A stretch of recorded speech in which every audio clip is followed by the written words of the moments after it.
Hi there, and welcome into Live Now from Fox. I'm your host, Gabrielle Amato, live now from our Orlando studios. And happy Friday, guys. You have made it through the week. Thank you so much for choosing to begin your morning here with us on Live Now. Before we get to the top stories of the day, we do want to let you know that today is a very special day on our air because we are going to bring you live coverage of the Daytona 500 today, and of course on the big race day on Sunday. We are powered by our owned and operated stations, and we are going to bring you all of the latest coverage from our Fox Orlando team beginning at 7 a.m. Eastern time. This will go throughout the morning until about 10 a.m. Eastern time, and then of course we'll be back on Sunday to bring you everything leading up to the big race, the Daytona 500. So that will begin shortly, but we'll begin first and foremost with our top story coming out of Kyiv, Ukraine, and this is a story that we have been monitoring all week long and really for months now.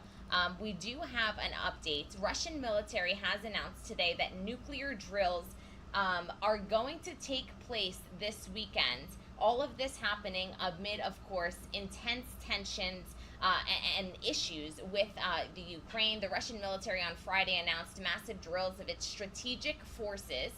Again, we are bringing you all these feeds live, raw, and unfiltered. We'll bring you back to Kyiv. This is Independence Square, live, raw, and unfiltered. But back to the main story. The Russian military on Friday today announcing these massive drills that are going to happen in Moscow. The Defense Ministry and Russian President Putin says he will personally oversee Saturday's exercise. So these exercises are set to take place tomorrow, which will involve multiple practice launches of intercontinental ballistic missiles and cruise missiles. The ministry said it planned these maneuvers some time ago to check the readiness of Russia's military command and personnel, as well as the reliability of its nuclear and conventional weapons. All of this coming just 24 hours after a very hectic day that we covered here on Live Now. We had a slew of officials talking all around the world about these latest tensions and the latest updates. We heard from President Joe Biden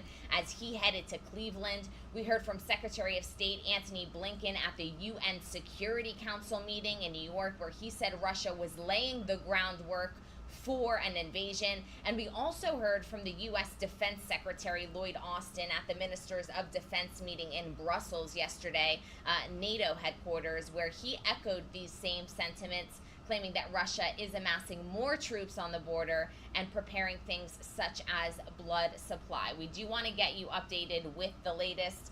And like I said, President Biden again warning Russia could invade Ukraine within days. This comes as NATO allies accused Russia of misleading the world with disinformation by saying its troops are returning to bases. The Ukrainian military now says that 29 ceasefire violations were recorded overnight in the eastern part of the country. Russia is accusing Ukraine's troops of taking what it calls provocative actions. All of this as Russia today announces that it's going to be doing its own drills. We do want to get you the latest. Fox News correspondent Steve Harrigan has more from Kyiv. Let's take a listen. After weeks of downplaying any possibility of a Russian invasion, Ukrainian President Zelensky visited frontline forces in the east. A low-level war has simmered here for 8 years. Today, Russian-backed separatists shelled a kindergarten in the town of Stansia Luhanska while students were out of the building. According to the Ukraine military, 2 teachers were injured and half the town lost power. Zelensky called the attack a big provocation. NATO officials are still trying to derive Putin's end goal. We know about their capabilities, but of course we don't know with certainty about their intentions. Heavier fighting in the east comes as Western and NATO officials accuse Russia of lying about withdrawing forces from Ukraine's border, insisting the reverse is true, that Russia has actually added as many as 7,000 troops in recent days. The British Foreign Secretary warning the Kremlin not to go forward. Russia would risk creating a prolonged and drawn-out war with a terrible toll, which would be borne by the Russian people. Satellite footage showed the construction of a pontoon bridge over the Pripyat River, just 4 miles from Ukraine's northern border. The bridge could offer an alternative route south towards Ukraine's capital for tanks that are massed in Belarus. Military exercises between Belarus and Russia are scheduled to end Sunday.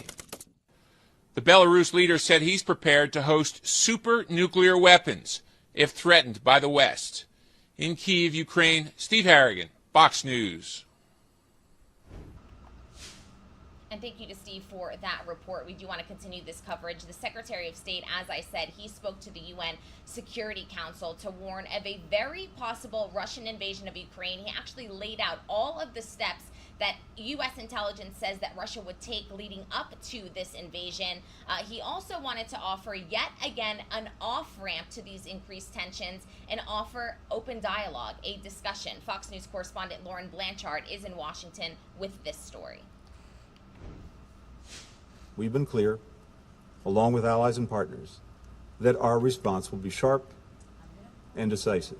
As the situation in Eastern Europe continues to grow worse, Thursday, Moscow expelled America's #2 ambassador. The State Department says it is considering a response. Meanwhile, Secretary Antony Blinken went to the United Nations Security Council. I am here today not to start a war, but to prevent one. He warned Russia will likely use a false flag as justification to invade Ukraine. Russian media has already begun to spread some of these false alarms. Already there has been shelling in eastern Ukraine with injuries reported. President Biden says he believes an invasion could come in days. I sense this will happen in the next several days. Earlier this week, tensions appeared to be easing when Russia said they were ready to talk. But rather than their promised drawback of troops, thousands more units have amassed at the Ukrainian border. Russia can still take the path of diplomacy. They can de-escalate. Russia says it's actually Ukraine who is the aggressor and is leading the shelling attacks. There is an exchange of fire ongoing, and the first attacks came from the Ukrainian side. Russia will attempt to create various situations to put responsibility on Ukraine, but we are well prepared for any scenario. President Biden says he does not have plans to talk with Russian President Vladimir Putin. Meanwhile, Vice President Kamala Harris is leading the U.S. delegation to a security conference in Germany. In Washington, Lauren Blanchard, Fox News. And thank you to Lauren for that report. We do want to go out to our Fox Tampa team who spoke with political editor Craig Patrick, and he offers some more insight into exactly what is going on in a very complex situation. Let's take a listen to this report. Are unfolding right now with Russia. The U.S. says Russia did not withdraw troops as it claimed and actually added another 7,000 to the front lines. The Ukrainian troops along the border say they're getting bombed with artillery shells. So let's bring in our political editor now, Craig Patrick, to catch us up to speed on this rapidly evolving, changing situation. Craig. Well, President Biden summed it up a short time ago by saying the threat of a Russian invasion on Ukraine is now very high. And with that, Ukraine is reporting dozens of ceasefire violations along the border. For context, a ceasefire violation is not that uncommon, but it's the number of violations they are reporting. The fact that there appears to be coordination in the fire from the Russian-backed separatists at this point as the Ukrainian troops take fire from those pro-Russian separatists. And take a look at this video. This is video of a school that was filled with kindergartners when it was shelled. Thankfully, there were no reports of fatalities and the students are safe. 2 teachers, though, were injured. Ukraine says the pro-Russian separatists attacked this school in Ukraine, while the pro-Russian separatists blame the attack on Ukraine. The Pentagon and State Department say this does fit Russia's MO of striking and then blaming it on the place they plan to invade as a false pretext for war. Where Russia manufactures a dramatic event to justify an attack. This is how Russia set up military offenses in the past, and the U.S. says Russia is at it again. But, you know, we've said for some time that the Russians might do something like this in order to justify a military conflict. Secretary of State Antony Blinken told the UN Security Council it has good intelligence on Russia and knows how its 3-step plan is designed to play out. First, Russia plans to manufacture a pretext for its attack. Second, in response to this manufactured provocation, the highest levels of the Russian government may theatrically convene emergency meetings to address the so-called crisis. The government will issue proclamations declaring that Russia must respond to defend Russian citizens or ethnic Russians in Ukraine. Next, the attack is planned to begin. And that's basically the three-step projection that the United States is sharing based on its intelligence on Russia. And with that, of course, the United States says we appear to be in step one at this point, and there could be differing forms of a false flag attack, not just perhaps an attack on a school like we saw earlier today. It could be the false discovery of a mass grave, according to the Pentagon and State Department, or a claim of a false chemical weapons attack, perhaps a real one conceivably, or conceivably Russian forces attacking themselves and then blaming it on Ukraine. There are many forms they say that it could take, to be on the lookout for it, and that diplomatic efforts will continue. Unfortunately, speaking of diplomacy, Moscow did just expel one of the United States' top diplomats in Russia at this point, which certainly is not a step forward in terms of diplomacy. Russia did respond in writing to our written overtures to Russia. If you look through the response, though, it basically, among other things, demands that the United States and NATO fully withdraw from Eastern Europe, which, of course, we are doing at this point, reinforcing troops in response to Russian aggression. So it does not look as if there's much, if any, room for movement in Russia's written response. So what does the U.S. project in terms of the timing of an invasion? And if it occurs, how long might it last? Yes, the window is now. So at any point, President Biden is expecting an invasion within a matter of days. Now, what happens upon an invasion if it occurs? Ukraine, by its own estimate, says it cannot last more than a week without surrendering. The Pentagon anticipates it would be 48 to 72 hours before a surrender by Ukraine. We would then move beyond an invasion to an occupation, which, of course, could play out much longer and be very, very unstable and unpredictable. All right, Craig Patrick, I know you're keeping on top of all of the developments. Thank you. Great insight from Craig Patrick and our Fox Tampa team. Now, our mission here on Live Now from Fox is to not only bring you the latest news, but to have you fully understand what is going on, which is why we used our owned and operated stations across the nation to give you context into what is an extremely complex issue and what is going on the Russia-Ukraine border. And to continue that conversation, our very own Andrew Kraft sat down with a former diplomat, and he also gives insight into all of the angles of this very complex situation, and primarily into some insight into President Biden's comments on his way to Cleveland. Let's take a listen. Bruin, Brett, good to see you tonight. There was a big headline today, Russia, Moscow expelling our #2 diplomatic official from the country. Secretary of State Blinken calls it escalatory, calls it unprovoked. What do you think our response should be, and do you think we were caught flat-footed by this today? Yeah, I think, one, it's really important that we stop working on Putin's timeline, that we start setting some of our own deadlines and our own terms. You know, you hear this phrase again and again out of the White House, you know, it's up to Putin to decide.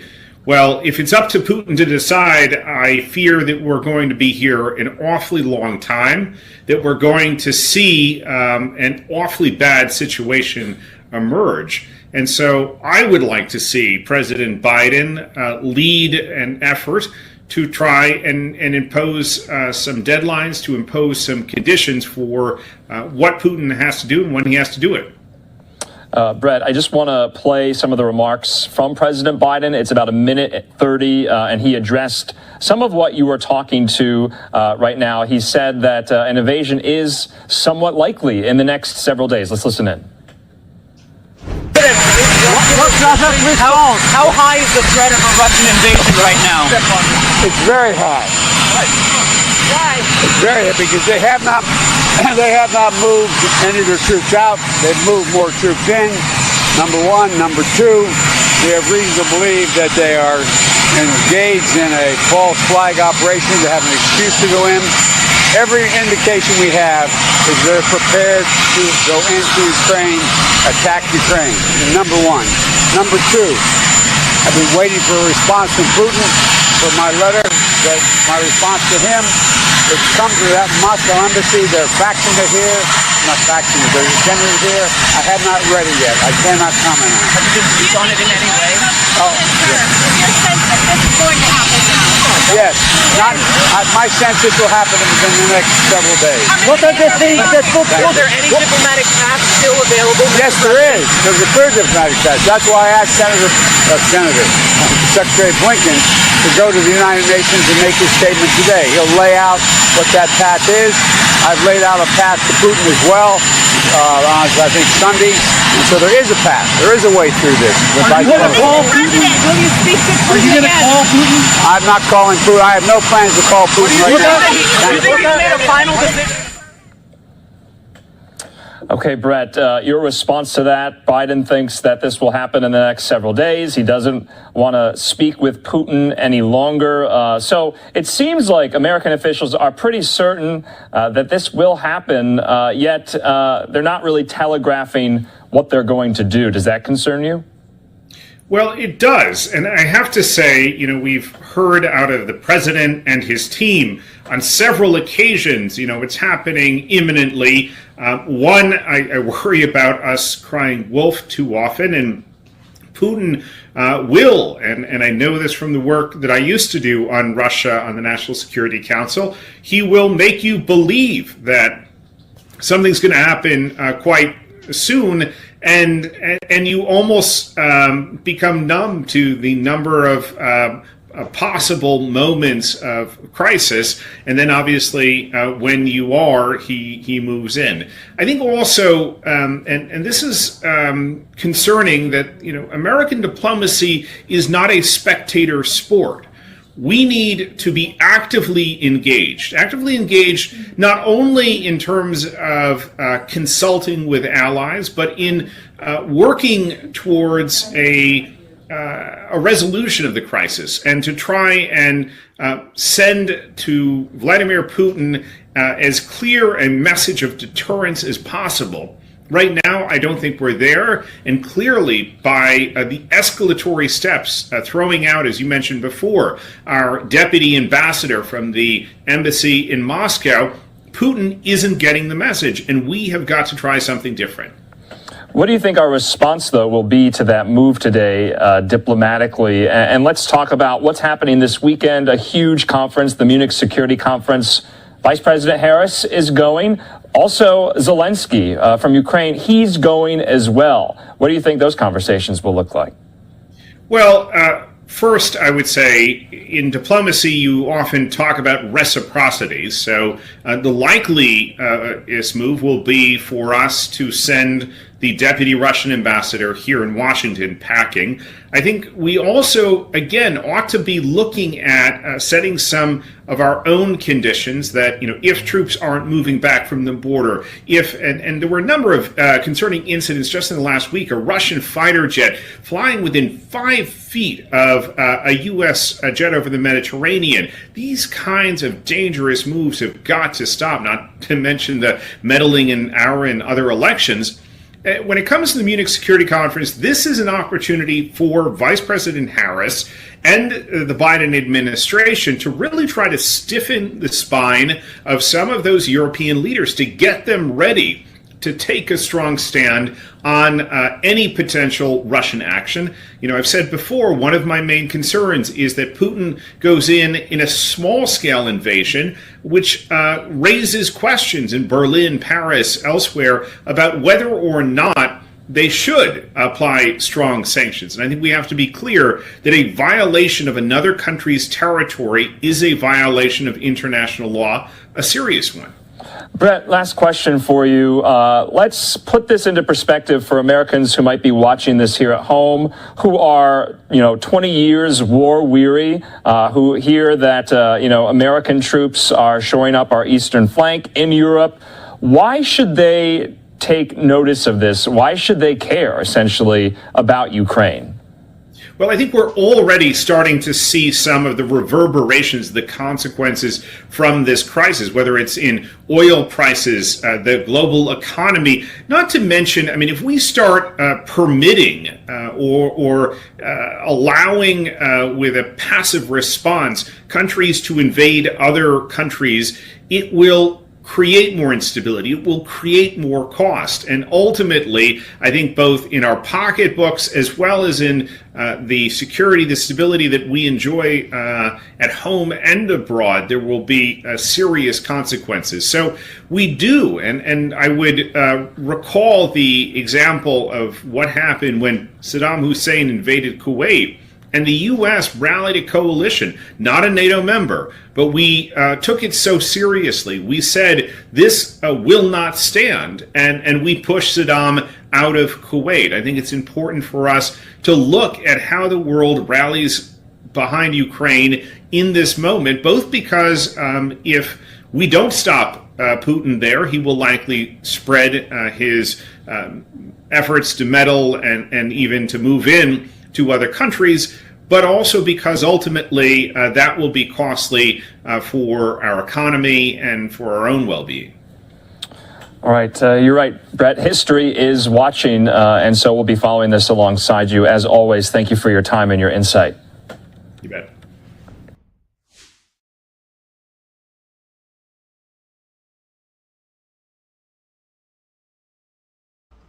Welcome back into Live Now from Fox. We were going to show you a feed coming in live from our AP source here that President Putin was meeting with Belarus President Lukashenko, but that feed has since gone black. So I'll bring you back to camera here and give you the story a bit from myself. So Belarusian President Alexander Lukashenko visited Moscow today. He actually just sat down with President Putin. They did give a brief address. That address was in Russian, and so we'll work on getting a translation of that for you. But Belarus, of course, an ally of Russia. This during a time where President Putin has just announced that he is going to have missile training this weekend, missile training that he himself is going to sit and observe and watch tomorrow. And this comes at a time where President Lukashenko just 24 hours ago said that his country would host these nuclear weapons if it faces any external threats, if Russia does face any external threats. So once again, this is a situation that we continue to monitor. It appears every half hour or so,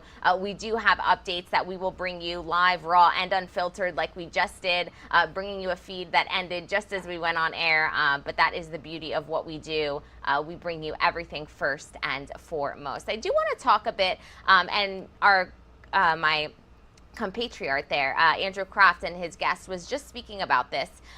The financial impact that war and that these tensions could potentially have, not only here, but around the world. And the Dow definitely took a hit yesterday. Let's bring you video of the closing bell. Fears of this Russian invasion of Ukraine continuing to affect the stock market. Now, we did see the stock market bounce back on Wednesday. That was the day that it was reported that troops were actually pulling away from the border. Well, on Thursday, the Dow sunk 622 points.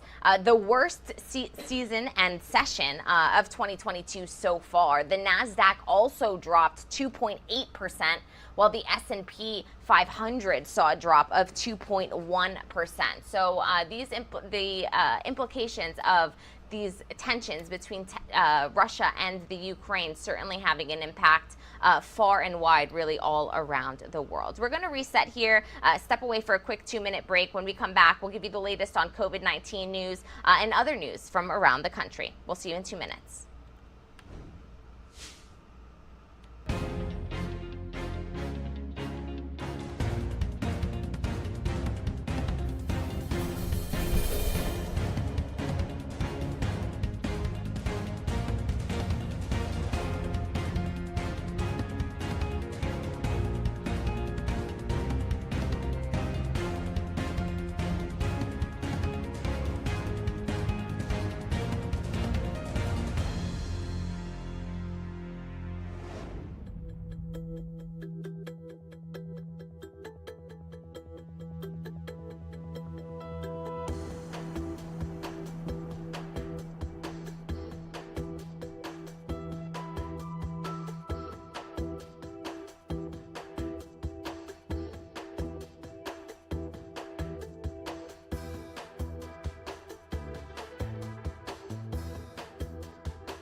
Welcome back into Live Now from Fox, 6:30 on the Eastern Coast. And if you are just joining us, we do want to remind you that we will have Daytona 500 coverage all weekend long, beginning today at 7 a.m. Eastern Time until around 10 a.m. Eastern Time. We are powered by our owned and operated stations across the country, which is why we'll be able to bring you a ton of exclusive content bouncing off of our Fox Orlando team. Of course, everything today and then everything on Sunday. That is the big race day.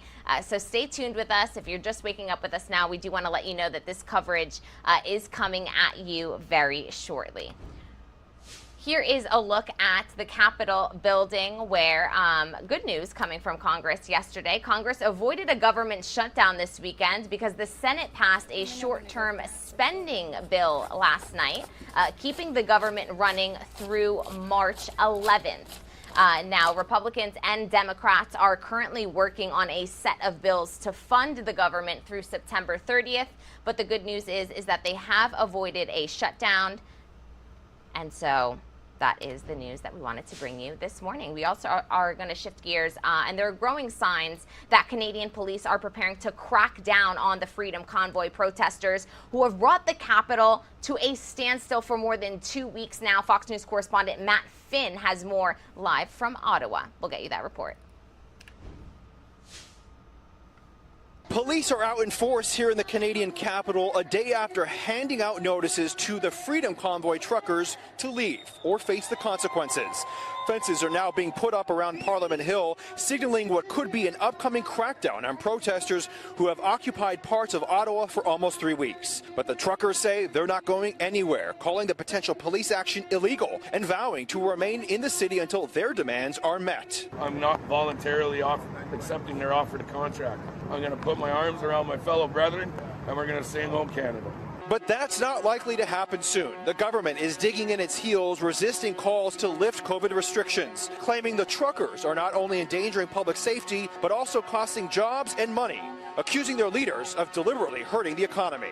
After we saw the damage that was done to the Canadian economy, it was very clear that the people that organized those blockades knew exactly who they were harming and what they were doing.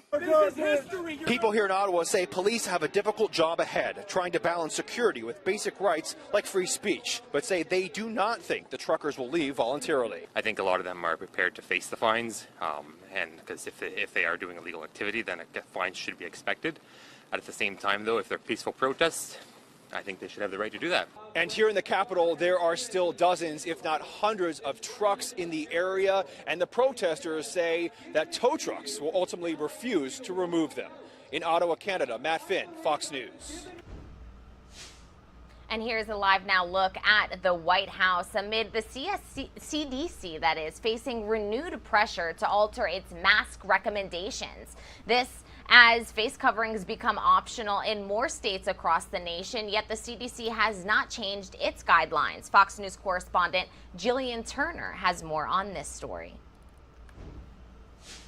COVID-19 hospitalizations are plummeting across the U.S. and new infections are down too. According to Johns Hopkins, the 7-day average for new cases stands at 136,000. That's down from about 453,000 just 2 weeks ago. As the Omicron surge subsides now, public health officials are preparing to transition the country from what they call the pandemic phase to the endemic. Dr. Anthony Fauci, though, says how and when that transition happens is still very much up for debate. You don't want to be reckless and throw everything aside. What's the balance? Really being strict to prevent any kind of infection or the negative impact on society of being too restrictive. Over the last week, governors in about a dozen states and the mayor of Washington, D.C. announced an end to statewide masking policies, as well as other restrictions. On Wednesday, Virginia's Governor Glenn Youngkin signed a new law giving parents the power to let their kids opt out of school mask mandates as well. People who want to wear a mask, please wear one, please. And for folks that believe that for their children the right thing is not to wear one, then you have a right today in Virginia to make that decision. The CDC now facing increased pressure to revise its own mask guidelines. The agency had signaled that could be soon, but says it'll take into account community transmission and hospitalization rates. Moving from this pandemic will be a process led by science and epidemiologic trends, and one that relies on the powerful tools we already have. The CDC continues to recommend wearing face coverings in areas with high transmission rates. In Washington, Jillian Turner, Fox News. And from Washington, D.C. to Minneapolis we go, where hundreds of people came together to remember Amir Locke 2 weeks after he was shot and killed by Minneapolis police during a no-knock warrant. Our Fox Minneapolis team has this story. It was a music-filled service for 22-year-old Amir Locke. Locke's parents both sharing emotions that included sadness, but also anger at the loss of their son, who was killed by Minneapolis police as they served a no-knock warrant. It's hard to talk about peace when your peace has been interrupted. But there were smiles as Locke's mother and father also remembered their son as funny and charming, a good person and a great son. He wanted to make sure that I was getting my cardio in climbing those 3 flights of stairs. That's Amir. That's who Amir was. Well-known civil rights attorney Ben Crump, Philando Castile here in the Twin Lakes area, and the Reverend Al Sharpton also spoke at the service and offered a strong take on racism. Amir Locke, let that sink in, was just sleeping while, and the police came and shot and killed him. At the same time that we are talking about black history, there's a concerted effort to erase the story of blacks in America. The common thread for all who spoke was a commitment to ban no-knock warrants at the state and national level. I want us to say it so the Minneapolis mayor and city council can hear it. If you would have followed your ban on no-knock warrants like you said, let's be clear. Amir Locke will still be here. You are going to pass the Amir Locke law. No justice, no peace. Everyone also calling for justice for Amir Locke. Karen Scullen, Fox 9.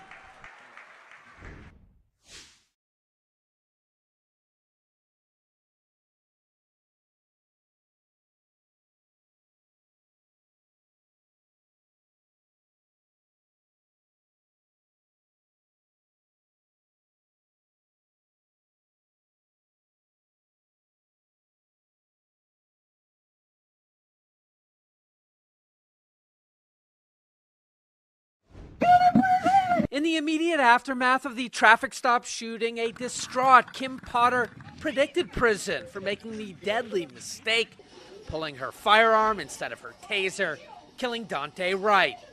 10 months and a guilty manslaughter verdict later, Potter will learn her fate. The former Brooklyn Center cop staring at a presumed 7+ years in prison, though her defense is arguing for probation. Members of the jury, is this your true and correct verdicts? Judge Regina Chu with wide latitude and a late twist. In a filing this week, prosecutors who until recently were seeking an upward departure at sentencing now arguing for that 86-month mid-range prison term for a person convicted of first-degree manslaughter with an otherwise clean record. I think Judge Chu has probably, at this point, largely made up her mind, although she will wait until tomorrow to see what the lawyers and whoever else speaks at sentencing say. Calling the decision sobering, University of St. Thomas law professor Rachel Moran tells Fox 9 she does not have a feel which way Chu is leaning. Prosecutors writing that if the judge is inclined to go lower at a minimum, they want Potter spending at least 1 year in jail, followed by a lengthy 10 years of probation. One issue both sides focusing on, remorse, and whether the soon-to-be 50-year-old is taking responsibility for her actions. You get a really different tone from Kim Potter than you do from the lawyers who are representing her. The lawyers who are representing her do not show really an ounce of remorse. They have taken a really aggressive tone from the beginning, essentially an unapologetic tone, and that continues in their sentencing filings. They continue to blame Dante Wright for his death. We are expecting to hear from Potter on Friday, as she will have the opportunity to address the court directly. We know friends, family, and supporters have absolutely flooded Judge Chu with letters and messages of support.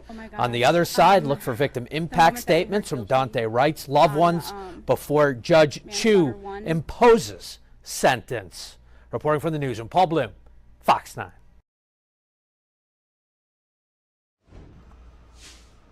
And thank you to our Fox Minneapolis team for all of that coverage. We are going to shift gears ahead from Minneapolis to Los Angeles, where we're following another big story across the nation. Bob Saget's family has filed to keep records private, away from the public, citing emotional damage that these public records coming out could potentially have. And actually, we want to piggyback off of our Fox Los Angeles team. They spoke to TMZ's Harvey Levin on the latest on this situation. So let's listen in. A judge has blocked the release of Bob Saget's death records. His family filed a lawsuit to prevent the medical examiner's office from releasing additional records related to this investigation. Saget was found dead last month at the Ritz-Carlton Hotel in Orlando. A report ruled his death an accident. Harvey Levin from TMZ joins us live. Harvey, what do you know about what happened here? Well, look, we have been hearing these rumblings. A couple of experts have said it seemed improbable to them that somebody could die from just falling backwards. It was more consistent with somebody hitting somebody with a baseball bat in the head or maybe falling 30 feet to the ground. And that started triggering stories and rumors. Was this really just an accident? And so here's what we know. The answer to that is yes, it was an accident. And here's how we know that. The people involved in this investigation are saying the only place that Bob Saget could have injured himself was in that hotel room, because it couldn't have happened at the comedy show in Jacksonville because he had to drive 2 hours and never could have done it with those injuries. When he got to the hotel, there's surveillance video, and we're told that they didn't see, there was no sign of anything happening from the car to the time that Bob Saget walked in his room and shut the door. So something happened in the room. Here's what we know additionally. Bob Saget was in that room and shut the door. There is a lock on that door, an electronic lock. If that lock is unlocked, it will register with the mechanics in the hotel. The lock was never unlocked until later that afternoon when the authorities came in and found him. And then also, even if the door opens, they have a record of that. So that door never opened. Bob Saget was alone. And when he walked in, he was fine. And when they walked in to see, he was dead. As for what happened inside, their theory is that the headboard is padded, but there's a piece of wood there. And they think that, and this is a theory they have because they'll never know, that he may have just lunged backwards or put his head backwards, hit it at the wrong place, and then was conscious enough to pull the covers over him, but either fell asleep or passed out. But the medical examiner doesn't necessarily, or does not mention any headboard, right, in his report, which makes it a little bit more mysterious? Well, no, only because the coroner wasn't there. I mean, the police were there, and EMTs were there, and they saw this. The coroner is looking at the body. And so, you know, he may have talked about the headboard. The reality is that that is a theory. The police, the EMTs, no one knows what happens. There was no blood. And as a matter of fact, I will tell you this. It was subtle enough that all of the people in that hotel room had no idea that Bob Saget had hit his head, because remember, we initially were reporting that they thought it was a heart attack. They only found that during the autopsy, that there was that wound in the back. Quickly, a lawsuit that came out this week, Rust, the movie that Alec Baldwin shot Helena Hutchins, obviously an accident, but is he going to now face legal challenges? The lawsuit names Alec Baldwin. How, your lawyer, what's your analysis of how vulnerable he is here? Well, look, I mean, what they are alleging is that the entire set was unsafe and that there were warnings that were not heeded, in fact, scoffed at. And the problem that Alec Baldwin has, again, if they find negligence, is number one, he was an actor on the set. And as an actor, there are certain people, for example, George Clooney, who says that an actor should be looking inside the barrel to see if there's live ammo there. Now, there are others who think that shouldn't be the case. That could become an issue. The second is he's an EP on the show, an executive producer. And as an executive producer, if there are safety issues on the set, it could fall to him. So, you know, I can't say whether he is going to win or lose, but, you know, I was not surprised by reading the lawsuit. Do you make anything of Baldwin's post yesterday on social media? He was at a museum, you know what I'm talking about, and it was an art installation that says everything is going to be all right, but it came on the very day that this lawsuit was announced. I mean, look, his position is that he did nothing wrong, and that he was on the set, took a gun, made an assumption because there were professionals that there were dummy bullets in there, and he fired the gun and he said, I'm an actor. I don't know anything about guns. So that's his position. He's made that clear. So if he were referring to that, it would be consistent with the position that he's taken. Let's get one more take on something else. You had this great interview the other day on TMZ with Dr. Dre right after the Super Bowl halftime show, the mastermind behind it. And Marla, today we got some news in terms of the ratings of the Super Bowl halftime show. Yeah, so we've already reported that it was the most watched Super Bowl in 5 years, but the halftime show apparently was a big reason for the boost. Data shows that close to 400,000 households tuned in just to watch the halftime show, but then they turned it off after the halftime show was over. Now, there's also numbers that show another 3 million people tuned in at the half to watch the show, but then stuck around for the rest of the game.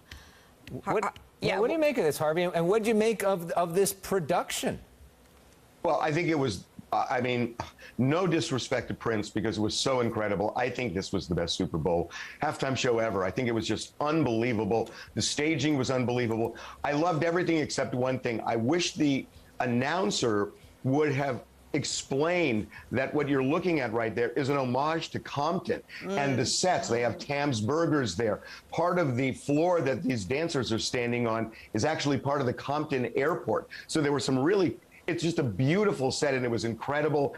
And the performances were amazing. And I think this changes halftime shows because, you know, the days of one entertainer on a high wire and everything else, this kind of shows if you get certain people that will just, you know, work together and just mesmerize an audience, that it's better than any special effect you can possibly get. And I think that will be reflected in the people they pick. And I think it's going to be multiple people from now on, the people they pick for halftime shows in the future. Do you think Dr. Dre is still celebrating? Look, I mean, he was celebrating, but the night, that same night, after kind of celebrating a little bit, he went to his house and he told us that he was in the studio with Mary J. Blige talking about doing a new song together. Oh. So he just keeps rolling. Yeah, I love this just guy. like Cooper Kupp says, we got to bring it back and keep going. Dr. Dre, that's going to be another piece of magic. Harvey Levin, great to see you. Great interview with Dr. Dre this week. Of course, you can check Harvey out on TMZ every night, including right after us. We'll be right back. A judge has blocked the release of Bob Saget's death records. His family filed. And thank you to our Fox LA team for that report. We are going to step away for a quick 2-minute break. We are getting in a feed of Defense Secretary Austin. He met today with the Polish leaders. We're going to get some more information on this exact meeting, and we're going to play the latest update on the Russia-Ukraine tensions and how the U.S. is working with its allies to avoid this invasion. We'll step away for 2 minutes and be right back.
tteokbokki. Tteokbokki is a rice cake cooked in a gochujang-driven tteokbokki sauce. So texture-wise, think of it as... Welcome back into Live Now from Fox. As promised, we are going to take you out live to Warsaw, Poland, where the U.S. Defense Secretary Lloyd Austin and Polish Defense Minister, they have given a joint news conference just minutes ago.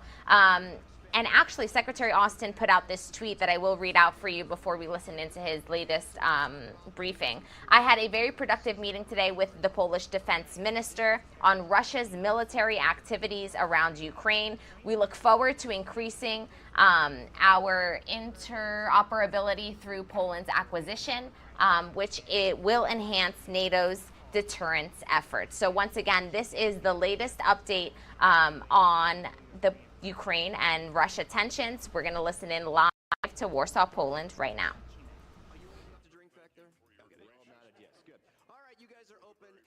Single day except Mondays. Where can I find you online? I also look forward to find us online at BBQ Chicken Eats/Orlando. Congratulations on the opening. I love it. Congratulations, Daryl.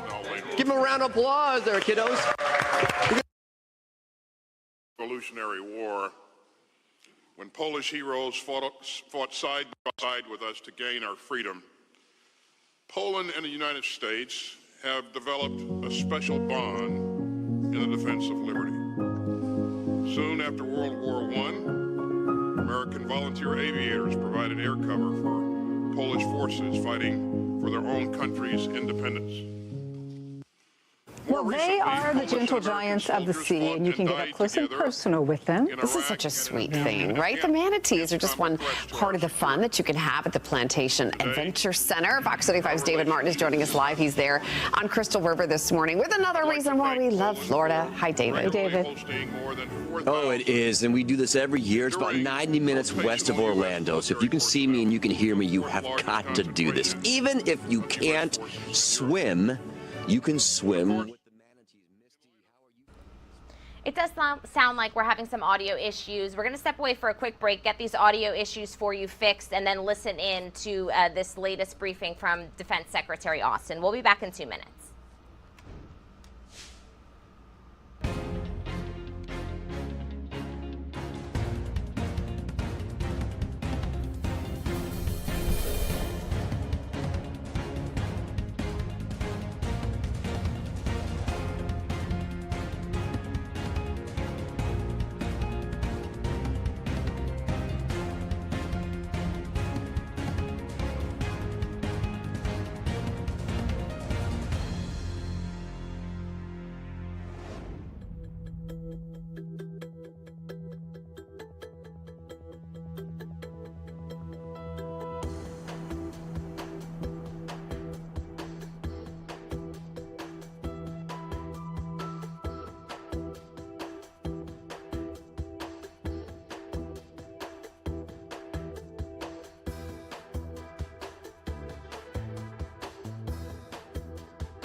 Welcome back into Live Now from Fox. We have fixed those audio issues for you. So once again, we'll reset here. We are listening in to a press conference just a couple of minutes ago between the U.S. Defense Secretary Lloyd Austin and the Polish Defense Minister. They discussed Russia's military activities around Ukraine. Of course, Poland is a member of NATO, and so they will want to work together to deter Russia from further and beginning this invasion of the Ukraine. Secretary Austin is set to speak right now, so we'll listen in. Well, good morning, everyone, and thank you for joining us. I'm glad to be here today with Defense Minister Błaszczak in Poland. And Poland is one of our most stalwart NATO allies. Mr. Minister, thank you for your gracious welcome and for the very productive conversation. I also look forward to meeting with President Duda and traveling to Powice Air Base to visit with U.S. and Polish military personnel later on today. Revolutionary War, when Polish heroes fought side by side with us to gain our freedom, Poland and the United States have developed a special bond in the defense of liberty. Soon after World War I, American volunteer aviators provided air cover for Polish forces fighting for their own country's independence. More recently, Polish and American soldiers fought and died together in Iraq and in Afghanistan against common threats to our security. And today, our relationship could not be stronger. I'd like to thank Poland for regularly hosting more than 4,000 enduring rotational U.S. military personnel, which is the fourth largest concentration of U.S. forces in Europe. And of course, in light of Russian force buildup near Ukraine, we appreciate Poland for hosting an additional 4,700 U.S. soldiers who are prepared to respond to a range of contingency. And they will work closely with our State Department and with Polish authorities should there be any need to help American citizens leave Ukraine. Under the 2020 Enhanced Defense Cooperation Agreement signed by our two countries, Poland strongly contributes to these deployments by providing facilities and logistical resources which we truly appreciate. We're also partners in developing Poland's defense capabilities. Poland has chosen the F-35 fighter aircraft. Poland air defense batteries and, Patriot air defense batteries and high mobility artillery rocket systems. Today, I'm proud to announce another step in this growing partnership. In response to Poland's formal request in July of 2021, Secretary Blinken and I have relayed our intent to Congress to offer Poland the opportunity to acquire 250 M1A2 Abrams main battle tanks. The time frame for delivery of these tanks is currently under discussion. This is the most modern version of the Abrams and will provide Poland with a highly advanced tank capability. It will also strengthen our interoperability with the Polish armed forces, boosting the credibility of our combined deterrence efforts and those of other NATO allies. We commend Poland for consistently meeting NATO spending and defense investment targets, and together we will continue to modernize our defense capabilities. This procurement by Poland will also help to ensure a more equitable sharing of responsibilities within the alliance for our common defense. And our joint exercises in Poland and the Baltic states will continue to demonstrate our readiness to defend our easternmost allies. Europe is now facing challenges to international peace and stability. For one, Belarusian President Lukashenko continues to cruelly promote the forced migration of thousands of displaced persons from the Middle East to Poland and the rest of Europe, of the European Union. And Poland's neighbor, Ukraine, is under the threat of another Russian invasion, which was the focus of our discussion this morning. Any Russian attack or further incursion into Ukraine would not only ignite conflict, it would also violate the bedrock principles of national sovereignty, territorial integrity, and self-determination. The deployment of thousands of Russian forces in Belarus, in addition to the thousands surrounding Ukraine to the east and south, put some of those forces within 200 miles of the Polish border. If Russia further invades Ukraine, Poland could see tens of thousands of displaced Ukrainians and others flowing across its border trying to save themselves and their families from the scourge of war. To be clear, as I said yesterday in Brussels, there is still time and space for diplomacy. The United States, in lockstep with our allies and partners, including Poland, has offered Mr. Putin a path away from crisis and towards greater security. Whatever path he chooses, the United States and our allies and our partners will be ready. Poland knows firsthand the steep cost paid by victims of aggression from larger neighbors, and it has made valuable contributions to assist Ukraine in building up its defense capabilities. This includes joint training exercises and hosting a trilateral brigade composed of Polish, Ukrainian, and Lithuanian soldiers, as well as Poland's recent offer of ammunition and portable air defense weapons to Ukraine. The United States also continues to move material assistance to Ukraine to help the Ukrainians defend themselves. Fortunately, neither Poland or the United States are alone in dealing with this challenge. As you've heard over the last few days during the NATO Defense Ministerial in Brussels, the entire alliance stands with Ukraine in supporting its sovereignty, its territorial integrity, and its right to choose its own path and its relations with its neighbors and the rest of the world. You know, it's ironic that what Mr. Putin did not want to see happen was a stronger NATO on his flank. And that's exactly what he will see going forward. Poland and the United States, in solidarity with our allies, will continue to work together to overcome any challenge to European peace and stability and any future challenges to come. Thank you very much.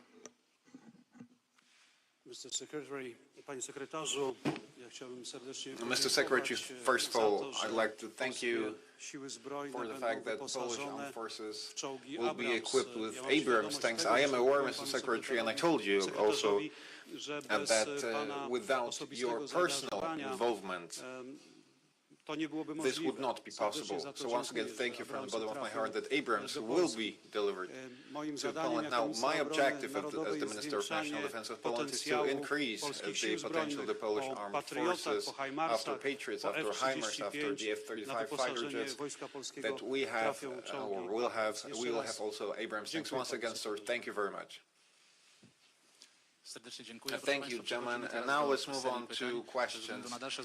Due to certain time constraints, we have only time for 4 questions. Before you ask the question, please introduce yourself. Agnieszka Drążkiewicz, Polish Information Agency. I'd like to ask you, Secretary, the following. Najpierw na początek o to, kiedy moglibyśmy się spodziewać ewentualnie tej finalizacji umowy na dostawę Abramsów. Sir, I'd like to ask you when we will see the finalization of the contract for Abrams, first of all. Second of all, I'd like to ask you about the amassed Russian troops along the border with Ukraine that you have mentioned, because yesterday you said quite strongly and decisively about the fact that Russia is collecting, for example, blood. Now, could you also speak in the same voice or describe it in the same way when it comes to the Russian activities in the context of having additional blood storages and have field hospitals? First, on the timing of the delivery of the tanks, As you would imagine, this will take some time. The exact timing we're still working on, and we don't have anything to announce in that regard today. Second, in terms of what we continue to see on Ukraine's borders, you heard me say yesterday, although Russia has announced that it is moving its forces back to garrison, we have yet to see that. In fact, we see more forces moving into that region, that border region. And we also see them going through, continuing to prepare by doing things that you would expect elements to do, military elements to do, as they were preparing to launch an attack. So it includes a number of things in terms of moving closer to the border, dispersal of troops, increasing logistical capabilities, and so again, all of the indicators continue to indicate that he will maintain the capability to launch an attack at most any time. So we haven't seen any evidence of him moving his forces away from the border. Thank you. Bardzo dziękuję. Poproszę następne pytanie.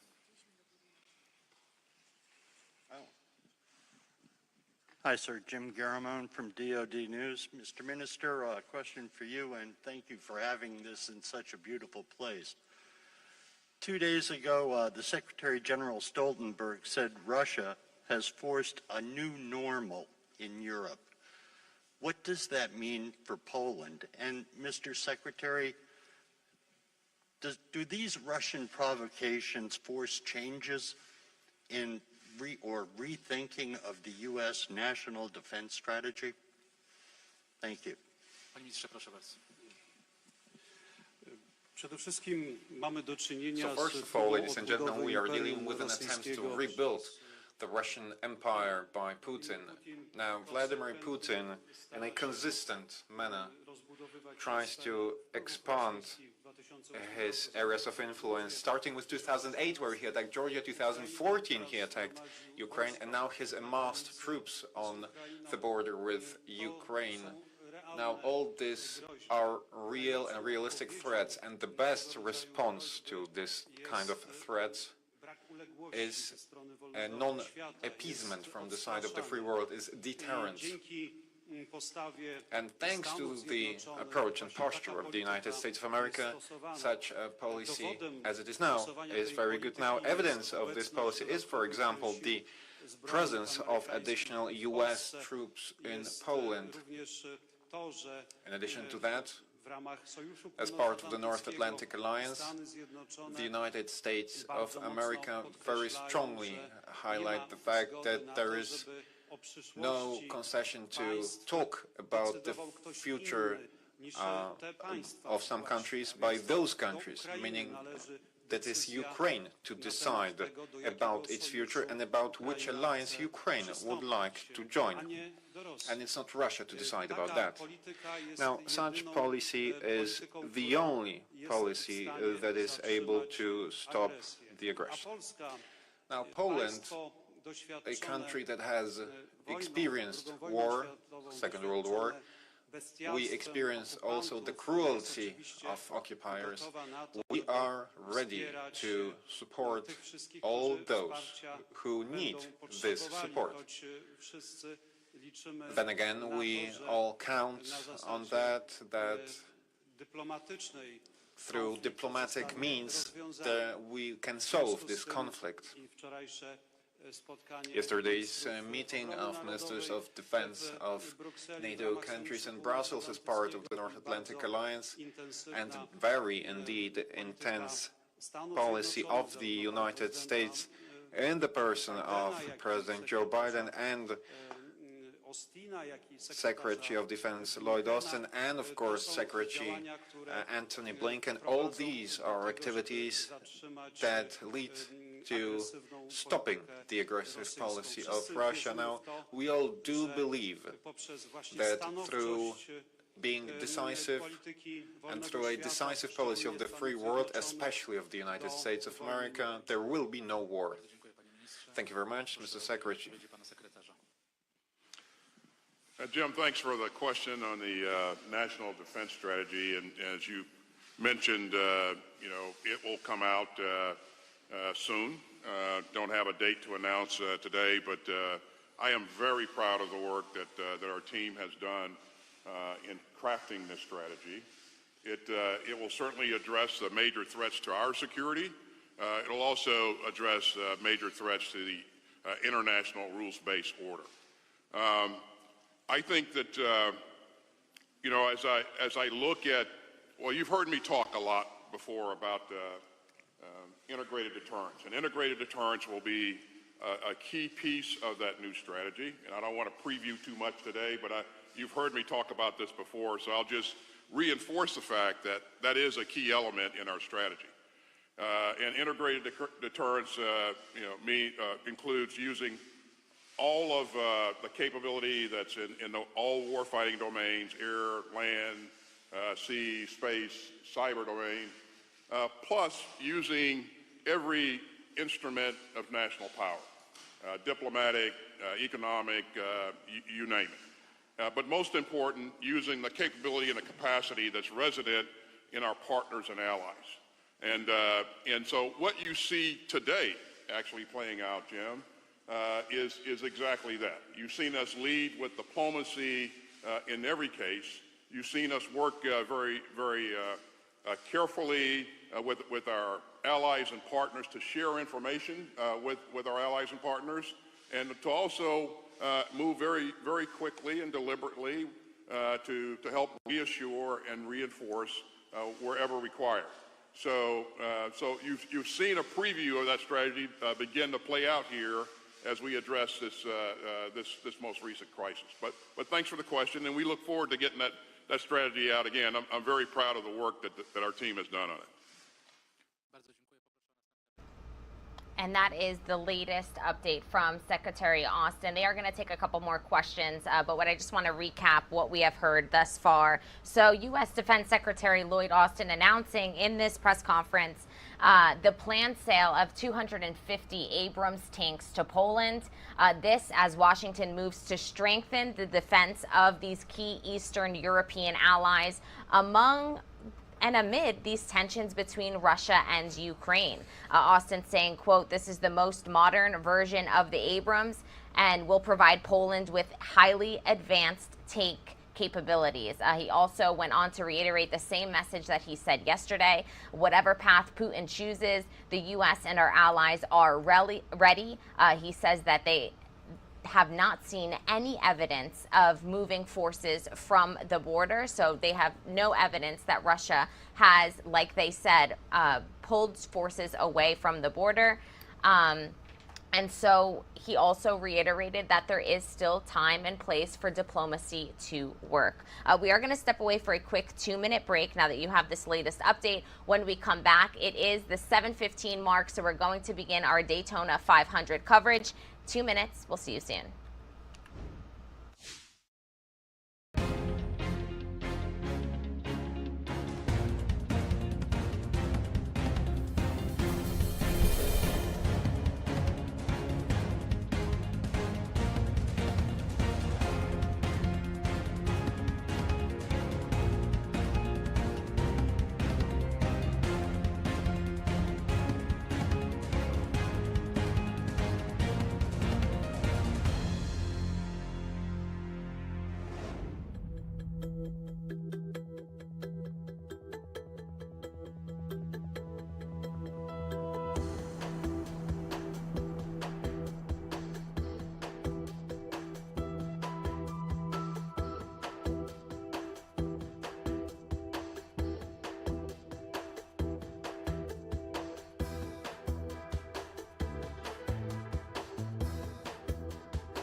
Welcome back into Live Now from Fox. I'm your host, Gabrielle Amato. We were just giving you a 360 look at the newsroom as we get everything set here to begin our Daytona 500 coverage. Here is a look at what we've been promoting all week long. Our coverage begins today. It'll begin in just under 30 seconds, and we do want to remind you that we're going to have full coverage on Sunday, the big day, the big race, beginning at 7 a.m. Eastern Time as well. Now, all of our coverage is powered by our owned and operated stations across the nation, and we get to piggyback off of our Fox Orlando team's fantastic Daytona 500 coverage. They are on the ground really looking at this race from a full 360-degree angle. We are going to listen in on their latest report. They are going through the weather right now, so we're just going to take a quick moment and let them get through their local weather forecast. But yeah, we are just 2 days away from the 64th annual of Daytona 500.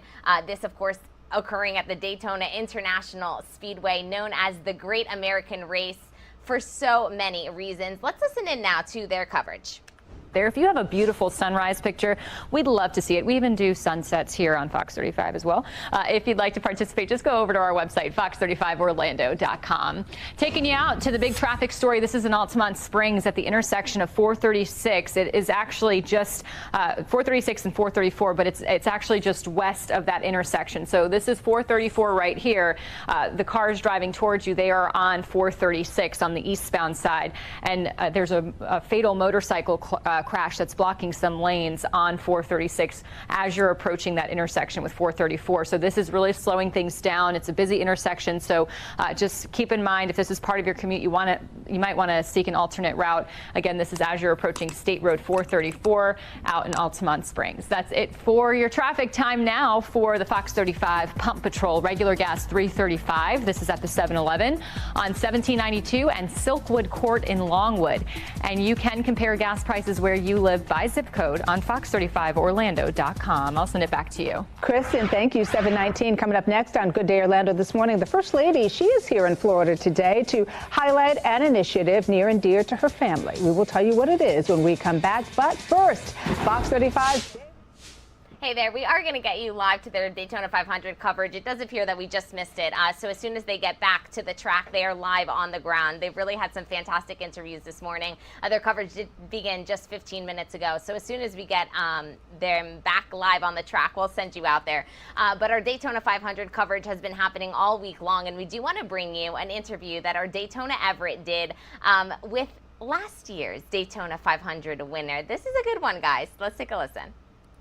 Daytona Everett. This is pre-Daytona 500 coverage, and we have a very, very special guest who's joining us right now, Michael McDowell, the defending Daytona 500 champ. Thank you so much for joining us here on the line, Michael. I know you're busy. Yeah, well, thank you very much. Yeah, here at Daytona, getting ready for the duels tonight. So a big week here at Daytona. It's always so special just to be here to kick off our season.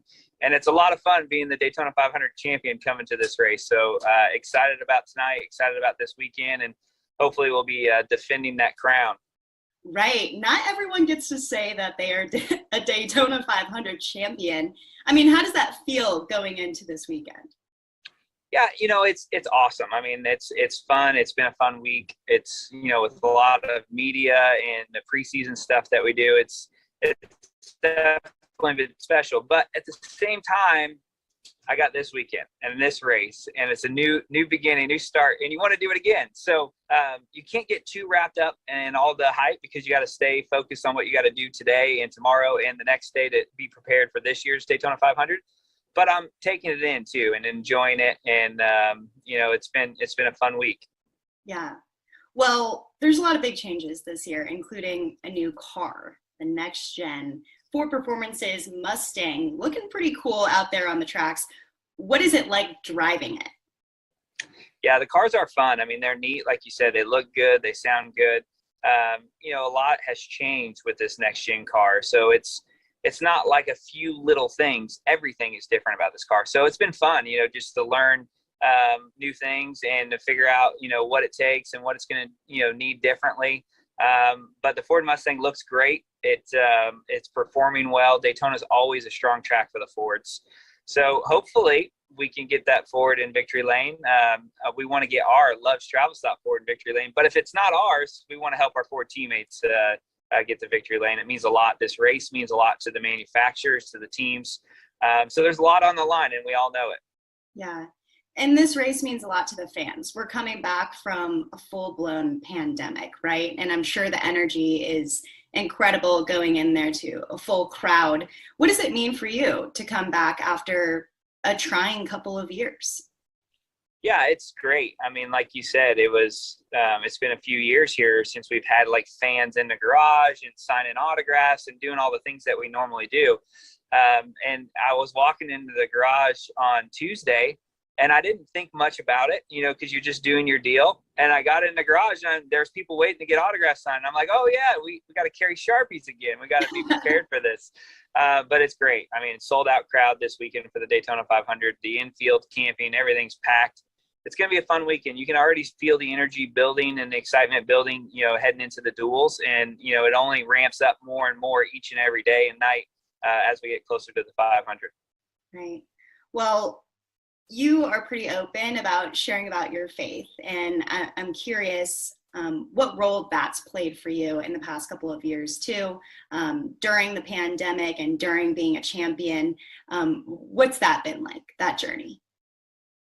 Yeah, I mean, my faith is, it's a part of my everyday life. It's not just something that you do, right? And so it's ingrained and incorporated in every decision that I make and process that we have. And so, I think what's grounded me with the win is my faith. And I think not letting the lows be too low was really important on my journey when it was tough and it was kind of a grind and it wasn't that fun. But not letting my highs be too high, because both are dangerous, right? Like your low's too low, your high's too high, and you can get into a bad place. But I'm enjoying it and I'm appreciating it, and I'm grateful for the experience of being a Daytona 500 champion, but just trying to stay grounded in, the foundational things that, got me to where I'm at. But it's really the same. You got to manage both. You got to manage the bottom and the top. And so it's been fun though. It's been fun to enjoy it, not be overwhelmed with all the extra pressure and all the, fame that comes with it. And to me, it hasn't been that much because I felt pretty content without it. And so the 500 was great and I love it. But it didn't change me. And so I think that was probably the biggest thing. Yeah, that's incredible. You're really good about talking to your fans, being active on social media, giving them little updates on your phone. We are actually based in Phoenix, Arizona and in Orlando, and I understand you're an Arizona native. So yeah, you have a message to all of the Arizona fans out there. Yeah, I'm just so thankful for all of them. For years, they stuck with me when it wasn't that great.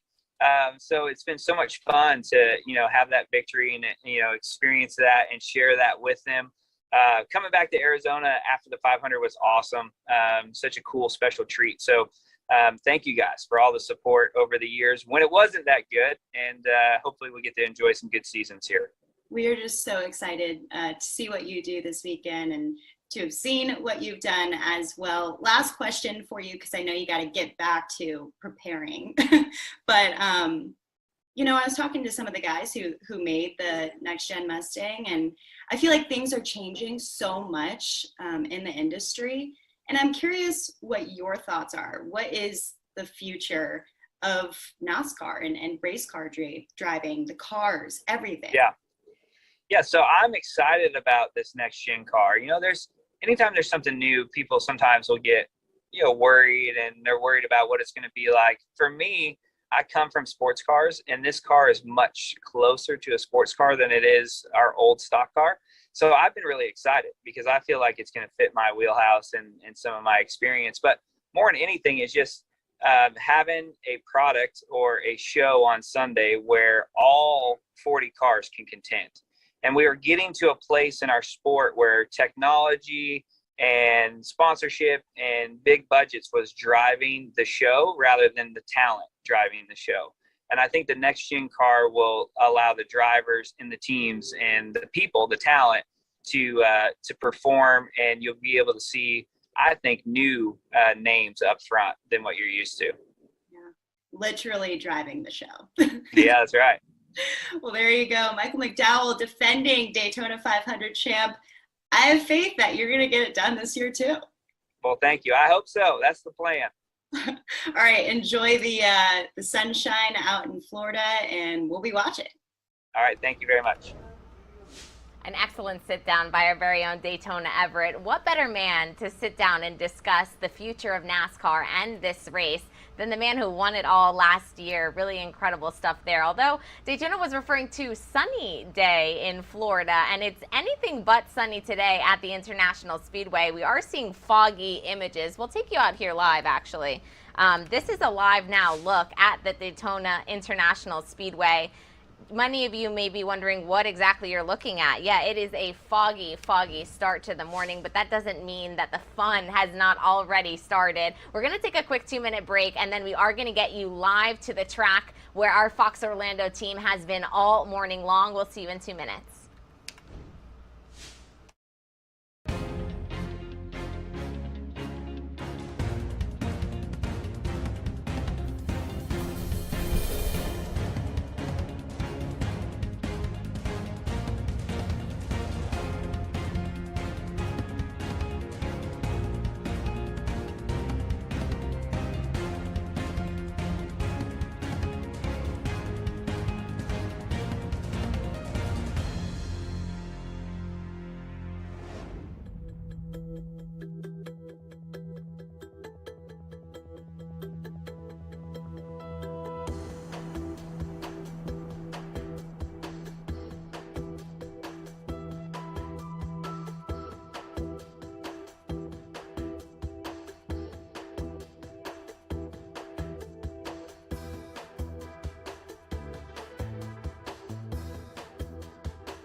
Welcome back into Live Now from Fox. I'm your host, Gabrielle Amato, and as promised, we are going to get you out live to the International Daytona Speedway. Our Fox 35 team is out there right now, so we want to get you on the ground. Let's listen in. Got live team coverage this morning. Danielle is keeping track of the latest headlines. She's in studio. Of course, Fox 35's David Martin. He always finds the interesting. He does, in the camping zone where all the party is, and it starts getting going early on. And, of course, Jamie King, he's got the fishing rod ready. He's on Lake Lloyd, the annual fishing competition. Jamie, good morning, my friend. Good morning, guys. Good to be here with y'all. It is a beautiful Friday morning, folks. Coming on up, getting to life out here. Spring in the life, I should say. Sun on the rise is beautiful, and a nice breeze here on Lake Lloyd. And want to update you now on temperatures on out the door on the mild side. 60s across the region with some gusty west-southwest winds taking shape. That's going to be the main driver, and a lot of warm air on top of the region today. You can take a look at our SAT-RAD showing clouds and rain, even snow well to our north as a major winter storm clouds steadily toward the eastern states. We here in Central Florida null and void of that. Maybe a few isolated showers around, but otherwise things are nice and quiet and on the warm side. Hour by hour at O-Town today. Up we go into the 80s, well into the 80s. And in fact, showing you area temperatures for the day today. Near record temps in Orlando, high today about 87. That is the record, not long standing, set just last year in 2021, but a record nonetheless. The heat is going to be on, growing steadily as we head toward next work and school week. week. But the weekend offering up a bit of a cool down. We'll track that and more in your race day forecast here in Good Day Orlando in just a bit. Let's head over to Kristen West now. Sky Fox traffic. Good morning, Chris. Good morning. Taking you outside. This is a live look at I-4 from one of our cameras in Altamont Springs. So if you're getting ready to leave Longwood and you're hopping on I-4 westbound driving towards Winter Park, we are starting to see some delays on that westbound side of I-4, which is very typical at this time.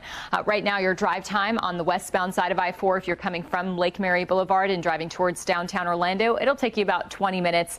The eastbound side of I-4 from the attractions to downtown, that will take you 18, and the 408 westbound State Road 417 to downtown, that will take you about 10 minutes. I'll send it back to you. Kristen, thank you. 7:32 is your time right now. Moving on to this story, this half hour, the state Senate passes its own version of the budget, and this bill is very different from the measure currently in the House. Fox 35's Amanda McKenzie joins us now live in studio this morning. And Amanda, this particular bill does not punish schools for their mask mandates. Right now, there are two different spending proposals. The one from the Senate does not punish the school districts, but the House wants to divert $200 million from 12 school districts, including Orange County, for disobeying the governor's order to not impose mask mandates. A lot of pushback is coming from state leaders and parents. The $105 billion House budget passed overwhelmingly, but with a lot of tense debate. Orange, Volusia, and Brevard public schools are three of the districts that could lose money compared to the other districts. The House budget includes an overall increase in money for schools and would bump starting teacher pay up to $47,000 a year. State Representative Randy Fine was adamant that the 12 districts that refuse to follow the governor's ban on mask requirements for students lose out on about $200 million in potential funding, saying that money should go to 55 other school districts that didn't require masks. Orange County school leaders say that funding could slash could jeopardize 92 employees who help students with early learning, student safety, and transportation. Some parents say they fear this budget sends a threatening message to districts. If we penalize school board, the administrators, if we penalize them when they were trying to do what's in the best interest of the kids, we're going to set a precedent where moving forward, school board members are not going to take a stand and do what's in the best interest of our kids. They're going to do what's in the best interest of whoever the governor is or whoever might be holding the purse strings. This isn't the last stop for the House budget. The next step is to negotiate with state senators on a final budget. The two sides have until March 8th to agree on a budget to send to Governor Ron DeSantis. The session ends on March 11th, but there is a 72-hour waiting period before lawmakers can take a vote. Live in the studio, Amanda McKenzie, Fox 35 News. Amanda, thank you for that. It is now 7:34. Let's get you back out to the Daytona International Speedway, where Amy and Ryan are standing by with Chip Weil, who is now the Chief Track Property Officer at NASCAR and the former track president. Hey, Chip, I know you can't see me. Can you see me waving at you? I'm doing the jazz wave hand. Yeah. Very familiar face to our Fox 35. We love this guy. We love this guy. Great to see you back. Oh, How are good. you? I'm so good. I love that y'all are here. That means that the race is about to come to town. And we have so much exciting stuff going on here at the Speedway. Chip, NASCAR is such a huge business, and your new role, you're looking over 13 tracks. You travel a lot. What's that job like? It's different. You're used to being up early and in the mix of all these events, and now, you're definitely taking kind of a back seat and letting Frank and other really talented professionals do what they do. So it's fun, but it's a little bit hard to not get in the weeds. Like before I came on, I noticed a sign over there that needed a little attention. So I was over there trying to wipe it down. I'm like, but it's, we're in such a great position, our sport is, and we have such momentum that I haven't felt in 20 years, and that's as long as I've been in the sport. So really, really thrilled to be able to continue to be part of it, just in a different way. So I was just reading it, and I thought it was so cute. Well, first of all, you and Frank swapped offices, but one of the things that I thought was so funny is that you and Frank actually kart race each other sometimes. Is this true? It is You true. guys actually race each other? Yes. So I've known, Frank and I met his first race weekend on an airplane. We happened to be sitting side by side 20 years ago, and we've been friends ever since. So he is an incredible guy. He's been with the company 20 years, and this is a new challenge for Frank. He's been on the corporate side, and I've been on the racetrack side. Now we just swapped. So he's now having to worry about signs, and I'm having to worry about expense reports. Talk about what you want fans to know for the next couple of big days here. Well, Frank and the team have done a tremendous job. Sunday completely sold out. We literally have no tickets to sell, which is an incredible position to be in. But we do have a truck race tonight, and we have a double header tomorrow. Jamie said the weather is going to be perfect all weekend. There's so much to do and see here. We're in the fan zone. This is a great place to experience the action of a NASCAR race, but certainly with this incredible facility, there's not a bad spot. So come out. Kids 12 and under are free tomorrow. So great opportunity to come out, enjoy the weather, see a doubleheader, and watch the next stars of our sport racing around the Daytona International Speedway. The next star might be sitting right here next to you. Yeah, no, that's not true. No. Did you really go 150 It was miles so scary. It was so scary, Chip. Chip actually drove us around the track a couple of years ago, and I was texting him last night. I said, Chip, it was way scarier than the time that you drove us around the track. He kept getting so close to the wall. I was like, could you back away from the wall, please? How close did you really get to the wall when you were driving? I was way 30 down. feet. I practically drove in the apron, okay? It's terrible. Oh, I'm so glad we you guys love you, are here. Chip. Wow, Oh, thanks please, so much, so my good friend. to see Will you. you come back on Sunday and I'll see come us back again? Sunday. We'll talk about all right. things Daytona Can't 500. wait. Sounds great. You're the See best. you. All right, well, the Speedway is a little quiet right now other than Chip being here. But down at the infield, the fans are camping out at the biggest tailgate party around. It's not going to be quiet for long. Of course, they're right there ahead of the 500. This is a week-long party. Let's check in with David. David, I love the people we meet on these mornings. I do too, and at night they are insane. They're crazy and they're fun party animals, but we are a family show in the morning, so we're going to talk to a family. And we've known this family for several years because they are returning guests of Good Day Orlando. John Bumgardner, and who is this? I know it's Kyle, but how's he related to you? He is my son. Beautiful. Good morning, Kyle. How are you, little buddy? Named after, of course, Kyle Busch and Kyle Larson. I love it. Look at that scene behind us, John. Are you excited for Sunday? Oh, absolutely. How many Daytona 500s have you come out to? Oh, too many to count, but my first Daytona 500, I was 7 years old in 1967. 1967, my goodness. And we are sitting in what's called Tent City, where people actually are able to bring their tents out, barbecue, cook, do what they want to do, and stay out here all week. Yes, sir. We've been out here since when, honey? Tuesday? Friday. Last Friday? Yes, sir. Oh, my gosh. Diane, you've been out here since last Friday. Are you nuts? Friday. Not yet. So, for people who've never been out to the infield here at the Daytona 500, what's the one thing that encapsulates it the best? All of it. Yeah. I love it all. Yep. It's a great party scene, isn't it? Great party scene. Absolutely. How late do you all go to bed at night here? It depends. How about last night? Last night is probably 12. Yeah, okay, me too. That's not bad. Teddy G, as you're known out here. You're famous out here. How come? Well, first it's Tommy G, and it's just I try to keep everybody coming year after year and bringing new friends and family into the sport. That way, when my boys are old enough, they can take the reins over from their dad, and their dad can just come out here and sit and watch all the hard work that gets put into this show every year. And I wouldn't be here. We live 3 miles from the track, and if the cars are on the track, we're at the track. So kudos to the France family. Tommy, who is next to me here on my leg? Oh, that's our official dog, Spike. He follows us to all the tracks. So without Spike, it just wouldn't be complete. Tommy, or as I called him, Teddy, not sure why. Must have been the fireball from last night. John, it happens. So who's going to win the race on Sunday? Hopefully Kyle Larson. Yeah, good for you. Kyle pushed the microphone away, Amy and Ryan. He said, I'm done with this interview. All right, well, good luck. Have fun this weekend. Thank you. All right, let's send it back in the studio. Oh, good stuff.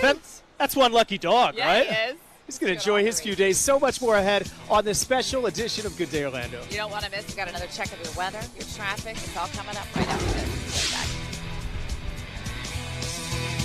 All right, everybody, welcome back to Live Now from Fox. A big thanks to our Fox 35 team taking us live to the International Daytona Speedway. We want to get to a report with a super fan here in Orlando about the race coming up. Let's listen in. What we think is probably the biggest NASCAR fan around. He's got quite the collection. He particularly loves Jeff Gordon. And Danielle and I were talking about this, David, and we said, what is it about Jeff Gordon that he loves so much? Right. You took the words out of my mouth. We're going to ask him that. He's right here. Renee Stella, good morning. How are you? Good morning. Good morning. They want to know, and we all want to know, what is it about Jeff Gordon that speaks to you? Wow. I don't know. How many years ago did you realize you liked the guy? Almost 15 years. Yeah. way he drives, his personality? What is it? He's a humble guy, you know. I like it like that. He's all the time, he say to Lord, you know, he won and everything. But he's a nice guy. Okay. And I saw just in the race and in the media and everything, but he's a humble guy. Humble and spiritual, no doubt about it. Let's transition awkwardly here into the bathroom then. Paolo, the cameraman's going to walk you into the Jeff Gordon-inspired bathroom. For those of you who want to know, there is such a thing here inside this house, East Orlando, a shrine, a personal museum devoted to number 24 and NASCAR in general. Now, I will say this. I never knew this, but there is a Tylenol brand with Jeff's picture on it, Band-Aids, toothpastes. So if you're a guest of Renee Stella's and you're spending the night here at his house, am I allowed to use that stuff? Yeah. You sure? Well, no, the Tylenol. Yeah, not the Tylenol. yeah. That's a collectible. Yeah. All right, so that's the bathroom. I love it. Let's move into your personal office. Another wow factor. I'm guessing this room alone is worth $1 million just on all the stuff you have in it. My goodness gracious. Renee, how much money do you think you've invested into your collection in this entire house? If you could put a number on it. A number 30,000, I think. 30,000 million? Exactly. That's what I'm thinking too. $30,000 million. I have cars. We have things for your pets. We have purses in here, cereal boxes. I've got to get Jeff Gordon's attention somehow so he can see this. You have beer koozies. And of course, all of these cars on this wall are still in the package. How come? That one is for collection, but it's a Hot Wheels, you know, different brand. Yeah. Yeah. They're more valuable when they're in the case. Oh, yeah, yeah. And what are you going to do with all this stuff as you get older? You going to collect more? Yeah. Okay, why not? Now, show us your most prized possession on this wall right here, Renee. Oh, I have this ring. It's the Jeff Gordon ring? Yeah. Pull it out. Let's see that. Oh, okay. Does he know you have his ring? Maybe. All right. Is it? Can you wear it? Can you put it on your finger? Oh, yeah. So Danielle and Amy, I thought maybe he could wear this on Sunday because his favorite driver today is, of course, the number 24 car, Mr. William Byron. So that would be a good ring to wear on Sunday. You've got one ticket to the race. Yeah. Bad news, though, he does not have a ticket for his wife, which is an utter shame. We've got to get your wife a ticket to Sunday's race. Really? Don't you think we should? Yeah. You can't leave her at home. Oh. She's as much of a fan as you are. So if anybody out there has an extra ticket they can give to one. Renee, just one. Yeah. He's got his own. Yeah. If not, we're going to have to take him with us on the infield, and he'll have to be a reporter with me on Sunday morning, which isn't a bad idea either. He can be a lot of fun. He knows everything about this wonderful sport. So, Amy and Danielle, any questions about the shrine? No, it's not open to the public, and there's no admission fee. I guess my biggest question is, what does he think everything in there is worth? He says he spent $30,000. It seems like he spent more, because sometimes when you're doing a hobby, you spend more than you think. What does he think all of that stuff is worth? Yeah, because the value's probably high. The value of all this, that's a great question. I mean, if you had to put a value number on this, he doesn't want to say. Let's be honest. I don't blame him. Yeah. This is right. I mean, this isn't Fort Bragg. We want everybody knowing how much the value is here. It is. Oh gosh, that's funny. Oh, that's But it's so up great. there. Yeah, no, I can Easily imagine. 7 figures. Oh, I can imagine. I can imagine. Amazing. Well, All great right. job. Well, Jeff Gordon should be out there this weekend, so I'll go knock on the trailer door and see if we can get his attention, okay? You've got the influence, Amy. I would say make it happen. I know where the trailer is. What we think Wearing is jeans and probably... boots, and I wanted to become a bull rider. And I think I was like 7, 8, I think, and that kind of started to manifest. Started getting a little bit more serious about it, and Mom said, "No, I'm not having a cowboy for a son." So I tried then next thing, because my dad was a golfer, I tried my hand at golfing. I didn't like that, so then I wanted to go pick the next dangerous thing to bull riding, which is driving race cars. Well, I know you've got qualifying at 3, so best of luck today, the race tonight. Get the winner's circle, be awesome to see. Thank you. How's your mom feel about all this? She's a nervous wreck all the time, but we understand it. We love her. Yeah. We love her. Yeah. We're glad she's letting you race. Tyler, you. thanks so much. Good luck to you. Be sure to watch him in the truck race again tonight at 7:30. Good luck, my friend. Thanks, Tyler. And perfect weather to do it. Jamie's getting ready to do some fishing out there. Yes, he is. It's a beautiful morning. Hi, Jamie. It is, yeah. All the local fishing guides and their beautiful bass boats just coming up here. Dockside, we are live at Lake Lloyd, a 29-acre freshwater bass fishing compound. And, I always think back to the days when this thing was dug out, when they put the track in, and wondered, did they think that this was going to become a great fishery and host these wonderful charitable bass fishing tournaments? I don't know, but it's about to go down, and the weather is fantastic for it right now. We've got some breeze, we've got some mild temperatures, and things looking up and up right now, Track. So let's dump in the temps for you right now. Again, you can see wide array of 60s, soon 70s. Will begin the saunter on in and take over the weather scene here in Central Florida. It's going to be a beautiful day. Look here at our satellite and radar composite. It shows us clouds and rain and a bunch of snow up north, but not down here, friends. Maybe a few isolated showers as we go through the day today. Of course, naturally, the cold front digging into the local weather atmosphere, you're gonna lift up the atmosphere, maybe produce some extra clouds at times, the gusty breezes at times, a lot of warmth, and maybe a few isolated showers. Chance, so about 20% or less, if at all, today. Area high speaks for itself. Everybody generally at about 80 degrees plus. We'll have some breezes out of the west-southwest today, driving that warmth all the way out to the Atlantic side beaches. And the hour by hour in Orlando today shows us how things evolve, right? We set the stage with some mixed skies and rising temperatures going into those 80s. Generally dry weather again. Isolated showers, meaning 20% or less, if that, for the overall rain opportunity. Now, our forecast modeling, as we peer into the weather future, we know what's happening now. You need to know what's happening later today and tonight. And there may be a few showers around. Don't let it ruin your day on this Friday. Happy Friday, by the way. And don't let it ruin this Friday evening either. If you're going to be heading on out, maybe taking to the town, taking your sweetie for some dinner tonight, whatever it is you got planned, we look good locally, so no big issues there. Now, if you like it warm, today we peak. Tomorrow we're down. And Sunday, too, in the 70s, still nice.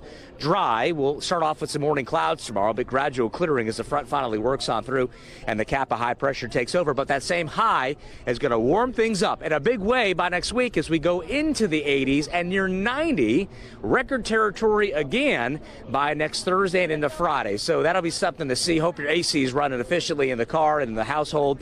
You're likely going to need it as we really start heating up. Now, for the race day forecast, we look great. Trackside, about 73 down here at the International Speedway. No issues, dry conditions. Thank goodness for that, right? We've had our moments over the years, but we're looking good. And our 7-day forecast, here as we take a full look at it, showing us that we've got these 80s today. Tomorrow down to the 70s, dry all the way through the weekend. And for much of next week, no rain chance anticipated at all. Big dome of protective high pressure on top means that we keep and stave off the cold fronts. And it looks as though we maintain this run of 80s close to 90 by late next week. That's all for now from beautiful Lake Lloyd here at the International Speedway. We'll head now to a Snap the Sun with Kristen West. Good morning. Good morning. We're going to do a weather baby right now. This is our Fox 35 sweet weather baby. Baby Maria. She is beautiful, Mom and Dad. We love to see your kids on the show. I love her outfit. If you'd like to participate in the Weather Baby segment, just go over to our website, fox35orlando.com, click on Good Day, and then you'll see the Weather Baby tab.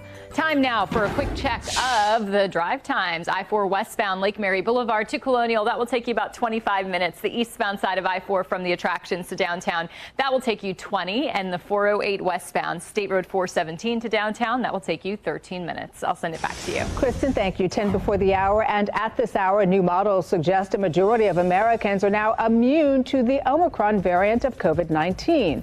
Around 73% have immunity to the variant. This is according to research from the Institute for Health Metrics and Evaluation. The Institute anticipates that number will reach 80% by mid-March. And police in Ottawa, Canada are arresting organizers of the trucker protest that has been blocking the city for weeks now. Protesters tell the New York Times the arrests are, quote, a disgrace to any liberal democracy. However, city leaders argue it's illegal to block city streets. And the Coast Guard offloaded more than $1 billion worth of illegal drugs off the coast of Florida near Port Everglades in Fort Lauderdale. The Guard found 54,000 pounds of cocaine and just about 15,000 pounds of marijuana. Officials say they also found evidence that will help take down cartels and prosecute traffickers as well. Well, stick around. We are just getting started here. There is much more still ahead this morning. Coming up after the break, we'll go back live out to Daytona to check in with Ryan and Amy. They are out there at the Speedway this morning. And we do want to give you another live look at the Speedway before we go to break. Fox 35 is at the track all morning long ahead of Sunday's big race.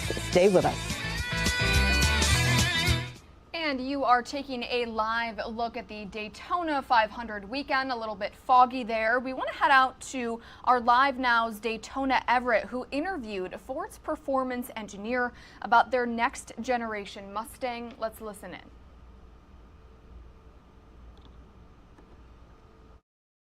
You're watching Live Now from Fox for our special Daytona 500 pre-race coverage. I have with me here virtually Richard Johns. He is actually the engineer of Ford Performance's next-gen Mustang. So nice to have you here on the line. Thank you so much for joining us. Great to be here. Okay, so this is huge because obviously people watch Daytona 500 for a lot of reasons, but one of those is because of the cars. I mean, they look awesome, but they are also amazing what they can do. But these cars are looking a little different this year, right? Yeah, they are. This is a huge departure from what everybody's used to. These cars look a lot more like what you're going to see on the street.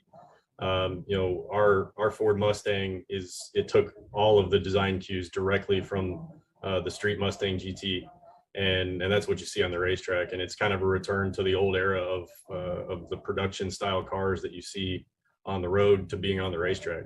Yeah. So why is that? Why are you guys kind of making this change, this transformation?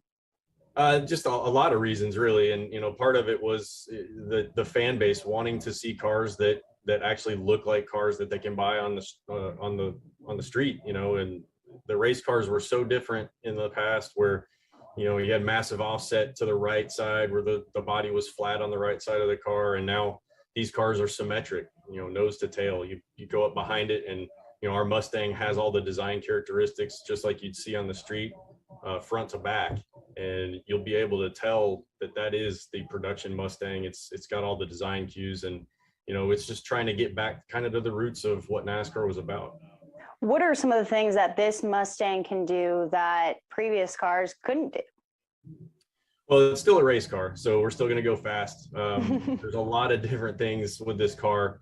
You know, carbon composite body as opposed to sheet metal, a flat floor, under wing with a diffuser, independent rear suspension. We're kind of finally coming out of the Stone Age there, where we used to run truck arms, which truck arms weren't put in cars, production or race cars really. Other than the NASCAR stock cars, you know, that went away in the 60s. So rack and pinion steering, which is what everybody typically has in a production car. So it's really just kind of bringing us up to the norm of technology now. Yeah. Obviously, with anything new, there's going to be a little bit of opposition. So how are the guys responding to this right now? I mean, I think that, you know, from the mechanics and the fabricators all the way to the drivers and crew chiefs, everything's new, but it's still a race car, you know, so they still want to work on it. There's still the fine detail things that you have to find to try and make it better than the next guy. You know, it's been a little bit difficult to learn how to work on the cars because they are a huge architecture change in the chassis and the suspension. You know, driving wise, they're gonna race a little bit different, but at the end of the day, it's still as fast as you can go and trying to win races. So it's a learning curve, but everybody's figuring it out. Yeah, learning curves and literally learning how to go around the curves in the best way possible. What is the future of NASCAR for this? What do you see as race cars maybe 10, 20 years down the line? Well, I think this opens the door for a lot of things. You know, you talk about just the future of powertrain and hybrid, you know, that potential, just the technology that you can get out of a car, you know, the connectivity that we see in our everyday cars. You have a lot of sensors on these cars that the content that we can now produce from these cars to give to the fans so that they can, you know, you've seen the helmet cam, or the visor cam, that kind of thing, and being able to see you know, the live gauges and things like that with the digital dash, and just the content and the connectivity and the constant upgrade in technology that we see in everyday life with cars, that is now going to be a lot easier to integrate into racing. And I think you're going to see that as we continue to grow for the next, 5, 10, 15 years. Yeah, you might be getting some calls, people wanting, hey, can you add this to my car too? Yeah, you always have tuners and things like that, right? That they want to put the cool bits and pieces and go faster. And we'll probably see a lot of things that can transition over from the production side, at least aesthetically. All right, with the race so soon, what are you going to be looking for? What are you most excited for?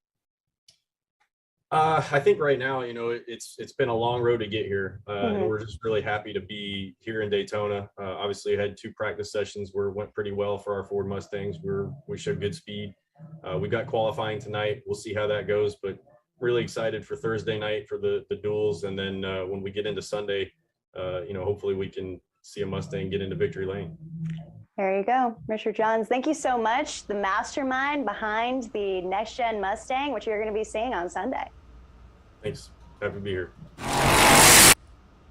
All right. Thank you so much for that report from our Daytona Everett out of our Phoenix studios. As we've been mentioning all morning long, we are going to be covering pre-race coverage live from the track again in Daytona. This coverage began at 7 o'clock in the morning and it'll go until 10 in the morning.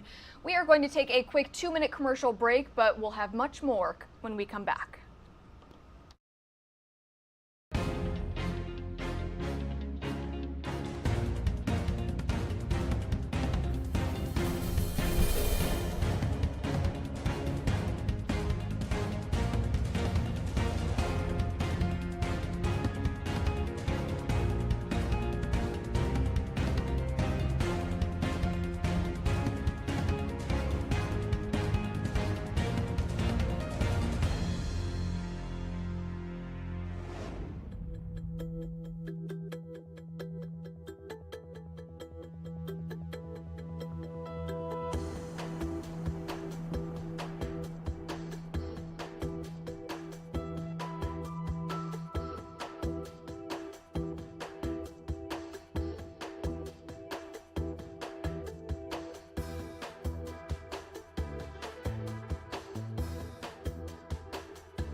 Good morning and welcome back to Live Now from Fox. Time here on the East Coast is 8 o'clock in the morning. I'll be your host, Mackenzie Stasko, for the next few hours. Now, we want to get to one of our top stories, of course, as the world waits to see what Russia will do in terms of invading Ukraine. We have learned that Russia will begin staging military drills tomorrow. Now, the Russian military announced that Russian President Vladimir Putin will be attending those drills, which again are expected to happen sometime tomorrow. We do know that this will be a sweeping exercise of the country's nuclear forces, which will involve multiple practice missile launches. That is, of course, a stark reminder of the country's nuclear power.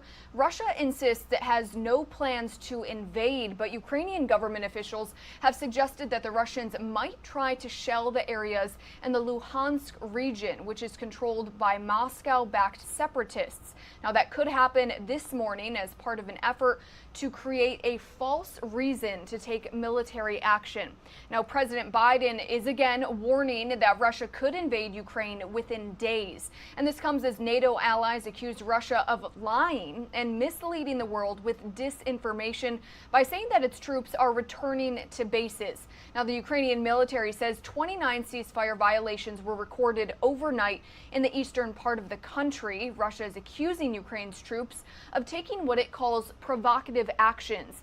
Meanwhile, Russia has kicked out the #2 U.S. diplomat at the U.S. Embassy in Moscow. It's a move the State Department is calling an escalatory step. Fox News correspondent Lauren Blanchard is in Washington with more. We've been clear, along with allies and partners, that our response will be sharp and decisive.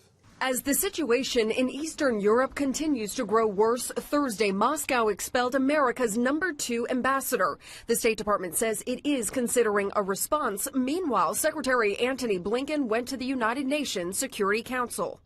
I am here today not to start a war, but to prevent one. He warned Russia will likely use a false flag as justification to invade Ukraine.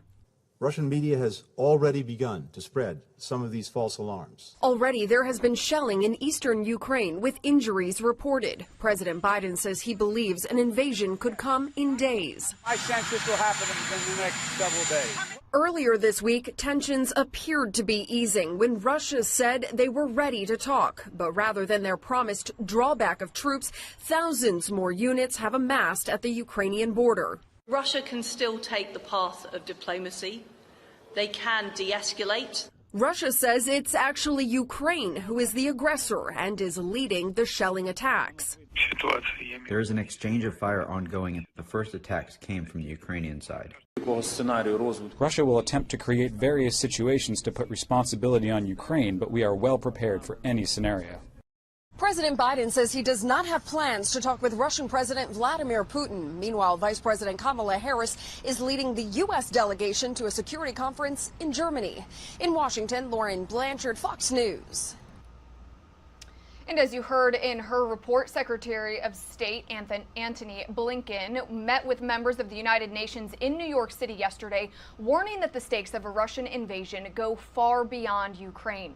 Now, he says the crisis directly affects every country in the world and that the lives and safety of millions of people are at risk. He went on to say that the basic principles that sustain peace are under threat by Russia. Russia has more than 150,000 troops currently around Ukraine's borders.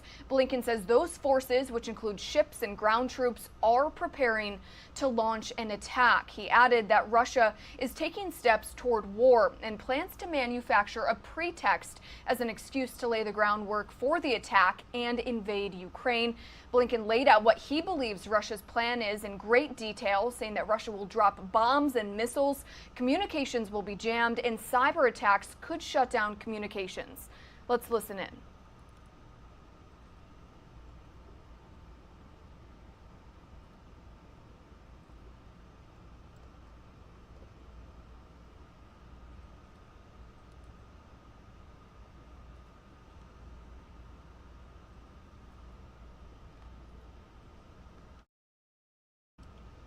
All right, looks like we are having some audio issues with that, but we will get that to you as soon as we get it fixed. In the meantime, Live Now's Andrew Kraft talked with Republican Senator Marsha Blackburn about the United States' plan to issue sanctions on Russia amid these tensions with Ukraine.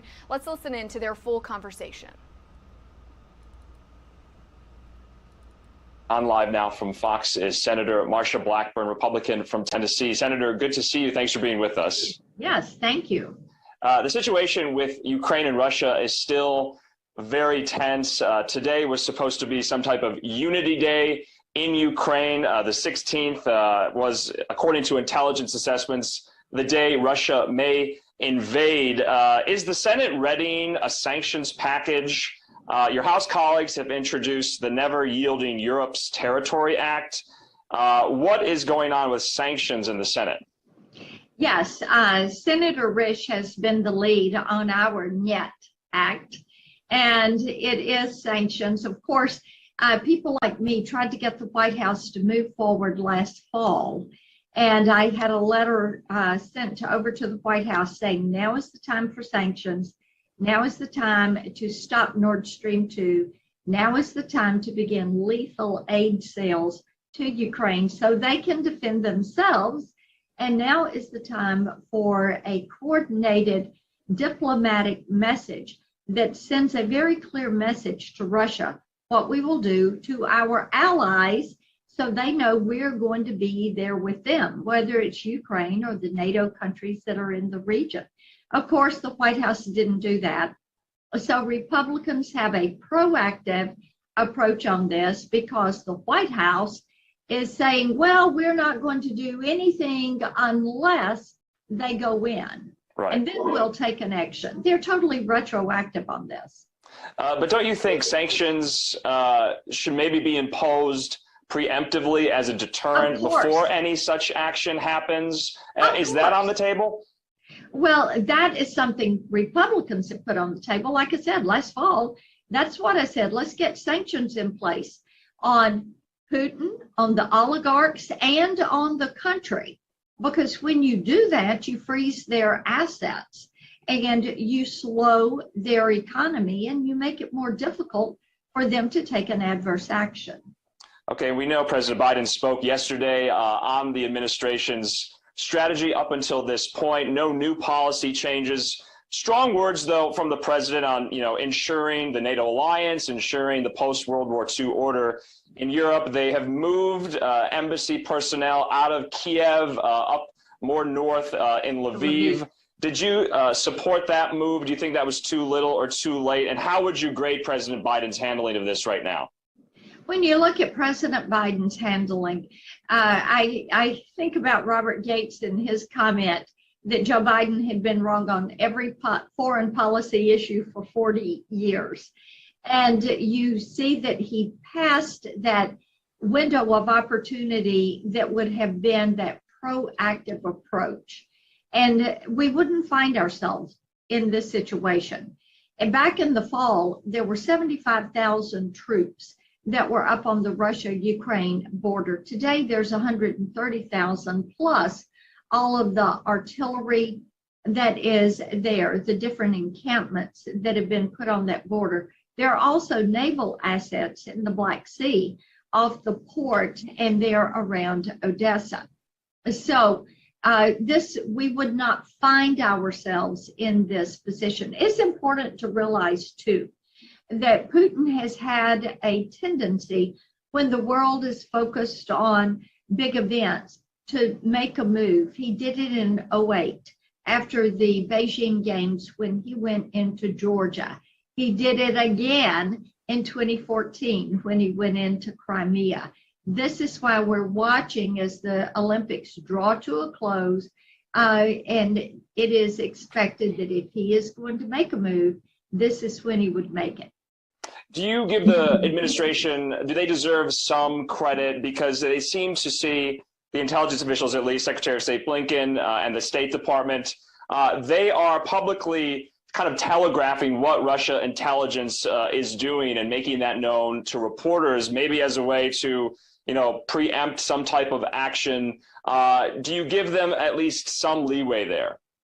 I think that it is appropriate that they finally came to the table and realized they have to take Putin seriously because Putin views Joe Biden as weak, as rudderless.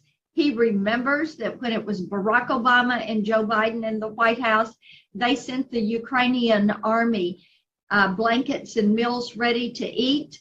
Donald Trump, when he was in the White House, sent the Ukrainian army bombs and bullets. And Putin understands this. So we think that it is appropriate that finally this White House is taking this as the serious issue that it is. And diplomacy still continues. Thankfully, no invasion as of yet. We'll continue to monitor this. I want to move on to another topic. Earlier last week, you had threatened to withhold the continuing resolution, to hold that up if you did not get clarity on this grant proposal from Health and Human Services that would fund drug addicts in recovery. And there was a lot of back and forth about, are taxpayers going to essentially be funding crack pipes at safe injection sites? You got an answer on that, but you were willing to hold up government funding, maybe get a government shutdown to get an answer on that. Are your concerns alleviated? One of the things that was so interesting to us is how this all did come to light. And people were saying, you got to be kidding me. We have such drug issues. We have the cartels pushing pounds of drugs into this country, fentanyl, heroin, cocaine, meth. And now we're finding out that SAMHSA, through their grant process, has been putting these harm reduction grant dollars into these safe smoking kits. The safe smoking kits generally carry needles and pipes and tubes and things of that nature. What we got was a commitment that going forward, no taxpayer dollars are going to be used for any of these safe smoking kits. Now, there is still a difference of opinion between HHS and the Drug Policy Alliance about what those dollars have been used for in the past. But these are taxpayer dollars. They are not to be used ever in any way for drug paraphernalia. And the Health and Human Services Secretary Becerra, he said that, this was never on the table. He says no federal funding will be used directly or throughout subsequent reimbursement of grantees to put correct. Pipes in safe smoking kits. But your colleague, Senator Manchin, Senator Rubio, they just introduced what is known as the Pipes Act to make sure this is codified into some sort of legislation that no taxpayer money would ever go to something like that. Do you agree with that? That's exactly right. Yes. What they did, based on what we found out from HHS, and as I said, we didn't get clarity on what has happened in the past. We get clarity on going forward. So Senators Manchin and Rubio are going to put this into legislative language. As we take up the CR, this is one of the amendments that we will vote on, so that you make sure that just as you cannot use the money for needles, you cannot use it for pipes or the components of pipes. Senator, two more questions for you. The CDC is apparently going to update their indoor mask guidance and some other COVID-19 guidance, possibly next week, according to reports. Do you think the CDC is behind the ball game here? We've seen other states, mayors, especially of blue cities and blue states, already plan to do away with their indoor mask mandates. Is the CDC just catching up at this point? Yes, the CDC is just catching up. In states like my state of Tennessee, people have been without these masks. Many of the school systems, children are not wearing masks as they are in their academic day. They're not wearing them for extracurricular activities. What we know is that we are moving from the pandemic stage to an endemic stage. We have to learn to live with COVID. We're probably going to have a different strain of COVID every year or so, just like we do with the flu. So it is important that we learn how to keep ourselves safe and live with this and get our lives back to normal. And just lastly, Senator, the president said that before the end of the month, he wants to announce his SCOTUS nomination to replace retiring Justice Breyer. He said that it's going to be an African-American woman. Are you open to meeting with that nominee to potentially, if she has the legal credentials, the legal pedigree, and the qualifications, would you support that nominee? We look forward to meeting with the nominee and beginning the vetting process as soon as the nominee is announced. Those of us at Senate Judiciary Committee will begin to individually look at opinions, writings, rulings, speeches, and then develop a series of questions. I will look forward to meeting individually with the nominee and then going through the period of questioning at committee that we will have with the nominee. Following that, after there is discussion at committee, whomever is the nominee will then move forward to a consideration by the full Senate. Individuals in the Senate will all want to meet individually with this nominee. Bear in mind, this is a lifetime appointment. So there is a lot of work that goes into a Supreme Court justice. And we look forward to conducting that due diligence and coming to a decision. So what you're saying, you're undecided either way, yay or nay. You want to. We don't know who the nominee is.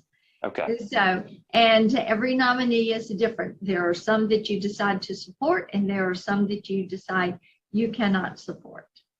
All right, Senator Marsha Blackburn, as always, we appreciate your time here on Live Now. We'll talk to you again. Absolutely. Thank you. All right, and a big thanks to our Andy for that report. Now we want to move to New York, where a judge says that former President Trump and his two eldest children must answer questions under oath in a New York investigation into his business practices. We want to get you this video here right now. Now, the judge ordered Trump and his two eldest children, as we mentioned, to testify, his two eldest children, Ivanka and Don Jr., to testify to comply with subpoenas issued in December by New York's Attorney General. They must sit for a deposition within 21 days of that ruling. Now, the judge issued the ruling after a 2-hour-long hearing with lawyers for the Trumps and the Attorney General's office.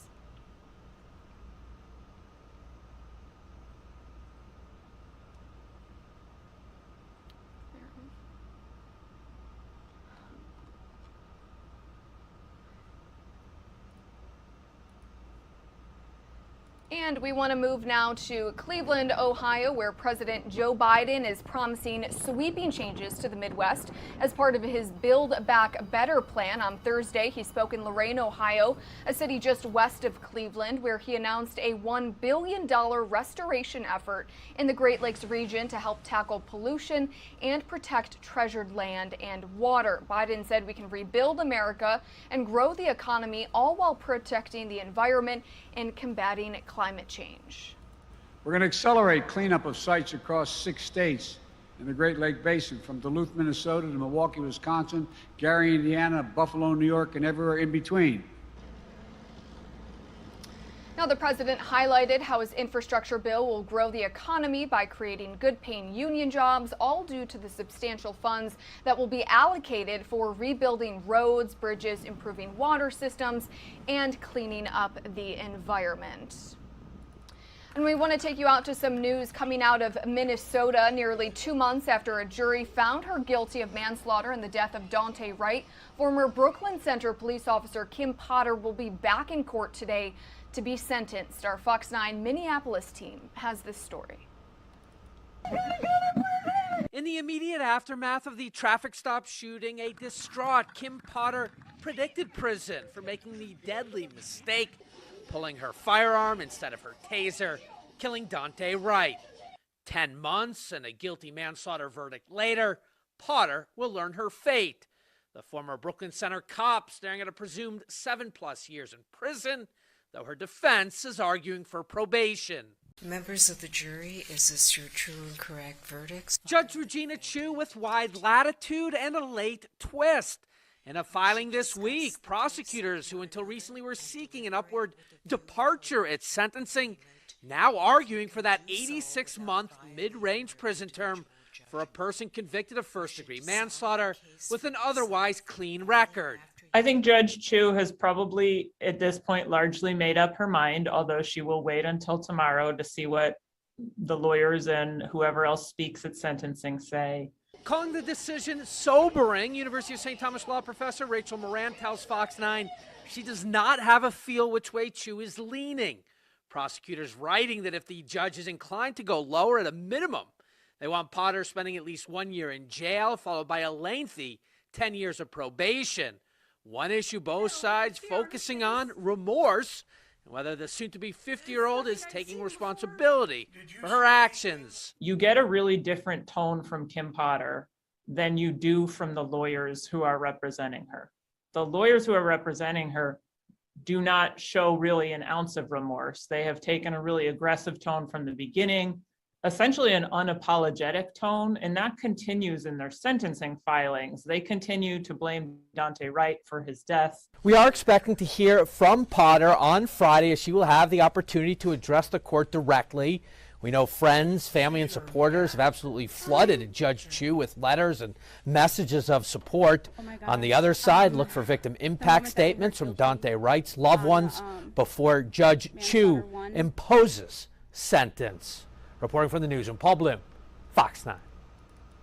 All right, Paul, thank you for that report. And we will, of course, be taking Potter's sentencing live here on Live Now from Fox. That'll be coming up in about an hour and 40 minutes at 10 o'clock Eastern time. So stay tuned for that. Meanwhile, Potter's lawyer, Earl Gray, is also representing one of the 3 former police officers on trial for violating George Floyd's civil rights. And since Gray will be at Potter's sentencing today, the trial is on hold until Monday. Now, yesterday, J. Alexander Kueng was back on the stand facing cross-examination.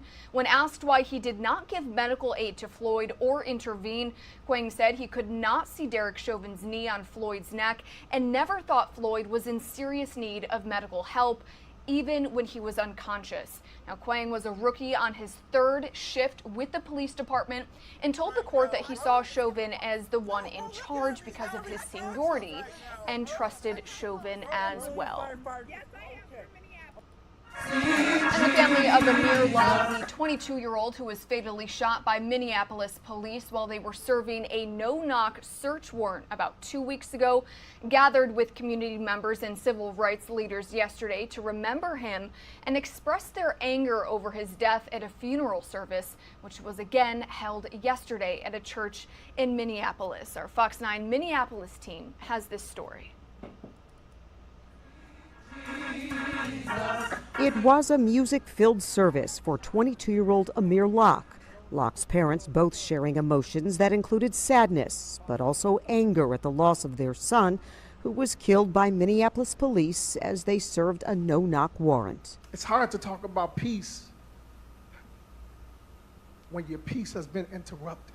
But there were smiles as Locke's mother and father also remembered their son as funny and charming, a good person and a great son. He wanted to make sure that I was getting my cardio in climbing those 3 flights of stairs. That's Amir. That's who Amir was. Well-known civil rights attorney Ben Crump, Philando Castile here in the Twin Lakes area, and the Reverend Al Sharpton also spoke at the service and offered a strong take on racism. Amir Locke, let that sink in, was just sleeping while and the police came and shot and killed him. At the same time that we are talking about Black history, there's a concerted effort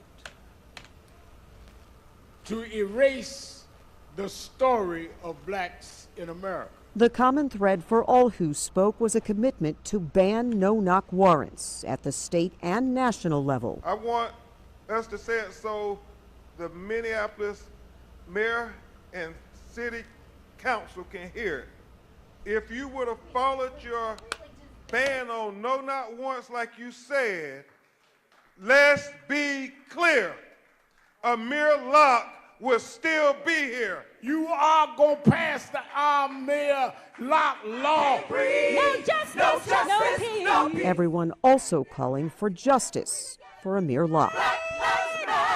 Karen Scullin, Fox 9. And on the topic of those no-knock search warrants, Democratic lawmakers in the Minnesota House took the first step to dramatically limit no-knock warrants. The new bill heard yesterday would not totally eliminate their use, but it would severely limit them in general. Now, the bill by State Representative Athena Hollins of St. Paul would still allow police to execute a no-knock warrant in the case of someone either being held captive or to prevent imminent death or harm, but preventing deaths like Amir Locke's is very much the main goal. And meanwhile, in Georgia, the federal hate crimes trial against 3 men convicted in the murder of Ahmaud Arbery in Brunswick, Georgia, picks back up this morning. A police officer testified yesterday saying he told the 3 men just days before the shooting that there was no evidence that Arbery had done anything other than trespass at a home where he was seen visiting repeatedly without stealing anything. Now, that comes just a day after the FBI analysts testified that they found text message conversations with Travis McMichael and William Roddy Bryan that contained several racial slurs. Greg McMichael's phone was not investigated because it was encrypted. Prosecutors in Georgia are using the findings to prove that the three men targeted Arbery because he was black. All three have pled not guilty. And we want to take you out to this live look of Tampa, Florida, where we know that a trial is underway for Curtis Reeves. The trial for Curtis Reeves, the 79-year-old man. Again, he is a former police officer. We want to get you this video if we can. There we go. He is a former Tampa police officer who is accused of killing a man inside of a Tampa movie theater 8 years ago. That trial again is underway. The lead detective who interviewed Reeves right after the shooting took the stand. Our Fox 13 Tampa team explains what happened in court.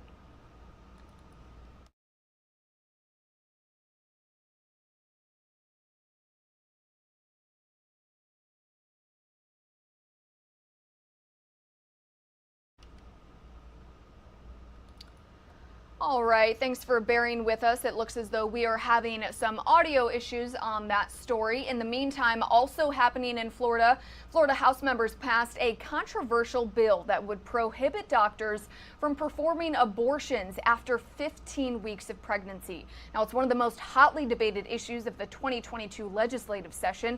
The Republican-dominated House approved the measure in a 78-39 vote along almost straight party lines after nearly 6 hours of debate.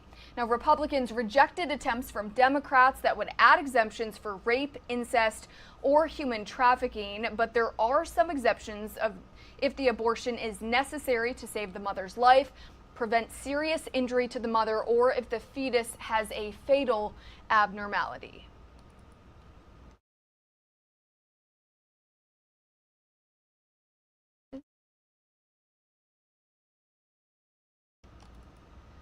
And also in Florida, the Coast Guard seized more than $1 billion worth of illegal drugs at Port Everglades in Florida yesterday. Traffickers were moving the drugs through the Eastern Pacific and Caribbean Sea. Investigators also collected evidence, it says, that will help take down cartels and prosecute drug traffickers. All right, it is about 8:30 here on the East Coast. We are going to take a quick 2-minute commercial break. We'll be back with many more top stories, again, coming up in just 2 minutes.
And welcome back to Live Now from Fox. We want to get to news about the stock market. Fears of a Russian invasion of Ukraine are continuing to affect the stock market. As we mentioned, we want to get you this video of the stock market. The Dow dropped 623 points. That's the worst session of 2022 so far. The Nasdaq dropped 2.8%, while the S&P 500 saw a drop of 2.1%. Now, on this news, the IRS is continuing to deal with a number of issues this tax filing season. Jammed phone lines where customers have to wait hours to speak with someone, and delays with tax refunds being paid out. Senators held a hearing with top officials about some of those challenges. We want to head out to Fox's Madeline Riviera for this story.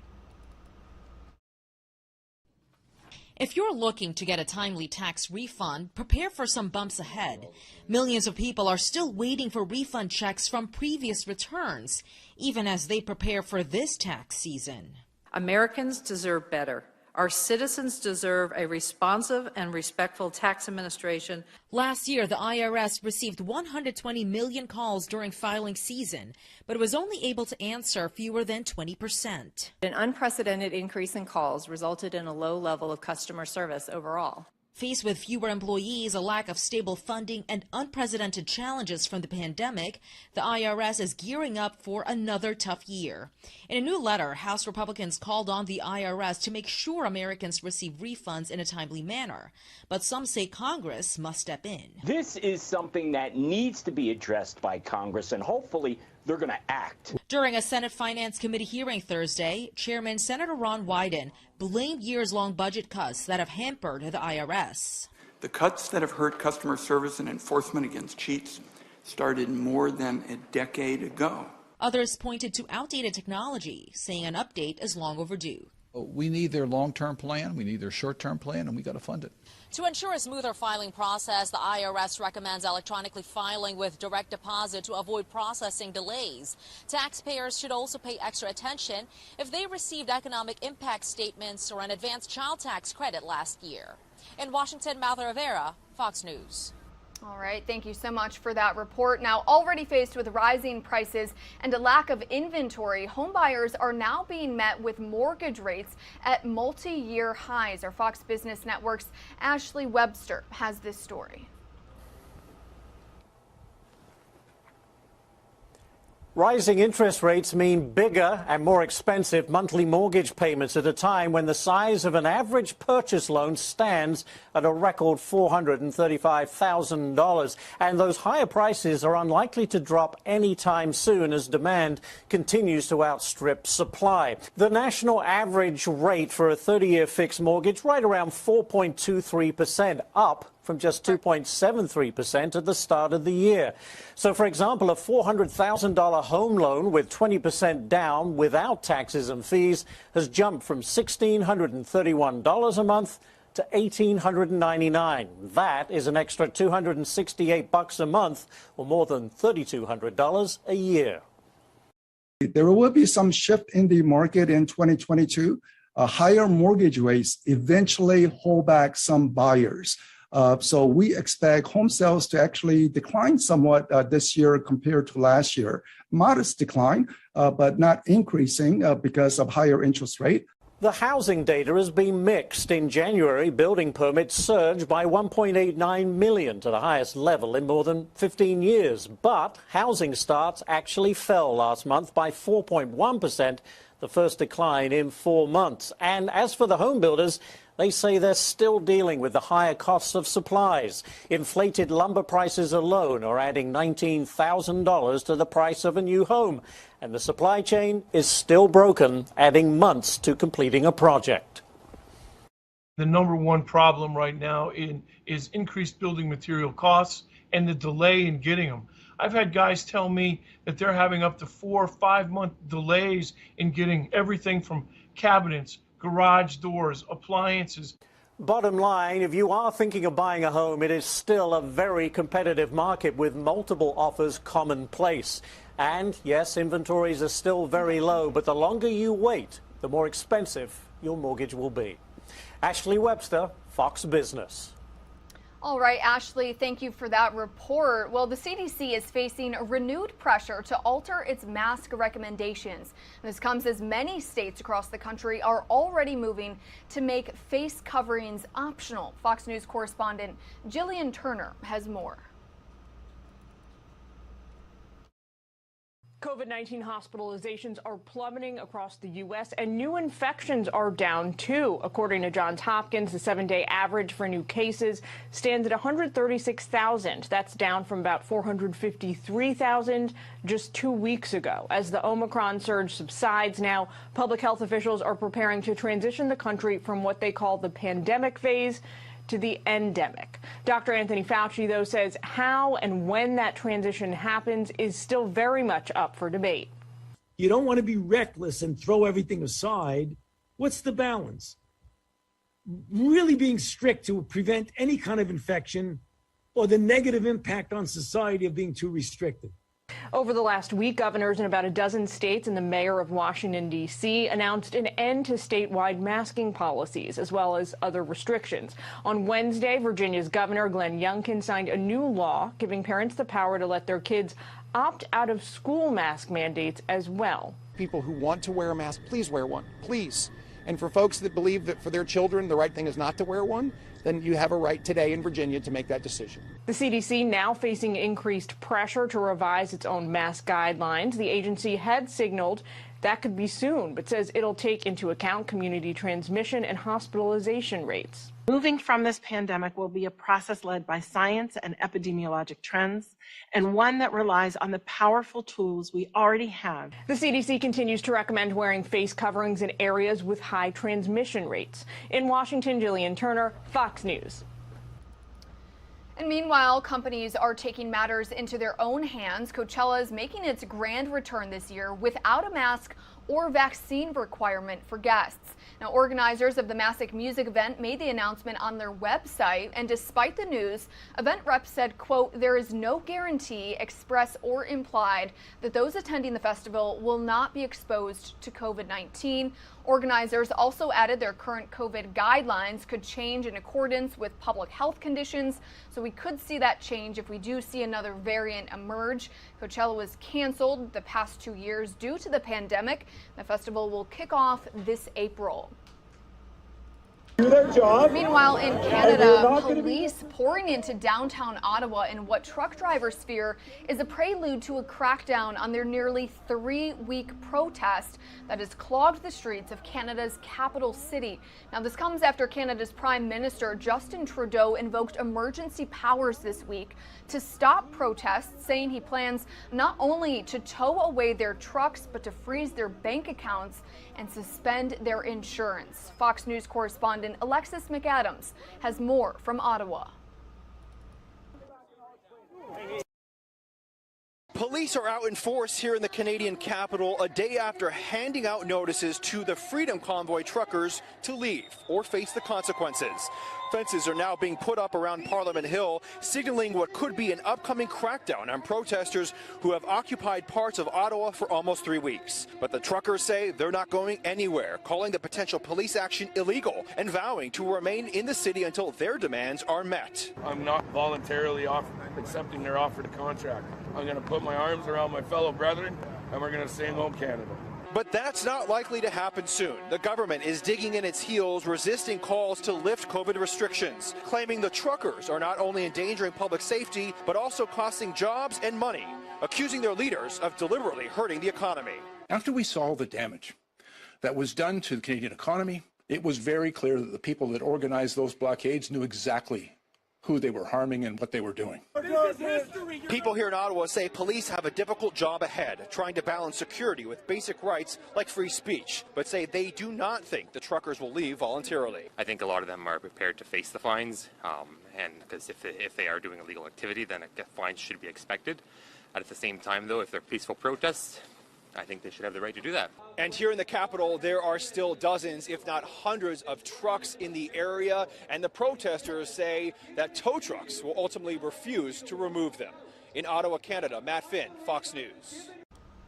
All right, Matt, thank you so much for that report. We are going to take a quick 2-minute commercial break, but when we come back, we are going to take you live out to the Daytona International Speedway, where our Fox 35 team here in Orlando is bringing us live preview coverage of the Daytona 500, which is coming up this weekend. Again, this is all coming up in just 2 minutes. Stay with us.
And welcome back to Live Now from Fox. Time here on the East Coast is about 8:43 in the morning. We want to take you out to this live look of the International Speedway in Daytona, Florida, where our Fox 35 team is giving us live coverage all morning long, previewing, again, the Daytona 500. We want to get to a story, though, before we head to their live coverage of a brotherhood talking about diversity in racing. Let's get to that package, and then once that's over, we're going to take you back out to the Speedway again for live coverage from our Fox 35 team here in Orlando. The roar of the cars and the crowd define NASCAR, but look closely beyond the noise and excitement and you'll see them. The pit crew. Their precision is extraordinary. Little room for error here. These guys know they have to get it right the first time. And they also know eyes are on them for another reason, too. We're definitely the minorities in the sport. Jeremy Kimbrough has been part of NASCAR's pit crew for 5 years with Chip Ganassi Racing, a former NFL linebacker who's now tackling a different sport and stereotypes. Just trying to show the younger guys, you know, the same ladder, how to climb up and, you know, and not use, you know, being a minority as a limitation, you know, embrace it and take it on headstrong and then, you know, you create pathways for others. At the end of the day, you know, people gotta be confident within themselves. And I just think the most confident people are the most successful people, you know, no matter who or what you're around. And not only that. And Marshall McFadden says that confidence has helped him succeed in pit row, and having a great work ethic from years of NFL play didn't hurt either. When I got here, it was film study, it was competition, it was trainers, it was weightlifting, it was everything and above what a professional team would need to prepare for on a big game day. A big game that typically didn't see many men of color. Kenyatta Houston was one of the very few 16 years ago. When I came in, I had dreadlocks down my back, and I definitely got the looks when I came into the sport. But instead of like Kimbrough said, instead of using who you are as like a disadvantage. I use it to my advantage. 1, 2, 3. The men say hard work is the key to their success. Their story is part of a documentary called The Brotherhood of NASCAR, an in-depth look at their professional and personal lives. Most graduated from NASCAR's Drive for Diversity Pit Crew Development Program, which now boasts more than 55 graduates working in NASCAR. While the sport is growing in diversity, these men say they hope this documentary shows that we're all more alike than different. They eat together, they break bread together, and their wives and stuff hang out together. The kids play together. Oh, he's just like me. And then you have a fond of respect of when you really see people put in the work and you see how they're living, because sometimes a picture can get painted and people judge you based off how you look. And speaking of looks, Kenyatta Houston says something else has definitely changed in his 16 years at NASCAR. Body in this sport made me cut my hair, just life and age. So once this hairline started getting right there, I think it was time. Okay. I think it's time to let it go. But while the hair may be gone, this brotherhood of NASCAR remains strong. Teamwork, go get it. Danielle Knox, Fox 35 News. All right, Danielle, thank you so much for that report. We are going to get to our live coverage of the Daytona 500, where our Fox 35 team is bringing us live coverage. But in the meantime, we want to take you out to a live feed that we are getting out of Munich, Germany. We know that U.S. Secretary of State Antony Blinken and Germany's counterpart Annalena Baerbock are taking questions from the press. We want to head out to that right now, so let's listen in.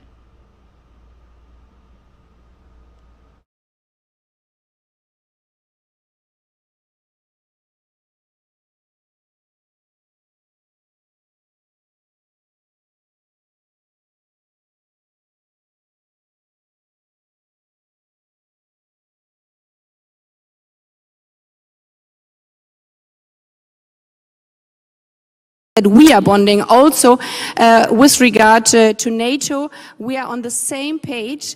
We have written the same letter all together, and this is also why we get the request, well, we want individual letters. No, this is our common transatlantic anthem. And with regard to the economic sanctions, yes, I mean, we all know the figures. We also know also with regard to financial flows. However, I mean, if you have this scenario, being totally cut off by economic exchange between Russia and Germany and Russia and the EU. I mean, this is not nothing. And I would also underline, because we're always talking about Russia, but it's the Russian government.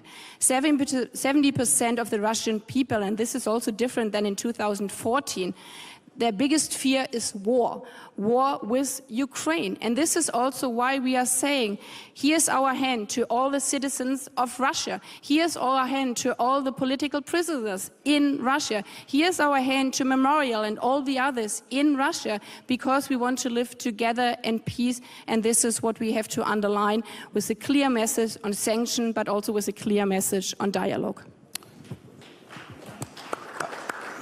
I can only add that I'm in violent agreement with my friend and colleague. Look, Russia and China together are right now less than 20% of world GDP. The United States, Europe together, 45% of GDP. When we bring in some of our democratic partners from Asia, Japan, Korea, Australia, others, we're well over 50% of world GDP. That is a very powerful weight when it's acting in unison, and increasingly we are. The convergence around a determination not to, in the case of China, hold it back, not to be opposed to Russia for the sake of opposing Russia, but to uphold something that brings us all together, which is this liberal international order, that increasingly is bringing us together. And when we're acting in unison, I'll take our side anytime. Did I see François Hesbourg? Please, go ahead.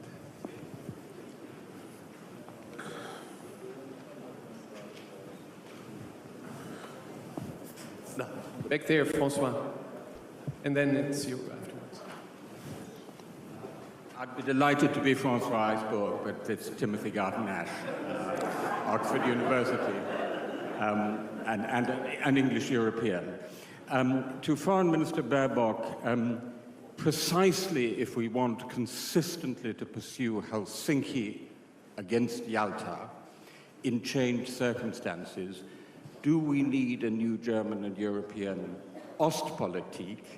And if yes, what would its 2 or 3 key features be? And to Secretary Blinken, how do we preserve that Western unity and solidarity if Putin doesn't do the invasion, doesn't do even, to coin a phrase, how shall I put it, a small incursion? Not a single Russian soldier crosses the frontiers, but massive hybrid military technical means are applied, cyber attacks, recognition of the Donetsk and Lugansk statelets. How do we preserve Western unity in that event?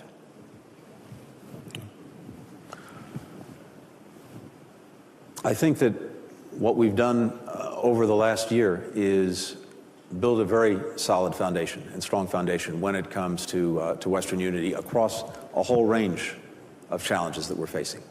And we've rediscovered habits of cooperation, of coordination, and as I'm seeing it at least, there is increasing convergence on most of the central issues of our time. I am convinced that irrespective of what Russia does with regard to Ukraine in the weeks ahead, whether it is a full-on invasion, whether it's something shorter of that, that we will retain that solidarity. But it doesn't happen by itself.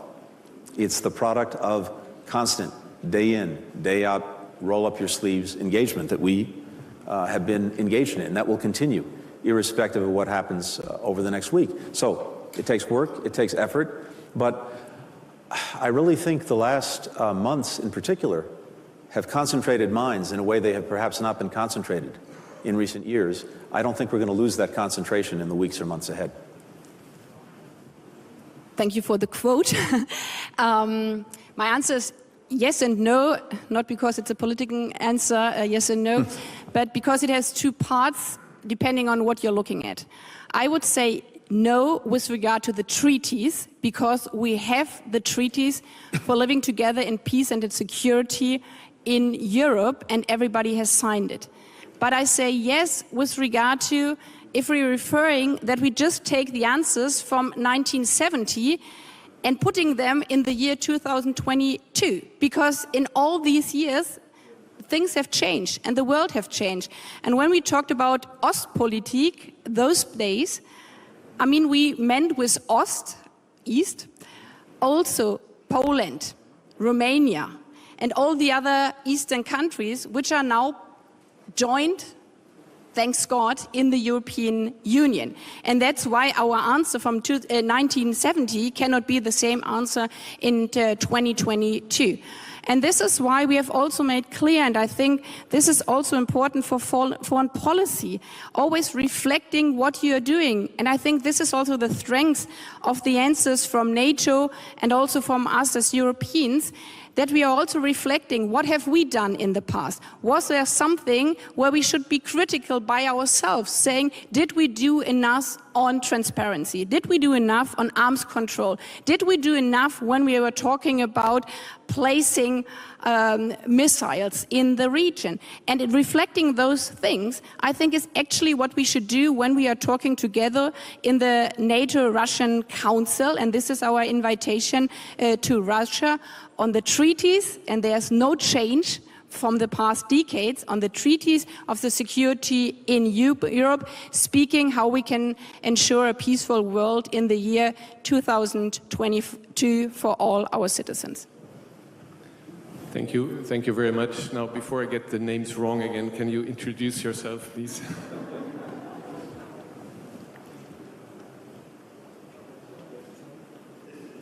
Abdul Momen, Foreign Minister of Bangladesh. We are so pleased when Biden administration joined the climate dialogue, and we are thankful to Secretary Blinken and also, the Special Envoy John Kerry for, making it possible for Biden administration to join the climate discourse. We are very pleased because we are hoping that we can save this planet, and with US in our side, we were really delighted. Now, my fear is this current Ukraine, problem. Will it take away? Will it derail the process of climate change? Will it derail the funding that we are expecting from the development partners? Will there be a fear of, violence and, war, and that will start a new wave of, defense expenditure, which will take away money away from the climate issue, creating more insecurity for the global community? What is your take on it? Thank you.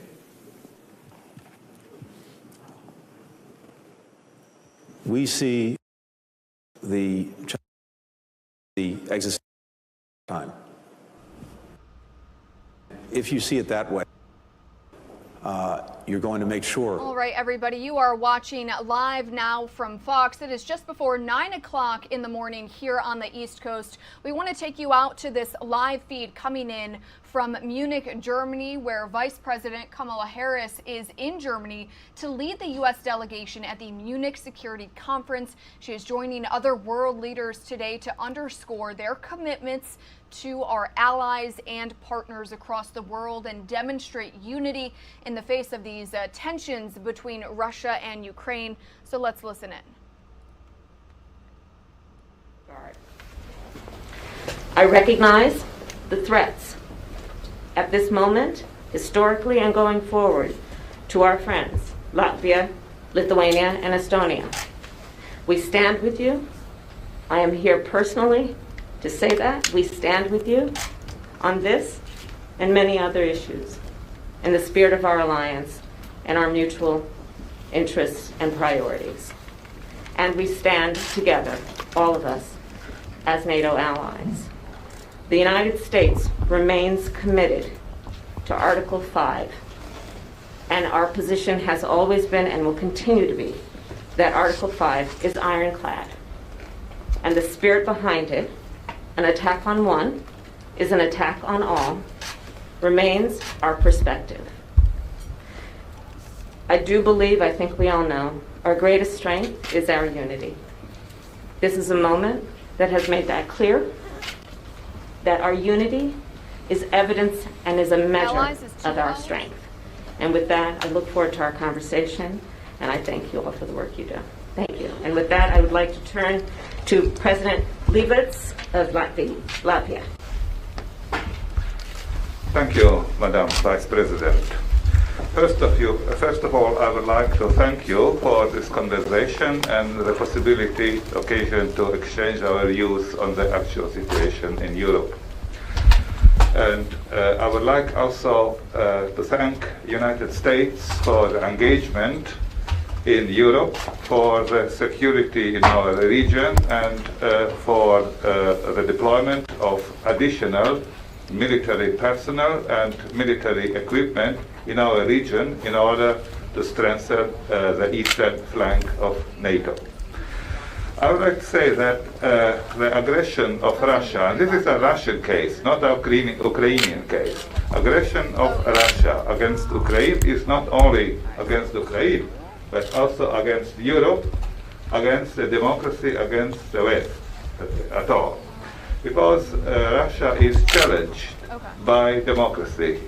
It is difficult for Russia to see that there could be a democratic Ukraine, because it could have some repercussions in Russia.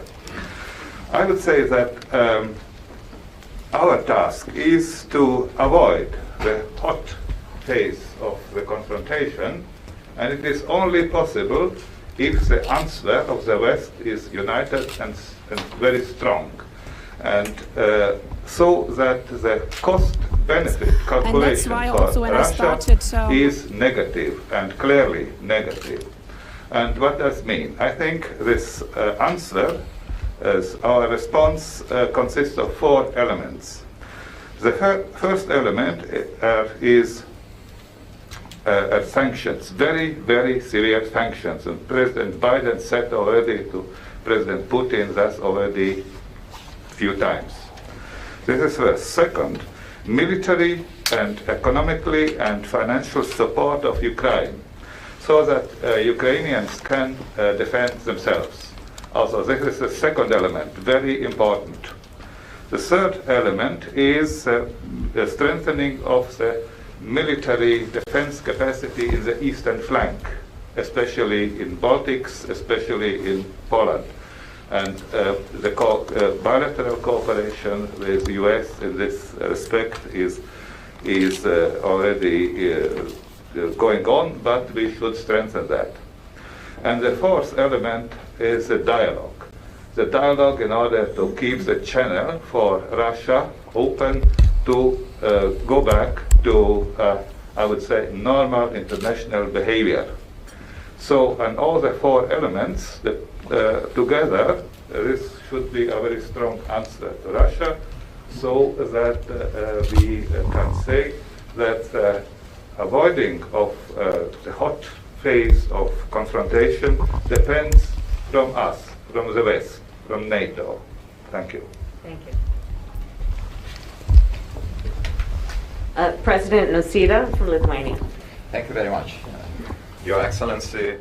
All right, everybody, you are watching Live Now from Fox. It is 9 o'clock here on the East Coast. We want to bring you up to speed on what you're looking at on your screen. You can see in the left-hand corner, Vice President Kamala Harris is at the Munich Security Conference. She flew to Munich, Germany yesterday to lead the U.S. delegation. Again, at that conference, she's meeting with world leaders to talk about their commitments to our allies and partners and, of course, demonstrate unity in the face of Russian aggression.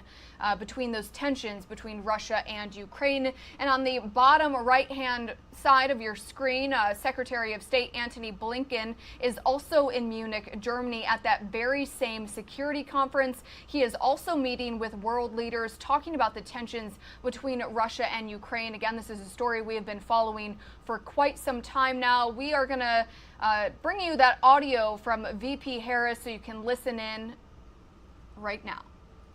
But we should not take those events along the border with Ukraine only individually as a security problem of Ukraine. Of course, it means a security problem of the whole region. And I like to say that there is no security of Ukraine without talking and discussion of security of the region. So security for Ukraine means a security for Baltic states. Security of Ukraine means a security of Europe. So today the ghost of war is lingering in Europe. Unfortunately, we have to admit it.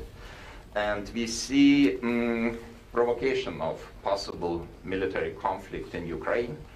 But in my eyes, I see that probably Russia is keeping both alternatives open. One alternative is to keep tension without the military conflict. The second alternative is open military intervention into Ukraine.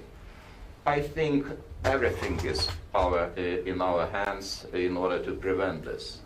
And the best formula, peace formula, in my eyes, is deterrence. The more we are united, the more we have firm stance on what is happening in Ukraine, the better we will send the signals to Russia not to start what they intend to do. And in this regard, I would say that it is critically important for the security of our region to see more presence of United States troops. So this is the reason why we really ask for permanent presence of United States troops in Lithuania. You know that we have these troops now on a rotational basis. And probably this is very good time moment to talk about even more higher, strong engagement into the security of our region. So, Madam Vice President, thank you for this opportunity. I hope that we will have more details to discuss during our conversation. Thank you. Thank you. Thank you. And Prime Minister Kallas, Estonia. Yes, thank you. Great. We are very grateful for this meeting and also all the meetings that we have had with the U.S. administration. It means a great deal to us. And first of all, I would also like to stress what my Latvian colleague already said. It's about democracy, really. Why Russia is doing this is that he doesn't want democracy to prevail in Ukraine. And so it is very important that we prevent this from happening. We stay united, as you stressed as well. This is extremely important, and I'm super happy that we have been united all this process. We are saying the same thing, all the allies, independent whether it's a big one or a small one, which is very important. And being a small country like all the Baltic countries really are, we have all lost our independence to Russia once.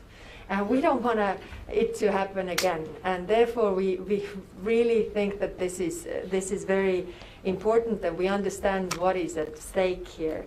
And also, being a small country, it is very important, and we are very grateful that a big ally like US constantly consults with us. Gives us information, keeps us posted. This means a great deal to us that we are, equal allies. And I know it takes a lot of effort from your side because there are lots of allies to be in contact with. But I can speak for all of us. We are very grateful for this. And we also feel that you are listening to our worries, which is not that make a tick in the box that you have consulted, but actually we feel that you also hear us. Our support to Ukraine is unwavering, and Ukraine needs all the political but also military support we can give. And of course, we as allies decide the practical help regarding Ukraine, each country separately, but I think the message must be very clear. And also what my colleagues already said, the rapidly deteriorating security situation also reflects or influences our region, and it demands a stronger military presence in Europe, and also Russian troops and missiles in Belarus have also deteriorated the situation in the Baltic countries. If you look at the map, we are like a peninsula in terms of NATO, and therefore we welcome the decisions already made by U.S. administration to deploy additional forces in Europe, and we also hope that you increase the presence in the Baltic countries. Thank you. Thank you. Thank you, Paul. Thank you, Paul. Thank you, Paul. Paul. Madam Vice President. Madam Vice President. Is there still on? Thank you, Paul. Thanks so much. Thank you.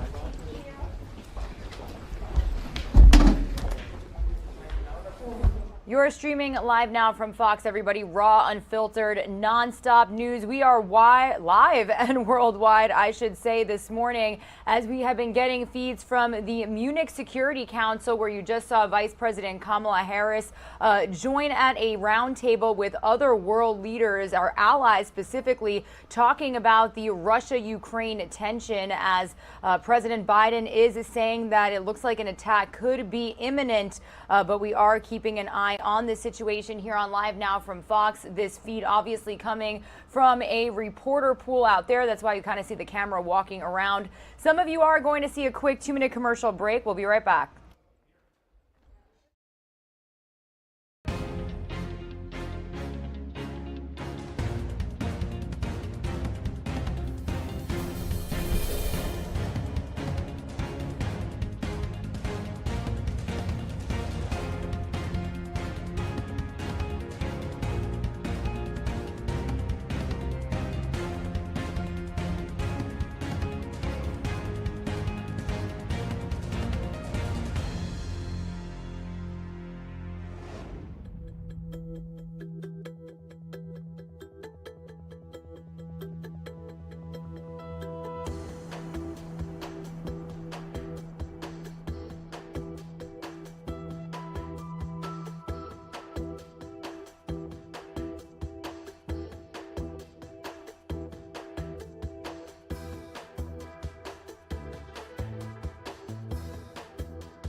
Good morning, everybody. You're streaming live now from Fox, raw, unfiltered, nonstop news. My name is Regina Gonzalez with you live from Orlando, Florida. But we have been live and worldwide this morning as we are following Vice President Kamala Harris, as well as Secretary of State Antony Blinken's attendance at the Munich Security Council that is happening in Germany, as our own administrators, with the Biden administration, I should say, work to meet with our NATO allies and discuss the latest approach to the rising tensions between Russia and the Ukraine.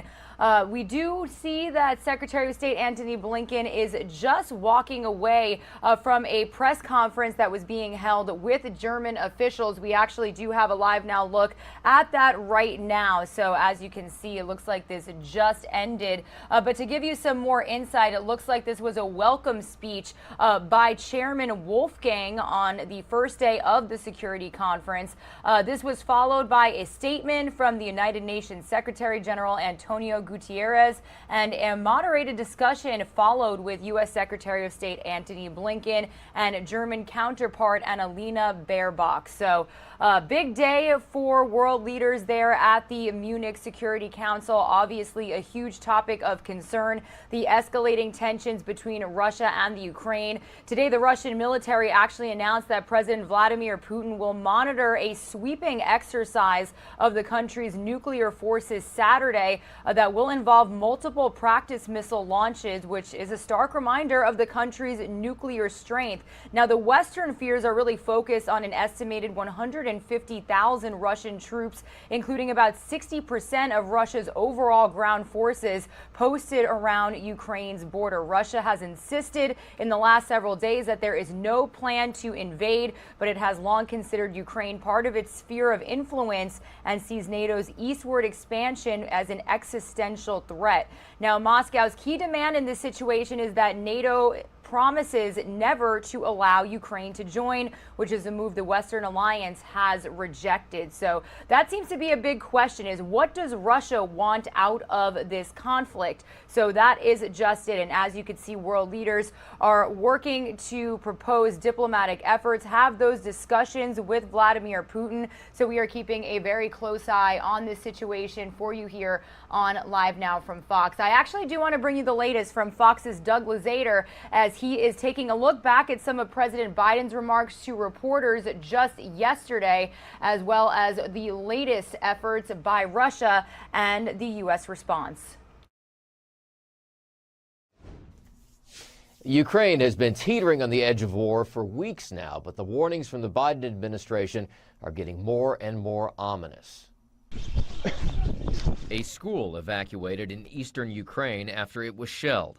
There have been hundreds of attacks in a region where pro-Russian forces may be trying to draw Ukraine into war and give Russia's Vladimir Putin the pretext he's looking for. They are engaged in a false flag operation to have an excuse to go in. U.S. Secretary of State Antony Blinken telling the UN Security Council that Putin's excuse could come in many forms. It could be a fabricated so-called terrorist bombing inside Russia, the invented discovery of a mass grave, a staged drone strike against civilians, or a fake, even a real, attack using chemical weapons. And despite Russia's claims that they are drawing down forces, the U.S. says it's just the opposite, even pointing to a temporary bridge that could help bring Russian tanks into Ukraine. I think we're beyond diplomacy now. One thing about Putin doesn't bluff, which is unfortunate. For his part, Putin is looking for a drawdown of NATO forces in Eastern Europe, and Russia just expelled a diplomat from the U.S. Embassy in Moscow.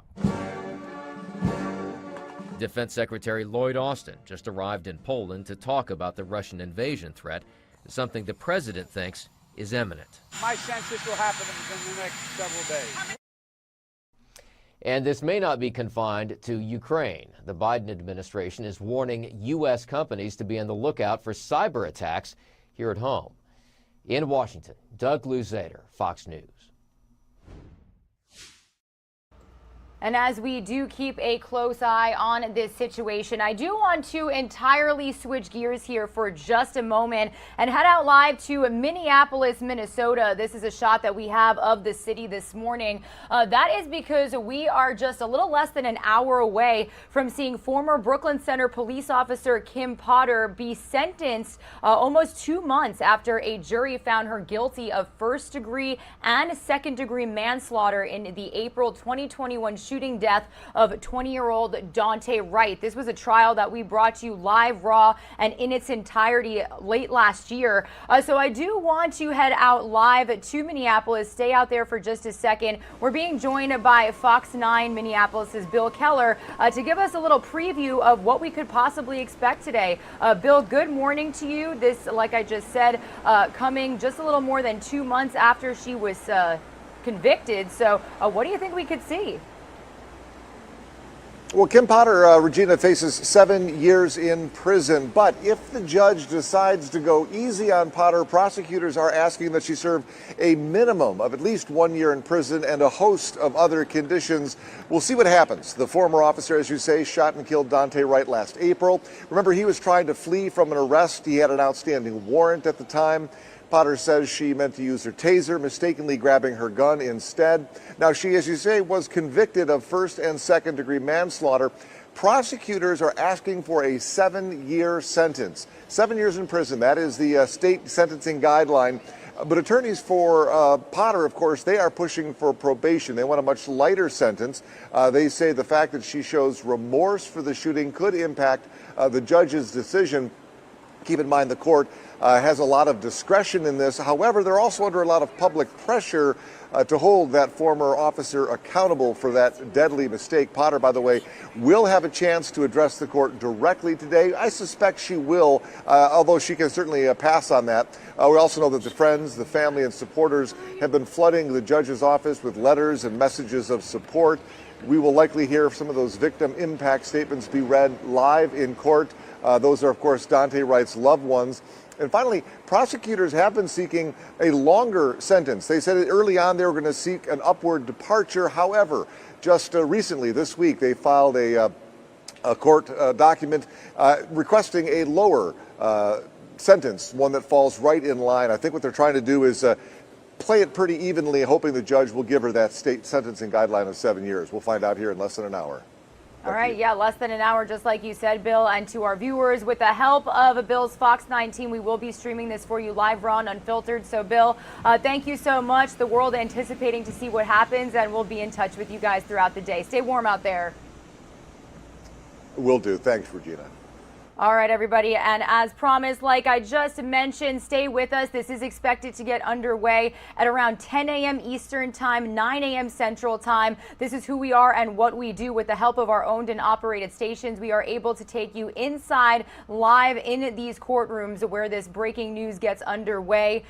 So be sure to stick with us for that live coverage. I'm going to send some of you on another quick 2-minute commercial break. When you return, we will again, be live and worldwide. We're going to talk about the latest Russia-Ukraine escalating tensions. We're also going to be talking about some breaking news out of Canada. More Freedom Convoy truckers being arrested out there by Ottawa police out there in the capital of Canada. And then we're also going to come back out here to Florida. We've got our Fox 35 Orlando team going live from Daytona International Speedway as the Daytona 500 weekend is officially upon us. So lots of different news to bring you here on Live Now from Fox, and that's coming up after this quick break.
disrespectful. We are not going to get in their way. Safety, there is a safety concern. Guys,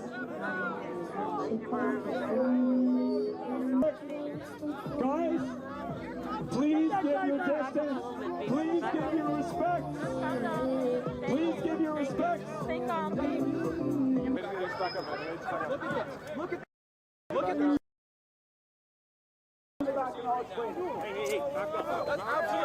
Guys, You're streaming live now from Fox. Everybody, good morning. It is a Friday, February 18th, and we are keeping you up to speed with all of the top stories that we are following, not only around the nation, but around the globe. I do want to bring you this breaking news alert, something that we've been following since the very beginning and can give you a little update on right now. Ottawa police out there in Canada announcing today that some protesters are being arrested during an operation to clear out those who have been demonstrating against Canada's coronavirus restrictions.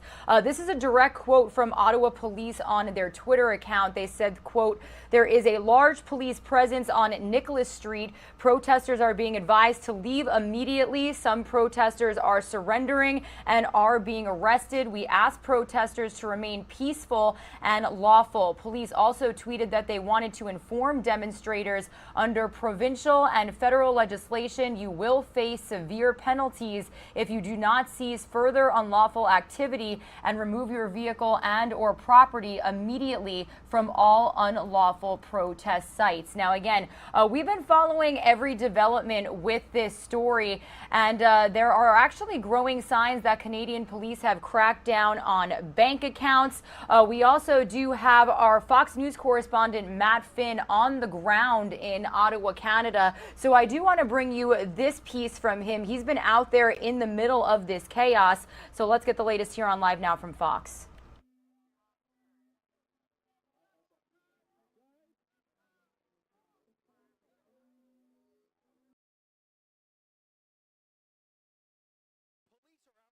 Here in the Canadian capital, a day after handing out notices to the Freedom Convoy truckers to leave or face the consequences. Fences are now being put up around Parliament Hill, signaling what could be an upcoming crackdown on protesters who have occupied parts of Ottawa for almost 3 weeks. But the truckers say they're not going anywhere, calling the potential police action illegal and vowing to remain in the city until their demands are met. I'm not voluntarily accepting their offer to contract. I'm going to put my arms around my fellow brethren, and we're going to sing home Canada. But that's not likely to happen soon. The government is digging in its heels, resisting calls to lift COVID restrictions, claiming the truckers are not only endangering public safety, but also costing jobs and money, accusing their leaders of deliberately hurting the economy. After we saw the damage that was done to the Canadian economy, it was very clear that the people that organized those blockades knew exactly who they were harming and what they were doing. People here in Ottawa say police have a difficult job ahead, trying to balance security with basic rights like free speech, but say they do not think the truckers will leave voluntarily. I think a lot of them are prepared to face the fines, and because if they are doing illegal activity, then fines should be expected. At the same time, though, if they're peaceful protests, I think they should have the right to do that. And here in the capital, there are still dozens, if not hundreds, of trucks in the area, and the protesters say that tow trucks will ultimately refuse to remove them. In Ottawa, Canada, Matt Finn, Fox News.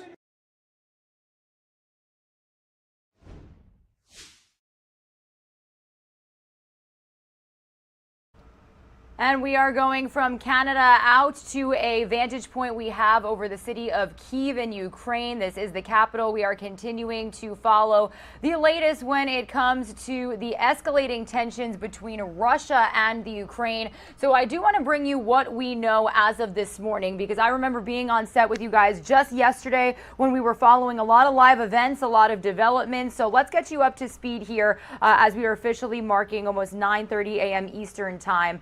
Today, the Russian military announced that President Vladimir Putin will monitor a sweeping exercise of the country's nuclear forces Saturday that will involve multiple practices of missile launches, which to them is a stark reminder to the world of their nuclear strength. Now, Western fears are focused on the estimated 150,000 Russian troops, including about 60% of Russia's overall ground forces posted around Ukraine's border. Russia insists it has no plans to invade, but it has long considered Ukraine part of its sphere of influence, and they see NATO's eastward expansion as a threat. Moscow's key demand in this entire situation is that NATO's promise is to never allow Ukraine to join them, which is a move that the Western alliance has rejected multiple times. Now, this is coming as NATO allies accuse Russia of misleading the world with disinformation by saying its troops are returning to bases. The Ukrainian military says 29 ceasefire violations were recorded overnight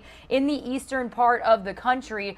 Russia is accusing Ukraine's troops of taking what it calls provocative actions. Meanwhile, Russia is expelling the #2 U.S. diplomat at the U.S. Embassy in Moscow. That was breaking news that we brought to you just yesterday morning, and it's a move the State Department is calling an escalatory step. Now, we've got multiple U.S. leaders out there as we speak. Secretary of Defense Lloyd Austin spoke from Poland earlier this morning after a meeting with the defense minister, and he actually said that they are readying the Polish military and that they plan on selling the Polish military 250 Abram tanks, which Austin said is the most modern version and will provide them some security and existential military power. Meanwhile, President Biden does plan on speaking by phone today with transatlantic leaders about the military buildup at the Ukrainian borders. We did hear his latest thoughts on the situation just yesterday before he boarded Marine One en route to Ohio. When asked by reporters how high the threat of a Russian invasion in Ukraine is, the president responded by saying it's very high because they have not moved their troops out. They have moved more troops in. Meanwhile, live remarks that we brought to you just yesterday here on Live Now from Fox, Secretary of State Antony Blinken addressing Russia's threat to global peace and security at a UN Security Council meeting in New York City. That was before he got on a plane and headed out to Munich, Germany, where he is currently, as we speak, attending the Security Council conference out there. Yesterday, he emphasized that Russia is moving towards an imminent invasion of Ukraine and urged Russian diplomats to consider a diffusion of the tense situation. Blinken again stopped in New York City on his way to Germany. He is out in Germany right now in the hopes of preventing a war at the Munich Security Conference that is also being attended by Vice President Kamala Harris. So again, wanted to get you up to speed on everything we know. We've got lots of trips happening overseas, lots of meetings happening overseas. Russian President Vladimir Putin meeting with the leaders from Belarus this morning. We had some feeds from that press conference, but it actually was not in English, so we decided not to bring that to you here on Live Now from Fox, but it did happen. And then we've also been monitoring how, these tensions have been affecting the stock market. It is officially 9:30 a.m. here on the East Coast. We've officially got the Dow trading this morning, already down 75 points. I do want to bring you a full Fox Business report on how they've kind of been monitoring these tensions in Ukraine, in Russia, and how they've affected the market and businesses back here in the United States. Let's listen in.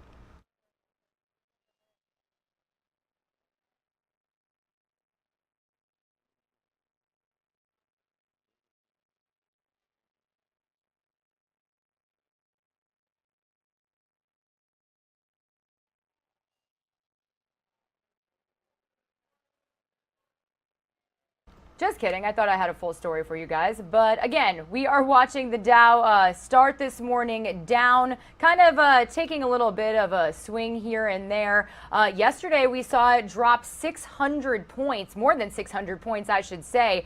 So again, we're going to continue monitoring that situation for you here and how it affects us in the United States on Live Now from Fox.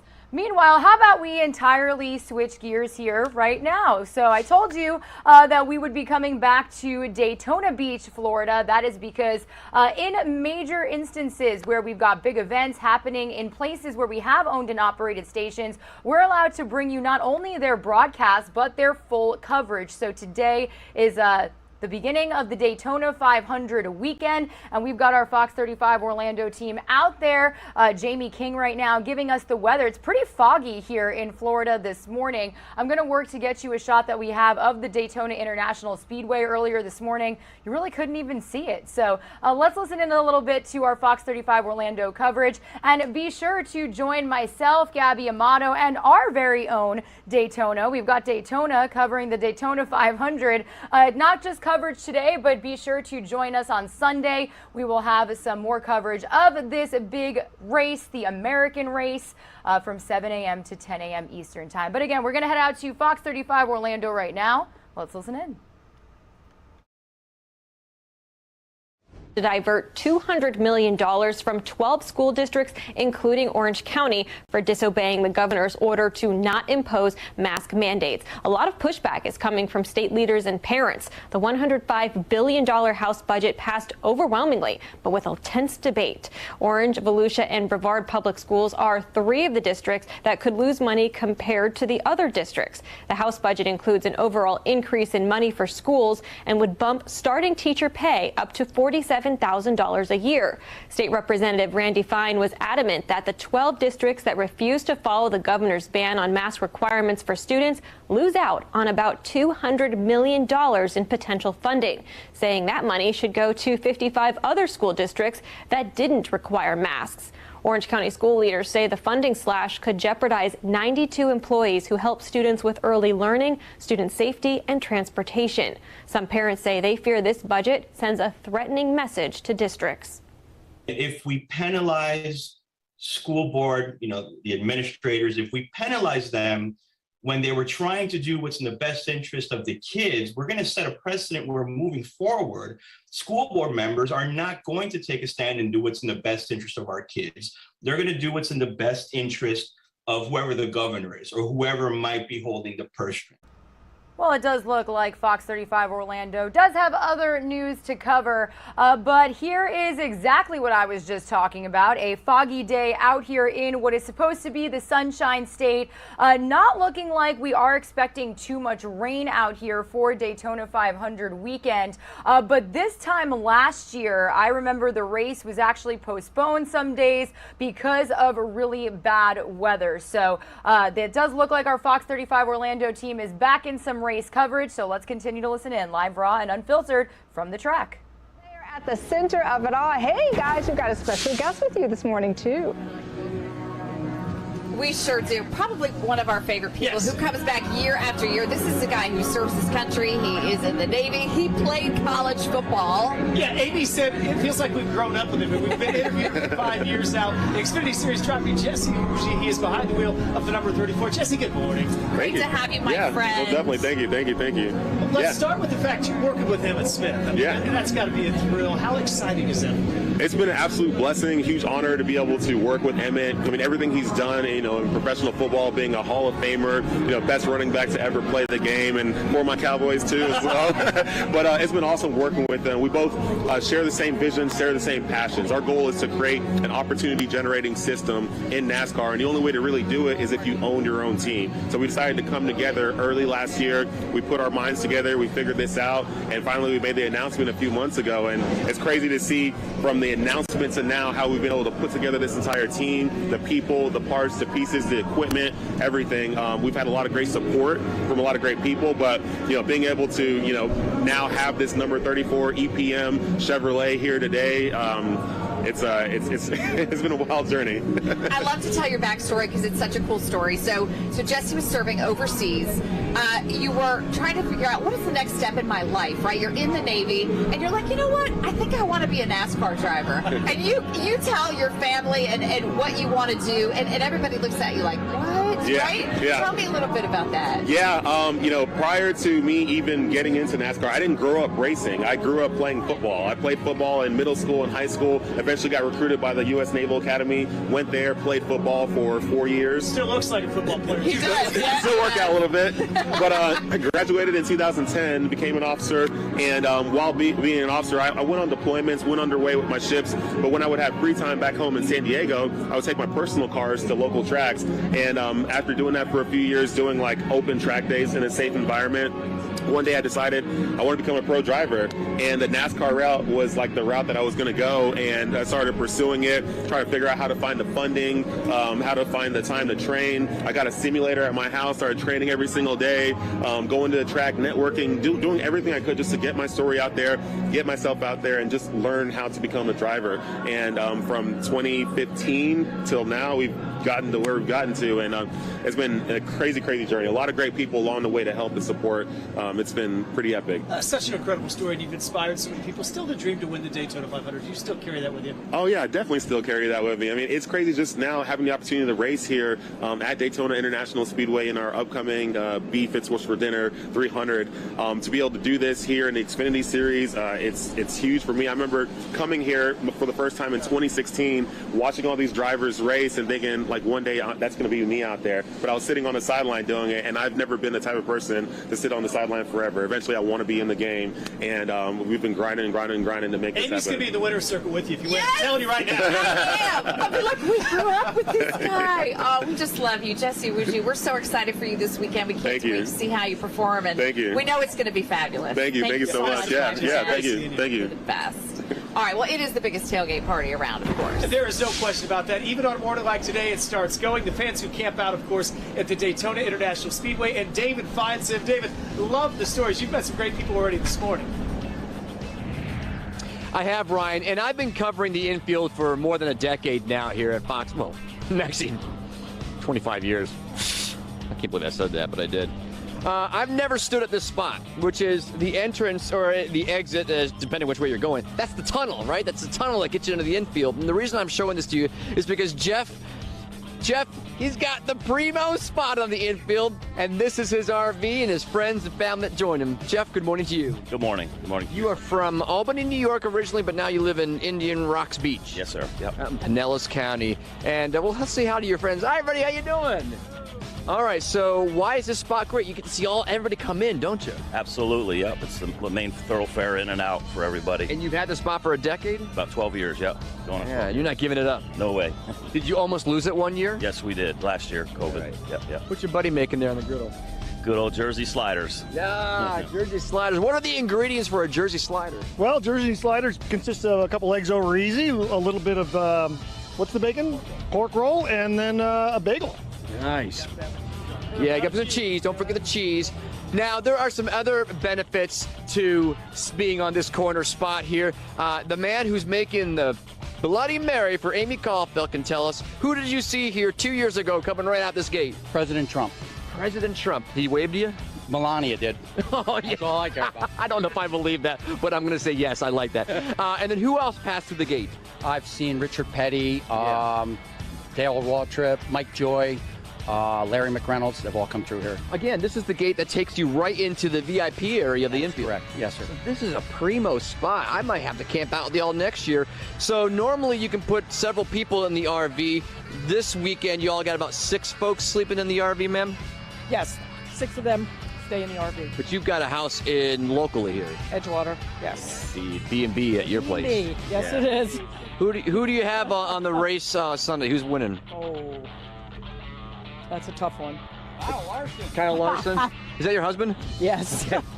He speaks for you there. Kyle Larson, indeed. All right, so who else do I want to talk to? Oh, wait. Listen. Are you from New York or from Florida? Where are you from? From New York? Yes, sir. What part? Albany area. Okay. It's like, what, -2 up there right now? I don't care. You don't care. I'm not here. You're in shorts? You're enjoying the weather? I'm all dressed up for you guys. Look at me. This is great. I love it. All right, so if I had to book a spot here, what's it going to cost me on this spot? Do you know what they charge you? It's right around $900 for the spot, and then the 2 passes are above and beyond. It's about $1,700. That's not bad. At all. No. And how do you guarantee this spot every year? Just you have to get it locked in by like July. And you do it. You're on the phone right there. Absolutely, yes. You ever had to fight somebody to get this spot? Oh yeah. It's a well-desired spot, as you can see. Yep. All right. How's the Bloody Mary for Ryan and Amy? Who made it here? Did you make him? Yes, sir. All right. Well, you've got one right here. What do you think, Ryan and Amy? You want to come down? Oh, there it is. Yeah. Have a little drink, a little banana walnut bread, and some sliders.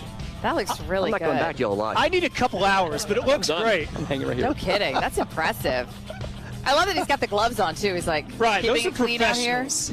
They know how to tailgate. David Gustav, we need to move over there. Yeah, no kidding. All right, thanks, David. We're going to send it back into studio with Danielle. Hi, Danielle. Hey, guys, you guys are having a great time out there, and there's a lot more ahead. Coming up on this special edition of Good Day Orlando this morning, the world-famous Thunderbirds join our crew live at Daytona. After the break, hear what they have to say about continuing their beloved flyover tradition this weekend. It's 9:42. You're watching a very special edition of Good Day Orlando. Don't go far.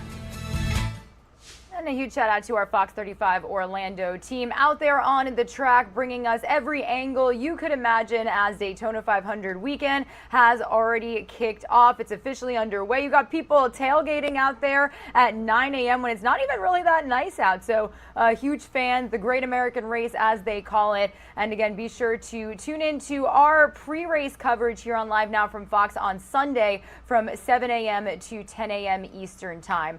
Speaking of Daytona, we like to joke that our very own Daytona Everett here at Live Now from Fox has been helping us get this pre-race coverage underway. She actually spoke with the 2021 Daytona race winner. So I do want to bring you this interview segment here on Live Now from Fox as we continue our coverage of Daytona 500 weekend. Everett, this is pre-Daytona 500 coverage, and we have a very, very special guest who's joining us right now, Michael McDowell, the defending Daytona 500 champ. Thank you so much for joining us here on the line, Michael. I know you're busy. Yeah, well, thank you very much. Yeah, here at Daytona, getting ready for the duels tonight. So a big week here at Daytona. It's always so special just to be here to kick off our season. And it's a lot of fun being the Daytona 500 champion coming to this race. So excited about tonight, excited about this weekend, and hopefully we'll be defending that crown. Right. Not everyone gets to say that they are a Daytona 500 champion. I mean, how does that feel going into this weekend? Yeah, you know, it's awesome. I mean, it's fun. It's been a fun week. It's, you know, with a lot of media and the preseason stuff that we do, it's definitely been special. But at the same time, I got this weekend and this race, and it's a new beginning, new start, and you want to do it again. So you can't get too wrapped up in all the hype, because you got to stay focused on what you got to do today and tomorrow and the next day to be prepared for this year's Daytona 500. But I'm taking it in too and enjoying it, and you know, it's been a fun week. Yeah. Well, there's a lot of big changes this year, including a new car, the next gen 4 performances Mustang, looking pretty cool out there on the tracks. What is it like driving it? Yeah, the cars are fun. I mean, they're neat. Like you said, they look good. They sound good. You know, a lot has changed with this next gen car. So it's not like a few little things. Everything is different about this car. So it's been fun, you know, just to learn new things and to figure out, you know, what it takes and what it's going to, you know, need differently.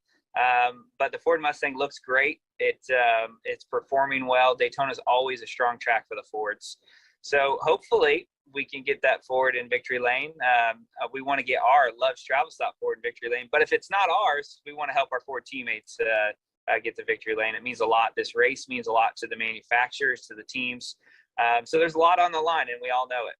Yeah.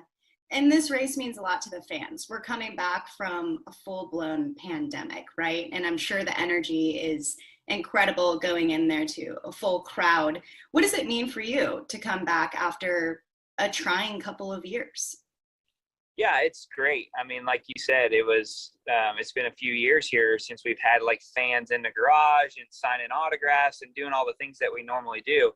And I was walking into the garage on Tuesday, and I didn't think much about it, you know, because you're just doing your deal. And I got in the garage, and there's people waiting to get autographs signed. I'm like, oh, yeah, we got to carry Sharpies again. We got to be prepared for this. But it's great. I mean, sold out crowd this weekend for the Daytona 500. The infield camping, everything's packed. it's going to be a fun weekend. You can already feel the energy building and the excitement building, heading into the duels. And, it only ramps up more and more each and every day and night as we get closer to the 500.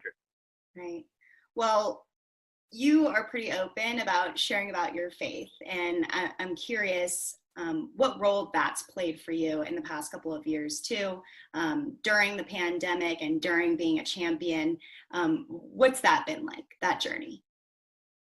Yeah, I mean, my faith is, it's a part of my everyday life. It's not just something that you do, right? And so it's ingrained and incorporated in every decision that I make and process that we have. And so, I think what's grounded me with the win is my faith. And I think not letting the lows be too low was really important on my journey when it was tough and it was kind of a grind and it wasn't that fun. But not letting my highs be too high, because both are dangerous, right? Like your low's too low, your high's too high, and you can get into a bad place. But I'm enjoying it and I'm appreciating it, and I'm grateful for the experience of being a Daytona 500 champion, but just trying to stay grounded in, the foundational things that, got me to where I'm at. But it's really the same. You got to manage both. You got to manage the bottom and the top. And so, it's been fun though. It's been fun to enjoy it, not be overwhelmed with all the extra pressure and all the, fame that comes with it. And to me, it hasn't been that much because I felt pretty content without it. And so the 500 was great and I love it. But it didn't change me. And so I think that was probably the biggest thing. Yeah, that's incredible. You're really good about talking to your fans, being active on social media, giving them little updates on your phone. We are actually based in Phoenix, Arizona and in Orlando, and I understand you're an Arizona native. So yeah, you have a message to all of the Arizona fans out there. Yeah, I'm just so thankful for all of them. For years, they stuck with me when it wasn't that great. So it's been so much fun to, have that victory and, experience that and share that with them. Coming back to Arizona after the 500 was awesome. Such a cool, special treat. So thank you guys for all the support over the years when it wasn't that good. And hopefully we get to enjoy some good seasons here. We are just so excited to see what you do this weekend and to have seen what you've done as well. Last question for you, because I know you got to get back to preparing. But, I was talking to some of the guys who made the next gen Mustang, and I feel like things are changing so much in the industry. And I'm curious what your thoughts are. What is the future of NASCAR and race car driving, the cars, everything? Yeah, so I'm excited about this next gen car. Anytime there's something new, people sometimes will get, worried, and they're worried about what it's going to be like. For me, I come from sports cars, and this car is much closer to a sports car than it is our old stock car. So I've been really excited because I feel like it's going to fit my wheelhouse and some of my experience. But more than anything is just having a product or a show on Sunday where all 40 cars can contend. And we are getting to a place in our sport where technology and sponsorship and big budgets was driving the show rather than the talent driving the show. And I think the next gen car will allow the drivers and the teams and the people, the talent, to perform, and you'll be able to see, I think, new names up front than what you're used to. Yeah, literally driving the show. Yeah, that's right. Well, there you go. Michael McDowell, defending Daytona 500 champ. I have faith that you're going to get it done this year too. Well, thank you. I hope so. That's the plan. All right. Enjoy the sunshine out in Florida, and we'll be watching. All right. Thank you very much. Thank you. Yeah, no sunshine out in Florida today, that's for sure. It's a dreary day at the Daytona International Speedway, but thankful to say no major weather systems expected out here last year. Some of the races were postponed due to the fact that it was pouring. We actually do have a look at weather right now from Jamie King at the Daytona International Speedway. Before I send you to break, I do want to listen in really closely here on Live Now from Fox. all that energy has moved away from our general region. So again, we talk about the 80s yesterday, today, 70s tomorrow, and then boom, there it is. We're back into the 80s all the way through next week. Might even close in on, dare I say, 90 degrees as we wrap up next work week and head into the following weekend. Daytona forecast for the big race, 2:30 start time, seen live on Fox 35. Looks like low 70s for you. Our forecast for the next 7 days. If you like it warm, stay right where you're at. We're about to get a big dose of it again all the way through next week, approaching record territory by next Thursday and possibly Friday. Let's head back to the studios with our weather baby with Danielle Noxty. Jamie, thank you. Oh my gosh, I can't wait to take a look at this sweet weather baby. And she's got such a sweet name. Maria is her name. And look at that smile on Maria. Maria is our Good Day Orlando Fox 35 weather baby this morning. I know Mom and Dad are so proud. She is gorgeous. We're 9 minutes now before the... All right, everybody, Regina Gonzalez with you here on Live Now from Fox. I think for the most part that will conclude our live coverage of our Fox 35 Orlando team at the Daytona 500.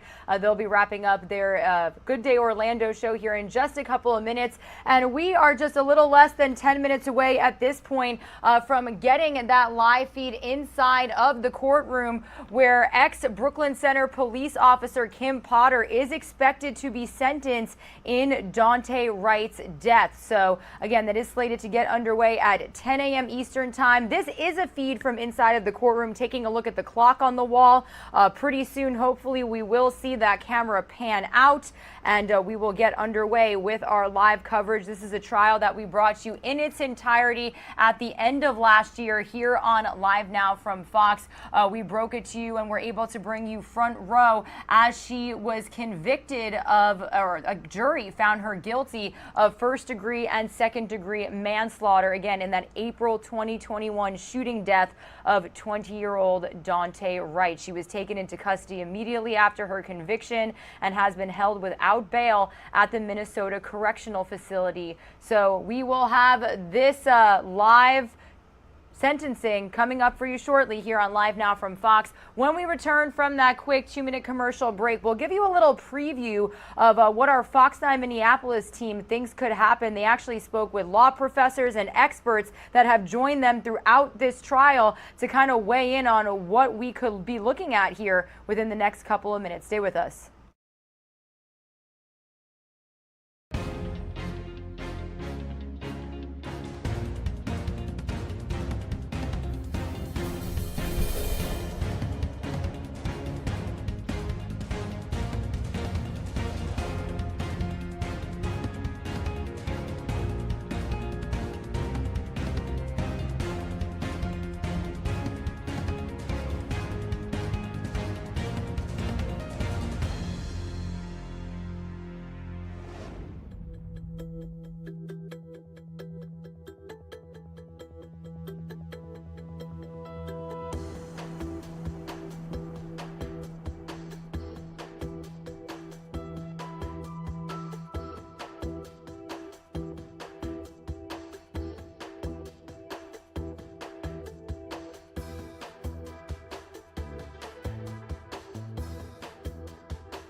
You are streaming live now from Fox, everybody. My name is Regina Gonzalez with you here from Orlando, Florida. We are continuing to bring you live feeds, breaking news, and all of the top stories that we are following this morning. We are slowly approaching 10 a.m. Eastern time here, almost 7 a.m. out there on the West Coast. However, we've been live and worldwide all morning long. We've been following the Munich Security Council happening out there overseas. We've got Secretary of State Antony Blinken out there, as well as Vice President Kamala Harris. We also had Secretary of Defense Austin out in Poland. All of these leaders meeting with other world leaders to discuss response and, have conversations with our allies as the escalating tensions between Russia and Ukraine continue to happen out there. However, I do want to also go out to Ottawa, Canada, to bring you an update on a top story that we've been following internationally as well.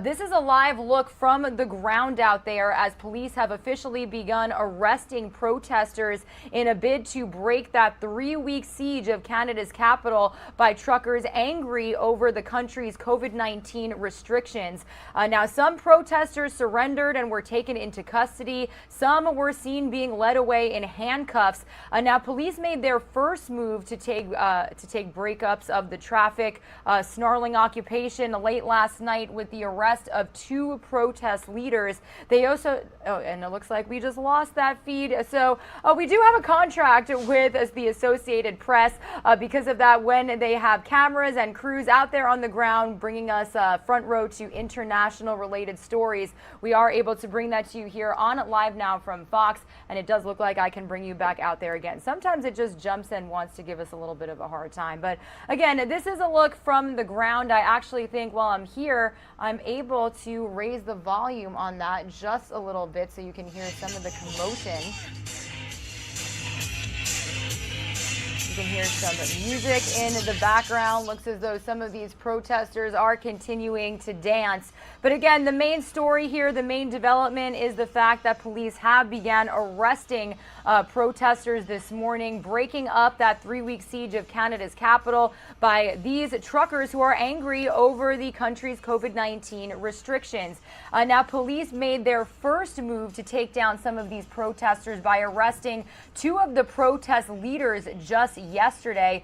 They also sealed off much of the downtown area to outsiders to prevent them from coming to the aid of these Freedom Convoy protesters. Now, the Capitol represented the movement's last stronghold after 3 weeks of demonstrations and blockades that shut down border crossings, even into the United States. And that caused economic damage to both countries and created a political crisis for Canadian Prime Minister Justin Trudeau. Over the past weeks, authorities had hesitated to move against many of the protesters around the country, in part for fear of violence. The demonstrations have drawn right-wing extremists and veterans, some of them who are armed.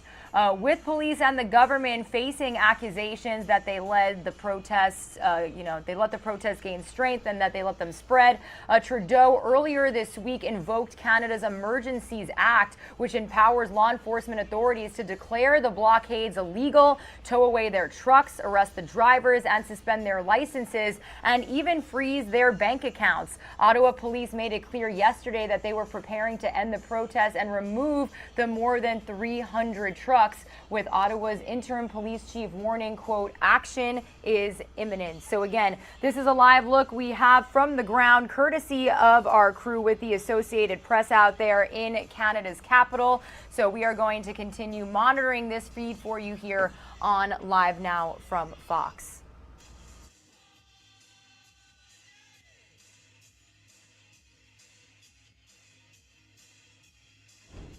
And going from Canada out to Minneapolis, Minnesota, look at the clock there. We are officially 1 minute away from when Kim Potter is supposed to be sentenced, slated to start at around 10 a.m. Eastern Time, 9 a.m. Central Time. She is the former Brooklyn Center police officer that a jury found guilty of first-degree and second-degree manslaughter back in December regarding the situation in April 2021, which was the shooting death of 20-year-old Dante right.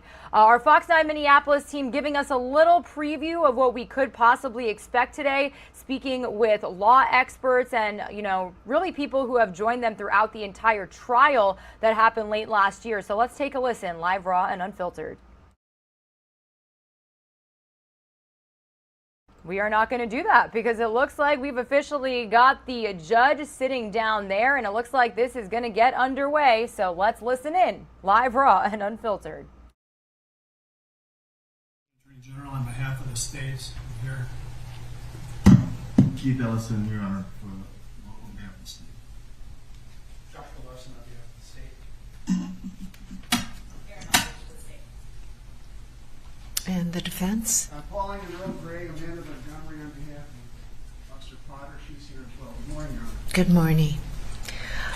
All right, just procedurally, what we're going to do today is I'm going to ask the attorneys to make their comments regarding sentencing, and then the family members of Dante Wright wanted to address the court. And then Kimberly Potter will have an opportunity to make a statement as well. The guideline range on manslaughter in the first degree is 74 to 103 months. On manslaughter 2, the guideline range is 41 to 57 months. As found by the jury, defendant is adjudicated guilty of manslaughter 1 and stands convicted of that offense. Because manslaughter 2 is a lesser included offense of manslaughter 1 under Minnesota Statute 609.04, there will be no adjudication entered on that count. The sentence will be on manslaughter 1. Now, the state filed a notice of intent to seek an upward sentencing departure on that count. In other words, the state sought a sentence above the guideline range of 103 months. It appears now that the state is seeking the presumptive sentence. The defense has motioned for a dispositional departure, that any prison time be stayed or hang over Ms. Potter's head with conditions, and that the defendant be placed on probation. Alternatively, defendant seeks a durational departure for a sentence below the guideline range. I'd like to start with the state. Mr. Frank, I'll hear your arguments regarding sentencing.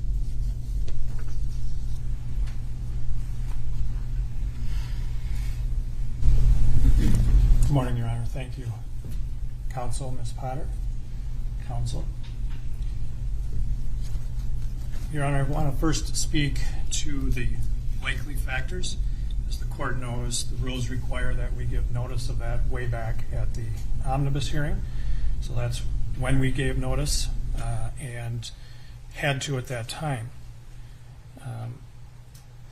The Blakely findings we asked the court to make in our previous filing because it's part of the trial process.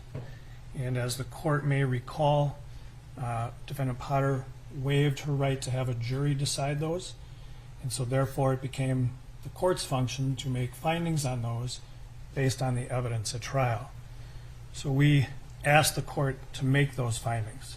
I know it has been reported that we were seeking a longer sentence, but that's not what our previous filing was doing.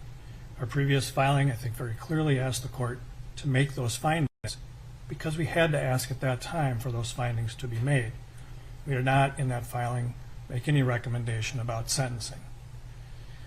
As we stand here today to sentence, as the court pointed out, on manslaughter 1, we are not asking the court to rely on those findings for a departure from the sentence. The court, of course, is free to consider that with the trial evidence and deciding on a sentence as well within the guidelines range. Your Honor, I want to also, on the behalf of the state, thank the jurors for doing their job under very difficult circumstances. It's obvious that they carefully considered all of the evidence and took their time, and as a group carefully deliberated. We know it was a difficult task and it was emotionally demanding of them, as well as sacrificing their personal time in doing their civic duty. And so we thank them for it. We also thank the Wright family and China Whitaker on behalf of Dante Jr. They have been here throughout this entire trial on what has been just a terrible emotional roller coaster ride for them. And I know that they are going to address the court. I will not take up a lot of the court's time trying to say things that they can say better than me.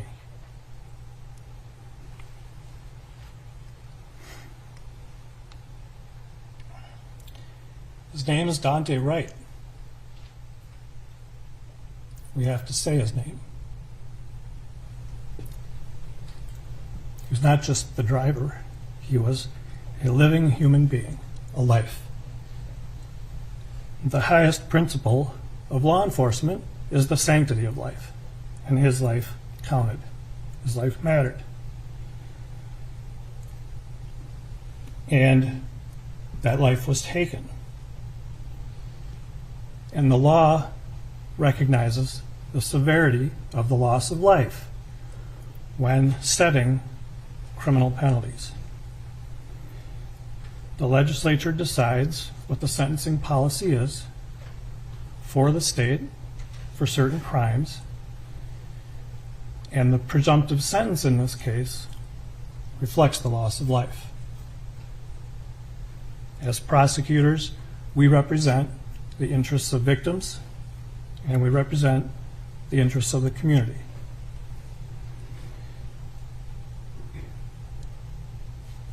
And so the presumptive sentence, Your Honor, is something we consider appropriate given the loss of life. The jury found the defendant guilty of this crime. This crime reflects a level of culpability that we agree is not an intentional, it wasn't an intent to kill Mr. Wright, but it was culpably negligent. It represents a higher state of culpability. For those reasons, we believe the sentence is appropriate, the presumptive sentence. As prosecutors, we are ministers of justice.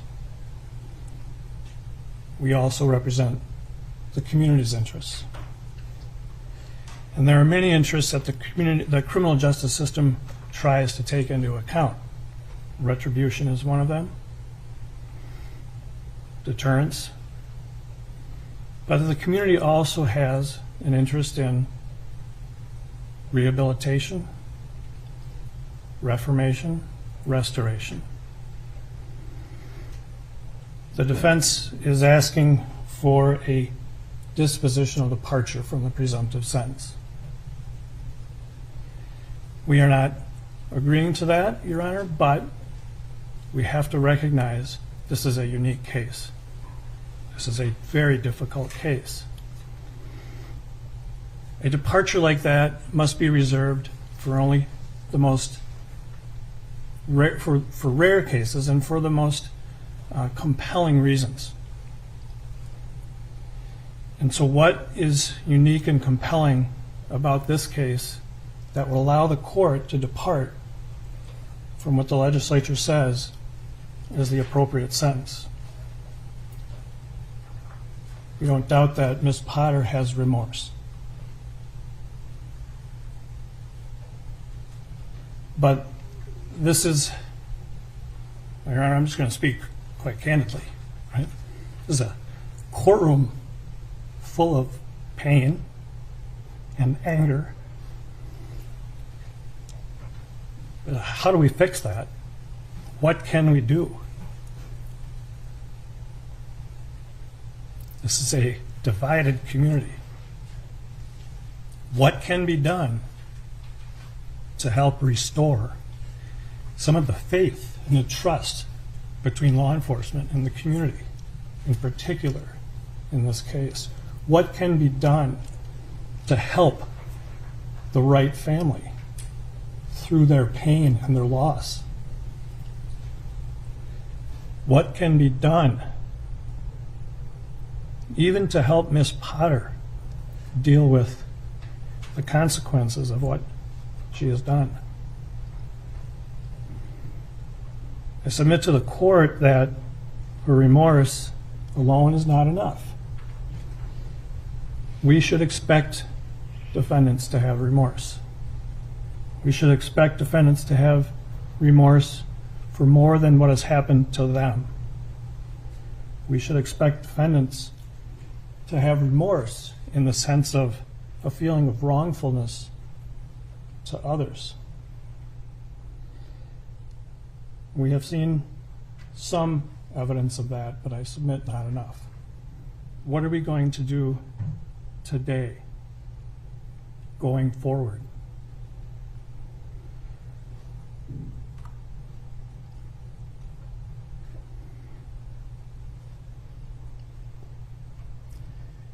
Your Honor, the answer to that, we believe, lies with Ms. Potter.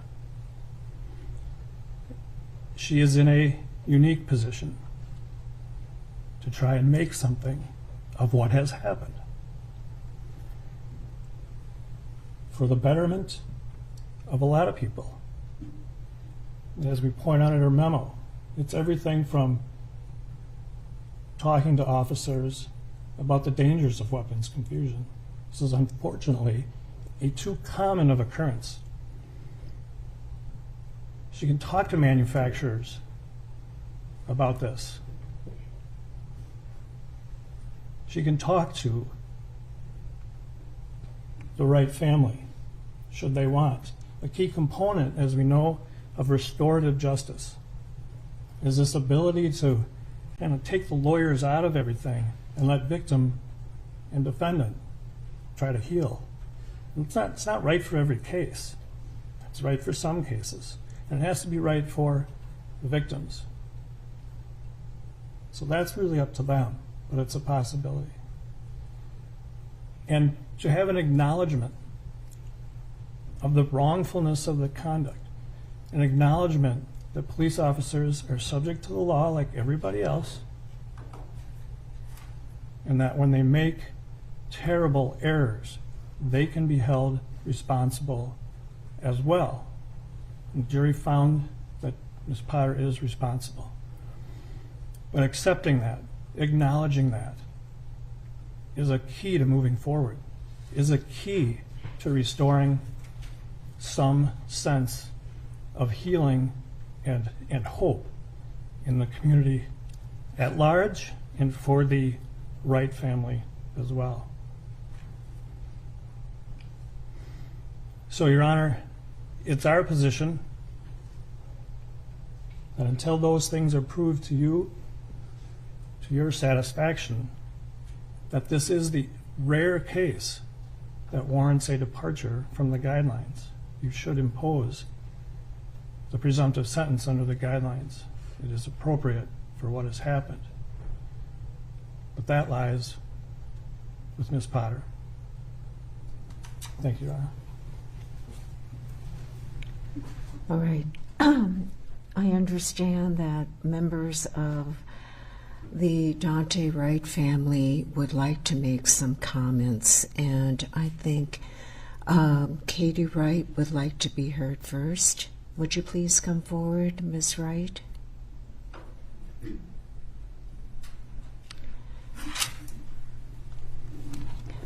Thank you, Your Honor, for allowing me this time to talk. Welcome. Would you please state your full name and could you spell it for the record? My name is Katie Ann Wright, KATIEANNWRIGHT.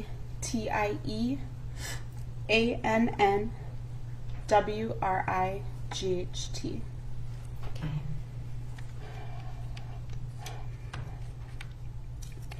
Dante Wright is my son, my baby boy. And I say is and not was because he will always be my son. And I'm proud to say that. I have had many, many sleepless nights and days contemplating how and what I was going to say today. I have to be the voice for myself, my family, my community, but most of all, I have to be the voice of my son, Dante. Your Honor, I hope the defendant is listening as I speak loud and clear today. And yes, I refer to her as defendant because I will not give her the respect of calling her by her name. She referred to Dante over and over again as the driver, as if killing him wasn't enough to dehumanize him. She never once said his name. And for that, I'll never be able to forgive you.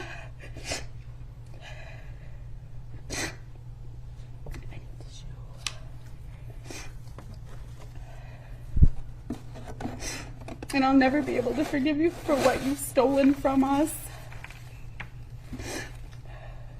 I hope you're listening and don't mistake any of my words, because we can't afford the defendant to make any more mistakes. His name is Dante Demetrius Wright. Let me tell you what you've stolen from us. Dante was born October 27th, 2000 at 9:25 a.m., one of the happiest days of our lives.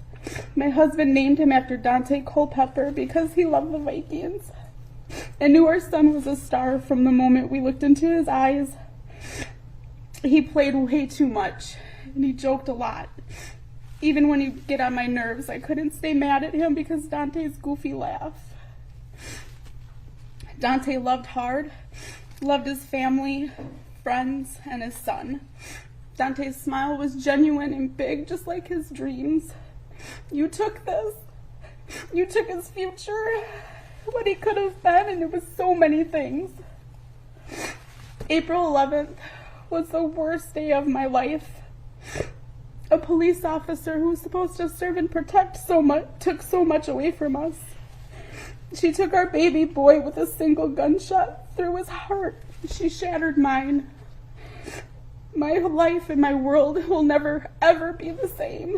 And I often replay that phone call in my head over and over again, and I blame myself because I should have told him that I shouldn't have told him it was going to be all right. I told him he was going to be okay. And just to find out a few minutes later, he wasn't. A police officer that took an oath to serve and protect for 26 years. But not on this day. On this day, she did not protect. She failed Dante, our family, and our community. She did not render aid to Dante, Elena, or the elderly couple that was in the vehicle. His car was held at gunpoint for over 5 minutes while my son bled out in the driver's seat. The last memories of Dante's life is now watching him being shot over and over again. Seeing his lifeless body pulled and dragged onto a grassy spot where they left him on the ground for hours as people all over the world watched. I had to cry from behind a caution tape. I couldn't go to be with him. My motherly instincts was to go, to hold him, to caress him, kiss him. And even in my mind in that moment, I wanted to save him. Another opportunity that was stolen from me. She left our world with so much darkness and heartache. The best way that I can explain it is what I feel every day since Dante was killed, is comparing it to a sinking feeling that a mother gets when she turns around and realizes her kid is missing in a grocery store and you can't see him, feel him, touch him, know if he's scared, safe, okay. She took a grandson, brother, uncle, cousin, friend. She took a son from his father, a son from his mother, but most of all, she took a father from his son. Dante was only 20 years old. He had so much life ahead of him. The defendant left us with memories and a picture. I have to grieve in public. The whole world sees my crying face, and it's plastered all over. My shattered heart has been on display for almost a year now, and I have to live in this nightmare, watching my son shot and killed over and over again. The defendant will be here to watch her sons marry, have children, buy a house, start a family.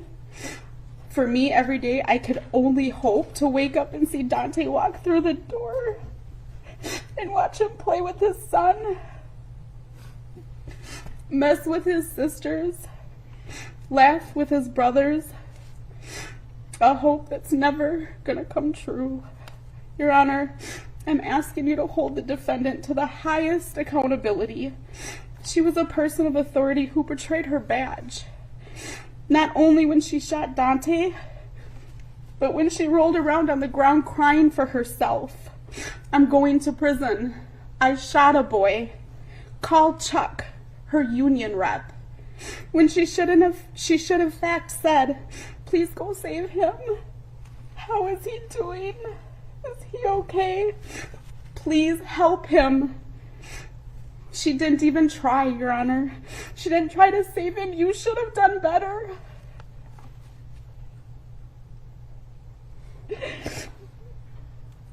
When it comes to trial, I was there every single day. My heart wanted to see remorse, sadness in her eyes. I wanted to see her mouth the words, I'm sorry. But she sat there with such entitlement and privilege. She never once looked at us passing through the hallways every day. As she sat on the stand, not at all, no eye contact, nothing. Then she finally said, I'm sorry it happened. Those are her exact words. That was coming after a break, Your Honor, that the defendant had time to be coached on how to gain some sort of sympathy from the jury. But not me. I can't give the defendant sympathy. Your Honor, I'm stuck with 3 questions I ask myself. How do you show remorse when you're smiling in your mugshot after being sentenced to manslaughter? After taking my son's life? How do you say you're sorry with no tears? How much time is my son's life worth? I know here today the defendant and her attorney, they're going to tell the court how sorry she is. Her family may even give victim impact statements, and afterwards both the defendant and her family will be able to talk, hear each other's voices, hug, kiss, say I love you as her husband did on verdict day. Eventually her sentence will be fulfilled, and she will have her whole family to be with her at dinners and holidays.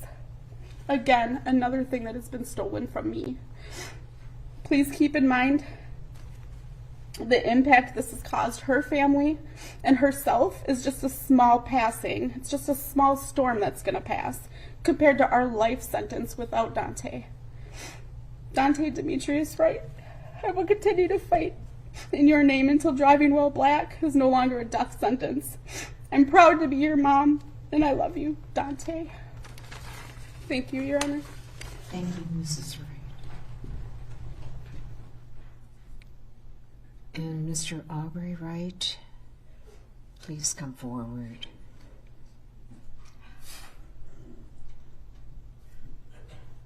Some emotional testimony there from Dante Wright's mother. It does look like we are also going to be hearing from his father. Let's continue to listen in. Live, Raw, and Unfiltered. Yes. Oh, I'm sorry. A-R-B-U-E-Y. Last name is Wright. W-R-I-G-H-T. I'm kind of nervous though. But I'm Aubrey Wright, Dante's father.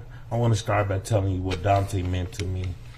Dante meant the world to me. He was my son, made out of the unconditional love that me and his mother have for each other.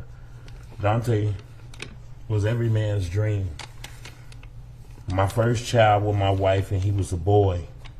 I was so proud to be his father. He was handsome. He was my son. He was my prince. Dante was my reason. He was my reason to do better. He was my reason to change in life. A father's love is so powerful and deep, it's hard for me to put it into words. But I need you to hear me when I say I love my son with all my heart. I've been there for his first steps, his first words, first day of school.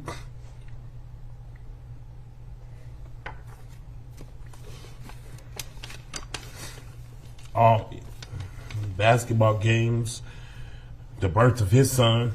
It hurts my heart that Dante will not have these memories with his son, Dante Jr. Dante Jr. will only remember his dad from the stories and memories that we tell. They only had a very short year together. Because of Kim's recklessness, Dante was my go-to guy, my helper around the house. People would say he was funny like me, he looked like me, he was cool like me. I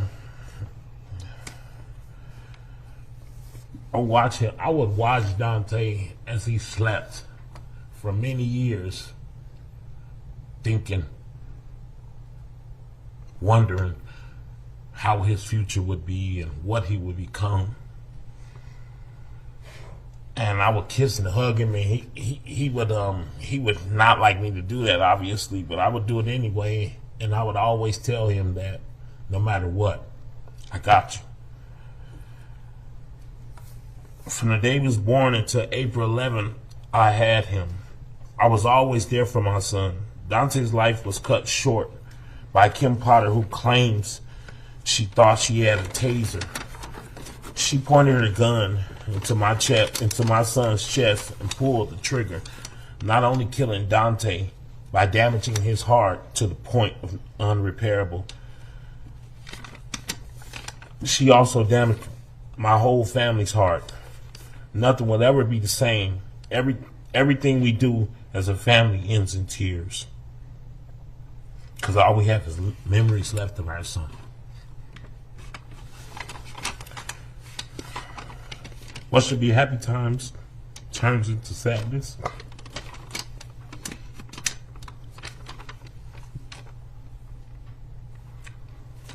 Kim Potter was trained to prevent this thing from ever, to prevent this type of thing from ever happening. She was a police officer longer than my son, who was alive.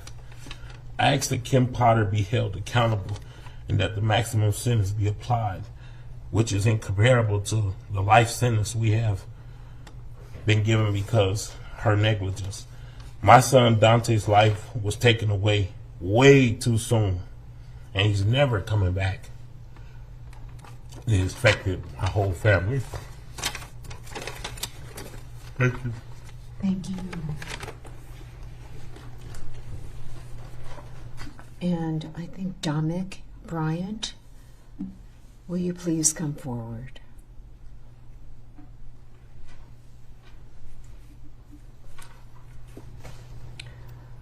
And please state your full name and spell it.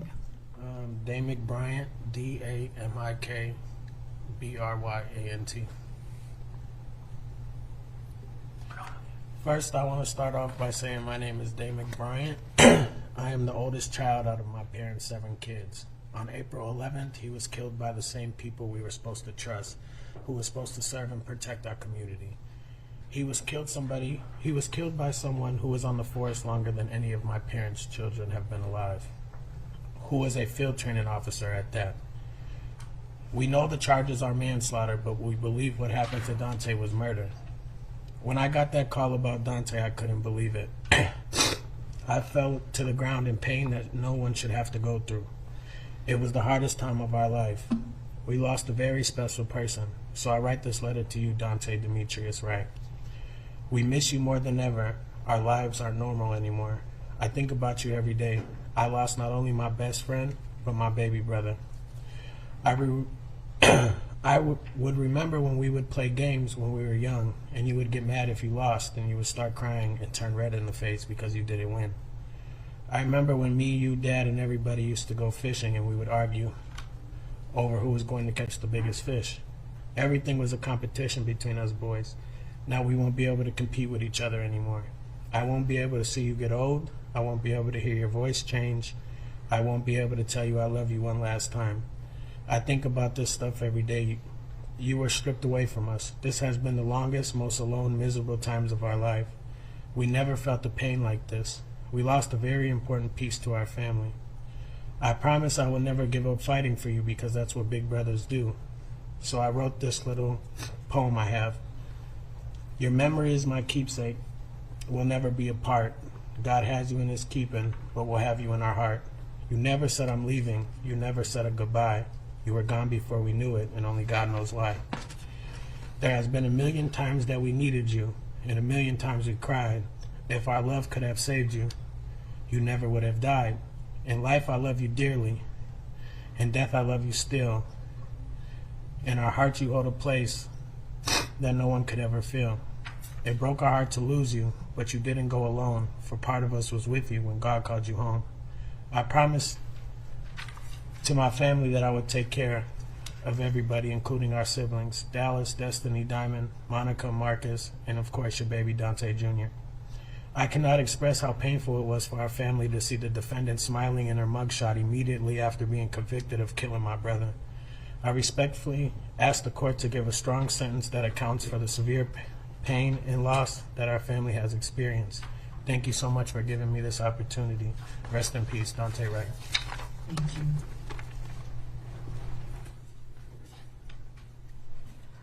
Diamond Wright, please come forward. And Ms. Wright, will you please state and spell your name? Diamond Wright, DIAMONDWRIGHT. Thank you. Hi, my name is Diamond Wright. I am Dante Wright's second youngest sister. I never thought in a lifetime that I'd be standing here doing this. I never thought that my brother would be killed.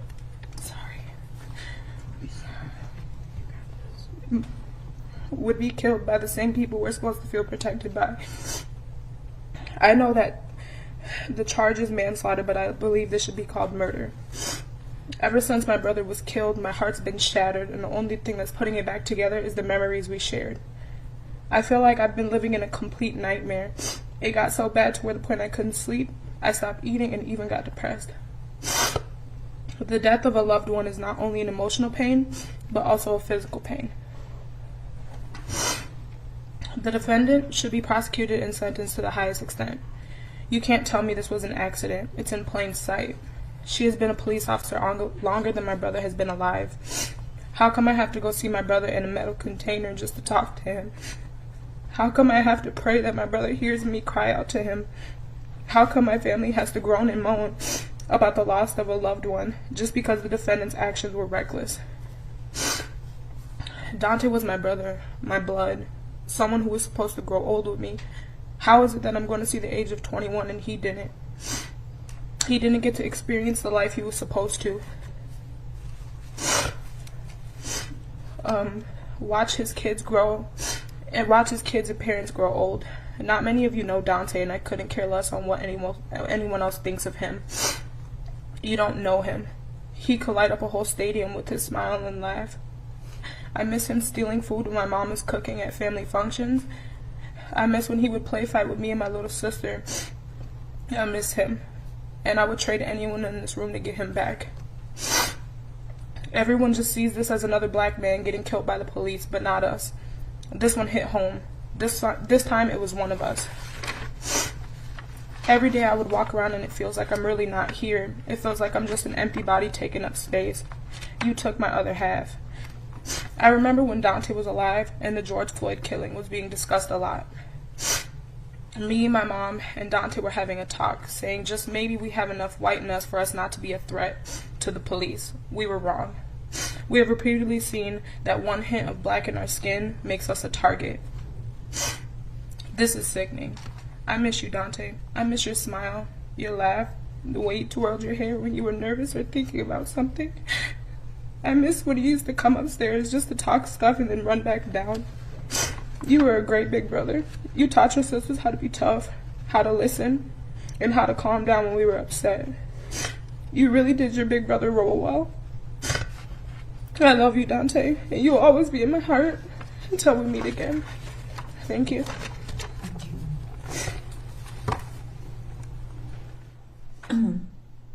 Miss China Walker Whitaker.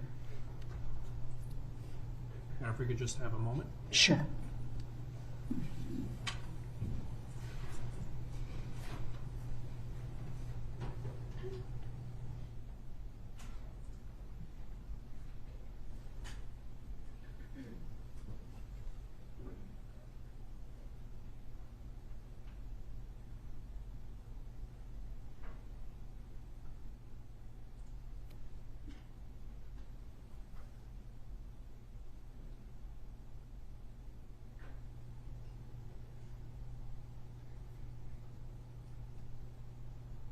You're streaming live now from Fox, everybody. We are bringing you front row inside of the courtroom where ex-Brooklyn Center police officer Kim Potter is expected to be sentenced in the shooting death of Dante Wright. So what you have been hearing is called victim statement. So this is basically an opportunity for the family members of the victim here to really just address the courtroom, address really what is happening here. We've heard from Dante Wright's mother, his father, his sister, his brother, some really emotional moments and quotes sticking out to us here on Live Now from Fox. His sister just saying, quote, "I have to go see my brother in a metal container just to talk to him." It does look like we are getting some more statements from his family, so let's continue to listen in. Live, raw, and unfiltered.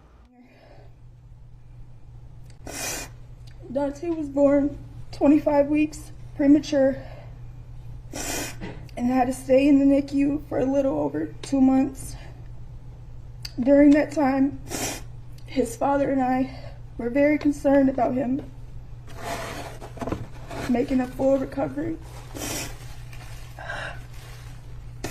However, by the grace of God, he is still here today. He is now 2 years old, and since April 11, 2021, fatherless. Kim Potter took my son's best friend away from him, and things haven't been the same since. I am now a single mother, not by choice, by force. My son hasn't seen his dad in almost a year, and I know he doesn't understand what's going on, but he senses his dad being gone. He was used to spending time with his father. Oftentimes, he would stay the night with his dad and have bonding time. That gave me a chance to have a break when I need it. Now I can't even pick up the phone to call him. Due to this situation, my son is a lot more scattered and angry. He acts up a lot more. I now have him in school to learn and socialize with other children, to cope during this difficult time in our lives. My child will no longer have the opportunity to spend birthdays or holidays with his dad. Dante will never get to see his son's first day of preschool, elementary, high school, or college. They didn't even get the chance to play ball or sports together. This is not the way it should be. Every time I look at my son, I'm reminded of what was taken away from him. I show my son pictures and videos of his dad, and his face lights up with the biggest smile, and he says, "Dada." It hurts me because I know if he had the chance to see his dad again, it would fill the hole in his heart that is now there. I can't take the place of his father, neither can any other man. All I can do is hope and pray things get better for us. I now suffer from severe PTSD. Whenever I'm pulled over, I have extreme anxiety. Afraid of making a mistake and something ending up going wrong. I can't watch any movies or videos that have to do with police brutality because it reminds me of Dante being killed. I got my son a poster of his dad that I keep in his bedroom. Many times I just find him staring at it. My son shouldn't have to wear a rest in peace shirt of his dad. Police are supposed to protect and serve the community. How will my son learn to trust police after what happened to his dad? I don't want my son to grow up afraid of the police or hating them. Nevertheless, it's only fair that Kim Potter be sentenced to the maximum amount of time for executing my son, Dante Jr.'s father.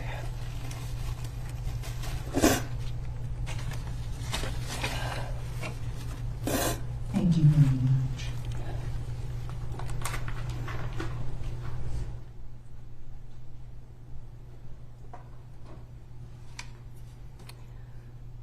All right, I'll hear the defense arguments regarding sentencing. Mr. Ng.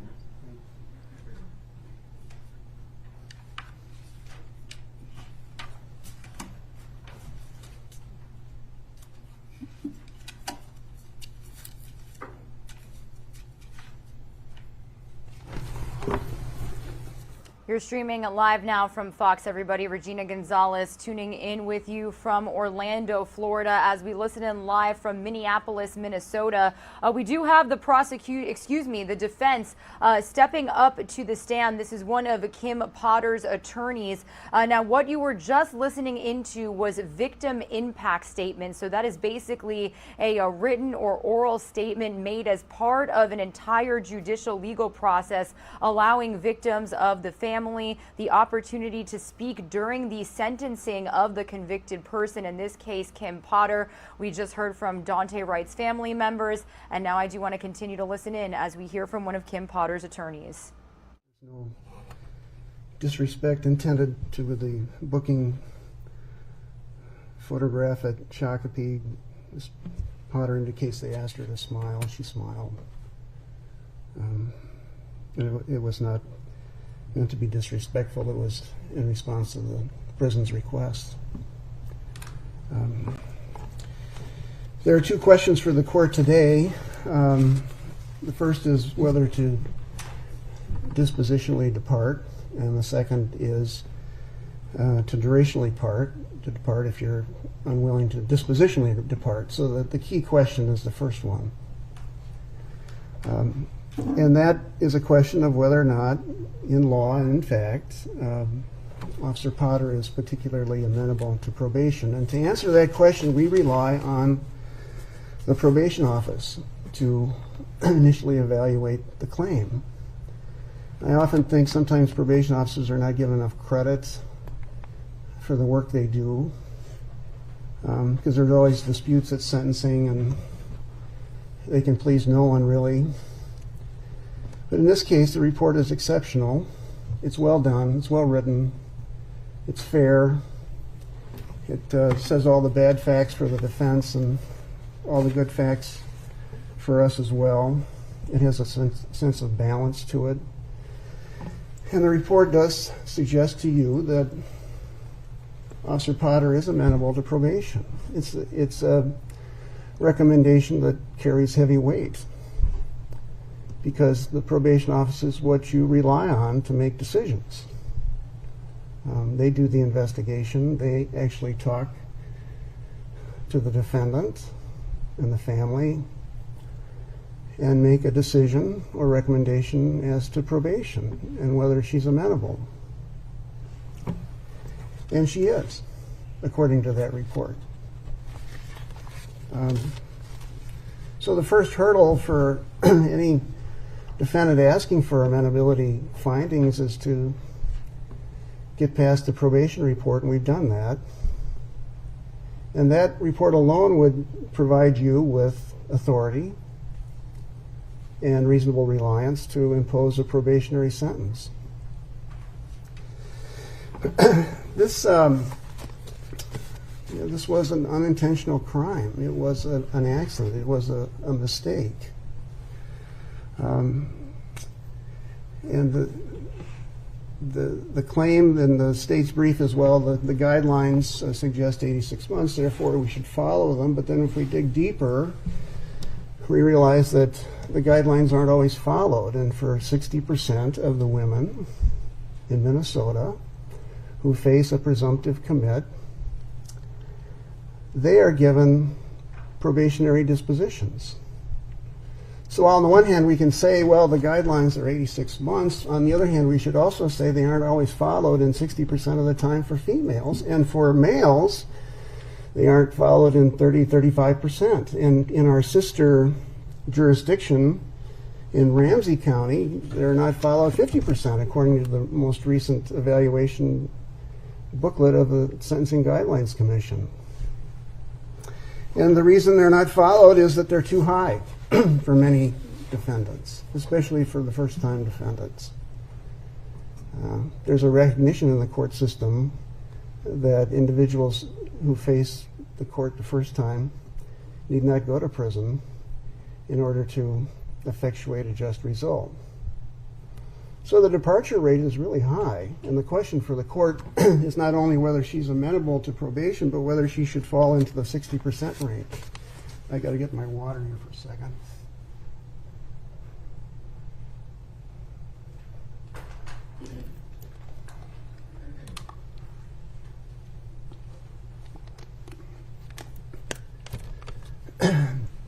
The factors in Trog are clearly found here in State versus Trog. It was a huge opinion when it came out in 1982. For those of us around in 1982, it was an astounding opinion because it provided the probationary option under the new guidelines. And all the factors that are listed in that case, she meets. There's no record. She's got a 26-year work history. She has expressed contrition and remorse, which I'll talk about a little bit later in terms of the quality of it. She bears no risk of recidivism. She can't be a police officer in the future. There's no danger to the public. She'll never own a gun again, obviously.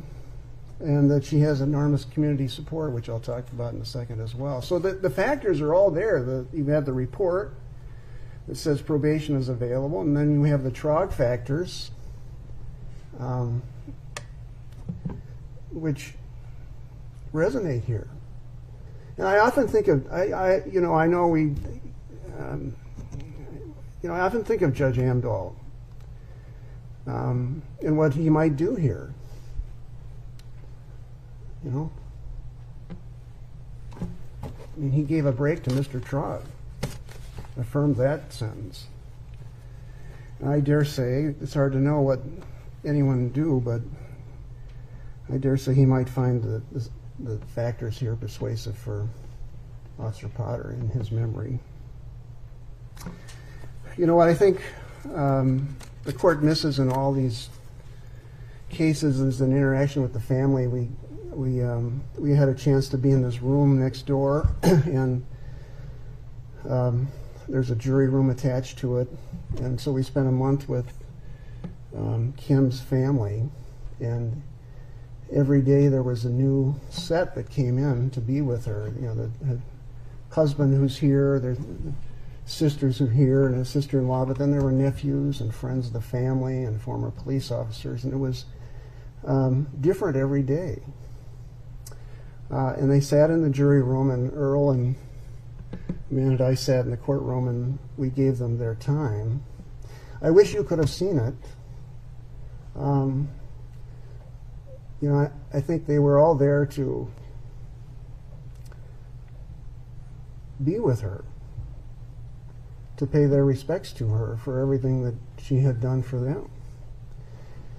And I wish you could see the tremendous amount of love they had for her and non-judgmental empathy they had for her in that room. And we all found it remarkable. And we all found that we should leave them alone. And even during the jury deliberation, she was there.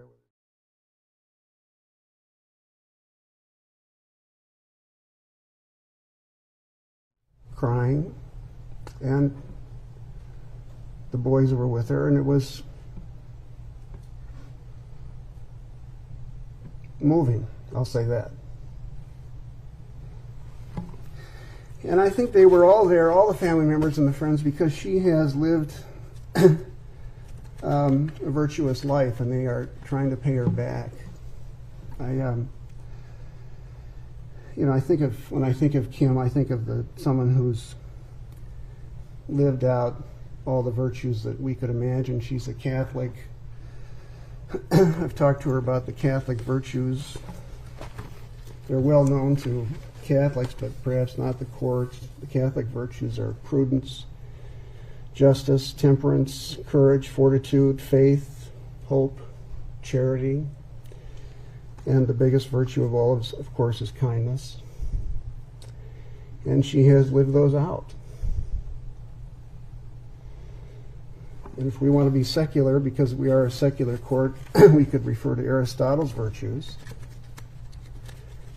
And he gave the advice that if we want to live a virtuous life, we practice small acts of virtue, of course. And Aristotle's virtues are courage, temperance, liberality, patience, truthfulness, friendliness, fortitude. And she's done all of that too. So you have to balance this for one 5-second mistake against all of this. And if the virtues get too complex, I often think of a famous line from Saul Bellows, perhaps his greatest book, where he talks about this. He says, I have a feeling about the axial lines of life with respect to which you must be straight. And later in the paragraph, he says, when the striving stops, they are as a gift. So we can forget about the Catholic virtues or Aristotle's virtues and just say, have you lived a straight line? Have you tried to live a straight line, axial or otherwise? And because she's lived a straight line, she has enormous community support. And had she not lived a straight line, she wouldn't be here with all these people that I'm going to talk about.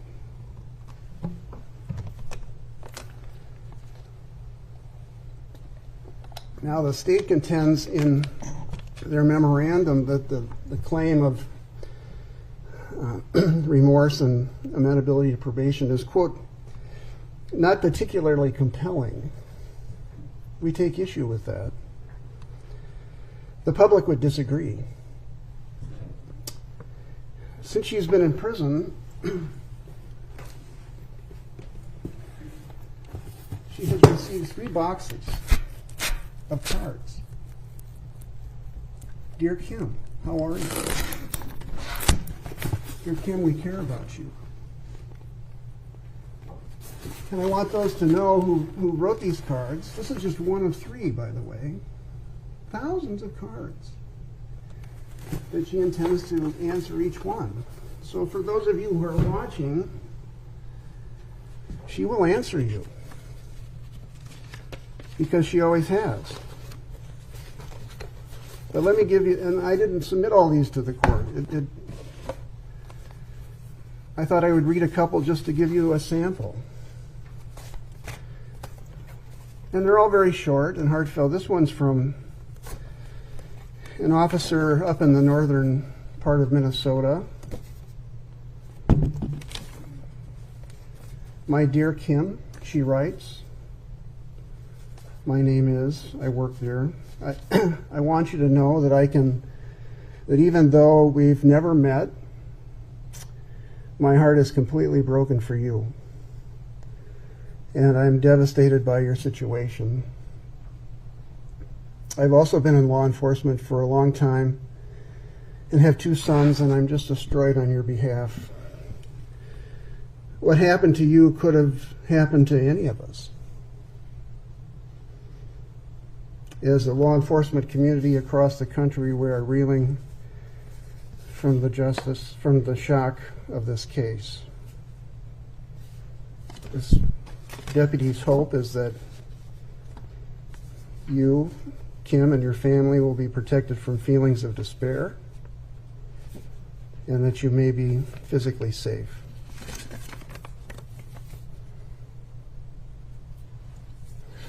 She concludes by saying, I've never been so moved by a situation like this. I want you to know in your heart and remember every day that you are not alone.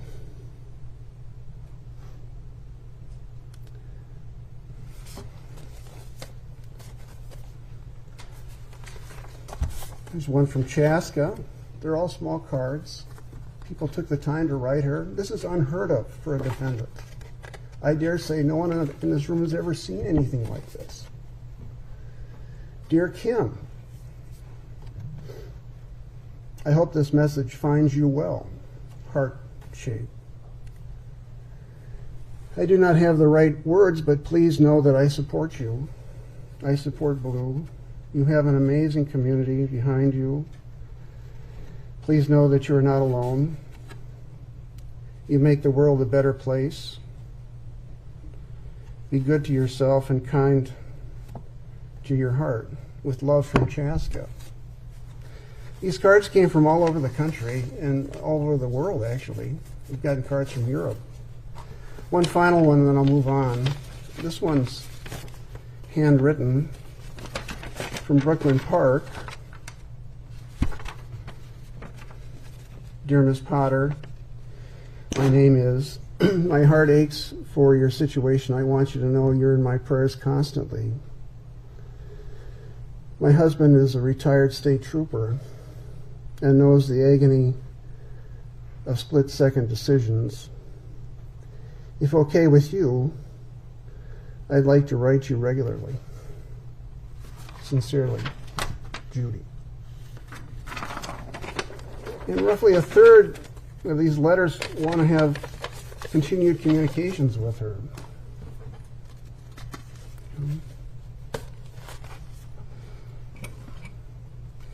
And then, despite the community support and the remorse that she's going to articulate for you again today, after I'm done, the state's claim is that she just hasn't done enough or shown enough. You know, we're all unique individuals, and what the state may find to be a level of remorse that they'd like to see may not be what someone feels in their heart themselves. Her feelings are her feelings, and I get the sense that we're somehow, the state is somehow asking to subjectively evaluate her level of remorse and make a standard of subjectivity that they want. But the court has never been required to parse out that sort of level. You're just supposed to look at the trog factors. Does she express remorse or doesn't she? You can't engage in psychoanalysis here. That's not the holding of trog. She was remorseful the moment the gun was fired. That's not the holding of trog. She was remorseful the moment the gun was fired. She went into trauma. Her officers at the scene then called in the tragedy, and the police responded immediately. The state contends that she has no quote-unquote moral anguish, but the record is replete that she does. I mean, she testified she does. The videos of Kim crying on the ground are replete with moral anguish. I mean, we just can't have a Kafkaesque standard of what remorse is and then have the state say, well, you haven't met our standard. And we ask, well, what is the standard? And then we just haven't seen enough remorse, so we don't know what the standard is. And so we never can meet what their standard is. But that's not how law works. It's never worked that way. So the question again is whether she's amenable and should be included in those 60%. The state seems to agree that she is at page 6 of their memo. They set out the various conditions that would satisfy them. So it's a hedging memo. It's the kind of memo that concedes that the defense has a claim for amenability. And the conditions that they want, we accept. I mean, they want a meeting with the family, and we accept that. We would do that. In the adversarial system, that's impossible. But now it is, and we would welcome that with court supervision somehow. They want Ms. Potter to give speeches and presentations about weapons confusion. We will do that. She's willing to go across the state and talk about that. To the extent that she can discuss the confusion and design features of a taser and how inappropriate they may be, we'll be happy to do that. It was something that was not possible before trial, but it's possible now. The other factors for probation that go beyond TROG are vulnerability to the prison setting. She is in an isolated setting right now in Shakopee. They have her isolated because they don't want her in the regular population. As a police officer, she would be vulnerable to assault. The people in prison, in order to get prison, can be quite violent. Those 40% of the women. So they've isolated it, and the related ground for amenability to probation or for probationary disposition is that there has been a diminution of her mental health while in isolation. And I know the court's intent was never to place her in isolation in prison, but the fact of the matter is that in my discussions with the prison officials, they had decided that she should see no one. So all she does is spend her days getting checked every 30 minutes by a guard,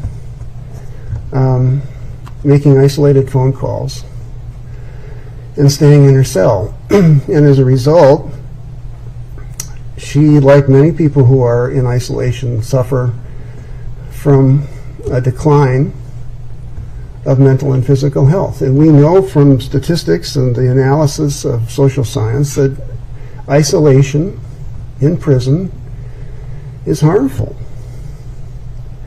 And so while the court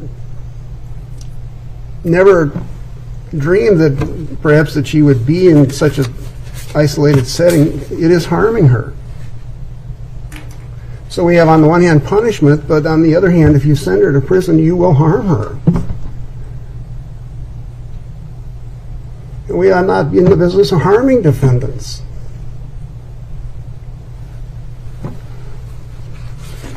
If there's any question about it, we've submitted her therapist's letter to you in confidence, confirming that such isolation is harmful, given her fragile state and her diagnosis.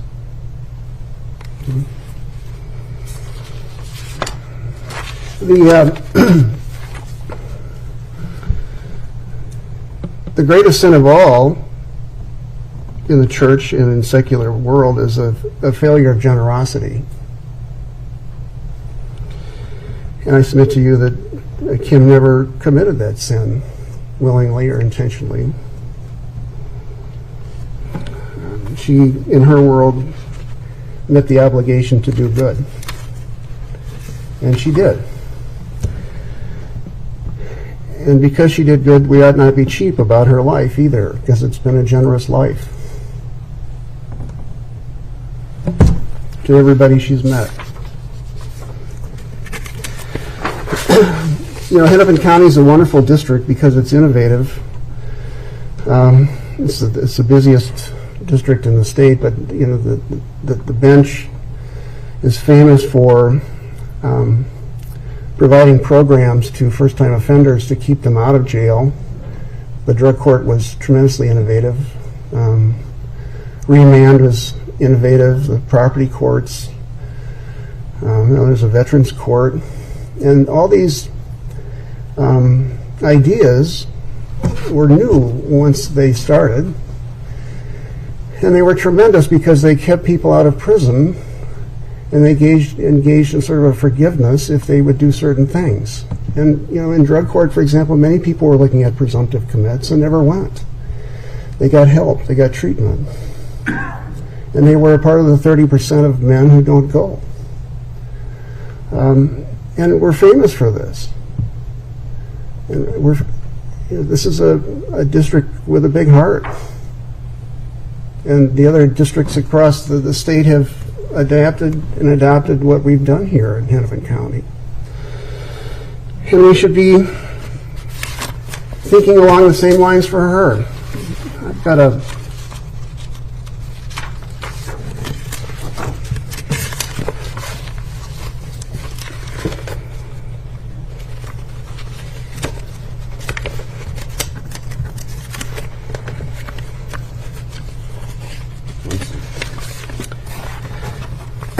got a couple letters, and then I'll reach the durational departure, and then we'll hear from Kim.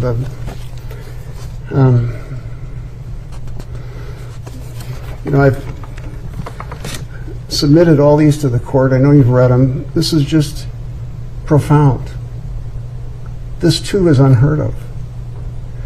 And I must tell you, I edited out at least 25 to 50 that I didn't send, that were redundant or just not quite right to send.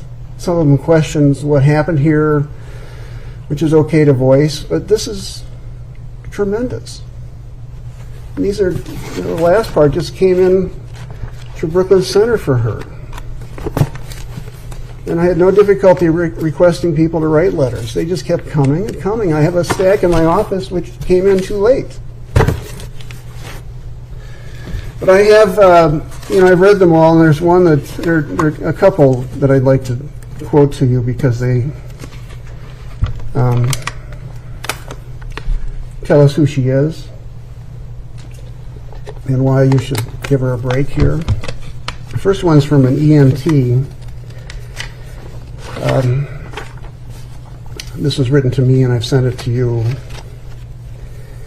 I want to quote parts of it. I hope I can get through it, frankly. Although I only knew Officer Potter professionally throughout my 25 paramedic career, I had never witnessed Officer Potter mistreat, disrespect, nor use any force on any individual. Officer Potter had an amazing way of connecting with everybody. She was nothing but professional, helpful, caring to the other first responders and individuals in crisis involved in a 911 call. Her aura was infectious and quickly gained respect on any call just simply by walking into the scene. You see, Officer Potter never introduced herself in any other way than Kim to the families and individuals that requested 911 assistance. All the letters said the same thing, but this one was unique.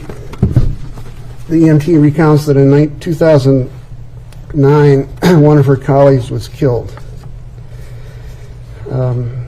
She was at the scene with him as he died.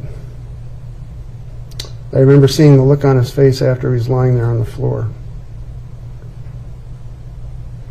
It was a look I'd never seen before. I couldn't remember some events after this.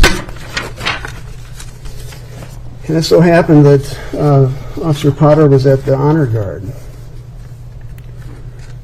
at the funeral. And quotes, Officer Carter kept checking on me as well as my other colleagues, making sure we were all taken care of. She made a huge impact on all of us during this devastating time. The EMT goes on to state that she was suffering from PTSD, which may have occurred here too, in light of her colleague's death. She goes on to say, I thought I was hiding my symptoms pretty well until one day I went on medical call in Brooklyn Center with Officer Potter. We ended up not transporting the individual in an ambulance, and we were walking out together. After the call, Officer Potter once again asked me how I was doing. I always responded, fine, thanks. While sitting inside of the back of the ambulance on the bench seat with the back doors of the ambulance open, Officer Potter jumped in the back of the ambulance and shut the doors. So just the two of us were there inside. Officer Potter put her right hand on my right shoulder and looked me straight in the eye. I will never forget what she then said. I've been noticing you have not been yourself for some time now. What can I do to help? Of course, I tried not to show her that I was hurting. Officer Potter sat down on the stretcher right in front of me and grabbed my hand. She told me it was okay to feel pain.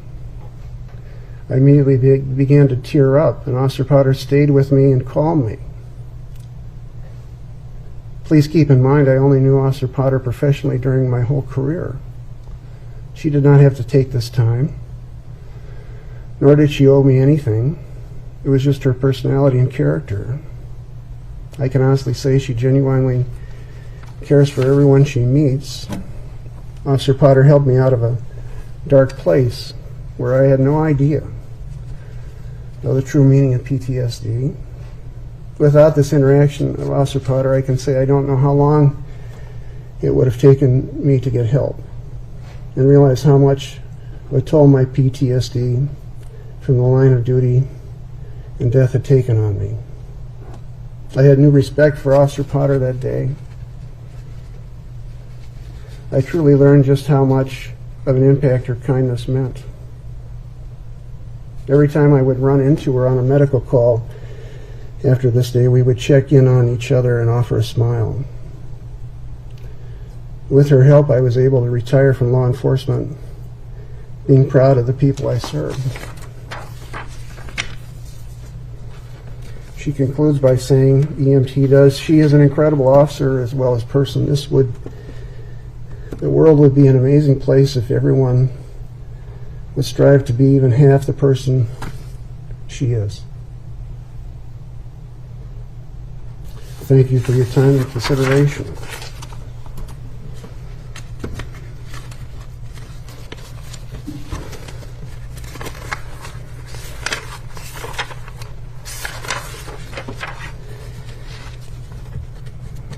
So she is amenable. She's particularly amenable, given her life, and a sentence which would stay the prison sentence would be just and right here. And I only approach the durational departure issue as a secondary argument.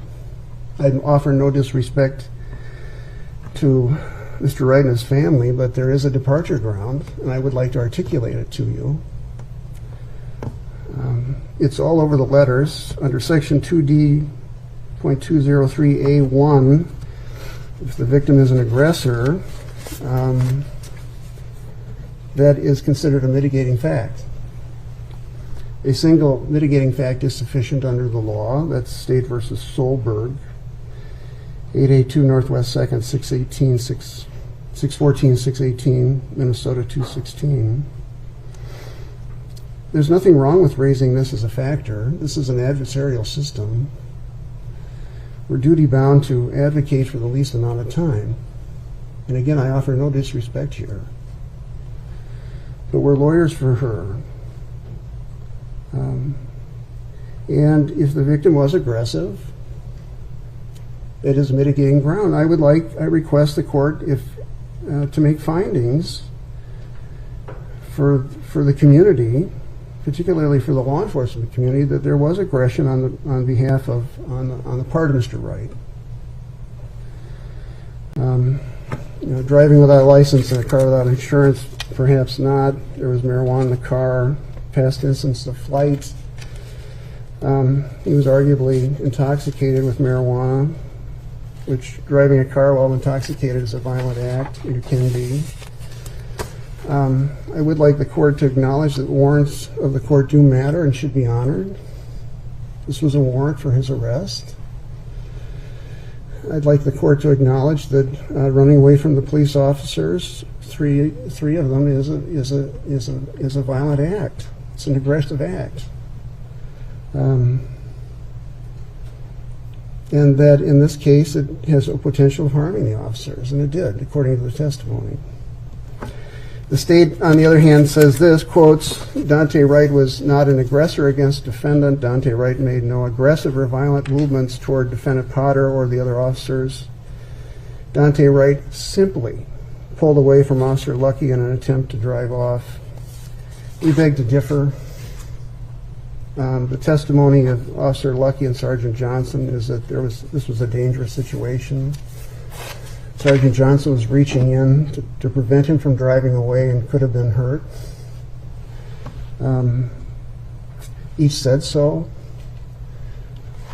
This was an aggressive act. I don't know how it couldn't be an aggressive act. There's no requirement that Kim Potter be a victim of the aggression herself. The law says that she can defend other officers on the scene, and so statute 609066. So, she can do that. The whole idea of this victim of an aggressor mitigation is where, as here, there's a self-defense claim that's defeated. It's not perfect. The jury rejected it, but nonetheless, the facts show that the victim, Mr. Wright, wasn't the aggressor. And so when that happens, and it happens here, you have a durational departure ground. The state would also say, quotes, it's repeated again, their claim is that Dante Wright was, quotes, not combative with the officer. He made no threats to the officer. He did not act aggressively towards the officer. That's at page 11. That's inconsistent with the record. We take issue with that. Her intended response here to the aggression was to use a taser. Clearly that's what the facts show. And therefore her conduct was rooted in an innocent mistake, believing that she was using a taser and had a gun. And that makes the case significantly less serious than the typical manslaughter case, because it was rooted in a mistake, rooted in innocence at the moment in response to a violent act. That makes it different here. And so you have durational departure grounds. And the state seems to agree that departure grounds do exist because they're falling away from the Blakely claim. No longer are they asking for 10 to 20 years or whatever they were asking for. And the Blakely claim was critical at trial because they got all this evidence in of Dante Wright's scene of death on the grounds. As you'll recall, that, oh, it's Blakely, we got to get it in. But they've abandoned that.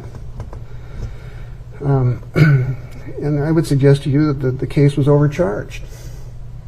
They should never have charged first-degree manslaughter for a first-time defendant. They should never ask for 86 months for someone like her.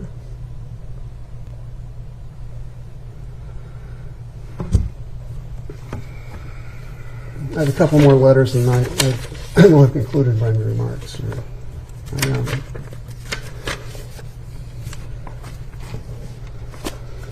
This one is from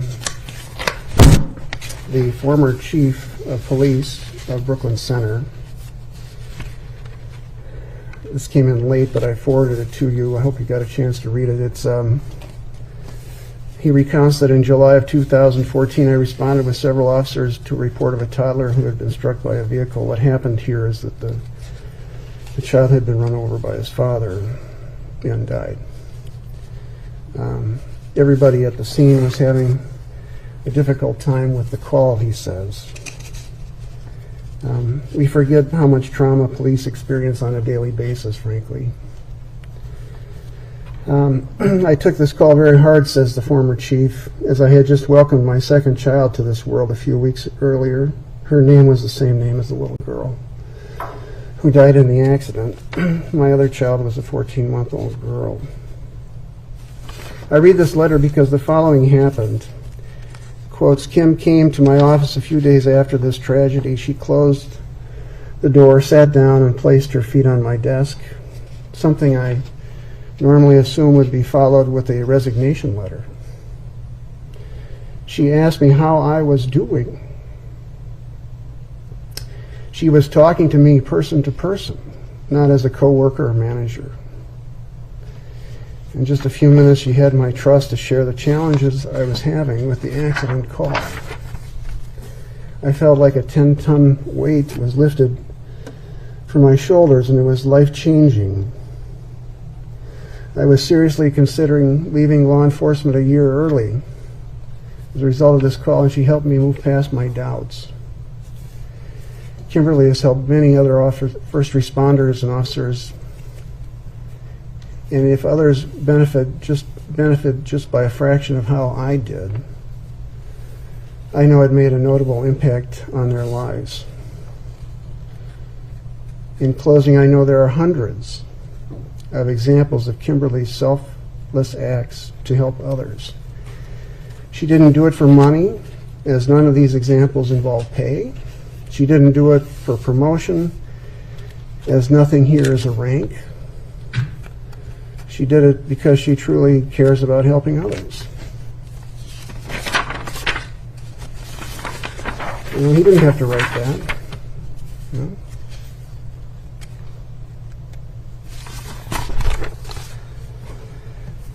I returned to family for her.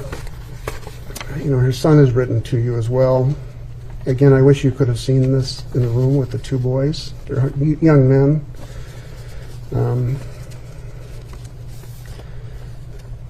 Samuel Potter says, my mom is my rock. She is the reason I am where I am today. She's the reason I am the man I am today. Without her, I don't know where I would be. She raised my brother and me to live by the golden rule, to treat people how we want to be treated. I feel I do this to the best of my ability. And we can't ask any more of a young man than that, can we? Finally, the last excerpt I'd like to read, and then I will conclude. It comes from her mother.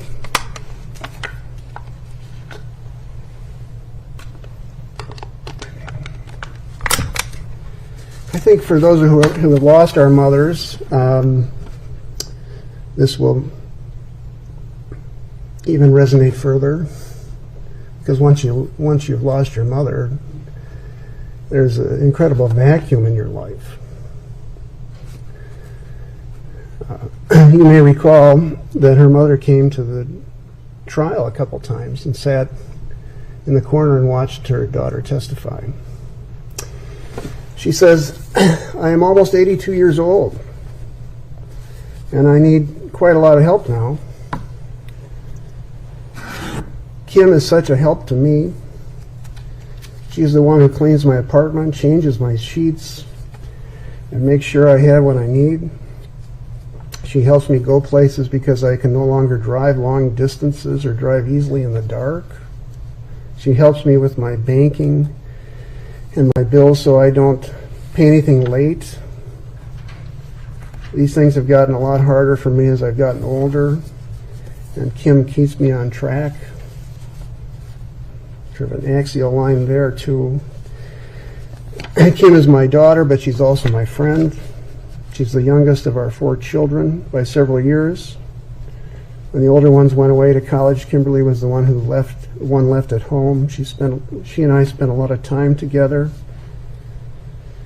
and we were very close. I confide in her. She's always able to understand me and help me when I have a question or when I'm worried about something. And she goes on to say this, she's a good person, and it makes me sad that people are talking so terribly about her. They make all kinds of conclusions about her because she chose her career to be a police officer. They just assume things, and they don't even take the time to try to get to know her before they make all kinds of judgments and awful statements about her. We taught her to treat others as she would want to be treated.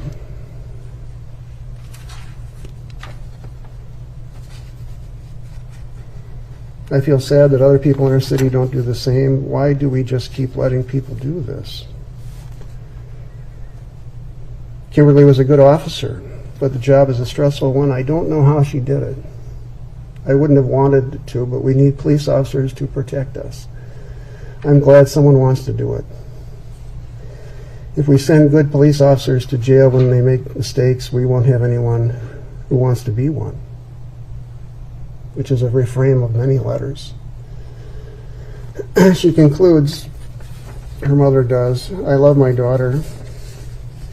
I'm proud of her. I think that you know in your heart that it was a horrible accident. Please be lenient and give her probation so she can come home and help me.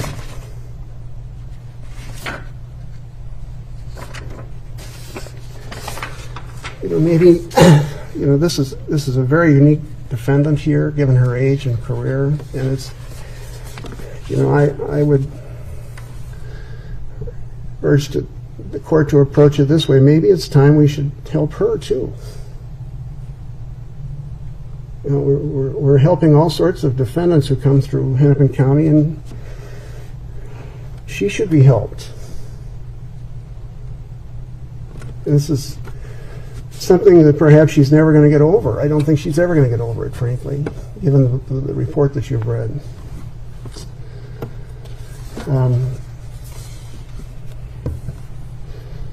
I mean, it's time to reach out to someone like her and say, okay,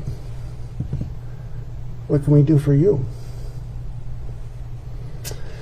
A lower sentence would, in our thinking, the way of thinking, reflect the rules of, or the roles of mercy and forgiveness, which are both essential. You know, what remains of her life is that she's been a good daughter and a good sister.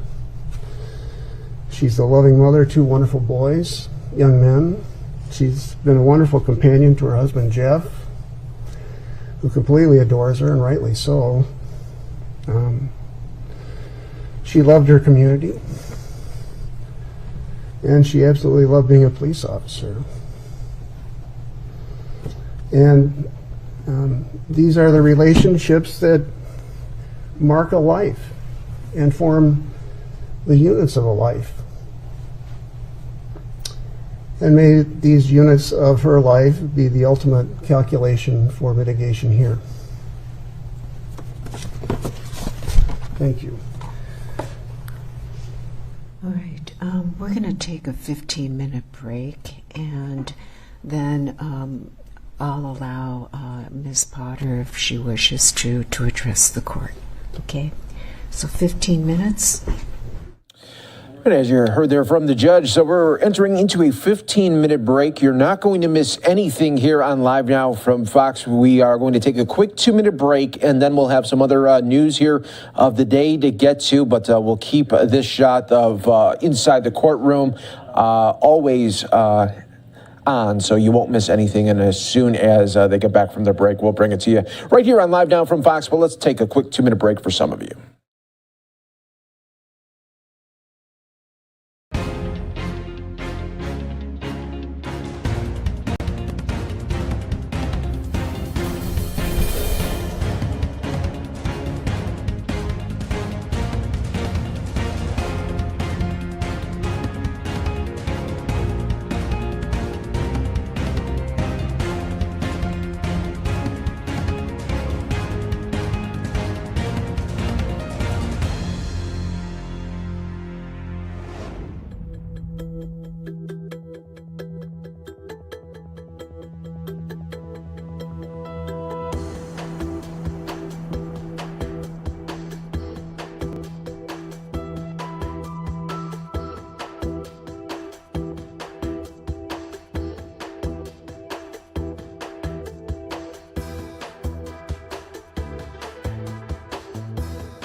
And welcome back, everyone, here to Live Now from Fox. Happy Friday to everybody as we continue to bring you top stories and headlines from all over the country. We are currently in about a 15-minute break right now in the Kim Potter sentencing.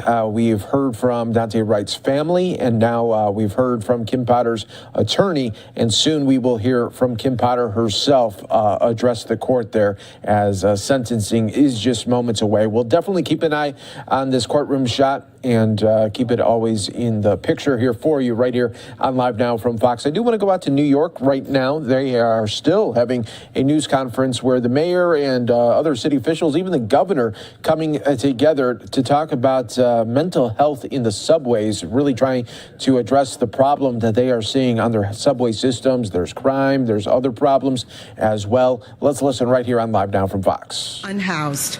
Let me kick it off by introducing our mayor, Eric Adams.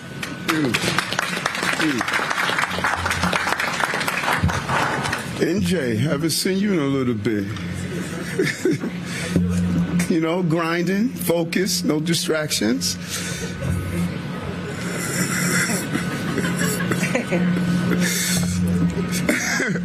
Thank you so much. You know, every time I come here, I think about the days of being a transit cop, riding these subways. This was a different station. It was filled with violence and uncertainty, and people threw up their hands and thought that we could not commute in a safe way. And many of us feel, and the numbers are saying, we are back again. And it's imperative that we have the right response that has the combination of being humane but clear. The lack of clarity is creating the conditions that we're seeing. So I'm proud to be here, stand with the governor of the state of New York, MTA, labor is here with us. This entire team is coming together and to talk about how do we have a full recovery of not only our transit system, but our city. And it starts right here, right now, in our subway system. We say this over and over again, but sometimes we verbalize it and not actualize it. But the subway system and our bus system, they are the lifeblood of our city.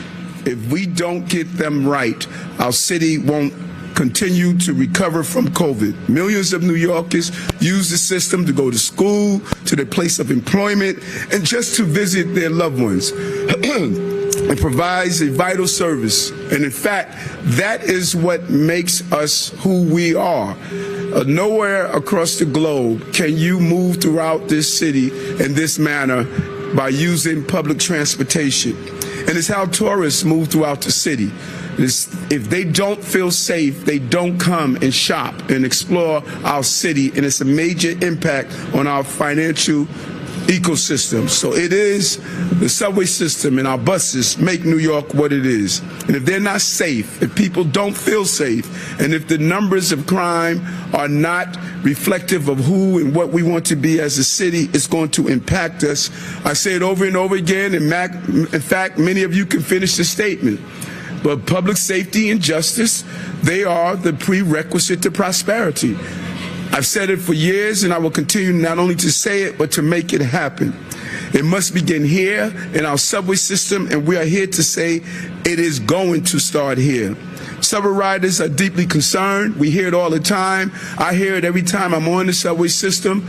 People tell me about their fear of using the system, and we're going to ensure that fear is not New York's reality. And so in the wake of the pandemic, you know it, we all see it, the number of homelessness of individuals have increased substantially. Many of them are here because of loss of jobs, uncertainty of where they live in, untreated medical crises and conditions, health challenges, while the vast majority of the unhoused and mentally ill, let's be clear on this, they are not dangerous. The vast majority are not dangerous. But we have to be honest about the numbers of individuals who are dealing with mental health crises. They are dangerous to themselves and dangerous to New Yorkers. Just yesterday, on the L train, a train I rode as a police officer in transit cop, we had a stabbing on that train, and it just sends shockwaves throughout the system. And so too many passengers. First day of coming to Borough Hall, to City Hall, riding the train, seeing homelessness, seeing fights, seeing just a disruption. Who wants to start their day that way? Of that level of despair that's right in front of them as they enter a system just to get to their place of destination. And you have my word as the mayor, protecting New Yorkers is my top priority. We were here in January, Governor, and we did a kickoff on one layer, the first layer of what we must do, of having our officers park their vehicles, go into the subway stations, as well as those who are transit officers. And the commissioner and I stated our clear plan. Since that, Commissioner, your officers have had 115,000 inspections of the system, complementing the transit personnel. That's the partnership of the first wave that we wanted to conduct. But we're saying that is not enough. It was only the first wave of a complex problem that we are facing. We're now going to move into the next phase of our operation. And we're not going to abandon our homeless brothers and sisters. And that's what we have done. We've betrayed New Yorkers. And that was the state of existence. We pretended as though we didn't see it, and we allowed them to live in inhumane environments, and that is not what my administration is going to do. We are not going to live in fear and frustration that we can't seem to get our system safe and operating correctly. And as I stated, we've been here before. As a former transit police officer, I know what that system looks like, filled with graffiti and uncertainty, and afraid to use the system that you deserve to have.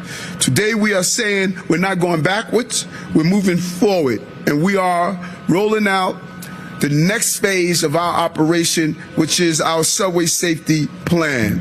This plan is a real comprehensive plan of all of the team members that are coming together to deal with the complex problem of homelessness in our subway system that actually spills out onto our streets. I say this about crime, and I'm going to say it again about homelessness, a decade of failure, that there are many rivers that feed the sea of homelessness, and we have to dam every river if we're going to address this issue. And that is what I'm going to do. The subway plan is a comprehensive civic strategy that will do more than deal with a temporary fix. You can't put a Band-Aid on a cancerous sore. That is not how you solve the problem. You must remove the cancer and start the healing process. We will do this by investing in 3 areas: people, places, and policies.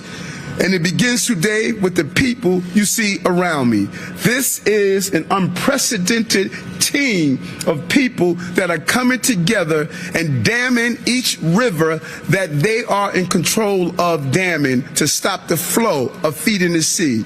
Department of Homeless Services, Department of Health and Mental Hygiene, NYPD, MTA, transit workers, and community-based providers, all under one umbrella, the governor of the state of New York. And we cannot have a better person to be here to help us navigate this crisis we are facing. You stood with me in January, and I thank you for standing with us today to send the message that we are unified on having a safe, productive, affordable, reliable transit system. These are people with lived experiences that understands how we navigate and build the dams on these rivers, because people are the key to connections and change.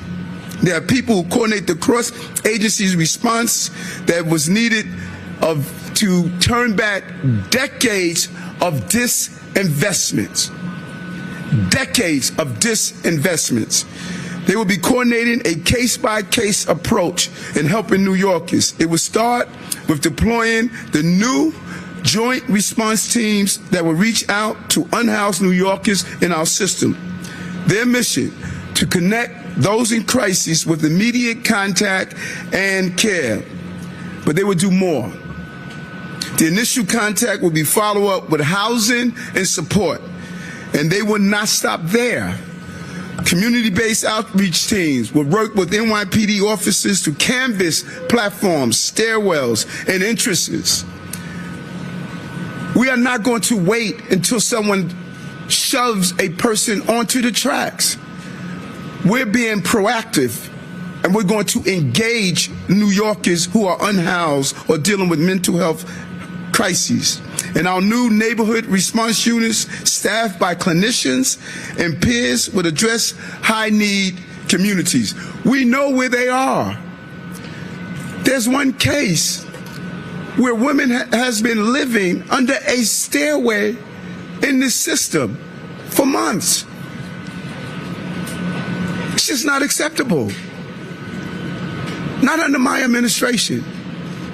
That is not dignity. That is disgusting. And that's not who we are as a city. Starting next week, New York will see the teams in action. You will see it right away. It will include transit hub teams, end-of-line teams that will work with the MTA and NYPD to serve high-priority areas.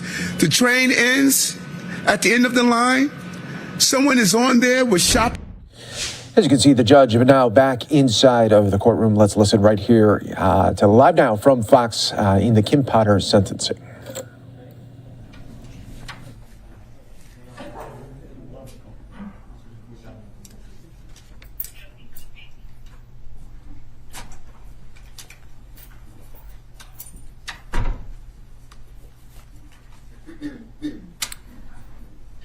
Okay, Ms. Potter, would you like to address the court? Please go to the podium and you may remove your mask.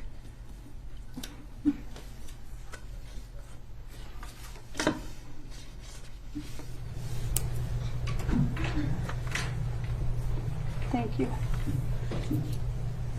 To the family of Dante, right? I am so sorry that I brought the death of your father. Okay, Ms. Potter, my court reporter can't hear you. So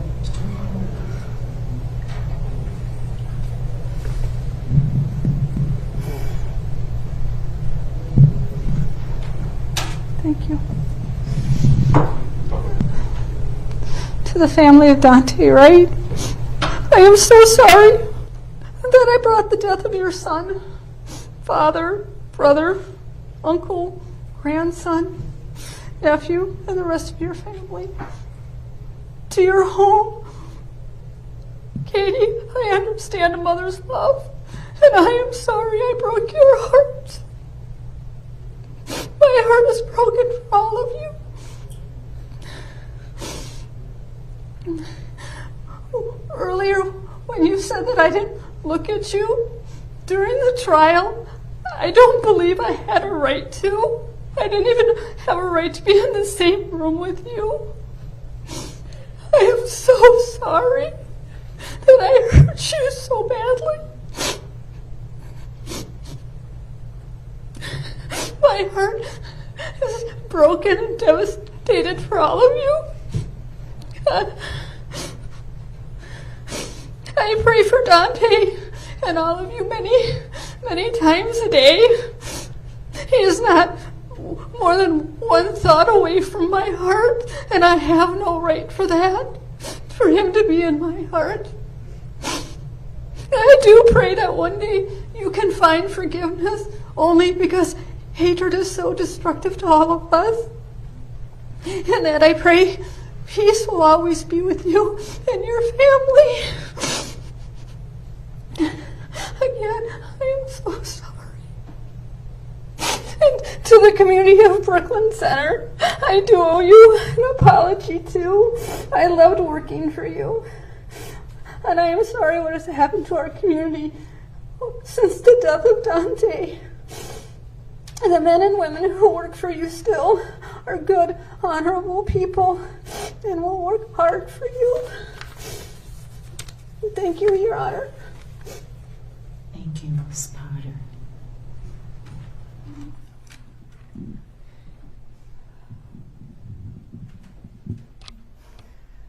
Okay, this is one of the saddest cases I've had on my 20 years on the bench. On the one hand, a young man was killed, and on the other, a respected 26-year veteran police officer made a tragic error by pulling her handgun instead of her taser.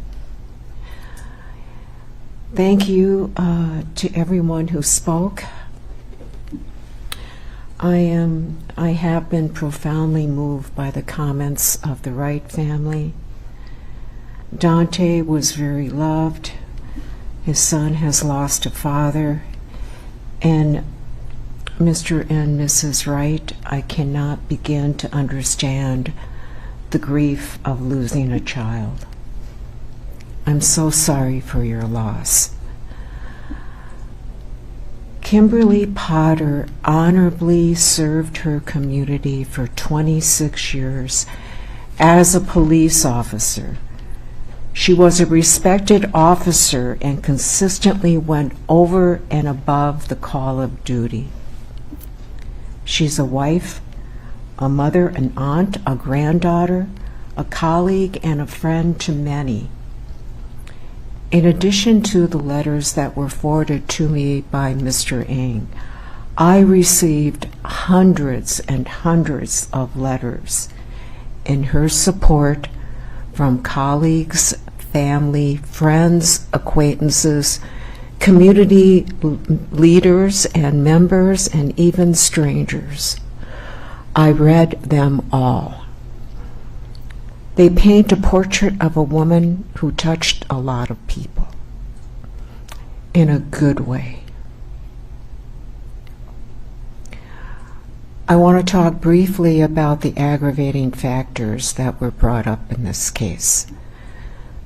As I mentioned before, the state initially took the position Ms. Potter should receive a sentence above the guidelines and filed a brief in support of two aggravating factors under Blakely. All parties agreed that I would determine whether aggravating factors existed to justify a harsher sentence than that set forth in the guidelines.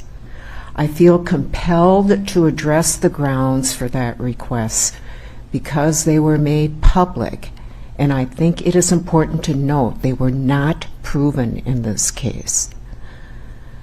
The state did not meet its burden of proof on the first factor.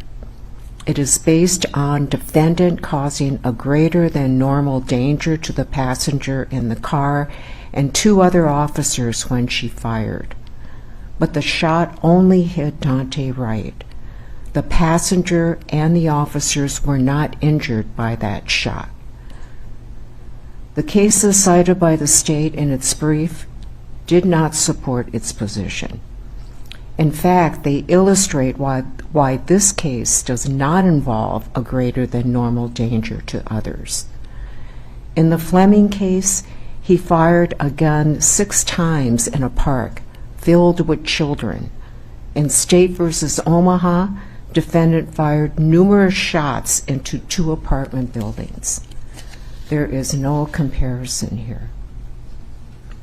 The state also did not meet its burden of proof on the second Blakely factor. Contrary to the state's claims, Kimberly Potter did not abuse her position of authority.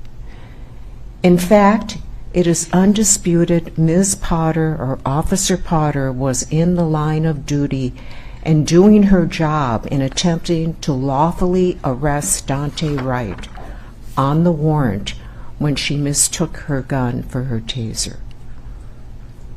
What's more, she drew her taser legitimately to protect a fellow officer on the other side of the vehicle who could have been dragged and seriously injured if the car were to speed away. Officer Potter's conduct clearly was not significantly more serious than that typically involved in the commission of the crime in question, justifying an upward departure. Turning to defendant's request for a dispositional departure, there is no question that Ms. Potter is extremely remorseful. She showed that today. She showed that when it happened. It is also beyond dispute that she is particularly amenable to probation. But the court retains the discretion to make departure decisions independently. The court is not required to depart even where mitigating factors are present, and that's set forth in State v. Birch, 689 Northwest 2nd, 276, affirmed by the Supreme Court, 707 Northwest 2nd, 660. This has been an extremely difficult decision. In making my decision, I look to the purposes of incarceration. There are 4: retribution, incapacitation, deterrence, and rehabilitation. 3 of the 4 would not be served in this case. Incapacitation refers to the physical removal of a convicted person to prevent them from committing future crimes. That is not an issue in this case. Kimberly Potter does not present a danger of future crimes, obviously. Deterrence refers to the prevention of future crime and the idea that those who have committed crimes will be discouraged from reoffending after experiencing punishment. That purpose would not be served here. Rehabilitation is also not a purpose that would justify incarceration in this case. Ms. Potter does not require rehabilitation to become a law-abiding citizen. Retribution, or serving time as a way for a convicted person to pay for the harm inflicted on a victim, is the sole purpose that applies in this case.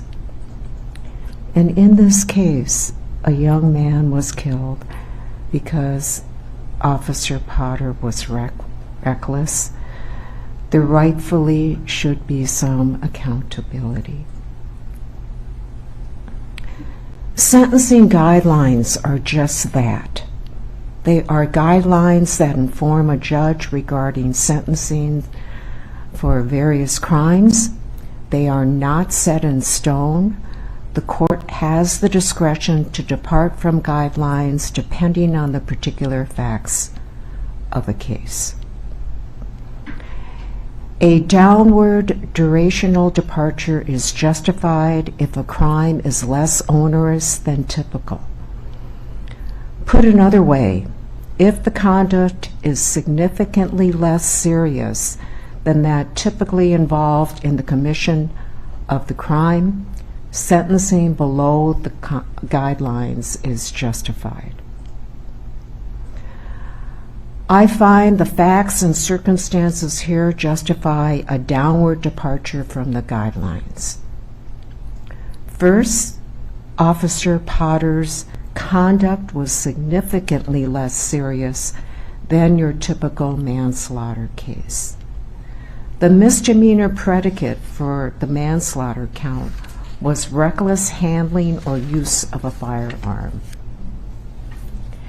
Here, everybody agrees, and the evidence is undisputed, that Officer Potter never intended to use her firearm. She mistakenly drew her firearm at all times, intending to use her taser. There were police officers and experts who testified that the use of her taser was reasonable and appropriate under the circumstances presented for officer safety reasons. The fact she never intended to draw her firearm makes this case less serious than other cases. Second, the scene was chaotic, tense, and rapidly evolving. Officer Potter was required to make a split-second judgment. That constitutes a mitigating circumstance.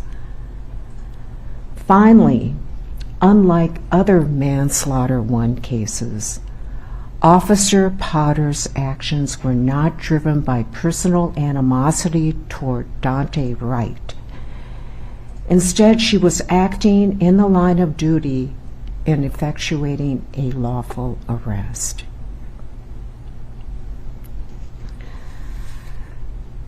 This case is highly unusual. The other officer cases tried in this court are distinguishable. This is not a cop found guilty of murder for using his need to pin down a person for 9.5 minutes as he gasped for air.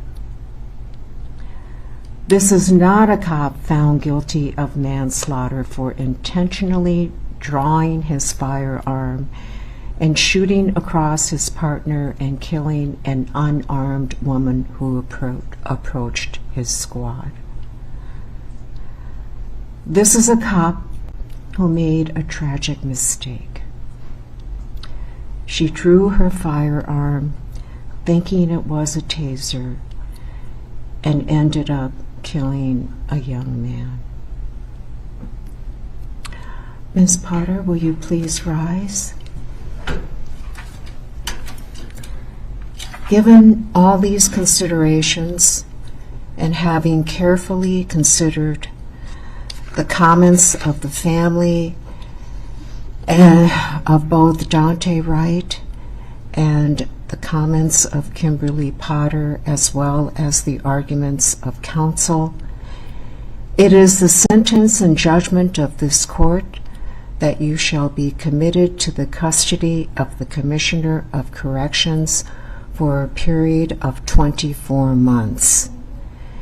You shall serve 2/3 of that time, or 16 months in prison, and 1/3 on supervised release, assuming no disciplinary offenses or conditional release violations.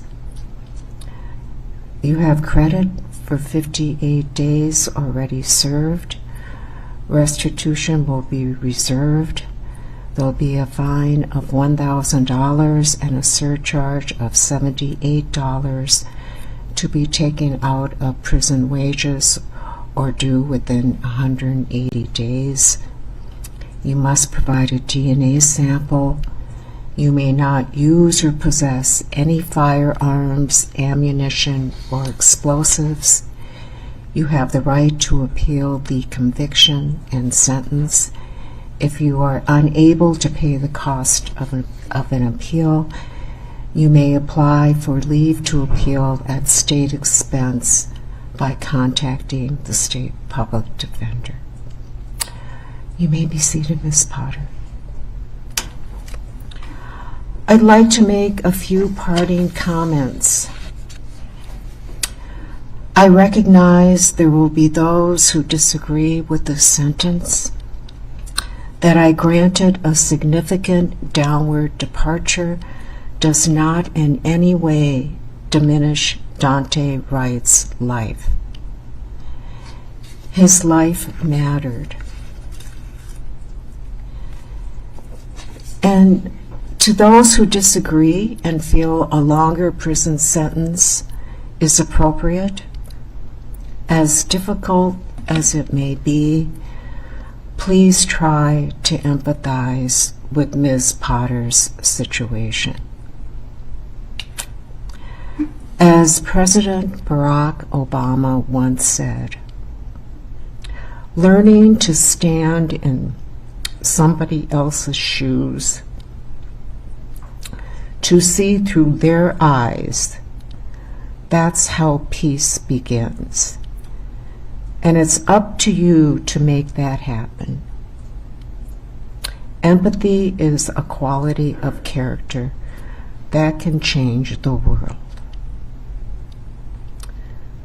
Officer Kimberly Potter was trying to do the right thing. Of all the jobs in public service, police officers have the most difficult one. They must make snap decisions under tense, evolving, and ever-changing circumstances. They risk their lives every single day in public service. Officer Potter made a mistake that ended tragically.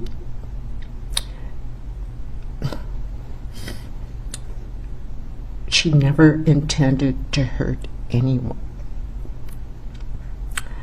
Her conduct cries out for a sentence significantly below the guidelines.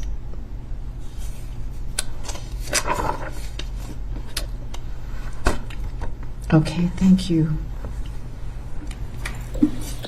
All right, and there we have it, folks. So we will listen to this lengthy sentencing. First, it began with the family of Daunte Wright speaking for their loved one, and then it went to the attorney of Kim Potter, and then finally Kim Potter getting the final words in before that sentence comes down. 2 years in prison, and we learned that she'll have to do 2/3 of that, and already has credit for being in jail already. You're watching Live Now from Fox, everybody. We're going to continue our coverage right now. Let's bring in attorney Ben Taylor, always a friend here of Live Now from Fox, giving us great legal analysis from the biggest cases that we feature right here on Live Now from Fox. Ben, always great to have you here on Live Now from Fox. We appreciate it. And first off, this was a big moment, and a lot of people are going to be looking at this and say, hey, that's really low. Yes, Mike. I mean, this is a high-profile case. This case has been shown all over the United States. And a lot of people are going to say that this is a low sentence. 12 months in prison for the murder of a man is very extremely low. So a lot of people will say that. You heard the judge explain the reasoning why she gave the sentence of only, only 2 years in prison, pretty much. So the judge pretty much explained that this officer has a long career. The career was pretty much a stellar career without any mishaps. That yes, Daunte Wright did die at the hands of the officer, and it's very unfortunate. However, the judge has to abide by the law and look at the aggravating circumstances and the mitigating circumstances. And you heard the judge say across the courtroom that she didn't believe that the prosecutor was able to prove the aggravation factor. Aggravating factors gives a person a higher sentence. So if the prosecutor had proved the aggravating factors, then the judge would have given a higher sentence. The judge said that there was a lot of mitigating factors, meaning factors to give Kim Potter a lower sentence. So that is why you see a sentence of about 2 years in prison for this offense, because the defense attorney proved more mitigating factors, more factors of she's a good officer, that she made a mistake that day. It wasn't an intentional shooting. You heard her mention George Floyd. That happened in the same state of Minnesota. This wasn't a case where a man had another man's knee on their neck for over 8 minutes. So the judge was trying to compare this case of Kim Potter with George Floyd and other cases to tell the world why she came down to a sentence of only 2 years versus a 10 or 15-year sentence. Kim Potter was looking at 15 years maximum in prison if the judge could have given her. But as you heard, of all the factors, because of her long career, that's why she was given a lower sentence of only 2 years. Yeah, we were really seeing too, Ben, the judge today, talking down to the state saying, hey, you did not prove these different factors, and really going step by step and telling the state that, and then also breaking down a little bit as well as she was talking about the case and talking about Kim Potter as a person. Yes, judges are human also. They live throughout this whole trial. She's been with this case throughout this whole beginning of this case. So she's heard all the evidence, she's heard testimony, she's seen everything. And this is a very emotional case for the judge, as she mentioned. And this is a hard decision for a judge because she knows that it's going to affect Daunte Wright's family, the victim's family, and this decision is going to affect Kim Potter. And a judge's job is to look at the evidence, look at the facts of the case, and not be persuaded by any emotion, anything else out there, but look at the straight facts and the evidence that's presented in the courtroom. If she believes, the judge, that the state didn't prove enough aggravating factors, the judge under the law can give a lower sentence. Of course, I'm sure Daunte Wright's family and a lot of people would probably disagree, would probably feel that this might have been an intentional act. She should have known better. But the judge believed, as you heard on the record, the judge believed that this was an unintentional act. Mainly, this was a mistake, that she had a long career of doing good for the community, not that many mishaps and not that many reprimands in her career, and that she believes that because of that, she sentenced her to only 2 years in prison because of her career. And now, for Kim Potter, who now knows that she'll have less than 2 years in prison, and what would you say to the client that is going to be getting off of prison soon? She's still going to have a life for herself. How can she sort of try to get her life back together while still in prison? She has to just this, hopefully that she can just learn from this. She can talk to people from this, and then she has become a better person from this. I mean, she'll have at least less than 2 years to think about what she did. And you saw when she testified today in court, she cried. She was very remorseful. So the judge took that into account too, her remorse. If a defendant comes up and says, I don't care about this, I did this intentionally, I have no remorse, the judge probably would have given her more time. But this gives her time to think about what she did, time to get her act back in line. She can talk to her family in prison. But still, I mean, nobody wants to do any prison time. And 2 years in prison is more than anybody wants to do. Nobody wants to even do it 1 day. So this has definitely affected Kim Potter's life. Of course, some people believe that she should have done more time because of the killing. However, 2 years in prison is going to definitely affect her. She's away from her family. She's away from family and friends throughout the holidays, throughout birthdays, and she has a lot of time to think about what she did. And a lot of people might be thinking too, Ben, now while she is in still serving her time, can she write a book? Can she do other things to really tell her story? Or is that not allowed while she's in prison? A lot depends on what the judge is going to do and what the prosecutor objects to. Basically right now, if Kim Potter wants to write a book, she can. The prosecutor could always object to that and ask the judge to make a ruling, almost like a gag order, to say Kim Potter cannot write a book or profit off of the killing of Daunte Wright. So that will be up to the judge to determine that. But basically, you see across the nation, a lot of people who've been convicted of crimes do write books. A lot of the jurors in this case might write a book. The prosecutor or the defense attorney write a book. But basically, Kim Potter will be in prison, and she has a chance, if she wants to, appeal the sentence, appeal the trial. So she actually has an appeal right. So a lot of times people will still file an appeal to try to get a new trial, to try to get less time than the 2 years that she was given today. Of course, she'll get some credit for her time served. So she'll actually do a little bit less than 2 years, but within that time, she's free to call family and friends and write a book unless the judge says, no, you cannot write a book. Okay, good to know there. We're also taking a live look right now outside of the courthouse. They do have a podium there, seeing if anybody will come up. What do you think if family members will be speaking about? Obviously, they are going to be very, very upset about this. She could have faced up to 15 years in prison, only going to get less than 2. So this could be a dynamic time for the family to come up and really talk about what they want to talk about. Yes, cases like this are very tough, very emotional for the victim's family here, Dante Wright's family. As you heard in the courtroom, they wanted the maximum. The maximum is 15 years in prison.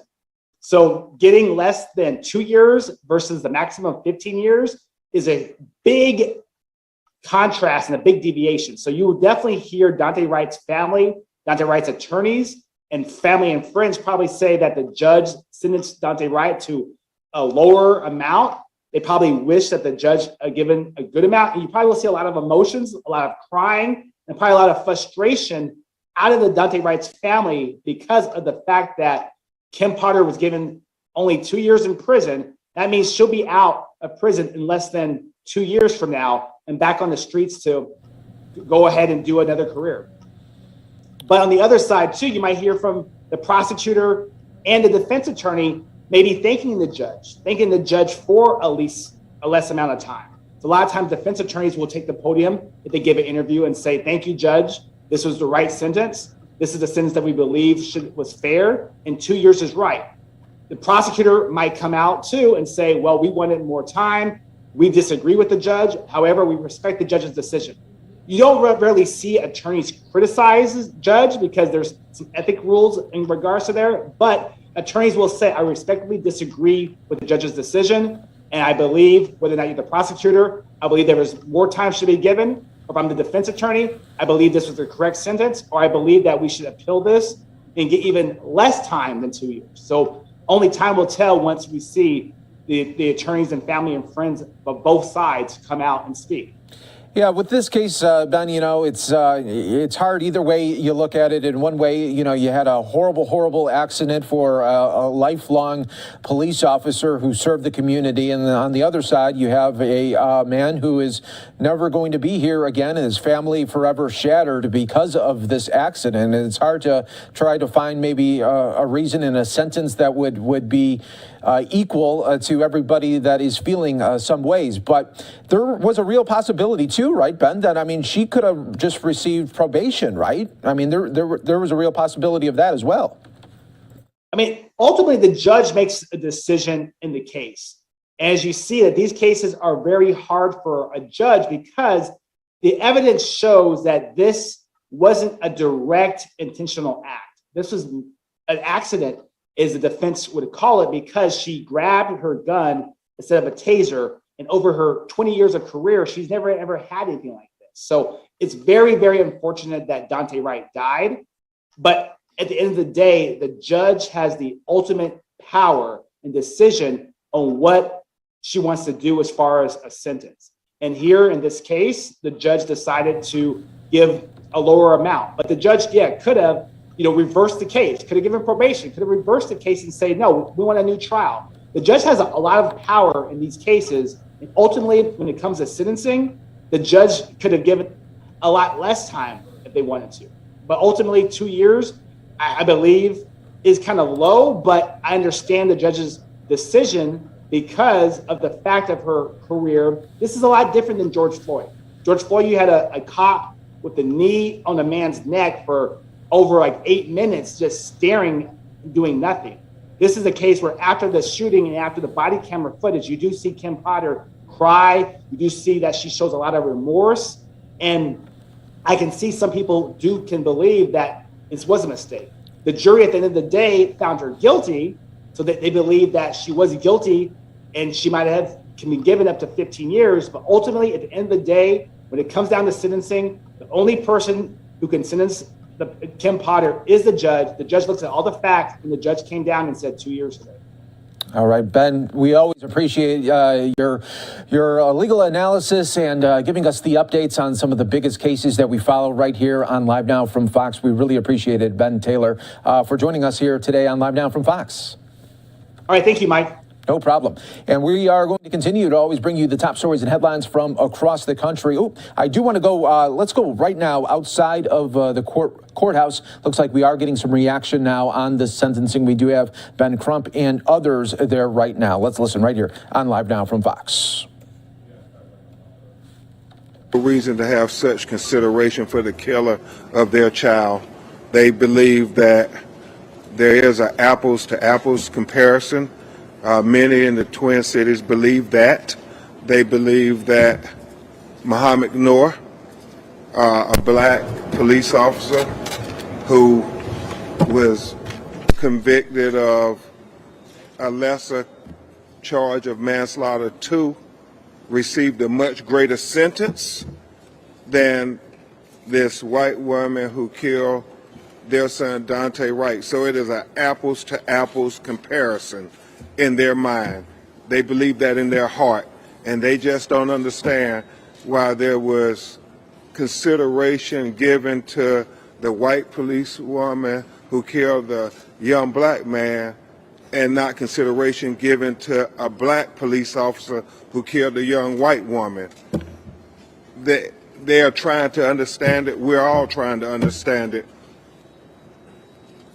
What we see today is the legal system in America in black and white. And we continue to fight for equal justice under the law. It can't just be a concept, it has to be real. And what they believe today was their son did not get the consideration that he deserved in this matter. At this time, Attorney Jeff Storms, Minnesota's own, will address you briefly. And Attorney Tony Ramanucci couldn't be with us today, but then you will hear from the parents of Dante Wright, and then we'll try to take some of your questions. You know, I think the best way that I've heard Attorney Crump describe this is the comparison to Lucy moving the football on Charlie Brown. You know, we saw Derek Chauvin get convicted. We saw Kim Potter get convicted. And so I think we all allowed ourselves to believe a little bit for a moment that there could be an equal justice system for our black and other communities of color citizens compared to the justice system that arises when someone who is white is killed, particularly at the hands of law enforcement. You know, what we've seen here now is if you listen to the sentencing remarks when Muhammad Noor was sentenced, there were a lot of talks about the problems in the community with policing and how there have continued to be other deaths like George Floyd and Dante Wright, and Muhammad Noor was given greater than the presumptive sentence. But the problem with policing in Minnesota has never been the killing of white people by officers of color. It's been the over-policing of our black and other communities of color. And let's not forget that all of this started with a textbook pretextual stop.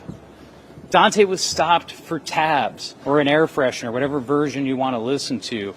But it wasn't for anything violent. It wasn't for the call Muhammad Noor responded to saying someone might be assaulted.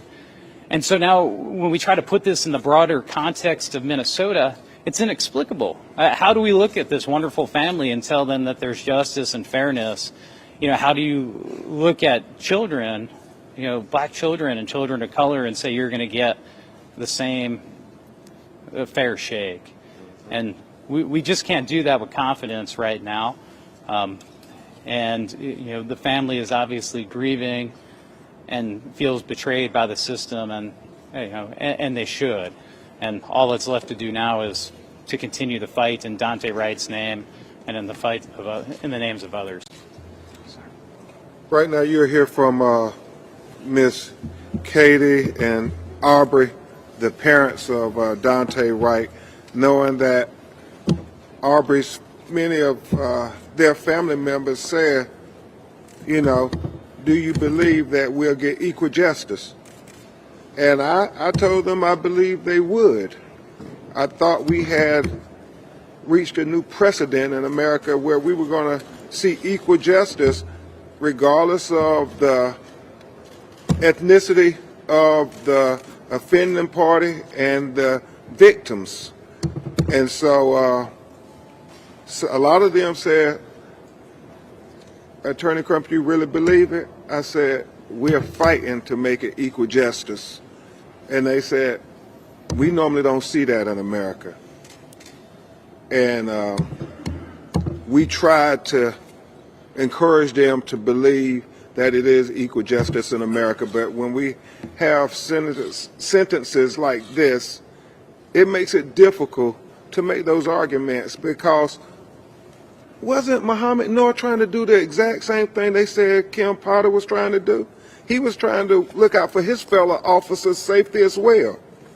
He was very remorseful as well. But they didn't make a downward departure for the black police officer like they made for this white police woman. And that's problematic to many people of color in America, that we continue to see this intellectual justification to make sure that seems like they get the most of justice and we get the most of injustice. And that's what we're struggling with at this moment. So this is very emotional for them. This is their baby. Miss Katie will address you first, and then her husband, Aubrey, Dante's father, will address you.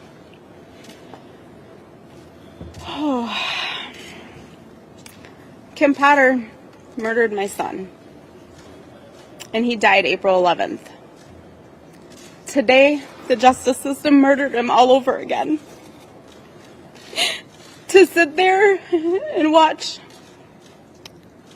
pouring my heart out in my victim impact statement that took so long to write, and I reread it over and over again, to not get a response out of the judge at all. But then when it came down to sentencing Kim Potter, she broke out in tears. So once again, we are standing here to say that we're very disappointed in the outcome. Yes, we got a conviction, and we thank everybody for that. But again, this isn't okay. This is the problem with our justice system today. White women tears trumps. Wow. Trumps justice. And I thought my white women tears would be good enough because they're true and genuine. But when they're coerced, coached, and taught by the defense attorney, I guess we didn't have a win in this at all. Thank you.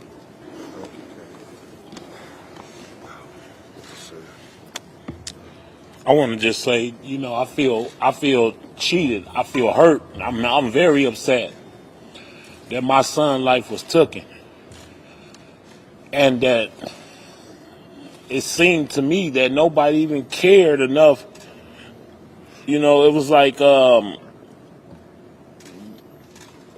they were so tied up into her feelings and what's going on with her that they forgot about my son being killed. A life was taken. And it's just sad to say that I feel like we was tricked. You know, we was limited on everything, on what to even say, I feel like. And it's just sad that our justice system will, you know, we actually thought we was going to get a little justice. You know, nothing could ease our mind from Dante being killed. But just the fact of knowing that this lady was going to pay for that, it gave us a little sense of hope, like, you know, things were going to get a little bit better. But now I walk out of this courthouse feeling like people are laughing at us because this lady got a slap on the wrist, and we still every night sitting around crying, waiting on my son to come home. I'm upset.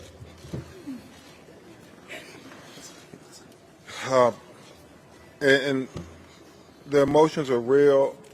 You know, one of Dante's family members told me just now, you know, people in our community have gotten sentenced to greater time for selling marijuana than she got for killing our cousin. Let that sink in. There are black people in prison serving greater time for selling marijuana, which is legal in most states, than this police officer got for killing this young black man. I don't know if the family is prepared to take any questions. Thank you. Attorney Crum, can I ask you a question?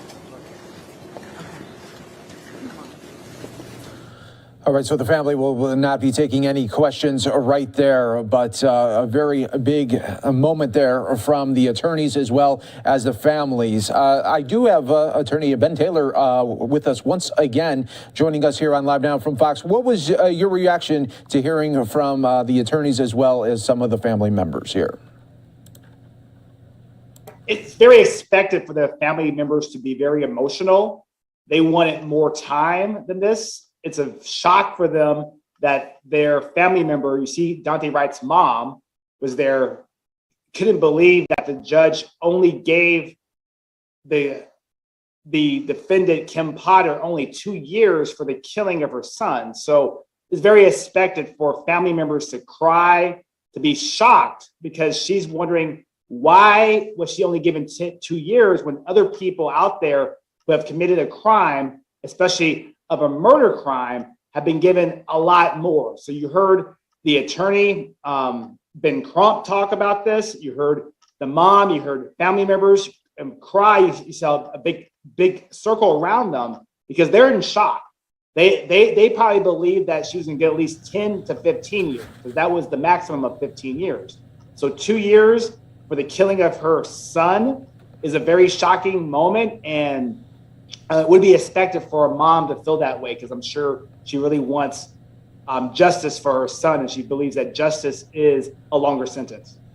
Yeah, I felt that was a really powerful moment there with the mom at the podium and really putting her heart out there and talking about her son. And I thought she had a good point, too. You know, she put her heart out there and really inside of the courtroom today, talking about her son and talking about how, you know, his life was taken just so suddenly.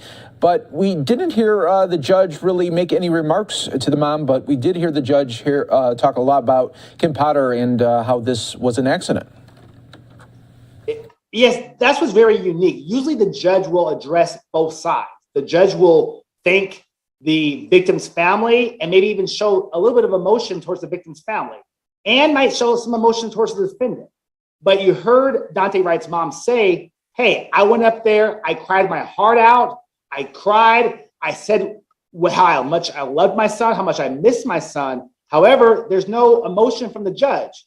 When Kim Potter spoke, you heard Daunte Wright's mom say, wait, Kim Potter, when she spoke, the judge showed emotion. The judge might have even shed a tear and cried. So right now, Daunte Wright's mom is confused. She's like, why is the judge sentencing her to a lower amount of time? And why is the judge showing emotion when Kim Potter speaks?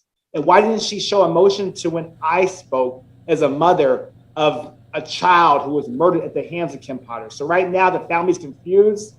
Daunte Wright's cousins and whole family is confused, especially the mom. She's crying, she's distraught, and she's wondering whether or not Kim Potter should have gotten a higher sentence, because she is this sad and the only thing be expected from a mother who had lost their child at the hands of a murderer.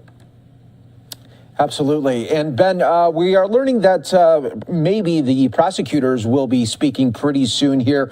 What do you think they will be talking about? And obviously the sentence, but, you know, they got the conviction, but then on the other hand, it's probably not what they wanted at all.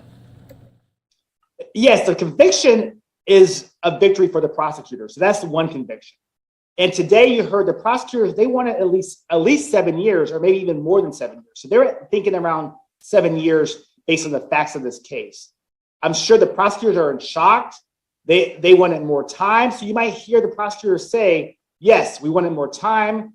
We have to respect the judge, but we disagree with the judge's decision. And we believe, based on the facts, based on the killing, based on the fact that Kim Potter, even though she was a long member in the police force of 20 years, she should have known better. She was a training officer. And because of that, she should have been given a lot more time. And you might hear the prosecutor try to maybe file another motion in the future that asks for more time.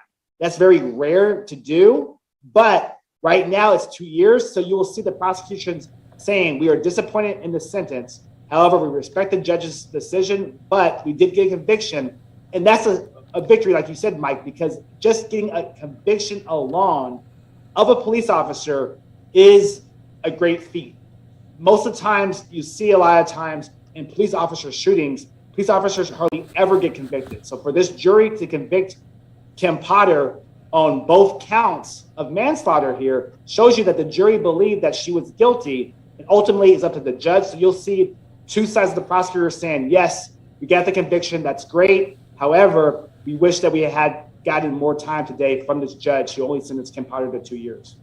And Ben, before we go, I'm really interested in this with Kim Potter. Okay, so she gets the 2 years. We know it's going to be less than that. But from a life standpoint, what will she be able to do coming out of prison? Because at the end of the day, she's always going to have this on her back. I mean, anytime that she wants to apply for a place, I mean, they're just going to, if they don't know the name, they'll Google it and see all of these news articles about her. I mean, from a standpoint of what will she be looking at after prison is all squared away? Yes, for a conviction on your record, especially a felony conviction of murder, it's going to be hard for her to apply to get any job.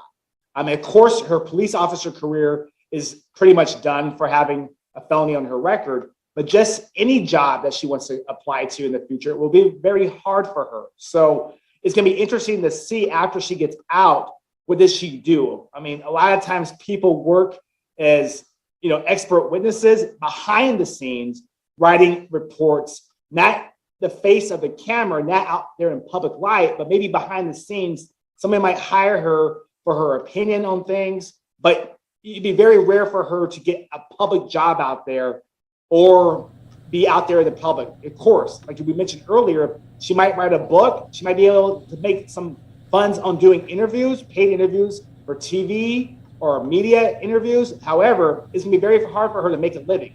And we'll see whether or not her police retirement gets revoked or she can even have any retirement based upon this felony conviction. A lot of times, if you get a felony, your retirement and your future benefits are done with. So it's going to be interesting to see what the life takes of Kim Potter moving forward once she gets released from prison after the 2 years. Of course, she won't do 2 years, as we mentioned, because she has some credit for her time served. So you actually do less than what the judge gives you. So she should be out maybe in less than 16 months at that. But it'd be very hard for her to have a future career. And she's still young in her career, but we'll see what happens with a felony on your record. It's very hard to get housing. It's very hard to get any job moving forward.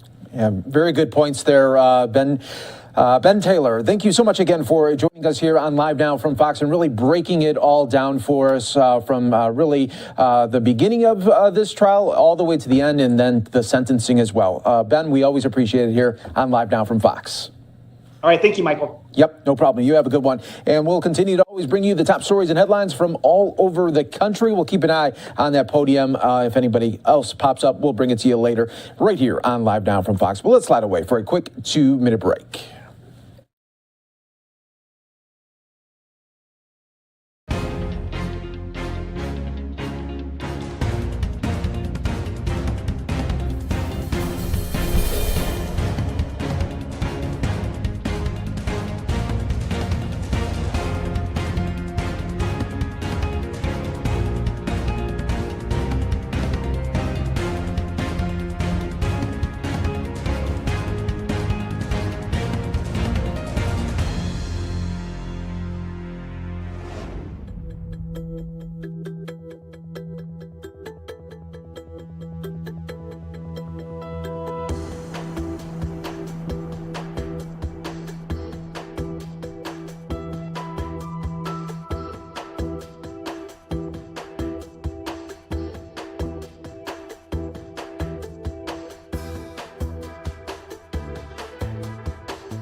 Welcome back, everyone, here to Live Now from Fox. Live look right now of right outside of the White House there in the Oval Office. You do have the Marine there. That means President Biden is inside of the Oval Office right now. And we are learning that coming up a little bit later, we will have President Biden making remarks on the Russia-Ukraine tensions that seem to continue. And that'll be happening at 4 o'clock Eastern. We'll have full coverage for you right there on that, of course, right here on Live Now from Fox. Hi, everyone. Mike Page here. Thanks so much for joining us here today. I'm your host as we continue to bring you top stories and headlines from all over on this Friday edition. Remember, if there is any breaking news that pops up, we got you covered right here on Live Now from Fox as well. Let's go out right now. It's your Florida. In a state like Florida, where there's a lot of... He was speaking already. There you go. Governor Ron DeSantis and others speaking at an event in Florida. Let's listen to a little bit of this for you here on Live Now from Fox. Understand the challenges that folks are facing. As soon as the tornadoes hit, Florida Department of Emergency Management had deployed disaster staff, recovery staff into the impacted counties. They conducted a damage assessment with county officials, with FEMA, and with the U.S. Small Business Administration. I then declared a state of emergency, and the main reason for that was to be able to unlock our request to the Biden administration for individual assistance. And we requested all programs under individual assistance to provide relief for the impacted communities. Unfortunately, that request was denied. I thank the counties here for working really hard, but we realize that they've worked hard. We want to maximize the amount of support that we can get, and we need more assistance. So that's why we're appealing the decision. We're going to continue to fight. And look, these things should be above politics when people have needs like this. And if you look at since Biden's been president, it seems like whatever they can do to thumb their nose at Florida, they try to do it. I mean, they cut our monoclonal antibody funding. It's true. They cut our monoclonal antibody funding at the end of last summer when we had helped tens of thousands of Floridians stay out of the hospital. We no doubt save lives from having that. It was very successful. And then they seized control of it and dramatically reduced the allotment to the state of Florida. We passed and I signed the prescription drug bill so that we could purchase large-scale amounts of drugs cheaper from Canadian companies. And I worked with President Trump to get that done. And it's still sitting around Washington and has not been approved by the Biden administration. So we literally have a warehouse in Central Florida that's ready to receive all this. We'd save tens of millions of dollars, but yet no approve, even though we were the first state to submit it and really the state that led to all of that. So you always see instances in which Florida, they're trying to be stuck. I think it's a mistake to use politics with this. I think you got to help people when they need it, and that's what we've done in the state of Florida. Whether it's a place like Southwest Florida, we want to be here. Whether it's other parts of the state, with COVID, a lot of the things we did first in COVID, we did a lot in Broward County with testing and vaccination sites, all these different things, and we were happy to do that, and we're going to continue to work. So we want to be able to get relief to the people that need the relief. I have Kevin Guthrie here. He's going to continue to work through that. We are going to ask for relief for these folks, and hopefully we'll be able to get it, because that's what these programs are for. When you have really severe events, and some of these things, like with tornadoes, the thing is, it can be real severe in one area, and you could go down the street, you wouldn't even know a tornado hit sometimes. I mean, that's just the way it is. So it's a little bit different than what we're used to when we have like a Hurricane Irma or something, where you see a lot of stuff for miles and miles. Sometimes it could be more contained, but it is very significant damage. And to have that many people displaced, particularly so many senior citizens, that's a really big deal. And I think that requires a coordinated response, both local, state, and federal. Okay, well, we are going to hear from some folks today who've been affected by this. We're also we're going to do some stuff. So first, let me bring up Ellie and Tony Costales to deliver remarks. They obviously have been impacted by this. So y'all want to come up here?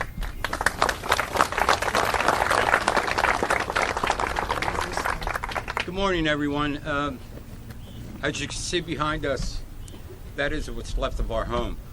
And thank God for the Sheriff's Department for coming in the first day and helping us with the security in many ways and the cleanup. They've done a wonderful job, Governor. And we're working on getting our homes started to get it repaired because we love it here. And the people in this park are very good. Thank you. All I can say is that we're very much devastated when this happened.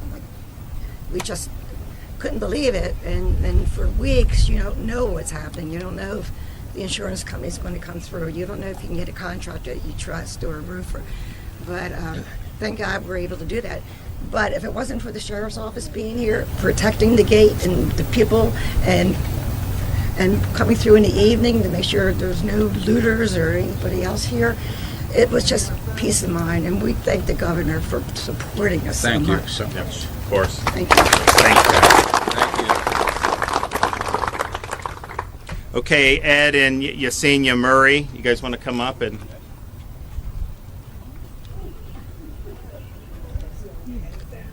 Good morning.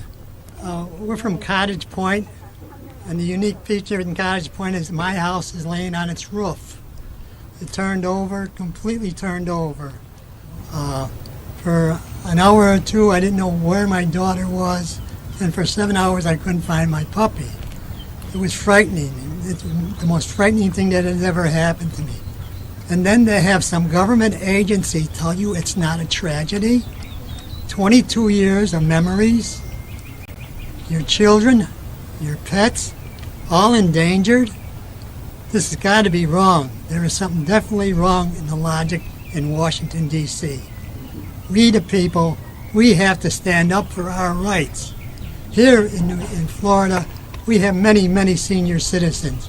And in the subdivision I was in, many of them were senior citizens. And they were walking around in a daze that first day.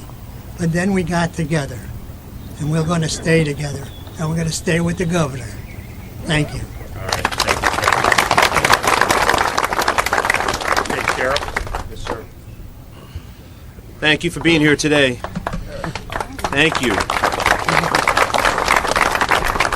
First, my thoughts and my prayers and my heart are with you, as they have been from the very minute this tragedy occurred. I was here minutes, and my team were here minutes after this tornado came through, and it was devastating. And in seconds and minutes, their lives were literally turned upside down. Met by fire, EMS, it was all hands on deck here. When you look at the roadways, you couldn't walk. There were electrical lines down. To say it was devastating is an understatement, because I was here minutes after. Talk about the Biden administration and their continuous failures. We've seen them fail on the international level, the national level, and now the state and unfortunate local level. The governor said it right. It's about being a human being and doing what's right. It doesn't matter anything at the end of the day but doing what's right. And thank God for our great governor that stands for just that.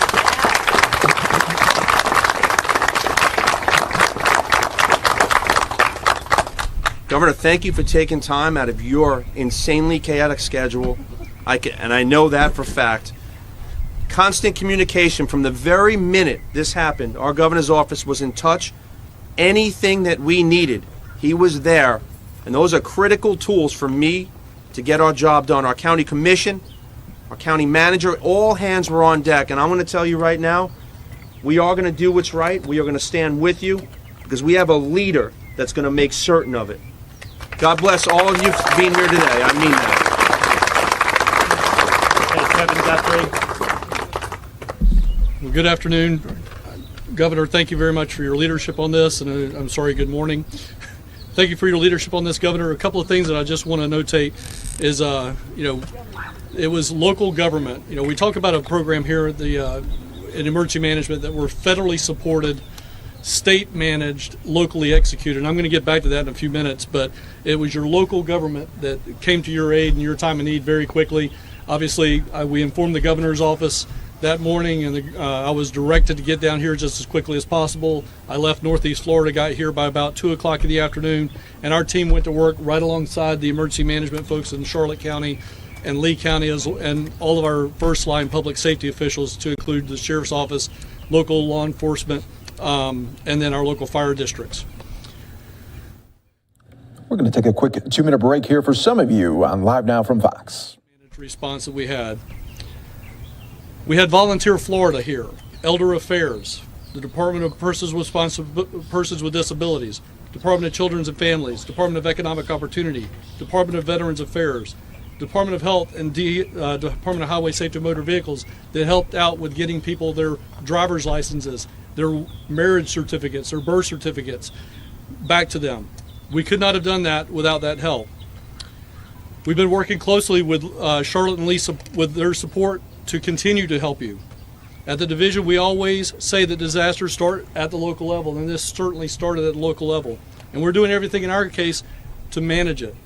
But now we're at that point where we need federal support. It's another tool in the toolbox that we have in the mantra of locally executed, state-managed, federally supported. So we're here today asking for the federal government's support in that. 84% of the individuals that were here involved in this disaster are on Social Security income. This is Lee County and Charlotte County's most vulnerable population, and we need to respond accordingly. With that, sir, again, thank you for your leadership on this. We will continue to support everyone that is here, and Charlotte County as well. Thank you.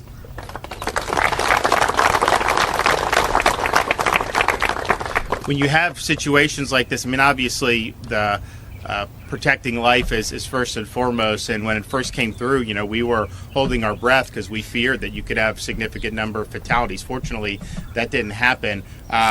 Obviously, you have a lot of destruction. That's a huge thing for somebody to lose the roof over their head. I mean, that the things you take for granted are gone. But another thing that one of, I think Ed said, you know, when you have these. When you have something like that, all the things you've collected throughout your life, like mementos and all this stuff, you know, that stuff could be gone in an instant, and you take for granted. Like I walk around my house, I look at the pictures and stuff, and it's almost like you take it for granted. You take all that stuff away, things that you've had. It's a huge deal. That weighs a lot on people emotionally. So there's a lot that goes into this, and you know, our view is we want to make sure that yes, the sheriffs and the counties, they really worked hard on this. You heard what Kevin said. All these state agencies have been involved in it, and we're happy to do that. But we also want to be able to turn on this individual assistance for folks because I think it'll help them just in terms of the physical and be able to have a place to stay. But I also think it'll help them with peace of mind and with some emotional security. When you've gone through something like this, it's not that easy to do. So these are a lot of senior citizens, a lot of folks, sole source of income is Social Security. So if you're going to have an individual assistance program, you know, I think this would be the type of thing that you would want to use it for. So we are sending that appeal, and we're going to keep on fighting to help Floridians who are in time of need. All right, thanks. Governor, is there anything you filed differently or in supplement to what previously been filed with FEMA to prove the need on the basis of the damage that was done? Kevin, did we include additional updated? So what we're going to do is we're going to first of all ensure that all the numbers that we got from the county, both Lee County and Charlotte County, do match. We're going to go back and look now that people are now a month beyond this, what additional or cascading things have happened that are now what we call unmet needs. That would also apply to individual assistance. So we're going to be looking at, now that they're a month out, who had insurance claims denied, who had other expendables that they now have to take care of. Those are the things that we're going to add to our request in our appeal. And again, we should be probably filing that appeal within the next week or two. Governor DeSantis, as can I ask you a question? Yep. The DMV is part of us. We have to change our titles. Excuse me. We have to change our titles, and right now, because of COVID, it's been very strict. I even called that emergency number, but it's of no help. Now, some of these mobile homes are going to have to be changed over.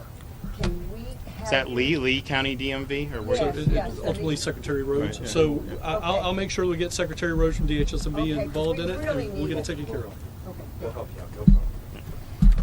Governor, as your sign says, so many of these people need relief right now. While you wait on that appeal from FEMA, is there more money the state has that can help out these folks? Well, I've told Kevin, if there's things that we can do, we want to be helpful. But I think the thing is that this individual assistance program is a codified program.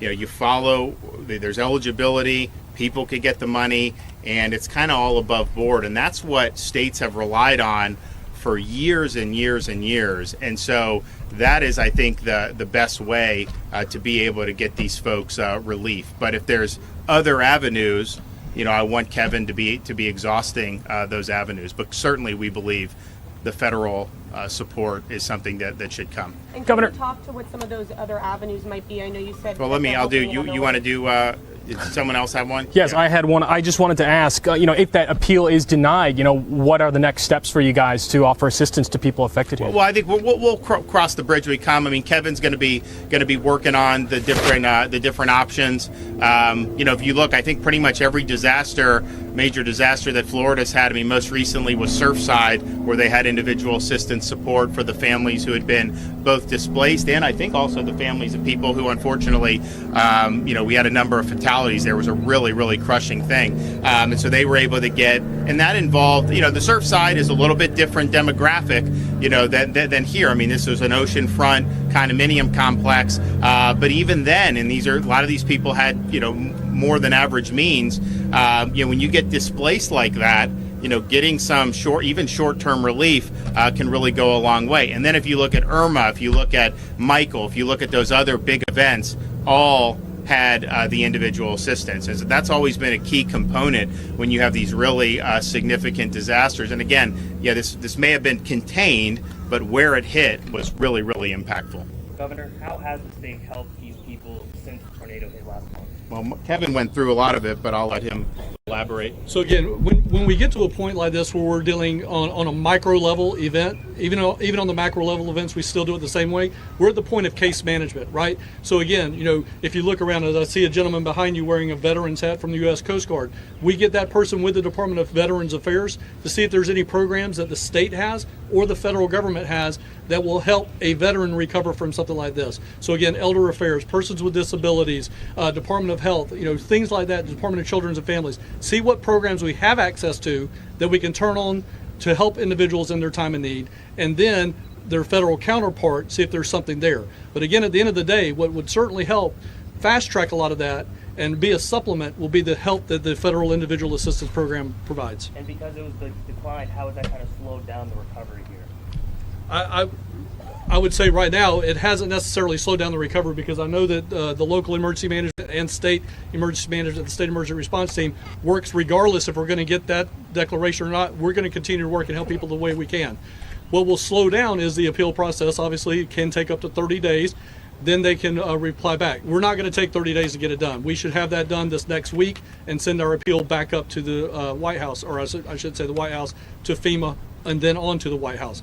So we're going to have that done this next week. They'll have to reply back to that. But again, we're not going to stop working for Floridians, right? We're going to continue doing what we do, but there will be a federal delay based on this. One of the What, you guys? What more can we do? Governor, there's a program called Rebuild Florida. It's through the Department of Economic Opportunity. That would require the feds to sign off. So they give it to us. We do it. And I mean, how many we've done? I guess we've done that through DEO. We've done it through DEO with Irma, with all yeah. of our hurricanes that we've had. Yeah. So we would be happy to do that. But that is a federally authorized and then state executed program, that we're able to do. Yes, sir. These people need their money before the federal ever comes in and your appeal ever goes. They need it now. They can't wait. I was lucky. But a lot of these You live here too? You live in this area, in this one? I live in this part. Okay.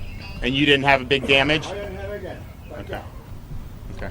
Yeah, no, I mean, I agree. I think time's important. So, okay, well, we will.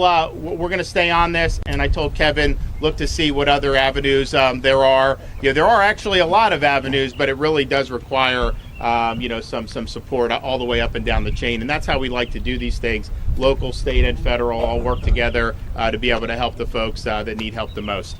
Okay. Governor. Well, thanks so much. Governor, how about providing us with a list of places we can go to, services, like you said, elder care, this and that. I mean, we don't always know. Yeah, well, I think that'd be. I think we have the capacity to do that for sure. Yeah, so I'm actually going to get Sandra to come up here because they have a actual telephone number where you guys can call on a local level that we can then connect services either at the local level or at the federal, or I'm sorry, at the state level. So I will have Sandra come up here and give that either that email address or that phone number. Yes. Yeah, if you go to Iona Tornado at legov.com, we have a lot of those local resources that we are trying to pull together. We're about to kick off a long-term recovery committee, and we're going to have case management started at the local level. When we opened the multi-agency resource center right around the corner here, so if you go to Iona Tornado at legov.com, if you go to that website, there is information there where you can find the local resources that we currently are pooling together. We have all the names for those of you that went to the multi-agency recovery center that was over at Waxahachie. If you have already given us your information, we have you on the list. So we're going to be calling you and reaching out to you with those local resources. If you did not make it over to the Waxahachie Center, you can go to that website, and there's information on a phone number you can call in order to get us your information. So once we have this long-term recovery center or the long-term recovery committee set up, we will be reaching out individually with nonprofits. So we're right at the cusp of launching that. And what's the website again? So it's Iona Tornado at legov.com. And is that the email address or the web address? That's the web address. Yeah. Mm-hmm. Yep. And make sure we Those were the updates coming out of Florida there as officials, including the governor, pushing for emergency funding for disasters. As you heard people in the background, they are wanting some answers to problems that they have been dealing with. You're watching Live Now from Fox, everybody. Live look right now at the White House. Coming up at 4 o'clock Eastern, we will be having President Biden speaking on Russia-Ukraine tensions and the very, very latest. Coming up in the next hour, though, here on Live Now from Fox, we're going to be talking about a facial recognition company. They got a lot of photos of Americans and really a lot of people across the world. What are they doing with all those photos, and why do they want even more? You're watching Live Now from Fox. Coming up in just 2 minutes, everyone.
And welcome everyone here to Live Now from Fox. We appreciate you always joining us here as we are in a new hour. I'm your host, Mike Page, bringing you the top stories and headlines from all over the country. Live look right now at the White House, where we are awaiting a White House briefing. And then a little bit later, 4 o'clock Eastern, we will have President Biden talking about Russia-Ukraine tensions. Of course, we'll have that for you. And a live look right now in Ukraine here as nighttime has come right there. Live look at New York City here as we continue to bring you the top stories and headlines from all over the country. And we're also monitoring everything coming out of Minneapolis, where just moments ago, Kim Potter was sentenced to 16 months in prison after the conviction there of the shooting death of Dante Wright. So if we have any more reaction, we'll bring that to you all in the mix right here on Live Now from Fox. In the meantime, I do want to go out to Maryland, where the governor and other state officials were making an update here.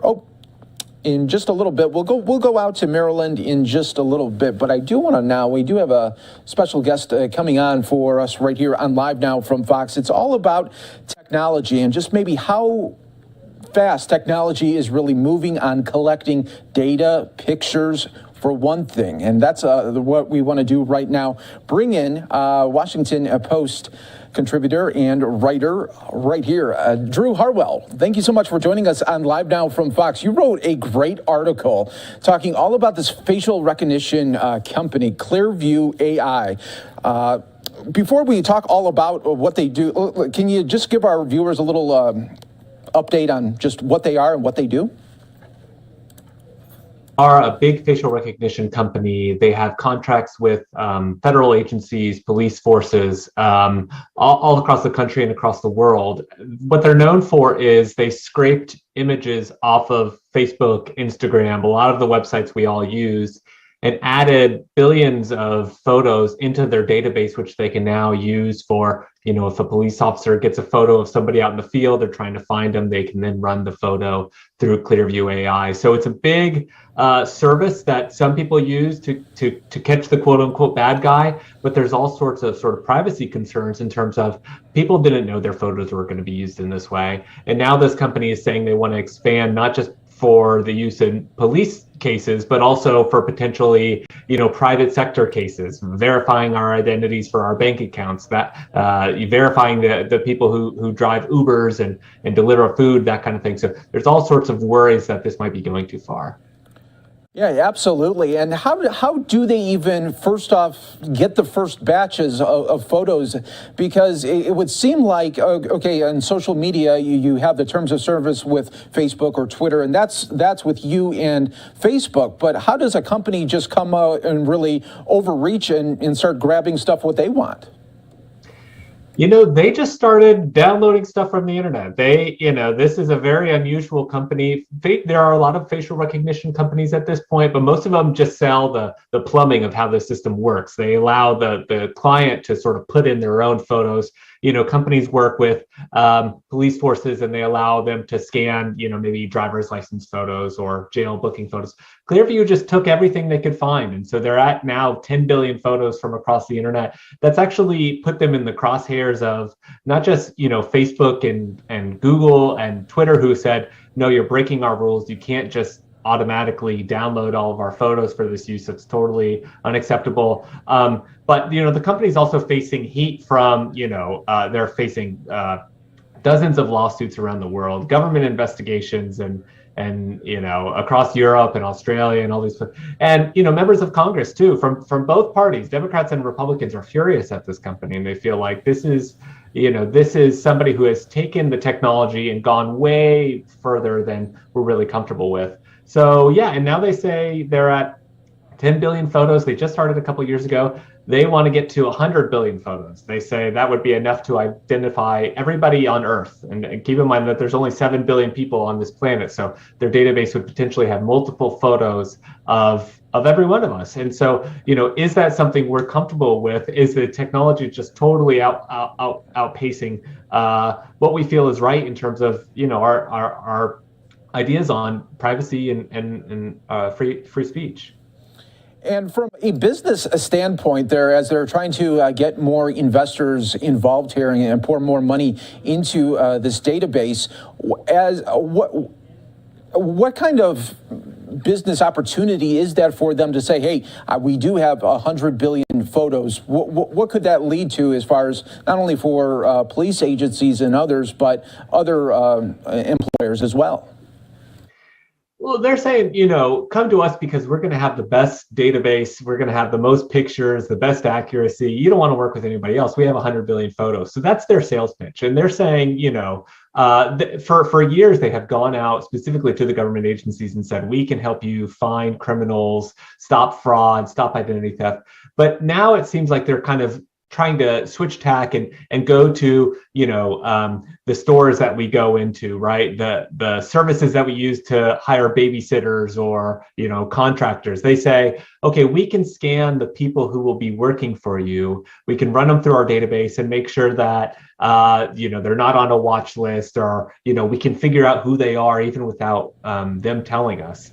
So, you know, they're saying that, hey, what we have is something that private industry would love, that corporate America would want, you know, the ability to identify anybody remotely without their consent. And that's the argument they're making. That's why they're saying you want to invest your money in us. But, you know, there's a lot of people who feel like, okay, this is way too much. Like we in this country have never been able to, identify people in that way, in an automatic way that would just lead to this incredible form of mass surveillance. And so, you know, it's really kind of a question of, are companies going to be comfortable with, or are they going to say, even this is too much for me? Yeah, absolutely. I mean, in this day and age where we walk around in public, you see the cameras out there, you know you're being filmed and you know you're on camera, but this is a totally different feeling where you got a company that is just grabbing stuff from left and right on social media platforms. What will this eventually go to? I mean, are we going to have a congressional hearing on this? I mean, what's going to happen with this? It's a great question. I think that's the next step we need to be talking about. You know, facial recognition at this point, it's been around for a couple of years. A lot of us know it from scanning our faces to unlock our phones. But the issue here in terms of how it could be used to potentially throw people in jail, to identify us, to lock us out of services, those are all really questions that should be answered in Washington, here in Washington, on Capitol Hill. We don't have a federal regulation around facial recognition in this country. And yet, you know, millions of scans are being run every year. The technology is just expanding wildly. You have companies like this who are effectively setting their own rules. You know, there are some states and cities who have banned or restricted it, but we don't have any rules of the road. So I think, you know, the questions are going to be, why has it taken so long to get to this point? Why have we allowed companies to go this route that a lot of people are not comfortable with? Without there any kind of infrastructure for these are how this data should be used. These are the scans that, you know, these are the accuracy standards, that kind of thing. So, you know, the fact that there is bipartisan agreement over something like this, that Republicans and Democrats both agree on this, which rarely happens, as we know, it is interesting. And so I want to see, can they kind of get over the Washington dysfunction and actually set policy here that we could all agree with? Absolutely. And lastly, before I let you go here, when you were writing this article, were you just thinking, wow, it kept on going through another loop and maybe a different way of going about things, but did you think of, how is this even possible, and how did they get off on the first place with this? Yeah, I will say, you know, I cover facial recognition, AI, so I think about these issues all the time, but even seeing, you know, I got this presentation from a source and confirmed it with the company. And I was kind of blown away at how cavalier the language even was for them. I mean, facial recognition is kind of controversial. Some people support it because they feel like, you know, what do I have to hide? But, you know, I think there are real questions in terms of not just our privacy, but also the fact that these systems are not perfect, right? You can get misidentified. And so seeing it all here in this one document saying, you know, not only are we not chastened by the reality of how problematic these systems can be, but we want to expand them even more. We want to get more photos. We want to get into more places, scan more people. I think that told me, and I think that should tell a lot of us, that without any kind of rules for the road, this technology is just going to do whatever it wants, and these companies are going to gain money however they want to, with a really powerful set of tools. So I would love to see Congress sort of set what policies they think would be good for all of us, and make sure that a company is not getting too far out of hand here. Absolutely. Well, so technology is fun and great, but then sometimes it can get really, really scary. So, Drew, thanks so much for breaking it all down for us and really letting our viewers know of that this is even possible and it's happening, and they're hoping to do more. But yeah, it needs to have maybe some more eyes on it, right? Yes, exactly. Thank you. All right, Drew, take care. Have a great one, and a happy Friday to you as well. And we will continue to always bring you the top stories and headlines from all over the country. Let's take another quick 2-minute break right here.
Welcome back, everyone, here to the Live Now from Fox. We're taking you out to Maryland, getting an update here from the United States Marshals and others. Let's listen right here on Live Now from Fox.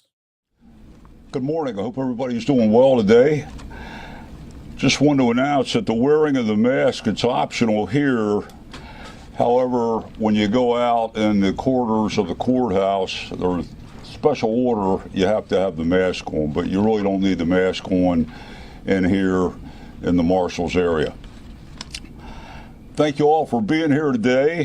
To God be the glory for this beautiful day, and to God be the glory for dedicated law enforcement personnel. Law enforcement, it's still a very humble and honorable profession. Never let the circumstances of the world steal your joy for today. And Operation 2 Washout began January 31st and ended on February 11th. The participating agencies were the Marshal Service, Capital Area Regional Fugitive Task Force, District of Maryland, Baltimore City Police Warrant Apprehension Task Force, U.S. Criminal Intelligence and Technical Operations Units, Baltimore City Sheriff's Deputies, the FBI, ATF, HSI, Baltimore County Police, Maryland State Police, Maryland Transportation Authority Police, Annapolis Police, and the Howard County Police. I'd also like to acknowledge and thank our USMS tactical medical doctors, Dr. Annie Pollock and Dr. Art Barletta. They accompany our fugitive warrant team members volunteering their services. Should one of our personnel become shot or injured, they are always there for us. I'd also like to acknowledge Lieutenant Sterling Price, the commander of Baltimore City Warrant Apprehension Unit, and his colleagues for their exemplary work. United States Marshals deputies Raheem Peterson, Daryl Diamond, and Terrence Joyner for their leadership and great work. The 2-week enforcement operation focused on the disruption and destabilization of violent criminal enterprises and reduction of gang-associated violence through a targeted, intelligence-driven fugitive apprehension model. We prioritized our fugitives wanted for firearm-related violations, violent crimes, and individuals identified affiliation to street gangs, gang members, associates with violent felony warrants, and non-gang members with violent felony warrants. A total of 104 fugitives were arrested, 200 city warrants cleared. This is the 8th year in office for Governor Hogan, and I want to thank him for his sustained leadership, friendship, and premier law enforcement support. He's a luminary in his field. He's well respected and admired. But before I introduce the governor and our other guest, I wanted to thank our task force partners, the Cardiff Regional Commander, Don Snyder, with us today, U.S. Attorney Eric Barron, he's not here, but Assistant U.S. Attorney Mike Hanlon, Criminal Chief, is here with us today, Commissioner Michael Harrison, who will be speaking shortly, State Police Superintendent Jerry Jones, my old apartment, and Jerry, I don't know where you are, but there you are. He's doing a great job for Governor Hogan and for the Maryland State Police. We appreciate Jerry and his troopers and all the good work they do. They've been working downtown a little bit with a downtown partnership, helping out. So thank you, Jerry. Transportation Authority Chief Kevin Anderson, Baltimore County Chief Melissa Hyatt, and today we have Colonel Andre Davis, commander of the CID. Good man. And Andre, where are you? Okay, good. Thanks for being here today. And we have Baltimore City Sheriff John Anderson. Is John here with us today? Okay. And we have, where's Bill Marcus? Right here, sir. Bill. Yeah, Bill is a former Light Colonel with Baltimore City Police. We worked a lot together when I was a trooper, and I'll tell you what, you do a marvelous job with Downtown Partnership. Thank you, Will, for all you do. Thank you, sir. Howard County Police Major Thomas Ehart, Captain Philip Melinex, Annapolis Chief Ed Jackson, FBI SAC Tom Sobopinski, ATF SAC LC Cheeks and Amanda Mills, Homeland Security Investigation SAC, Selwyn Smith, Department of Public Safety and Correctional Secretary Rob Green, and Governor Rob Green's doing a marvelous job for you too. He works with us. He just had me on a call the other day with all the Maryland corrections personnel, and he's always trying to get jail space for us because the judges are breathing hard on us. The federal public defender, we don't have anywhere to send our inmates. So sometimes I call Rob, and he always comes through for us. So thank you for Rob. And then we have John Cook. John's a retired lieutenant with Maryland State Police, and he's also the current deputy director for the Baltimore-Washington Hideout. Okay, now let me introduce Governor Hogan.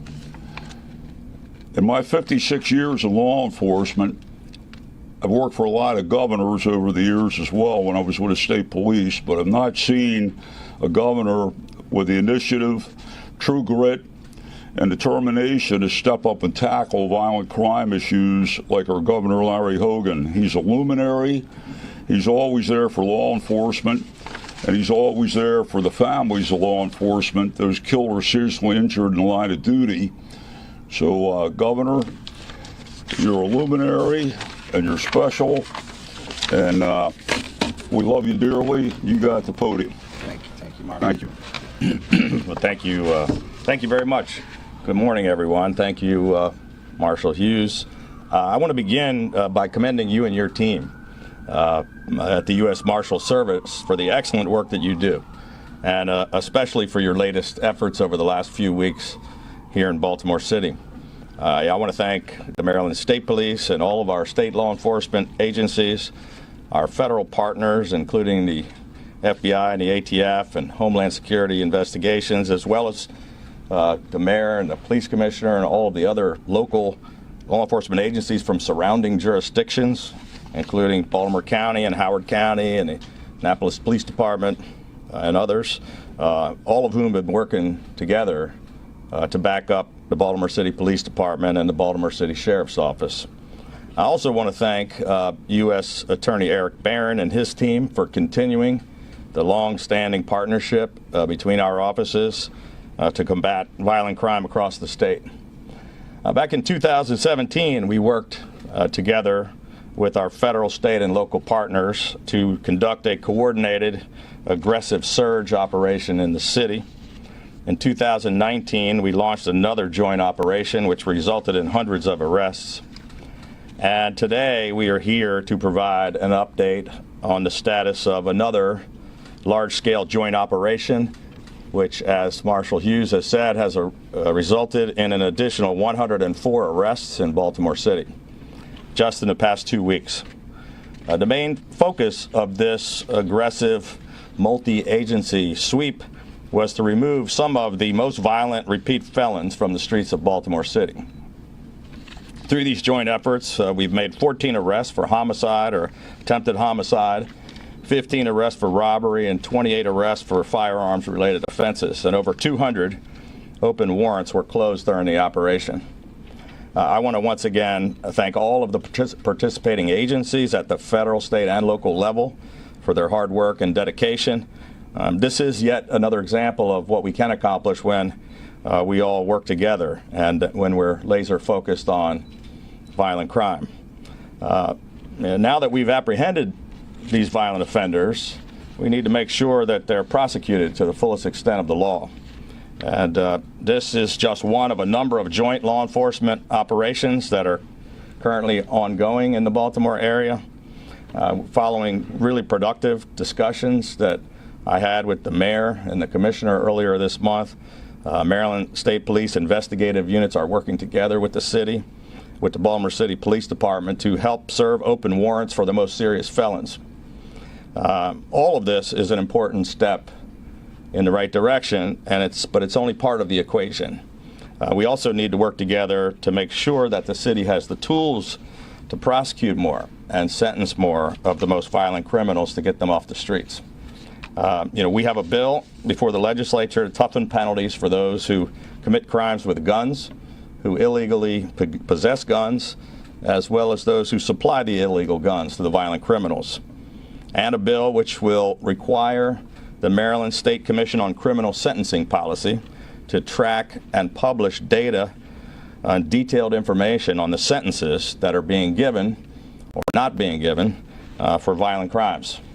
We have repeatedly proposed this anti-violent crime legislation. It's supported by more than 80% of the people in Baltimore and more than 80% of every single demographic across the state. We can't arrest violent shooters only to have them let back onto the streets again. So the time has come for all of us to take a stand together, to finally do something to stop these senseless killings once and for all. And so on behalf of all the people who are sick and tired of all the senseless violence, we're again calling on the legislature to pass our emergency legislation immediately, the Violent Firearms Offenders Act and the Judicial Transparency Act. People are being shot and dying nearly every single day, and it's time to put the politics aside and just... You're watching Live Now from Fox, everybody. We're going to take a quick 2-minute break here for some of you on Live Now from Fox. Matt, you know what happened to the bag here?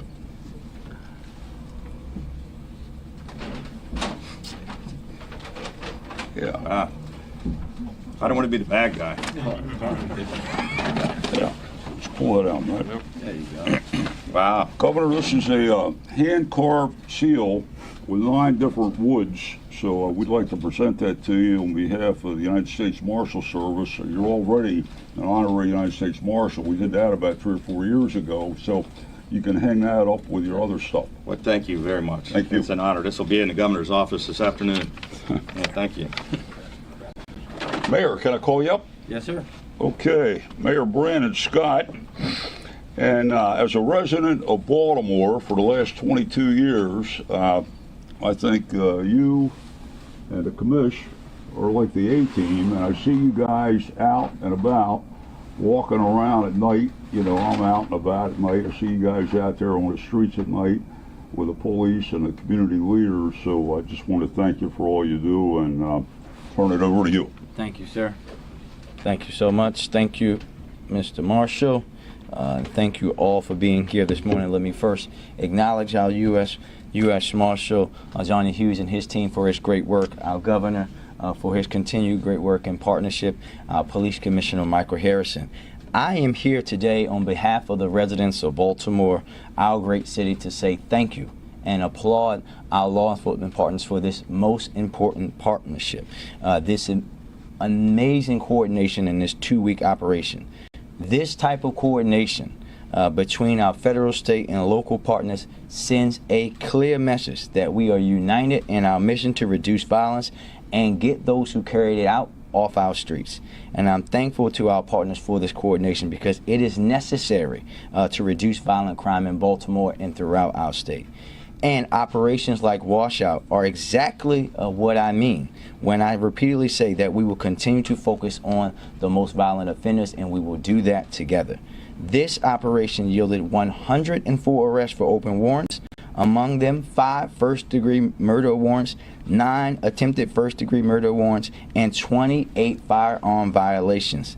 Operations like this and the arrest made have a direct effect on public safety in Baltimore City and bring peace to families and neighborhoods across our city. We are investing in a new area of public safety in Baltimore, one that focuses on intervention, diversion, and providing wraparound services and supports, or simply said, opportunities for folks to change their life. And we are critically excited about that work. However, let me be clear, for those that are among us who remain committed to carrying out acts of violence in Baltimore and beyond, know that we are equally committed to seeing you held accountable, removing you from our streets for the cowardly acts that you seem set on committing each and every day. And we will continue to work day and night to make sure that you pay the price for your actions.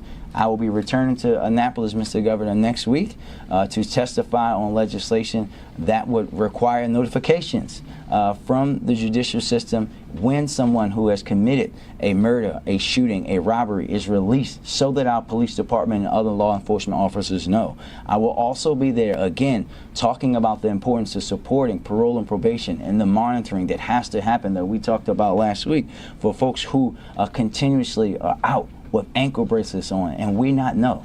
We have to be better. We have to make sure that there's swift or certain consequences for people's action. And we will continue to be focused with our partners. Again, I'd like to thank all of our law enforcement partners here involved in this operation, especially our U.S. Marshals, BPD, Lieutenant Price, especially in the Warrant Apprehension Task Force for their great work that they do each and every day to apprehend those who are committing acts of violence in Baltimore City. And Governor Hogan, thank you and the state for your help as always. And I always will say this and end with this. This is a unified front, not just an Operation Washout. We work together with our federal and state partners every day, and we will continue to do that as long as we have to focus on those who want to commit acts of violence in Baltimore City. Thank you. Thank you, Mayor Scott. Commissioner. I met Michael Harrison, I guess, about 4 years ago when you came to town, right, from New Orleans. And anyway, we struck up a friendship. And Michael has monthly meetings with the federal partners and the U.S. Attorney. And we try to get a lot done at those meetings. And I think collectively working together, like the mayor said, and the governor, we do. So we do, and thank you so much. Let me first say thank you to Marshal Hughes and his entire team. Governor Hogan, Mayor Scott, thank you for your leadership and for your continued support of our work. I want to thank the Marshals Capital Area Regional Fugitive Task Force, the District of Maryland, the Baltimore Police Department Warrant Apprehension Task Force, and all of our law enforcement partners at the local, at the state, and at the federal level. Multi-agency partnerships such as Operation Washout illustrate our commitment to working together and combining our resources to apprehend the city's most violent offenders and to get them off of our streets. As these more than 100 arrests and 200 clearances demonstrate, the BPD, along with our regional, state, federal, and local partners, continue to work together diligently, effectively, and efficiently around the clock to clear these cases and improve the quality of life in our neighborhoods.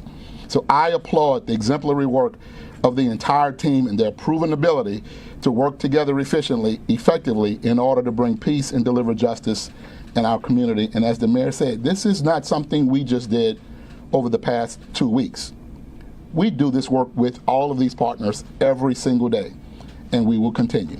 Thank you. Thank you, Michael. I'm sure we got some questions, so you got the A-team here and the luminaries, so if you have any questions, please ask. I have a question. Out of the 104 arrests, how many were repeat violent offenders? Fine. Do you have the answer to that? I don't have those specifics, but we can definitely provide them for you. Would you say the majority? I mean, do you have an approx? I don't even want to guess, because I don't have that. Okay. The commissioner just said there were 104 arrests and I believe 200 warrants cleared. What does that indicate? Does that indicate that some of these people are committing multiple crimes? Can you explain that for us? So we had a number of arrests that were physical arrests that were made when we executed warrants, but many of the individuals were already incarcerated and confined at the time we went to serve the warrants. And so there are a number of clearances, meaning we cleared the warrants because they were already arrested at the time we started the initiative. There will be people who hear about a 2-week period with this kind of success and wonder why it's just not every day or every month.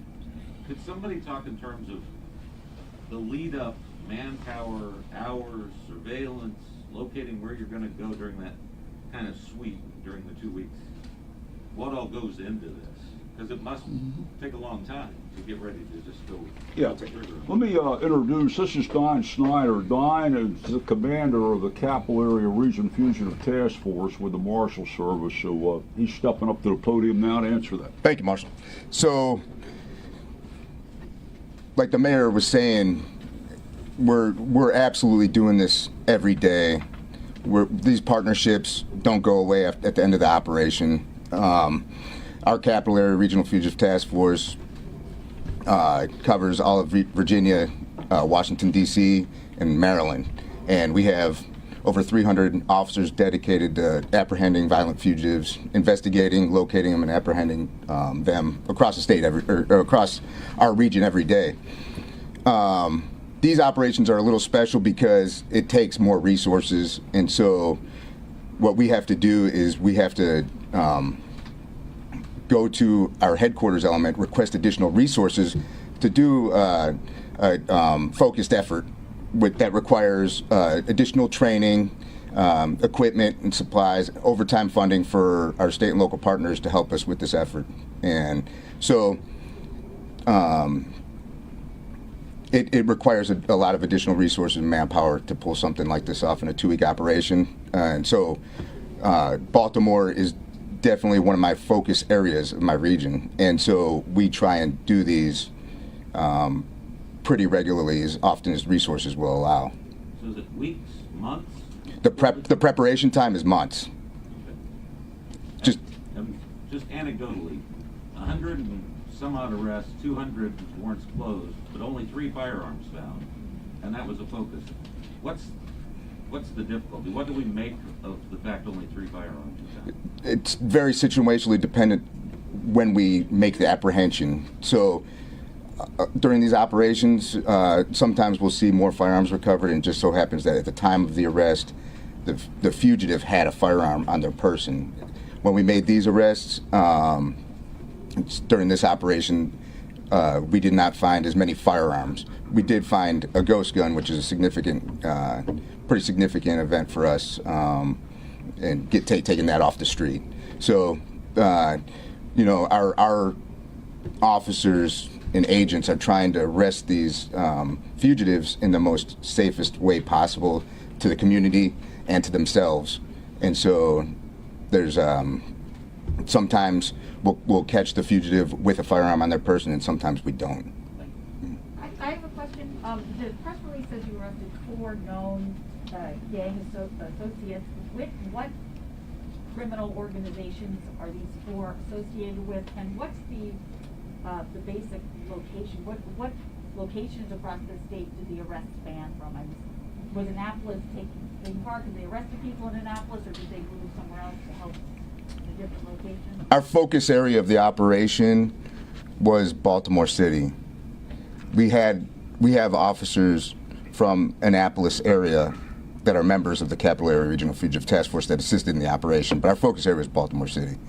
Now, that being said, Baltimore City fugitives don't necessarily always stay in Baltimore City, so we might have to reach out across jurisdictions or state lines to make the apprehensions. But the focus area was definitely Baltimore City and county. And what was your the criminal organizations. I'm not sure if I have the exact criminal organizations with me. However, I do know that the Marshal Service doesn't make the confirmation. We use our state and local partnerships in the intelligence community to make those types of confirmations. So we're just using it. Don, while you're on that, excuse me, while Don's on that, I want to bring John Cook up here. John Cook, John's with the Baltimore-Washington HIDTA, high-intensity drug trafficking area. He is the deputy director of Intel, and he tracks a lot of these gangbangers, bad guys with guns, all around this area. So can you say a couple words about the HIDTA and some of the work, how you work with us? And John Cook and Tom Carr, the director, they're part of our law enforcement team, and I'll let you speak on that. Yes, sir, Marshal. So the High Intensity Drug Trafficking Area is a grant program. It's out of the Office of National Drug Control Policy. The mission is to disrupt and dismantle drug trafficking organizations, really focusing on those violent offenders. And that's where we're putting a lot of the resources. We provide funding to task forces so that they can collaborate and work together. But looking at intelligence, so you're dealing with people that are involved in organized criminal activity back to the gangs. So that's not just information that's being collected on people. And you're watching Live Now from Fox, everyone. We're going to take a quick 2-minute break here for some of you. So there's a process, and there's actually regulations in the federal government, 28 CFR Part 23, which requires validation and that the information is valid. So we're able to collect some of that information, and we can share that with our local partners across jurisdictions safely, not violating the rights of the community. So which organizations were you able to validate that these 4 associates were associated with? I'm not familiar with the members of any of the organizations that were arrested. I wasn't provided that information. We provide a resource to share that information across agencies so that when Baltimore County has a gang member and Baltimore City has a gang member, they have a resource to go to check on a particular subject. They can go to each agency to confirm that information. We provide a platform. When citizens hear that there were 104 arrests, they want to know about the immediate impact on their community. Is there an immediate impact when something like this is successful? Absolutely, in my opinion, it sure is. You're getting the violent offenders off the street. This is proven. It's evidence-based. I want to say that 2 years ago, a similar operation resulted in, I would believe, many days or weeks without a homicide. And the correlation exists. Appears to be evidence-based. I would defer to the commissioner here within his city, but I know that those arrests have significant impact when they stay incarcerated. If they're going to be put back out on the street, they're going to continue likely the same conduct. Commissioner, might you be able to respond to that? Because we've had a violent few days. Teenagers have been killed. Can you talk to us about the immediate impact that these people will be feeling where they live? Well, I think what you just heard, there's what's called specific deterrence. These individuals, now that they are incapacitated, are deterred from committing again because they are confined. The goal is to have this initiative create a general deterrence that would-be other violators would see what just happened and know that this will happen to them also. So there's both specific and general deterrence with an operation like this. The goal is to make sure that we put out the correct message, and then the hope is that other would-be offenders would not offend. I just want to follow up on Abijoy's question, because I have a feeling people who hear about this, read about this, are going to hear it was a 2-week operation that ended February 11th. But in the days since then, the shootings and the homicides have been out of control. So where's the proof that this is working? And why will people think, why does it appear that the city has become more violent in the last? Well, those are investigations that we're working on to identify those perpetrators, so that when we identify them with the help of the community, we can put out warrants for them and go and pick them up. The individuals that were picked up in this operation had active warrants already on them.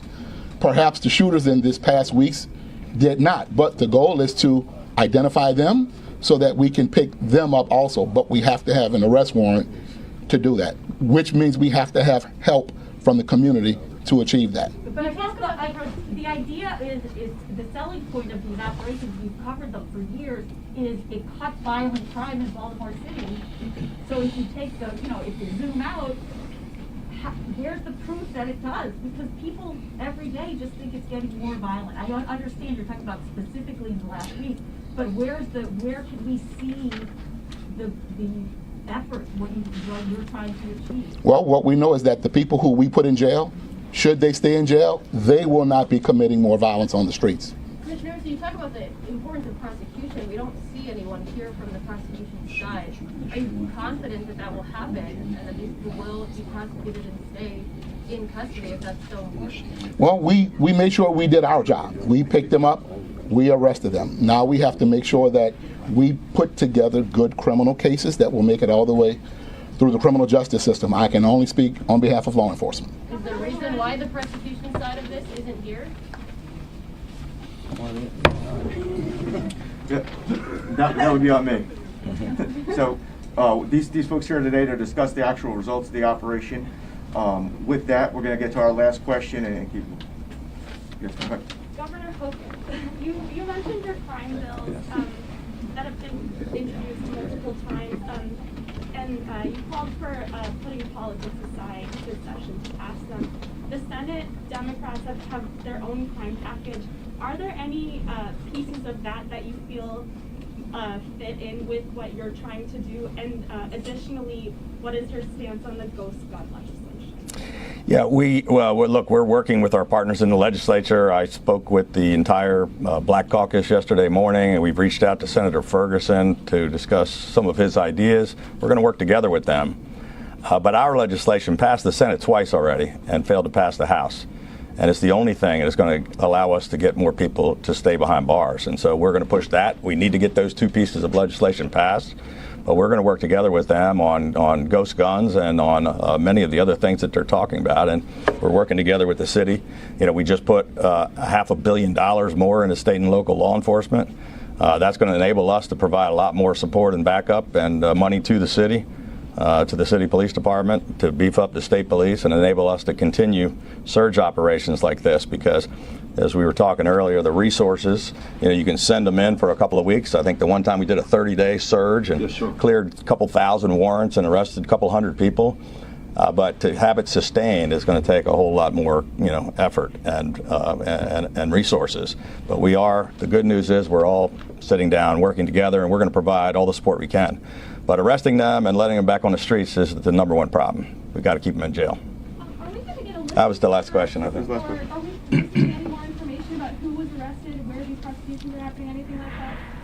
We're just looking for basic facts. So no problem. On our presser, you have my contact information. Yeah, let's do this because a few of these people have to take off. We're going to be around for follow-up questions at the end, but let me conclude the press conference now, and then a few of us will be sticking around for some side interviews. We'll do that, but let me. So over 100 people arrested there in that gang crackdown in Baltimore, Maryland. You're watching Live Now from Fox Everybody Live. Look right now in Florida. This is actually in Tampa here, where this is the event for the First Lady. We are going to be seeing her. She's doing a cancer event. We'll see if she makes any comments. We'll bring it to you here on Live Now from Fox. Also taking a look at the markets. You're seeing it down 241 points there in the red. We'll continue to monitor that as we get closer. And just a special reminder to everyone, 4 o'clock Eastern, we will have President Biden speaking on Russia-Ukraine tensions and threats that continue. We'll have that for you right there at 4 o'clock Eastern. Let's take our last break here of the hour on Live Now from Fox.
Welcome back, everyone, here to Live Now from Fox. We are now taking a listen here from Canadian officials talking about the growing calls for more arrest for protesters that are truckers. You're watching Live Now from Fox. Let's listen right here on.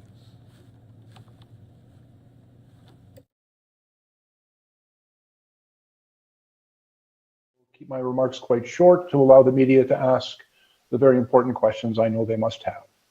Since taking the unprecedented and extraordinary step of invoking the Emergency Act on Monday, we have seen significant progress. These measures have encouraged those involved in these illegal blockades on our streets and at our vital international trade corridors to leave. Local police have successfully dismantled illegal blockades at vital points of entry across the country, and they have been able to defend them from further incursions and attempts to disrupt our economy and the lives of Canadians. We've responded to the pleas that we have received from provinces such as Alberta to take necessary action to fill gaps in existing provincial and regional authorities and capabilities. And the Emergencies Act has allowed police to stop people from entering downtown Ottawa to participate in the illegal blockades by establishing a secured area. And it has given the police the necessary authorities to take effective action against those who do not leave the secured area and who are participating in these illegal blockades. The residents of Ottawa, who have had to face this invasion for 3 weeks, may now begin to breathe a sigh of relief, but I know they do so cautiously. Every Canadian has the right to peaceful, lawful protest and assembly. We will always value, protect, and defend this right, but the freedom of expression reaches its limit when it violates the rights of other Canadians. This limit has clearly been reached and exceeded. These attempts to damage Canada's economy, to disrupt our communities, to even overthrow democratic institutions must be answered with unequivocal condemnation and strong action from those who are in a position of power and have the ability to do so. Businesses and residents in downtown Ottawa have faced serious harms, threats, and intimidation. These illegal blockades at our border brought uncertainty and concern to families and workers in southwestern Ontario, Alberta, Manitoba, and in British Columbia. And while our measures are time limited, we are confident that they have provided the tools, resources, and authorities that were necessary to restore peace and safety and bring these illegal activities to an end. We urge all those who are engaged in these illegal activities to take the opportunity to leave peaceably and allow the people of Ottawa to get their lives back. Thank you very much. Merci beaucoup. I'll now turn it over to the questions the media may have for us. Thank you very much, Minister Blair. So we'll proceed with the question period. A reminder, it is one question, one follow-up, and I'm told we have until 2 p.m. So if I could ask you to keep your answers short if possible. Alors, on va commencer avec Christian Noël, Radio-Canada.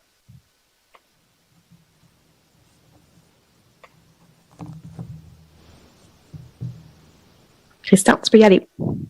Oui, merci. J'attendais que la commande apparaisse sur mon téléphone pour pouvoir enlever, pour pouvoir vous parler. Bonjour à tous. Pour justifier l'utilisation des mesures d'urgence, est-ce que vous êtes capable de m'expliquer en français quels outils sont utilisés en ce moment dans l'opération policière? All right, so we don't have the translation here with that one. We'll keep an eye on this meeting as it continues, as more truckers are being arrested there in Ottawa after they are not complying with police demands. You're watching Live Now from Fox. Everybody, take a look right now at the Dow. You are seeing a comeback here of sorts. Session lows had it more than 300 points there, and now coming back just down about 183 points there in the red. We'll continue to take a look at that for you right here on Live Now from Fox as well. In the meantime, I do want to go back out. We didn't get to play out all of this, a little bit more of New York officials addressing mental health concerns along the subway system there in New York City and beyond. Also, we talk about why aren't there more beds available? If someone does need psychiatric care, where are the beds? Well, during this pandemic, for many reasons, flex and surge and lack of reimbursement that's satisfactory to the hospitals because they need more money to cover their expenses. We have about 1,000 beds that should be fully functioning, 600 in New York City alone. So what we're going to do, we've agreed to an increase in the Medicaid reimbursement. The state share would be a 10% increase. And the federal government, we're asking to match that. So it'll be a 20% increase in how our hospitals are reimbursed when it comes to providing psychiatric beds. And when we overcome that barrier, the gap between psychiatric and non-psychiatric beds, and make it closer, that creates the right incentive to say, yes, let's get them filled with the people who need the most help. We're also proposing $27.5 million for psych beds statewide. As I mentioned, an increase of what we have right now. Also, supportive housing beds, another $12 million for 500 supportive housing beds. And also, here's the challenge. You can have all the beds you want, but if they're not staffed by professionals, it serves no purpose. And we have a shortage of healthcare workers. That's why in our budget, just announced a few weeks ago, we announced a $10 billion plan to shore up our healthcare workforce and support our hospitals. But within that, when you peel back, who takes care of these people who have the greatest psychiatric mental health needs? We have a severe shortage of psychiatrists and psychiatric nurses. So we're putting nearly $10 million on the table for recruitment and retention, and even helping them pay off their student loans, and saying, come from other states, come from elsewhere, go to this profession because your fellow New Yorkers need you. So that's an area we're going to be announcing up to $150,000 in loan forgiveness for these individuals. Also, our safe option support teams, our SOS teams. Yes, we want to have at least 20. There's about 8 to 10 on each team. We have RFPs out. There's a process we have to follow. But in the meantime, we've had volunteers from all kinds of state agencies who have stepped up, embedded with our New York City partners to be literally in the subways addressing them. We expect to have that taken care of shortly. So basically, we know it's a big problem. But shame on us at this moment in time if we don't turn over every single stone, find every possible way to deal with this, whether it's making sure that people feel safe, that the laws are being enforced, critically important. Even codes of conduct, you'll hear from Jano about this. Yes, there are rules that just have been ignored for far too long, but also public safety, getting the guns off the streets, another one of our priorities of working together toward that objective, and dealing with the homelessness crisis. And as human beings, we all have a responsibility to use our resources, use our talents, use every level of government to deal with this problem for the individuals involved and also for the security and peace of mind for people, not just in the subways, but on the streets of New York, the streets of upstate communities, because we need to do this. This is what government does. We take care of people, we provide the resources, and we'll get this done. So we hear the New Yorkers, we hear about it all the time. Yes, when I'm jogging down the street or walking down a little bit slower, people come up to me. This is how I stay engaged. And they tell me their fears, they tell me they're worried. They have a baby stroller, a couple of toddlers and an infant. And they say, we want the old New York back. We don't feel safe anymore. And that hits me right here in my heart, because this is the greatest city that the world has ever known. We just have to take care of some problems and give people that faith again. And faith comes from results. They'll see results. They see cooperation. They don't see fighting. We don't need to fight with each other. We need to fight for the people out there who are counting on all of us. That's what we promised to do. And that's why we gather today in this very place to send out a message. We understand. We hear you. We have a plan, and we'll get the job done. Thank you very much. Thank you so much, Governor, and thank you to you and your team. Next, we have our Police Commissioner, Kishant Sewell, who the Commissioner does have to leave right after her remarks, but we will have one of the chiefs that will be here when we're taking questions. Commissioner? Good morning. Good morning. Thank you all for being here. This city made too much progress over the years to fall backward. The police and the public have to be partners and collaborate with other professionals, social services, and clinicians to make this city safer. The subway will be safe, and the people who use it have to be protected. And the conditions that cause fear must be ameliorated. That necessity of safety includes those in need. We are enhancing our efforts where strategies are working and fixing where improvements are necessary. We will not simply talk about it. Immediate action must be taken to address the crises of mental health and homelessness across this city. It will be done compassionately. We have to be innovative, and we will be successful.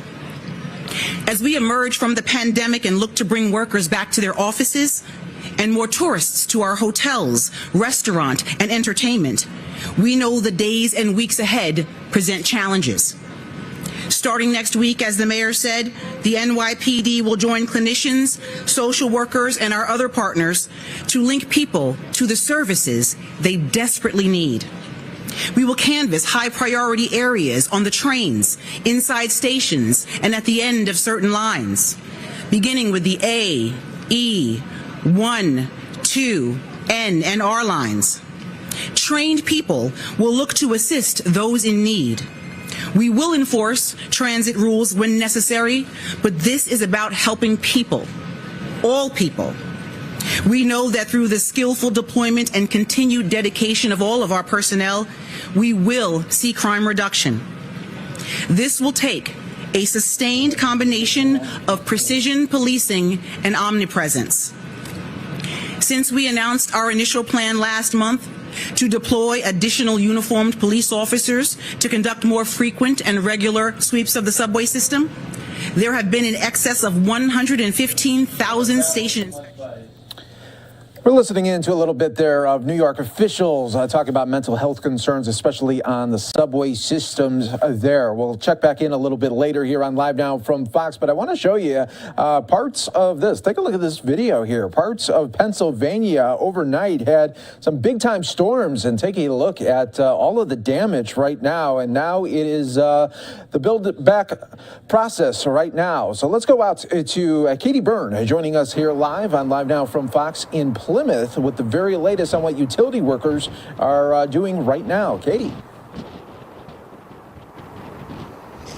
Hey there, Mike. Yeah, well, at peak here in the Philly area, about 30,000 customers lost power because of just the rain and the wind events that we got overnight. You know, some areas we're seeing snow, sleet, all kinds of things, but here it was really just rain and wind, still causing outages, though. So we have been following along with PECO crews, utility crews. PECO's like that big utility group here that covers the entire Philadelphia region. This is where those crews will get deployed and sent out to scenes. So we went to one of the scenes that they responded to this morning of a downed tree in the Willow Grove neighborhood, where neighbors there lost power around 6 o'clock in the morning. But some good news for them, it was back by lunchtime. And good thing, because actually temperatures today started out in the 60s when you woke up in the morning and got outside around 7 o'clock a.m. But then they dropped to the 40s. So people were really worried that they were going to have to get a hotel room because they lost their power. So he was happy that he didn't have to. Listen. The wind all of a sudden just really unbelievable came about all of a sudden, and I heard a thud, and the lights flickered, and then I saw a glow out the window, and then the power went out. Now, the power outage numbers have gone down dramatically here in the Philly area since this morning. At peak, about 30,000 out. Now, only a couple thousand still out of power. As far as the whole state, though, Pennsylvania is actually in the lead for the most outages in the country today. But that number has been going down progressively throughout the day. So now, about 30,000 still without power, mostly on the western side of the state. Mike? All right, Katie, you guys do such a great job at Fox Weather, always breaking down what's happening across the country. And I always tell people, hey, download the app, get it, because it's a great resource, and you get to see people like you, Katie, and the rest of your great team. There you go. We're out here. Usually I don't even get to stay in my own home base. I'm traveling all over the Northeast. So it was nice to actually tell a story from Philadelphia today. There you go. There you go. Well, you have a great weekend, and thanks so much for all your coverage. We appreciate that one. And we'll continue to bring you the top stories and headlines from all over the country. Let's take a quick 2-minute break here for some of you.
Live look right now at the White House, a briefing room. We're expecting it at the bottom of the hour. We'll bring it to you as soon as it happens right here on Live Now from Fox. A lot of people wanting to know what's the latest on Russia, Ukraine, and we will hear from the president directly today at 4 o'clock Eastern. Of course, we'll have all of that coverage for you right here on Live Now from Fox. But let's continue to bring you some of the top stories and headlines from across the country. One of the biggest stories here of the day comes from Minneapolis, where Kim Potter, the former police officer that was found guilty of killing Dante Wright in that accident that happened. She thought it was a taser. It turned out to be her gun. And so we learned the sentencing today, and the judge sentencing her to 24 months in prison, and she's going to do less than that because of good behavior. She's going to do about 2/3 of that, so it's about 16 months when you all think about it. So let's go out to some of the reaction from Ben Crump and Dante Wright's family members just right after this sentence came down. They were not happy about it. There was no reason to have such consideration for the killer of their child. They believe that there is an apples to apples comparison. Many in the Twin Cities believe that. They believe that Muhammad Noor, a black police officer who was convicted of a lesser charge of manslaughter 2, received a much greater sentence than this white woman who killed their son Dante Wright. So it is an apples to apples comparison in their mind. They believe that in their heart, and they just don't understand why there was consideration given to the white police woman who killed the young black man and not consideration given to a black police officer who killed a young white woman. They are trying to understand it. We're all trying to understand it. What we see today is the legal system in America in black and white.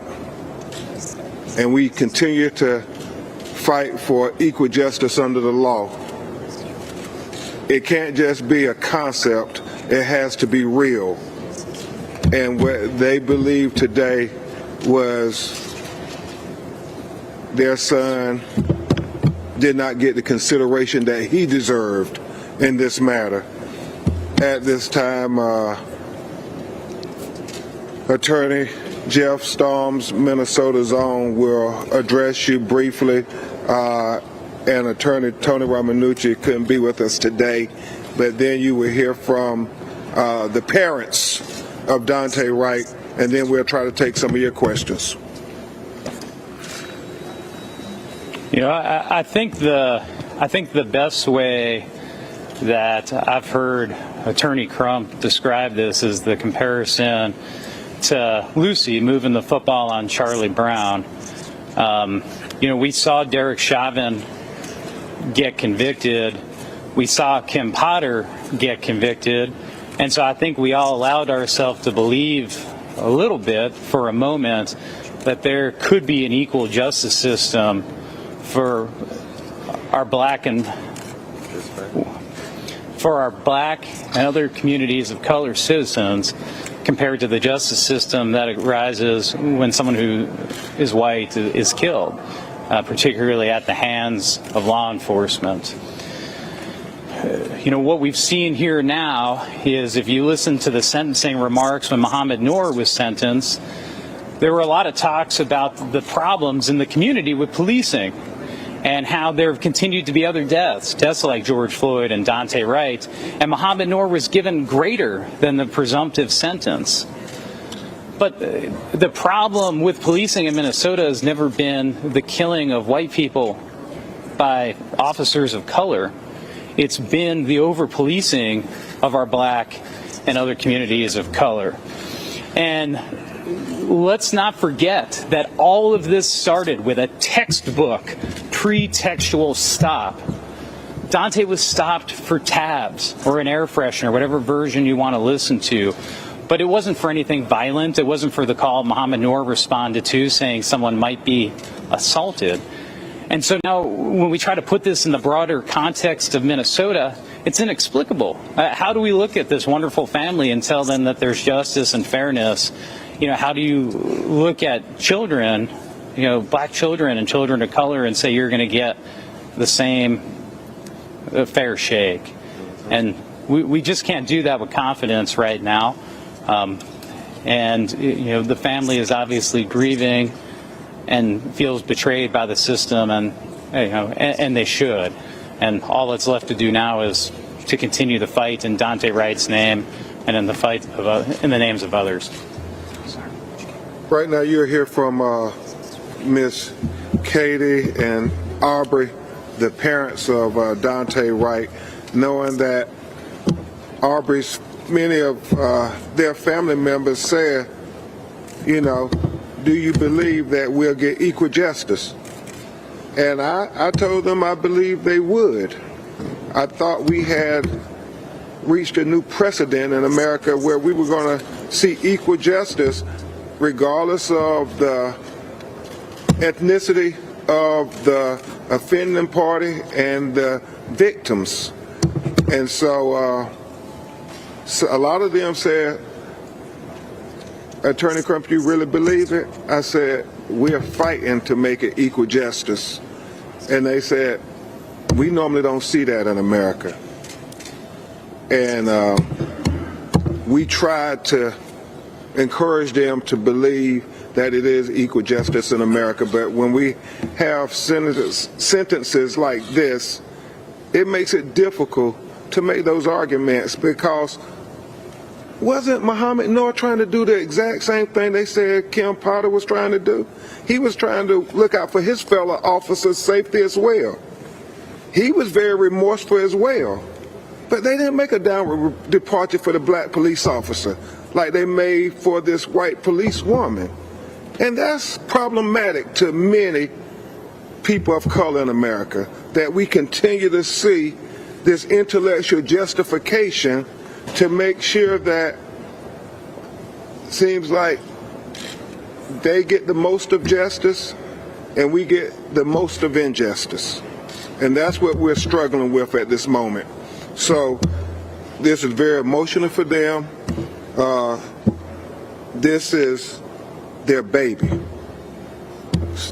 Miss Katie will address you first, and then her husband Aubrey, Dante's father, will address you.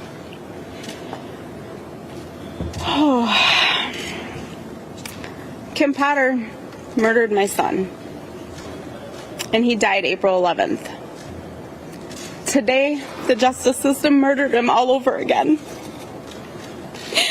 To sit there and watch,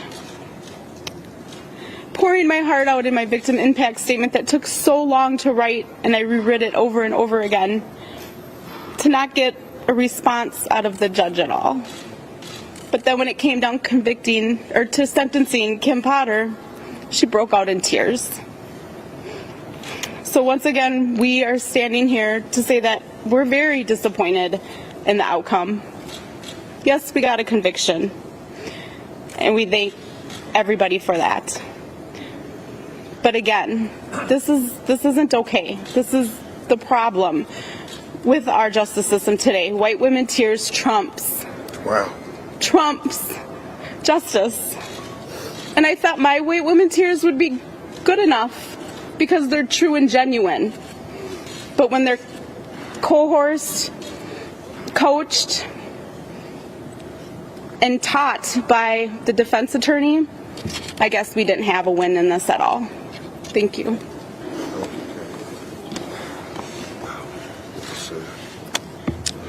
I want to just say, I feel cheated. I feel hurt. I'm very upset that my son's life was taken, and that it seemed to me that nobody even cared enough. It was like they were so tied up into her feelings and what's going on with her that they forgot about my son being killed. A life was taken. And it's just sad to say that I feel like we was tricked. We was limited on everything, on what to even say, I feel like. And it's just sad that our justice system, we actually thought we was going to get a little justice. Nothing could ease our mind from Dante being killed. But just the fact of knowing that this lady was going to pay for that, it gave us a little sense of hope, like, things were going to get a little bit better. But now I walk out of this courthouse feeling like people are laughing at us because this lady got a slap on the wrist, and we still every night sitting around crying, waiting on my son to come home. I'm upset.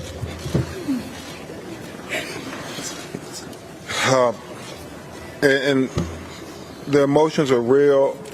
One of Dante's family members told me just now, people in our community have gotten sentenced to greater time for selling marijuana than she got for killing our cousin. Let that sink in. There are black people in prison serving greater time for selling marijuana, which is legal in most states, than this police officer got for killing this young black man. I don't know if the family is prepared to take any questions. Thank you. Can I ask you a question?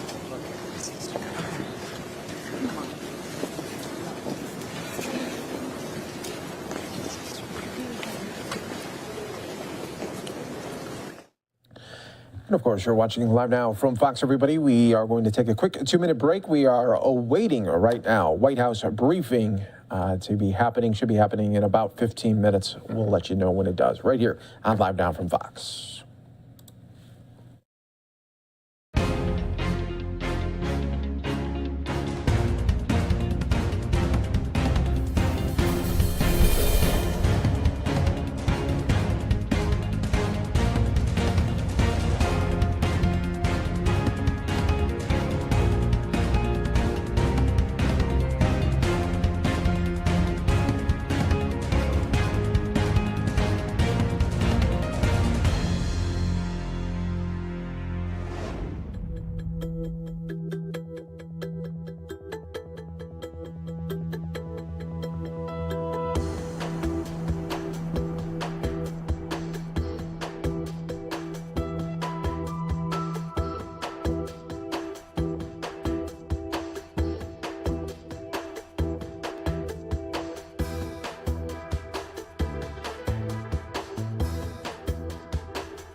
We want to take you back inside the courtroom from earlier today in the Kim Potter sentencing. This is Dante Wright's mother speaking about losing her son. Let's listen right here on Live Now from Fox. We can't afford the defendant to make any more mistakes.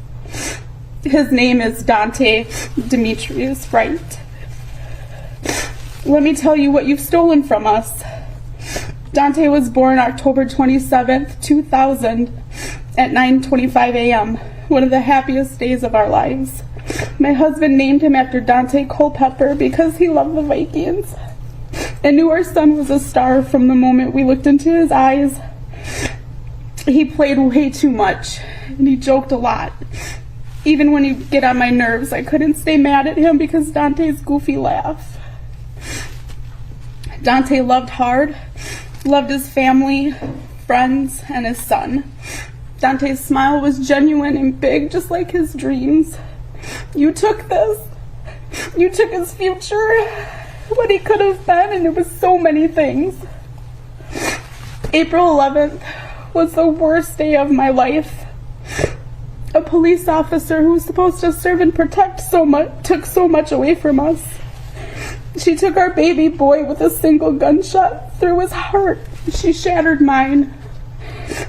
My life and my world will never, ever be the same. And I often replay that phone call in my head over and over again, and I blame myself because I should have told him that I shouldn't have told him it was going to be all right. I told him he was going to be okay. And just to find out a few minutes later, he wasn't. A police officer that took an oath to serve and protect for 26 years. But not on this day. On this day, she did not protect. She failed Dante, our family, and our community. She did not render aid to Dante, Elena, or the elderly couple that was in the vehicle. His car was held at gunpoint for over 5 minutes while my son bled out in the driver's seat. The last memories of Dante's life is now watching him being shot over and over again. Seeing his lifeless body pulled and dragged onto a grassy spot where they left him on the ground for hours as people all over the world watched. I had to cry from behind a caution tape. I couldn't go to be with him. My motherly instincts was to go, to hold him, to caress him, kiss him. And even in my mind in that moment, I wanted to save him. Another opportunity that was stolen from me. She left our world with so much darkness and heartache. The best way that I can explain it is what I feel every day since Dante was killed is comparing it to a sinking feeling that a mother gets when she turns around and realizes her kid is missing in a grocery store and you can't see him, feel him, touch him, know if he's scared, safe, okay. She took a grandson, brother, uncle, cousin, friend. She took a son from his father, a son from his mother, but most of all, she took a father from his son. Dante was only 20 years old. He had so much life ahead of him. The defendant left us with memories and a picture. I have to grieve in public. The whole world sees my crying face, and it's plastered all over. My shattered heart has been on display for almost a year now, and I have to live in this nightmare, watching my son shot and killed over and over again.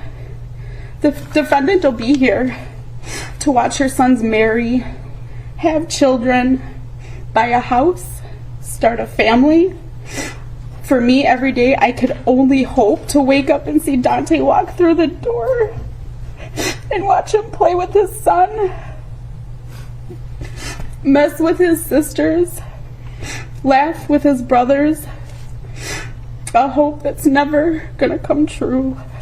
Your Honor, I'm asking you to hold the defendant to the highest accountability. She was a person of authority who betrayed her badge. Not only when she shot Dante, but when she rolled around on the ground crying for herself. I'm going to prison. I shot a boy.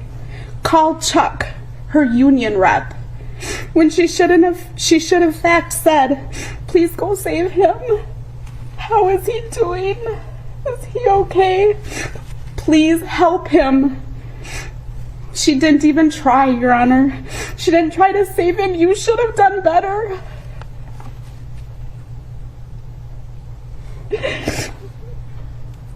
When it comes to trial, I was there every single day. My heart wanted to see remorse, sadness in her eyes. I wanted to see her mouth the words, I'm sorry. But she sat there with such entitlement and privilege. She never once looked at us passing through the hallways every day. As she sat on the stand, not at all, no eye contact, nothing. Then she finally said, "I'm sorry it happened." Those are her exact words. That was coming after a break, Your Honor, that the defendant had time to be coached on how to gain some sort of sympathy from the jury, but not me. I can't give the defendant sympathy. Your Honor, I'm stuck with 3 questions I ask myself. How do you show remorse when you're smiling in your mugshot after being sentenced to manslaughter? After taking my son's life? How do you say you're sorry with no tears? How much time is my son's life worth? I know here today the defendant and her attorney, they're going to tell the court how sorry she is. Her family may even give victim impact statements, and afterwards both the defendant and her family will be able to talk, hear each other's voices, hug, kiss, say I love you as her husband did on verdict day. Eventually her sentence will be fulfilled, and she will have her whole family to be with her at dinners and holidays. Again, another thing that has been stolen from me. Please keep in mind the impact this has caused her family and herself is just a small passing. It's just a small storm that's going to pass compared to our life sentence without Dante. Dante Demetrius Wright, I will continue to fight in your name until driving while black is no longer a death sentence. I'm proud to be your mom, and I love you, Dante. Thank you, Your Honor. Thank you, Mrs. Wright. And Mr. Aubrey Wright, please come forward.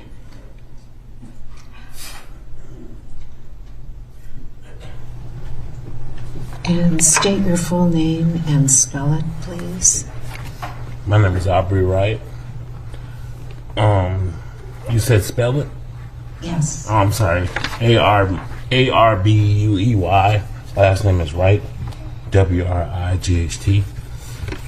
I'm kind of nervous though. But I'm Aubrey Wright, Dante's father. I want to start by telling you what Dante meant to me. Dante meant the world to me. He was my son, made out of the unconditional love that me and his mother have for each other. Dante was every man's dream. My first child was my wife, and he was a boy. I was so proud to be his father. He was handsome. He was my son. He was my prince. Dante was my reason. He was my reason to do better. He was my reason to change in life. A father's love is so powerful and deep, it's hard for me to put it into words. But I need you to hear me when I say I love my son with all my heart. I've been there for his first steps, his first words, first day of school.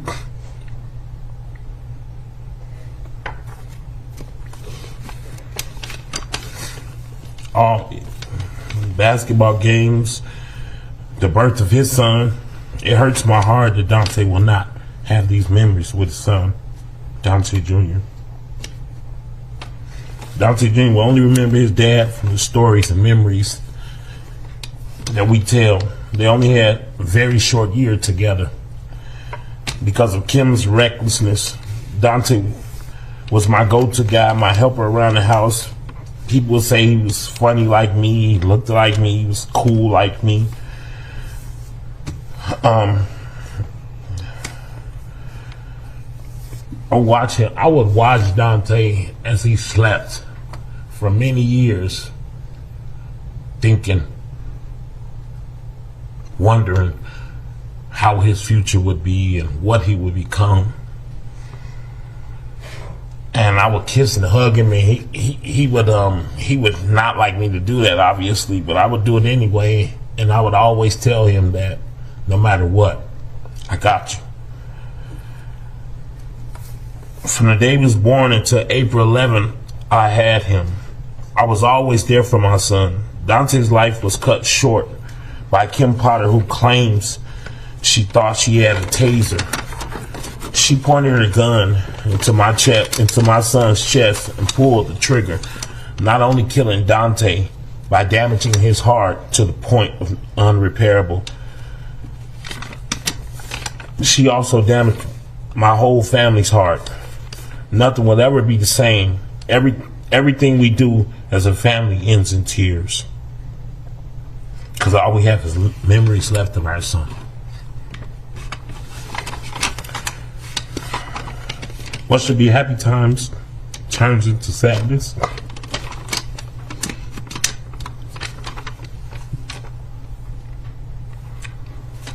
Kim Potter was trained to prevent this thing from ever, to prevent this type of thing from ever happening.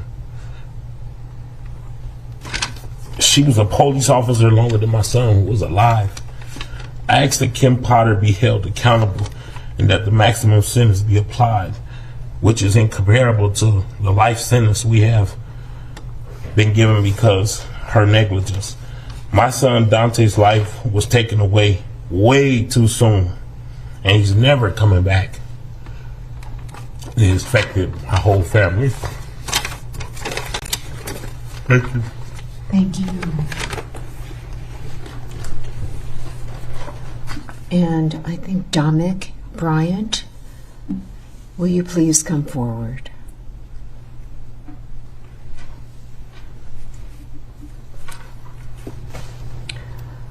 And please state your full name and spell it.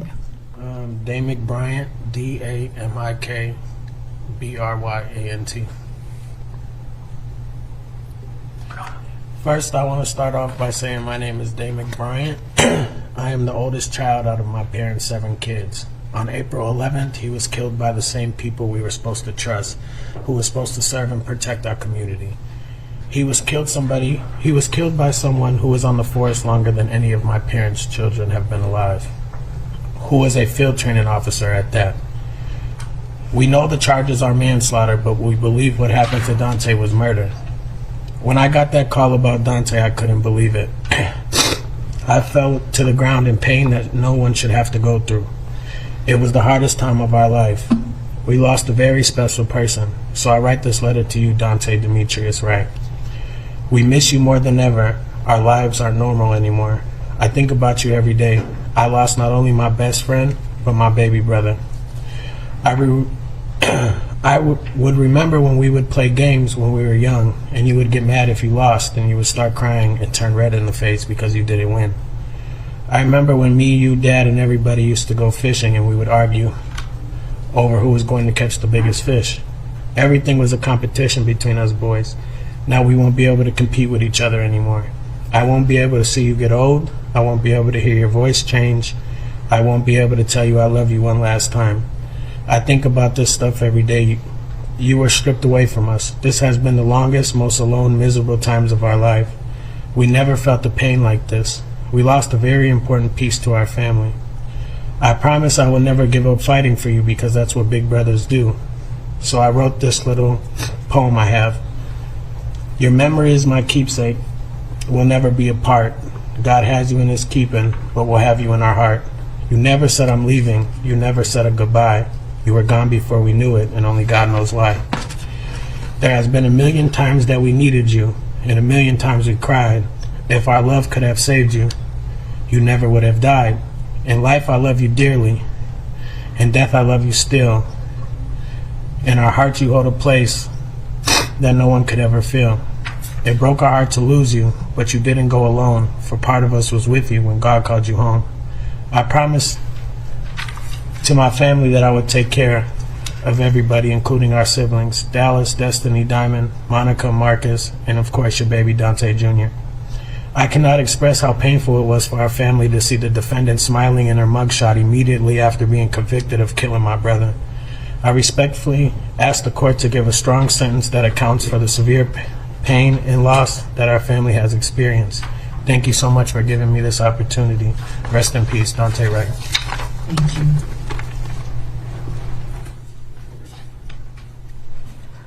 Diamond Wright, please come forward? And Ms. Wright, will you please state and spell your name?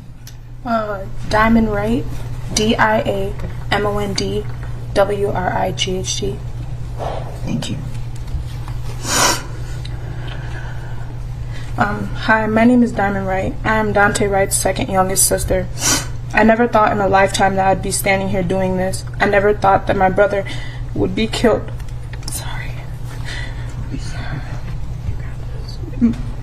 Would be killed by the same people we're supposed to feel protected by. I know that the charge is manslaughter, but I believe this should be called murder.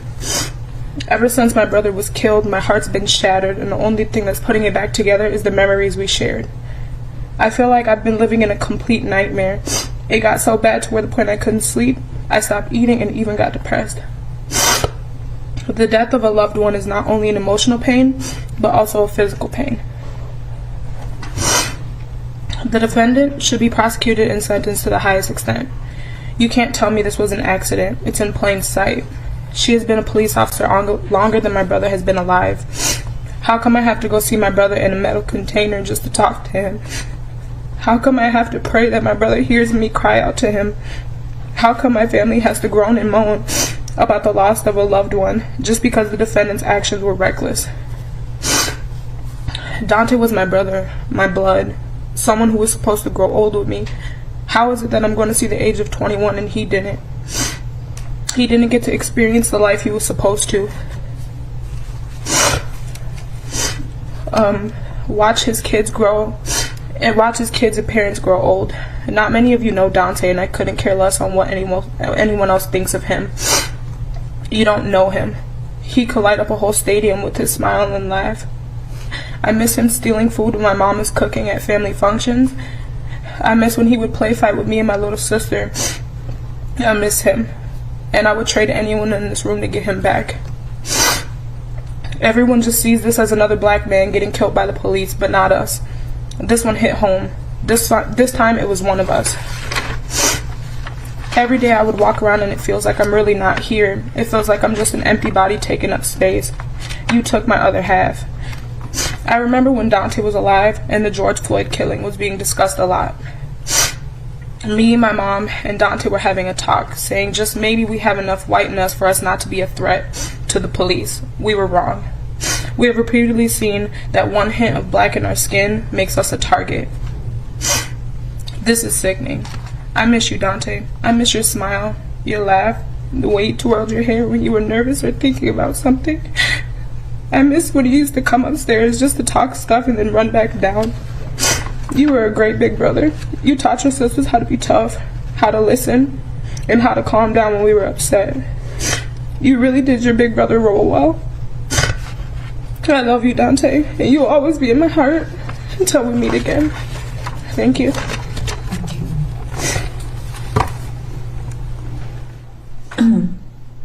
Miss China Walker Whitaker. Now, if we could just have a moment. Sure.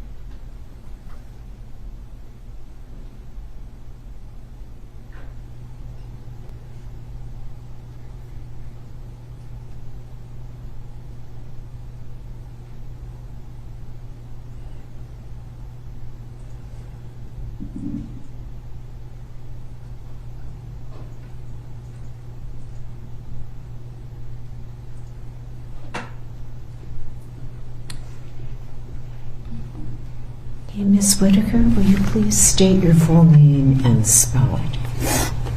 China Marie Whitaker, Chyna, Marie Marie, Whitaker, Whitaker.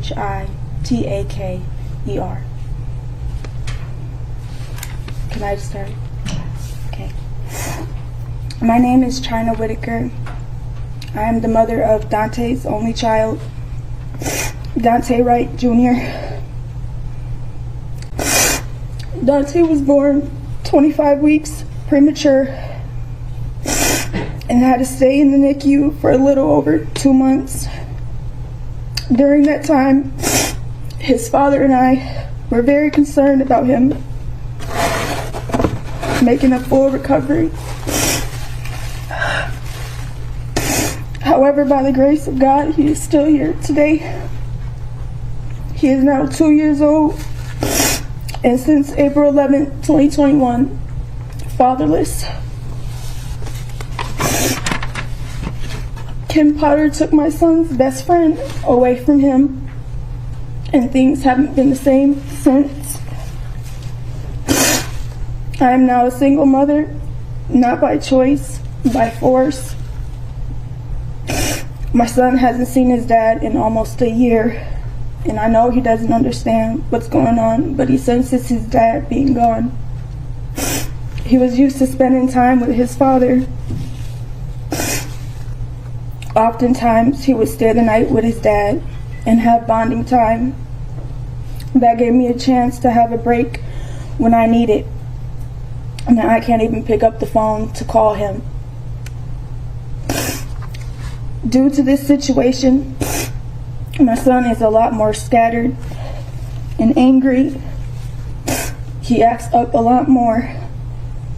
I now have him in school to learn and socialize with other children to cope during this difficult time in our lives. My child will no longer have the opportunity to spend birthdays or holidays with his dad. Dante will never get to see his son's first day of preschool, elementary, high school, or college. They didn't even get the chance to play ball or sports together. This is not the way it should be. Every time I look at my son, I'm reminded of what was taken away from him. I show my son pictures and videos of his dad, and his face lights up with the biggest smile, and he says, "Dada." It hurts me because I know if he had the chance to see his dad again, it would fill the hole in his heart that is now there. I can't take the place of his father, neither can any other man. All I can do is hope and pray things get better for us. I now suffer from severe PTSD. Whenever I'm pulled over, I have extreme anxiety. Afraid of making a mistake and something ending up going wrong. I can't watch any movies or videos that have to do with police brutality because it reminds me of Dante being killed. I got my son a poster of his dad that I keep in his bedroom. Many times I just find him staring at it. My son shouldn't have to wear a rest in peace shirt of his dad. Police are supposed to protect and serve the community. How will my son learn to trust police after what happened to his dad? I don't want my son to grow up afraid of the police or hating them. Nevertheless, it's only fair that Kim Potter be sentenced to the maximum amount of time for executing my son, Dante Jr.'s father.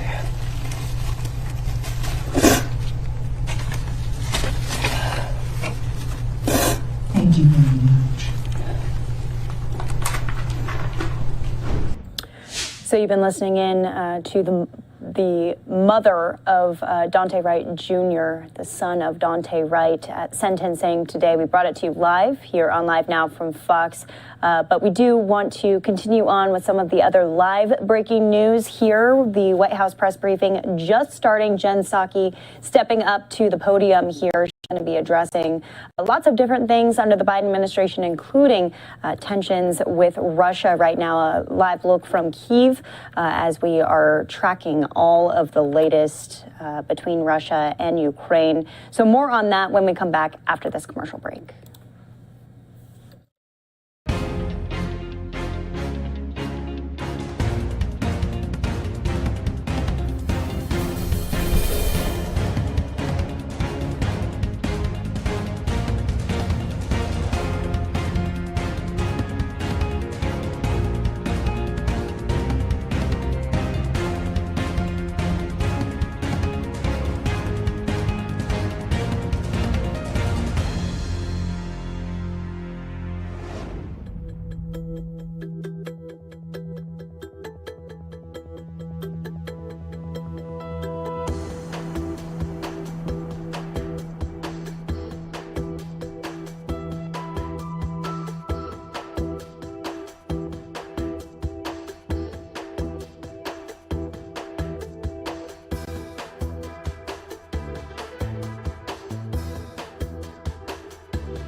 Welcome back here to Live Now from Fox. 12:45 here in Phoenix, Arizona, 2:45 out on the East Coast. We are tracking a bunch of different stories across the country. U.S. troops in Poland getting a visit from Secretary of Defense Lloyd Austin. Also, Secretary Blinken making his way to Munich here.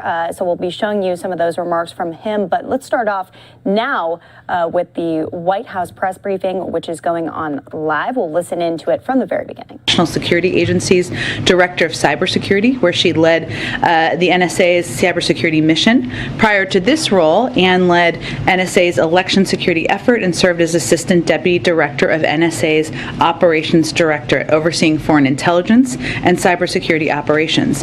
Dilip is Deputy National Security Advisor for International Economics and Deputy Director of the National Economic Council. He coordinates the administration's policy-making process for a range of issues at the intersection of economic policy and national security.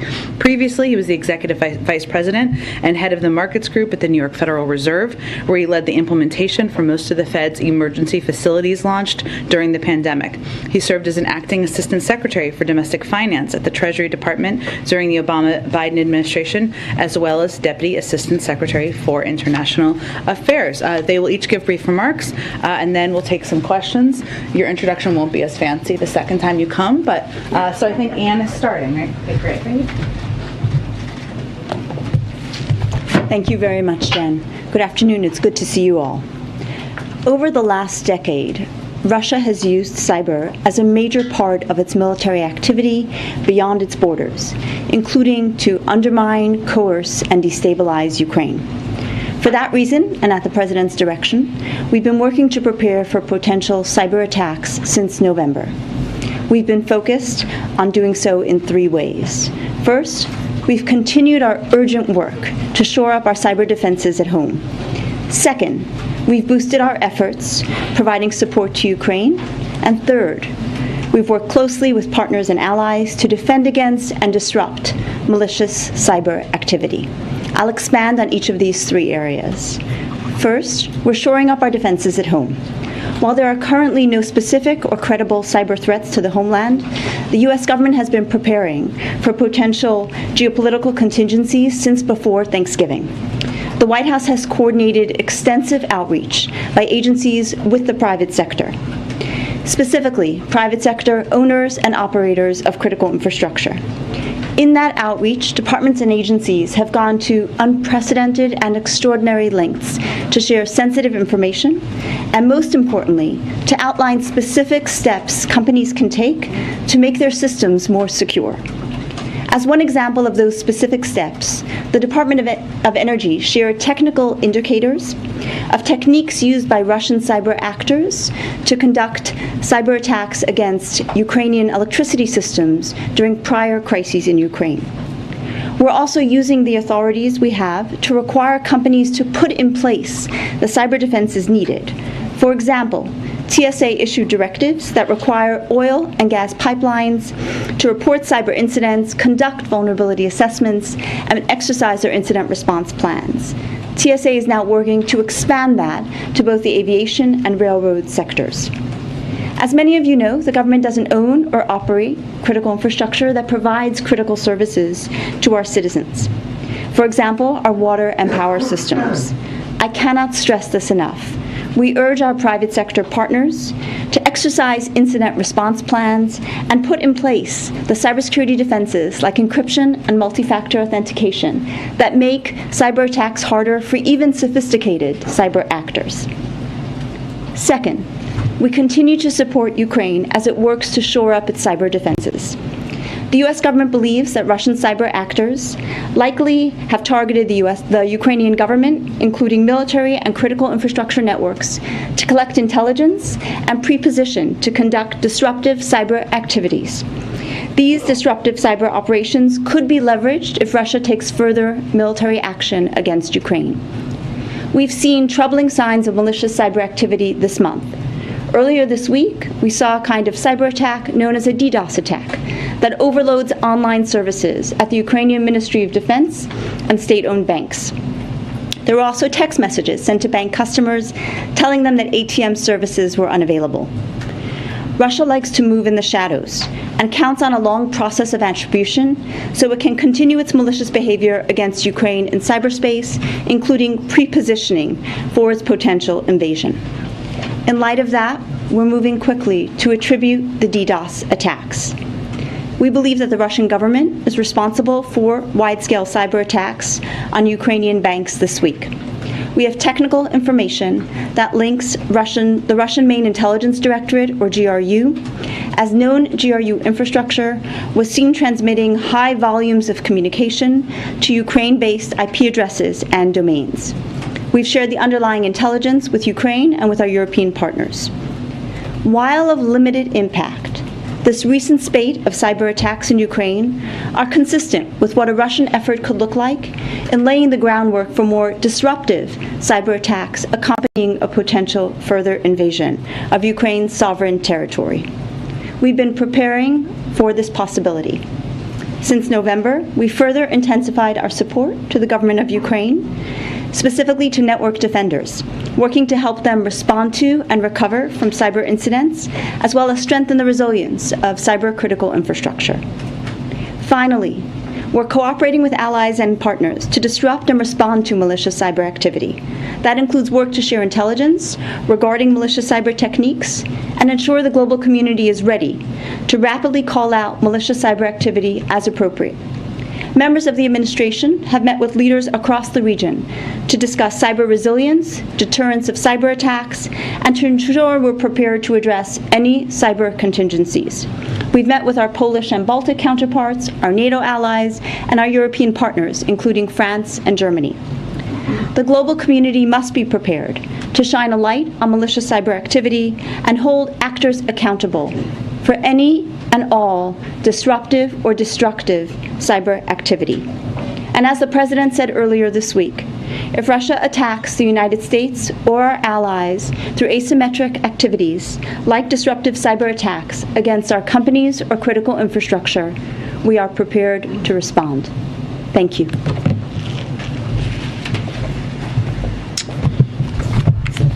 Good afternoon, everybody.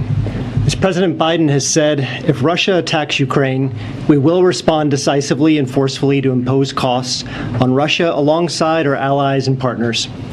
The cost to Russia would be immense, both to its economy and its strategic position in the world. Our financial sanctions have been designed to impose overwhelming and immediate costs to the largest financial institutions and state-owned enterprises in Russia. They've been calibrated to maximize alignment with our allies and partners. They're flexible to allow for further escalation or de-escalation, depending on how Putin responds. And they're responsible to avoid targeting the Russian people and to limit unwanted spillovers to the U.S. and global economy. We're also prepared to impose powerful export controls as part of our response package. Both financial sanctions and export controls deny something to Russia that it needs and can't get from anywhere other than the United States or our allies and partners. Financial sanctions deny foreign capital to Russia, and export controls deny critical technological inputs that Russia needs to diversify its economy and to deliver on Putin's strategic ambitions in aerospace, defense, and high tech. Working in tandem, financial sanctions and export controls are embedded in a broader strategy that would undercut Putin's aspirations to project power and exert influence on the world stage. If Russia invades Ukraine, it will become a pariah to the international community.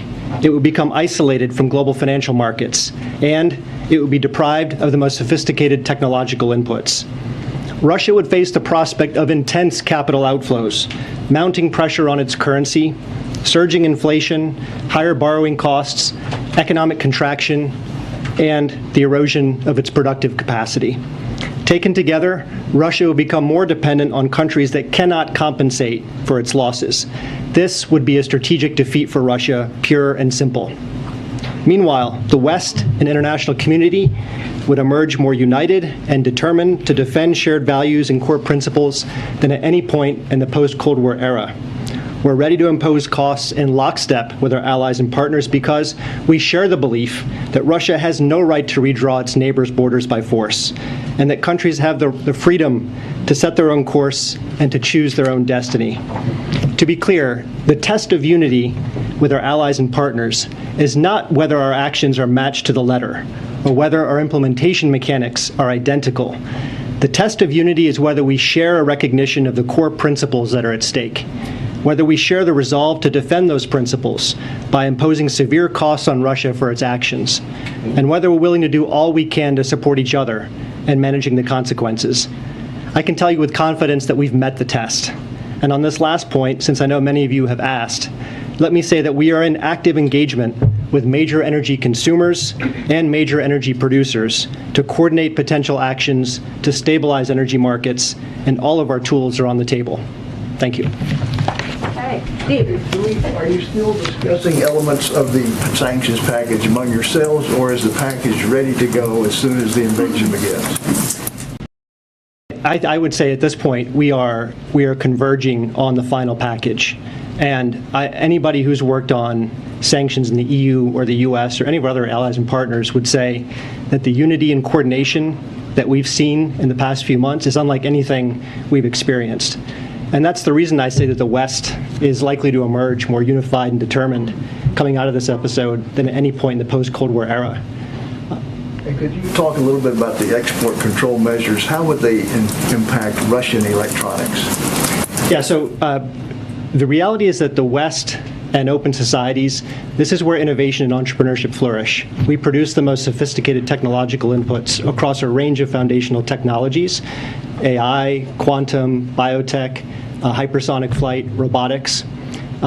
As we and our partners move in lockstep to deny these critical technology inputs to Russia's economy, Putin's desire to diversify outside of oil and gas, which is 2/3 of his export revenue, half of his budget revenues, that will be denied. He's spoken many times about his desire for an aerospace sector, a defense sector, an IT sector. Without these critical technology inputs, there is no path to realizing those ambitions. Thank you so much. And this is a follow-up for you, if I can. It sounds like, and just to put a fine point on this, you have assessed now that Russia was behind the cyber attacks against the Defense Ministry and the banks in Ukraine. Can you tell us specifically when you assessed that, how extensive it was? And obviously you've been warning for days that that type of an action could be a precursor to a Russian invasion. Have you been able to determine whether those actions were taken to send a signal that, yes, we are going to invade? So yes, we have assessed that Russia was responsible for the distributed denial of service attacks that occurred earlier this week. And I will note that the speed with which we made that attribution, as you note, is very unusual. And we've done so because of a need to call out the behavior quickly as part of holding nations accountable when they conduct disruptive or destabilizing cyber activity. You asked how extensive that activity was. It was of limited impact because Ukrainian cyber defenders rapidly brought back both the state-owned banks and the Ministry of Defense networks. And indeed, we have provided support to those Ukrainian network defenders to ensure that they are prepared for even more potentially extensive behaviors or activities. And then finally, we do believe, as I noted, that Russia does use cyber as part of its projecting force, whether that is influencing, coercing, or destabilizing. So we do expect that should Russia decide to proceed with a further invasion of Ukraine, we may see further destabilizing or destructive cyber activity, and we've been working closely with allies and partners to ensure we're prepared to call out that behavior and respond when needed. Follow, if I can. You've talked about the extensive steps that you have taken and that you have tried to encourage the private sector to take as well to be prepared for a potential cyber attack. Are you confident? Is the private sector prepared? Is the U.S. government prepared for a Russian cyber attack? Can Americans feel as though their money is safe and that U.S. entities are safe? We are confident that we have worked closely with the private sector to press critical infrastructure owners and operators in the private sector to take the necessary steps to deploy cyber defenses. We've shared sensitive information. We've shared, most importantly, the specific steps, and we've exercised the maximum of government authorities to mandate those steps as needed. We know that should anything occur, we'll work closely with the private sector to rapidly respond and recover. Thank you. Kayla? Thank you so much. I have a question for each of you, but I'll ask Dilip first. The administration and other world leaders have said now for months that sanctions will be swift and severe, and they will be the most powerful deterrent to an invasion. But now with all of these signs that an invasion is going to come in the next few days, or is likely, is that a sign that Vladimir Putin has calculated that the cost is bearable for Russia? You know, look, I know there's a lot of talk about whether Russia has a sanctions-proof economy. And there really is no such thing as a sanctions-proof economy. If you think about the term sanctions-proof, it means that a country is deciding to deintegrate from the global financial system. That means less foreign capital, higher borrowing costs, less investment, and lower growth. And look, whether you're an autocrat or a small d Democrat, every leader cares about your economic conditions. It's part of the social contract you have with your people. And let's think about the baseline in Russia. Right now, Russia has an inflation rate of 8.7%. The Central Bank of Russia has raised interest rates 8 times over the past year to 9.5%. The ruble is the worst performer among any emerging market currency. That's before any sanctions have been imposed. And if we impose these sanctions, which are the most severe measures we've ever contemplated against Russia, you don't have to take my word for what would happen. Look back to 2014 with a much less severe package. We saw record capital outflows. We saw a weakening of the ruble by up to 50%. We saw Russia spend 25% of its foreign reserves in a futile attempt to defend the ruble. We saw interest rates spike to 17%. We saw inflation spike to 17%. And the economy fell into recession. And the vicious feedback loop we saw in 2014 was determined by Putin's own choices, not prescribed in advance by us. The more he escalates, the more pain he feels. So, look, there's no question in my mind that Putin is not playing a winning hand. And it's not just sanctions. The export controls deny him the critical technologies he needs to develop his economy over time. If he invades, Europe is going to accelerate its diversification away from Russian energy supplies. We'll fortify NATO's eastern flank. All of these actions, not just sanctions, deal Putin a very weak strategic hand. Thank you. And you said that if Russia targets companies or institutions here, and I'm wondering what intelligence the U.S. has that it can share, how that may figure into Russia's campaign. So as I said, there are no specific or credible cyber threats against the homeland, but we're making clear that we're preparing for that in case of any contingencies. Ed? Oh, go ahead. Yeah, but on that note, what's your level of concern that there could be an online or cyber attack against, say, the banking system in the U.S. should Russia decide to invade? As we know, as a society, we're a very connected and digitized society, and that as a society, we don't have the level of cyber resilience that we wish to. Since the beginning of the administration, President Biden has made both domestic and physical resilience a priority, and we've urgently taken significant steps, whether there are new authorities, the president's executive order, working closely with the private sector in unprecedented ways. Those serve as a foundation for a far stronger domestic cyber resilience we have today than at the beginning of the administration. But on the other hand, one should always prepare for any contingencies, and we've been doing so, sharing sensitive information, encouraging private sector owners and operators to do the work they need to do, to lock their digital doors, and essentially do the equivalent of putting on an alarm so one can rapidly identify if there is an intruder and quickly contain and respond. Have you already seen that probing from Russia? We consistently see probing activity. I think the Department of Defense talks about the millions of probes it receives consistently from criminal and nation-state attackers. We see that regularly. The key is to have the resilience to be able to detect and rapidly recover from any destructive or destabilizing activity. Bill? So usually those sanctions affect the ordinary people. We've seen them in Africa and the other countries. Are you concerned that the sanctions that you may impose on Russia may end up affecting ordinary people and not Putin himself? Yeah, I mentioned some of we have a set of guiding principles that drive our design of sanctions. They need to be strong enough to demonstrate our resolve. We calibrate them to maximize the chance of coordinating with allies and partners. They're also responsible. We target them carefully to avoid even the appearance of targeting the average Russian civilian.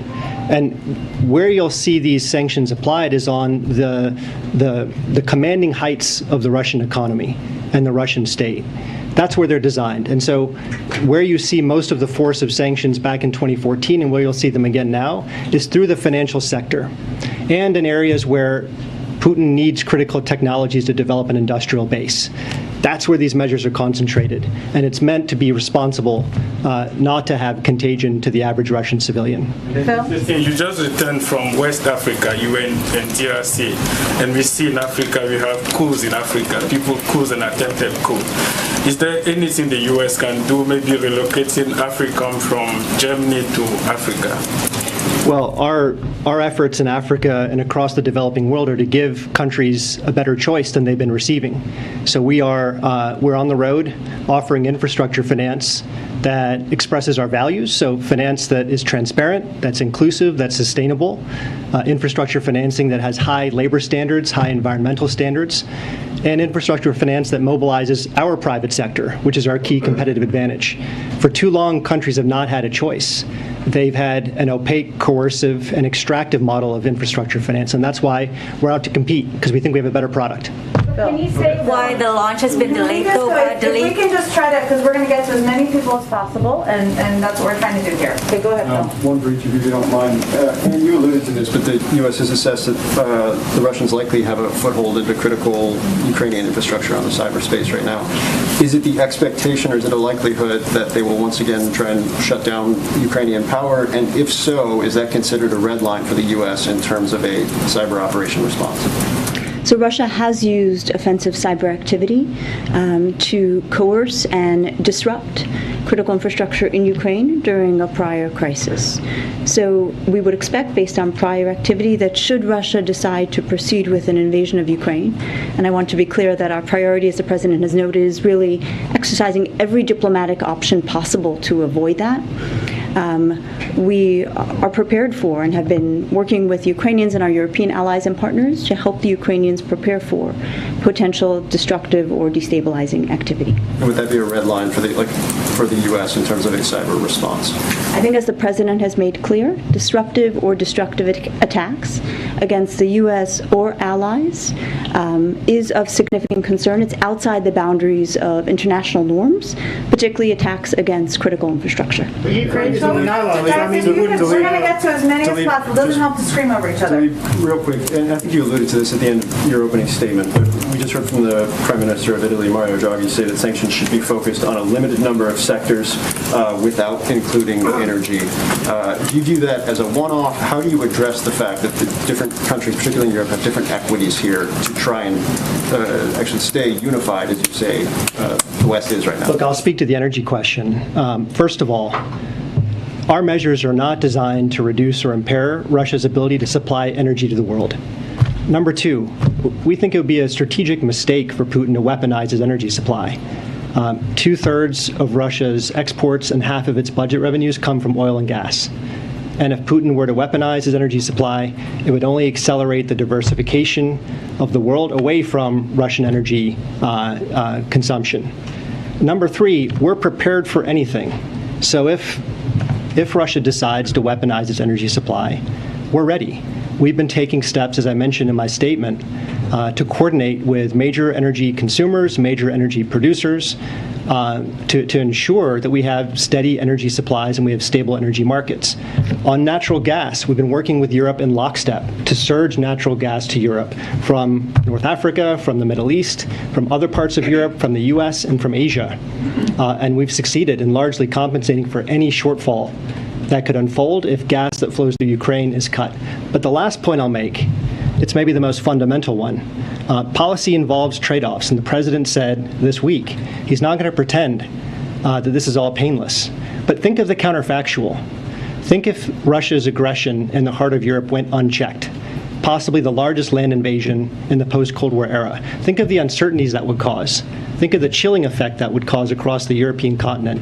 Think of the questions that would be asked about which other countries could be bullied by an autocrat looking to exert a sphere of influence. Those are costs we're not willing to tolerate. Rachel? Just a quick follow-up to some of the intelligence that you mentioned. I know you said right now the administration is confident that there is no threat level to the United States, but how quickly do you expect that to change if there is an invasion and if and when sanctions are imposed? I won't get into the hypotheticals. What I will say is that we've focused on maximum preparedness across government systems, across private sector, critical infrastructure, both in the United States, and working closely with our allies and partners. Thank you. And can you talk about what companies in the private sector are the most vulnerable?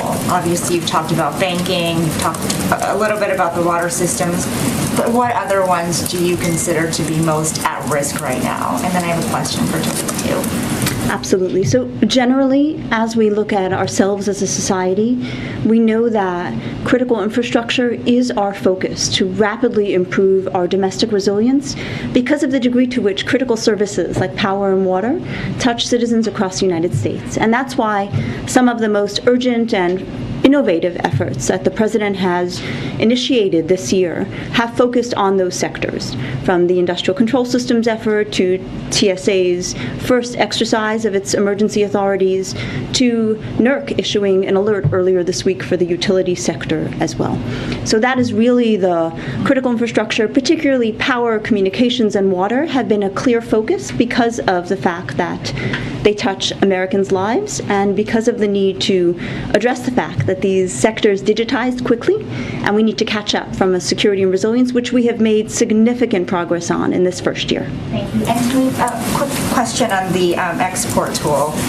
What technologies and products can the U.S. and allies withhold from Putin that he can't get elsewhere, for example, from China?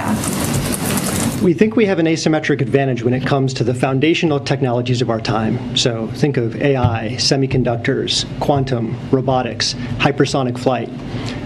These are products that, in almost every case, are designed and produced in the West and in open societies. We define the productive frontier. So there really is no ability for Russia to replace or compensate for the denial of these inputs from anywhere else, including China. Patsy?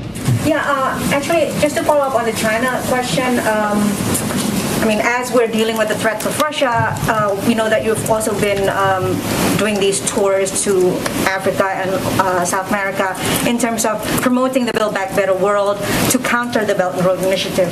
Can you share a little bit the level of interest to this program from the countries that you visited, and why has there been a holdup? Because the promise was that it will be launched early this year. Yeah, I'll say there's been enormous enthusiasm in every country we visited: Ecuador, Colombia, Panama, Ghana, Senegal, the DRC, parts of the Middle East, Indonesia, Thailand, and other parts of the world. And the reason there's so much enthusiasm is that countries do want a choice. For a long time, China has been the only game in town for many of these countries. And in many cases, they have buyer's regret. The loans that have been made to these countries have often been very opaque. They have non-disclosure agreements. They have termination clauses. They have confiscatory collateral arrangements. They're extractive in many cases. In the DRC, for example, this is a country that's rich in minerals, over $20 trillion in critical minerals, but they've not seen the schools, the roads, the hospitals, the bridges they were promised. And so we're offering a different way with, as I say, high standards for transparency, inclusivity, development impact, local development impact, and very, very strong attention to the labor market impacts and environmental standards.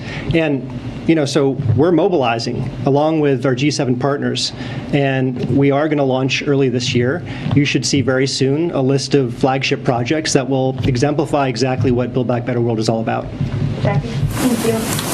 Can you clarify, is removing Russia from the SWIFT international banking system part of the financial sanctions package? Well, all options remain on the table, but it's probably not going to be the case that you'll see SWIFT in the initial rollout package. We have other severe measures we can take that our allies and partners are ready to take in lockstep with us and that don't have the same spillover effects. But we always will monitor these options, and we'll revise our judgments as time goes on.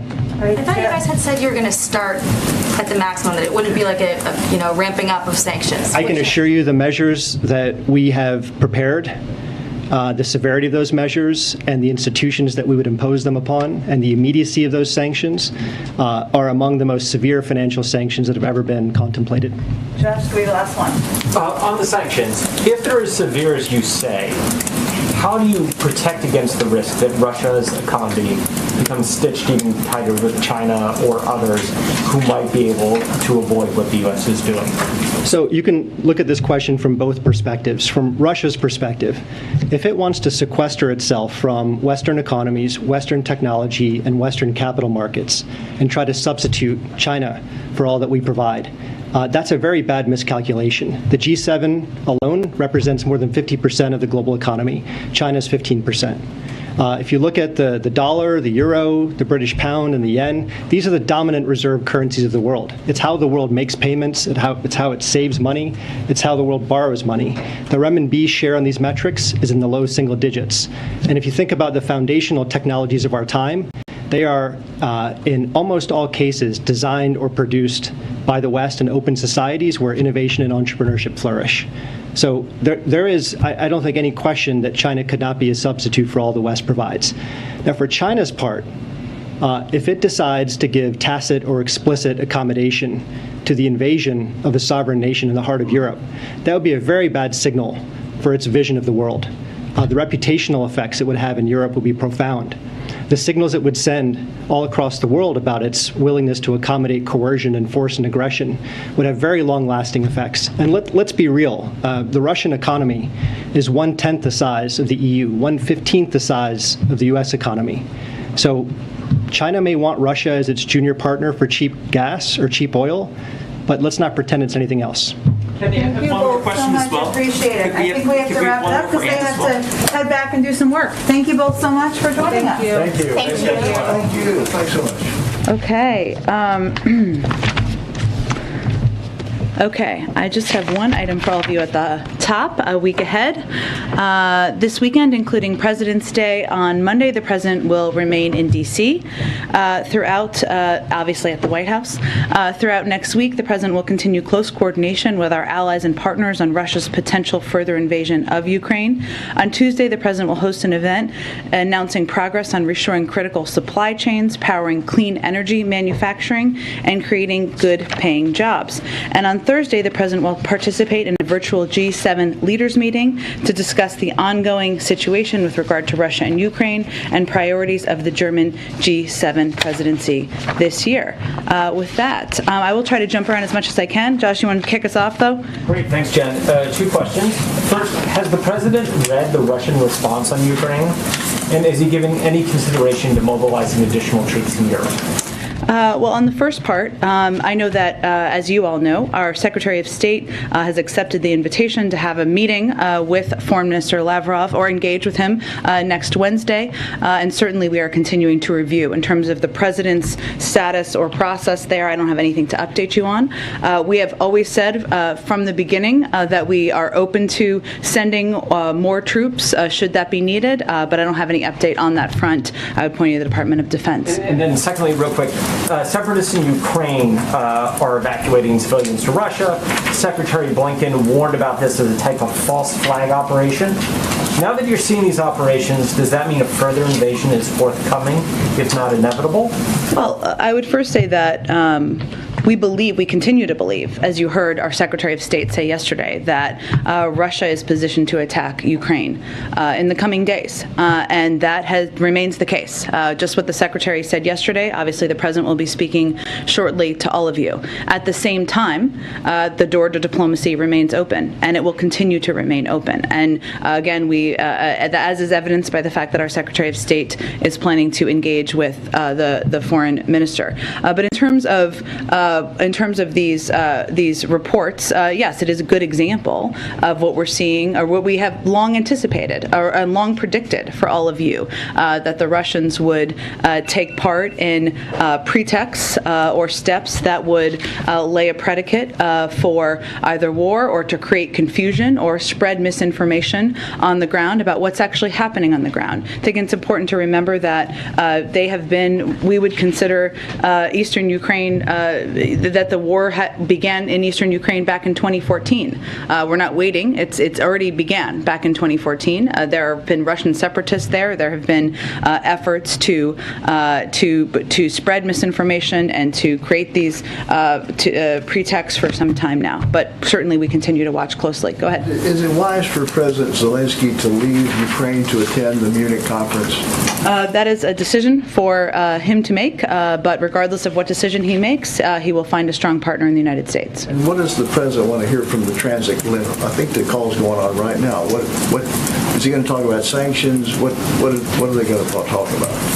I think you have all seen the president engage quite a bit, extensively, I should say, in conversations, video conferences, calls with his counterparts around the world to ensure we remain lockstep and coordinated and united. And that doesn't happen on its own. It happens through a lot of work and effort and a lot of direction by the President of the United States. So this is an effort to have a conversation with his counterparts about what we're seeing, where things stand, and continue that close coordination that has been ongoing for months now. Go ahead. One question. There was a readout from Brett and Amos's meeting in the Middle East, and in that readout it says they discussed with the Saudis a collaborative approach to managing potential market pressures if Russia invades. Can you give any details? Was anything concrete agreed to? Were there any promises made? What does a collaborative approach mean when it comes to the Saudis and the U.S.? Well, I would say a collaborative approach means trying to prevent impacts on the energy markets if there is a shortage as a result of an invasion. There are lots of ways to achieve that, and that was certainly part of the discussion, but I don't have any more details beyond what was in the readout. I would also note that in the readout, they also conveyed that a big part of their discussion was also related to Yemen, also related to Iran, so there are a range of topics that were discussed. And just to clarify, is this the beginning of that discussion about a potential collaborative approach, midway through, close to a final agreement? We expect certainly our conversations with the Saudis will be ongoing, and the effort will be focused on ensuring that we're in full coordination to handle any energy market pressures that could arise. Go ahead. Thank you, Jen. We heard from President Biden yesterday. He had not yet read the written response from the Russians. Assuming that he has now, has that changed his assessment at all about the possibility of diplomacy? I think Josh asked a similar question, but I would just say I don't have an update on the internal discussions about the Russian response, other than to convey that, as our Secretary of State noted yesterday, he has accepted the offer to, or he will be engaging, I should say, with his counterpart, his Russian counterpart, on Wednesday, unless, of course, they invade, and there will continue to be a range of diplomatic discussions. I think the Secretary of State was also very clear yesterday about the fact that we believe that Russia is positioned to attack Ukraine. They, of course, could change their mind, or they could decide not to, and we are going to keep the door to diplomacy open, as we should. But again, there's no new assessment beyond what the Secretary of State said yesterday, which was quite forward-leaning, as I think you would all agree. Go ahead. Thanks, Jen. Has the U.S. in any way conveyed to Ukraine that it should not respond to the provocations by Russia? We're obviously seeing the increased shelling that's happening right now. And they have not, I think, as you have seen. I think we have been speaking vocally and privately, of course, about our expectation of these types of provocations and what their intended purpose is. I mean, whether their intended purpose is to create confusion, whether it is to create, irritation, whether it is to prompt a response. Obviously, that would not be a positive step at this point in time. And so you have conveyed that privately to the Ukrainians? We have conveyed that certainly in a range of ways. Okay, and let me just, if I could, go back to the meeting between the Secretary of State and Lavrov that may happen next week. What gives the administration hope that there's still a path for diplomacy when the president has said that an invasion is all but certain to happen in the next few days? Well, we hope we're wrong. We hope that if Russia doesn't invade, we will be relieved. That would certainly be a good outcome. But at the same time, what's the alternative? us not to say, well, we will agree to diplomacy or diplomatic opportunities? Any assurances from Russian officials that they won't invade until Lavrov meets with Secretary Blinken? Again, Kristen, I think as we've said in the past, I mean, it's not just about what is said. They've said that publicly. It's about what they do. And so we continue to believe that they are positioned to invade Ukraine. If they decide not to, that is certainly a positive step. And we have a responsibility to the global community, to Ukrainians, to leave the door to diplomacy open. If I could try one more time on Zelensky, we do have reporting that a number of administration officials are concerned about him leaving at this critical moment. Obviously, he's also scheduled to meet with the vice president. Has anyone in this administration conveyed directly to Zelensky that there are concerns about him leaving right now? I'm just not going to detail any private diplomatic conversations, but again, I'd reiterate, it's a decision that is up to him to make. That is what we convey privately as well, and regardless of what decision he makes, he will remain. He will have the support of the United States. Go ahead. On the Blinken-Lavrov meeting, does the administration see this as a precursor to some kind of leaders' summit or perhaps a phone call between the president and Putin or a face-to-face meeting? Well, I think where we are right now is that, we're unclear. We're ready to engage in diplomacy, but it's unclear if the Russians are going to sit down in good faith. And of course, if while we are doing everything we can to prevent war, and including having the Secretary of State willing to engage further with his Russian counterpart, I don't think we can get ahead of the process or ahead of where things stand, which is our continued belief that they are positioned to attack Ukraine. In President Bolsonaro of Brazil met with Putin this week in Moscow. He expressed solidarity with Russia. I know the State Department put something out, but did the president feel betrayed by President Bolsonaro's comments, and does this affect U.S.-Brazilian relations at all? I've not discussed his comments with the president, but what I would say is that the vast majority of the global community is united in their view, shared view, that invading another country, attempting to take some of their land, terrorizing their people, is certainly not aligned with global values. And so I think Brazil may be on the other side of where the majority of the global community stands. Go ahead. There's a report in Foreign Policy magazine that Russia intends to target Ukrainian politicians and dissidents for assassination or arrest. Are you aware of any plans to provide security for President Zelensky or others? I've seen those reports. We've seen those reports, and I can't, of course, speak to intelligence matters or hypotheticals. We would be very concerned about any actions that would target political critics or vulnerable populations, as I think is what that report is conveying, if I'm correct, such as religious and ethnic minorities or LGBTQ persons. We have in the past seen Russia try to force acquiescence through intimidation and repression. But given it's hypothetical and I can't speak to it further, I can't give you any prediction of security assistance. I want to ask you a question about gas prices specifically. Can you explain, if there is any, the reticence to embrace the calls for the gas tax holiday? Well, we've said every option is on the table, including that, but a decision has not been made. Is there any reticence here to do that? I don't know if that's called reticence. It's just that a decision hasn't been made in a process yet. Okay. Go ahead. Thanks, Jen. Just a quick follow-up on the Russian response. Has the president reviewed it yet? Again, I don't have any update on that. What I can tell you is that our efforts remain having continued diplomatic conversations with our counterparts in Russia, as is evidenced by the Secretary of State's plans for next Wednesday, unless they, of course, invade, and the president's engagements that he is a part of at this point in time. But I think it's important to note that, when we look at how we're going to engage in diplomacy, it's also important that we look at how Russia is responding, right? And Russia's threats of war, if their demands aren't met, are inconsistent with diplomacy. So we are going to leave the door open, but I think the Secretary of State's commitment to, or openness to meeting or to engaging with his counterpart is evidence of that. And I know you got a question on the call that's happening as we speak, probably with the transatlantic leaders.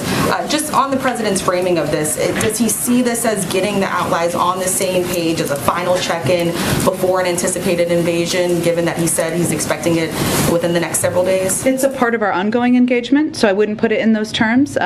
He we are united. We are with our allies. I think you will hear him convey that when he speaks to all of you shortly. But it is also important to stay in close touch. I wouldn't say this is the last time he's going to talk with them or talk with these counterparts in the coming days at all. He's been talking with his counterparts nearly every single day. But with the point we're at right now is, of course, over the last few days, we've seen reports of rapid uptick of violations of the ceasefire agreement, including the shelling of a Ukrainian kindergarten yesterday. More and more disinformation is being pushed out to the public. We know this is consistent with the playbook for invasion, and we believe they are positioned to attack. So, of course, it's an important moment to have a conversation with his counterparts, but I would expect those to be ongoing. Go ahead. Did you accidentally leave off of the week ahead the president's interviews of Supreme Court candidates? Very good. I was like, I'm thinking maybe I left something off. Well, I can tell you that February is not that much longer. It's 10 days, if my math is correct, and we remain on track to make an announcement about Supreme Court, the president's selection for a qualified and credible nominee to serve on the Supreme Court before the end of the month. Okay, and then that was my following question. Go ahead. Which is that, given what seems poised to go on with Ukraine, is there any thought that if there is an invasion, the president would delay the announcement of the Supreme Court pick, given what else could be going on at the time? Well, I love hypotheticals, but what I will tell you is that he has every intention of making a decision this month. He's on track to do so. That will mean he will have chosen a nominee faster than any Democratic president in decades. And obviously he's somebody who has to, as leader of the free world and president of the United States, conduct business on a number of fronts at the same time. Go ahead. Yes, jumping off of that, actually, yesterday in the briefing it was mentioned that the president was planning to begin interviewing nominees as soon as this week. Given that we are on Friday, can you confirm if he did or did not interview anybody this week? I'm just not going to provide you a day-to-day update, but I can tell you that this is not going to be that much longer lasting because we only have 10 more days left of the month, so that's the good news. And it is always a late part of the process, the interviews, but I'm not going to be able to give you an update on that from here. One other thing, on COVID, I believe that only 4, maybe 5 states still have indoor mask mandates as it holds right now. And I know that you all have been saying you're going to follow the CDC's guidance, but is there a point where the CDC's guidance is out of step with a vast majority of what states across the country are doing, and how do you all reconcile that? Well, what I can tell you is the CDC guidance follows data and science. And data and science moves at the speed of data and science.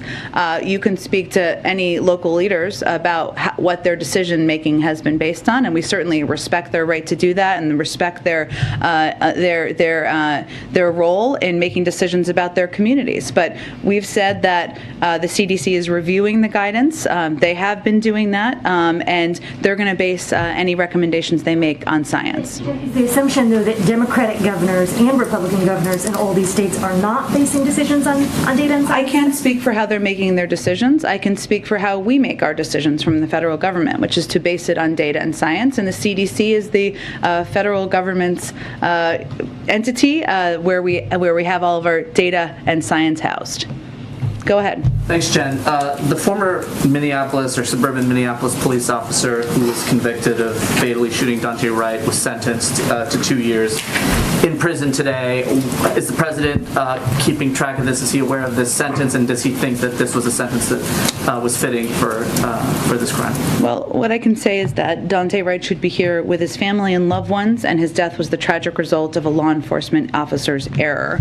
We know we have a long way to go when it comes to criminal justice and racial equity in this country. That's why we're committed to not only engaging conversations about meaningful policing reform, but we also continue to ensure that the law enforcement agencies have the resources they need to properly train and equip officers to protect our communities, but I'm not going to speak to the specifics of the sentencing outcome. And then one more on the State of the Union, which is obviously right around the corner. Yes. Can you talk a little bit about what specifically the president is doing to prepare for that, what tone he is hoping to set in that speech, what message he's hoping to send to the country? I expect we will have more as we get a little bit closer. I will say that as the president is in Washington, D.C. this weekend at the White House, he will, of course, be closely monitoring developments in Ukraine but he will also be, working toward finalizing his decision-making process as it relates to a Supreme Court justice nominee, and certainly preparing for the State of the Union as well. So I expect as we get a little bit closer next week, we'll have more to say. Go ahead.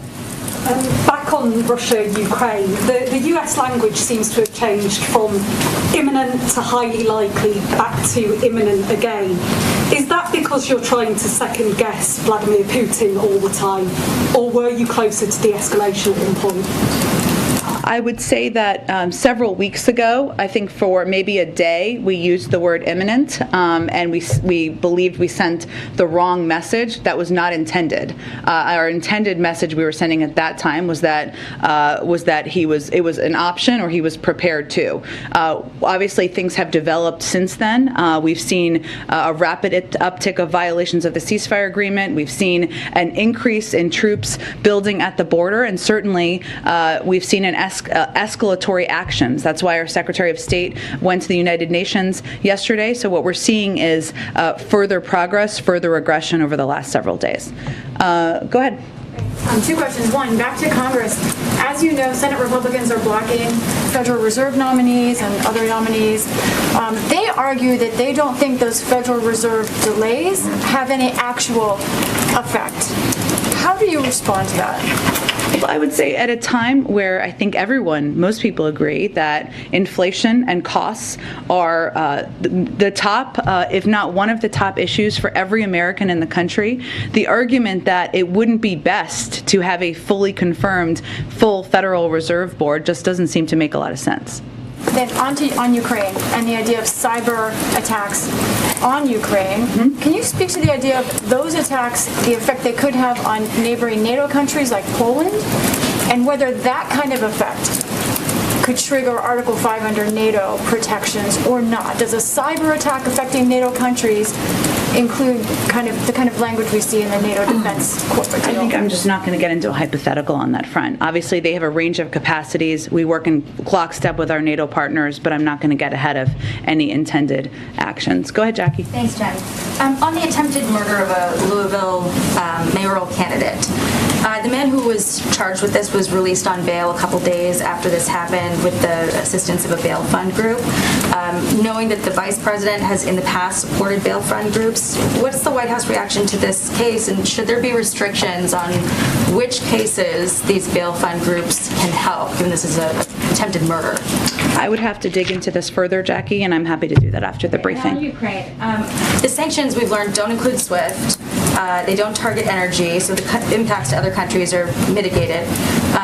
You guys have attributed this cyber attack to Russia, and you're warning that the prospect of war is, or peace rather, is pretty dim. So at what point do you break away from the strategy, say it's not working, and do something else, impose some of these sanctions now? Well, I think as we've talked about a little bit in here, our collective view from our national security team is that sanctions are meant to be a deterrent. They are not. If you put all of the sanctions in place now, what is stopping them from invading? Are they working? Well, again, Jackie, I think that's our assessment from the national security team, and that we will continue to implement that strategy. You're waiting for people to die before implementing them in that case. I think, Jackie, that's in no way a fair statement or accusation, I guess, if that's what that is. What we have done and what the president has done is unite countries around the world on a strong package that will be crippling to the Russian economy, and we have done that in a way where we have stood up for the territorial integrity of Ukraine and stood with our NATO partners and allies. It has always been up to President Putin and Russia to determine which path they were going to take. That has not changed, but that leadership on the world stage is what has led to a united front and united opposition to these actions. And I would also note that regardless of what decision President Putin decides to make, one of his intended objectives, I think, as we've seen out there, is to divide NATO. The opposite has happened, to divide maybe the United States and divide leadership of the United States. The opposite has happened. that was his objective, he's already not achieving that. Go ahead, Patsy. A question on Iran. Earlier this week, more than 170 House Republicans wrote a letter to President Biden essentially saying that any new nuclear deals with Iran will meet the same fate as the 2015 JCPOA, meaning that the next Republican administration will just nullify it. Does the administration agree with this assessment, and are you concerned that this may create further complication in the talks in Vienna, which some are saying optimistically could wrap up in mere weeks? Well, let me say first on the talks in Vienna, they continue to be in the 8th round. It's a long round, I guess we could say. We feel substantial progress has been made in the last week, and it's continuing to be made, but nothing is agreed to until everything is agreed. If Iran shows seriousness, we can and should reach an understanding on mutual return to full implementation of the JCPOA within days. Anything much beyond that would put the possibility of return to the deal at grave risk. While I'm not certainly going to predict or what it would look like in a future Republican administration, what I think is an important reminder to everyone, regardless of your political affiliation, is what happened over the last 4 years after the former president pulled out of the deal, which means we know what happened, which is we lost complete visibility into their capabilities. They made a significant amount of progress, leaving us at the point we are at today, and put us in a very difficult position in order, as we try to prevent Iran from acquiring a nuclear weapon. So regardless of your politics, hopefully people will factor that in as we look ahead. To respond to the letter? I don't have any information on the letter. On Afghanistan, just real quick. Sure. There's continued fighting between the Taliban and the National Resistance Front of Afghanistan, which Russia has offered to mediate. Do you have any reaction on both the conflict as well as Moscow's offer? I'll check with our national security team and see if we can get more. Thanks, everyone. Thanks, Jen. That was a White House briefing ahead of President Biden. We are just moments away from President to be speaking on the Russia-Ukraine crisis. Of course, we'll have it for you right here on LiveNOW from Fox. You'll see it here from beginning all the way until the end. Live look right now, we got about 18 minutes left here of the trading day and the trading week, really. Down 170 points there in the red. You're watching LiveNOW from Fox. Let's slide away for a quick 2-minute break.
Live look right now in Ukraine here as we are about 15 minutes away from President Biden to be making some remarks here on giving us all an update on where we are in the Russia-Ukraine tensions that do continue. Right now, I want to go out to my colleague from earlier, did this interview about where we are with the conflict right now with the Russia-Ukraine. Here is Andrew Kraft.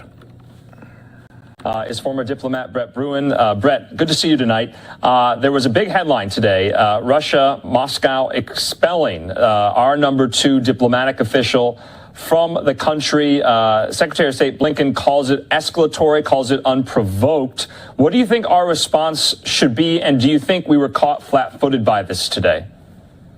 Yeah, I think, one, it's really important that we stop working on Putin's timeline, that we start setting some of our own deadlines and our own terms.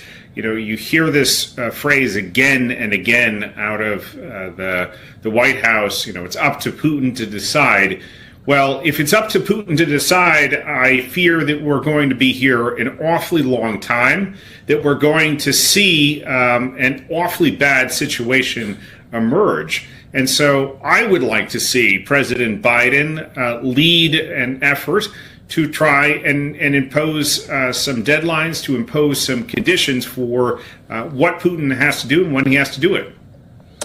Brett, I just want to play some of the remarks from President Biden. It's about 1:30, and he addressed some of what you were talking to right now. He said that an invasion is somewhat likely in the next several days. Let's listen in.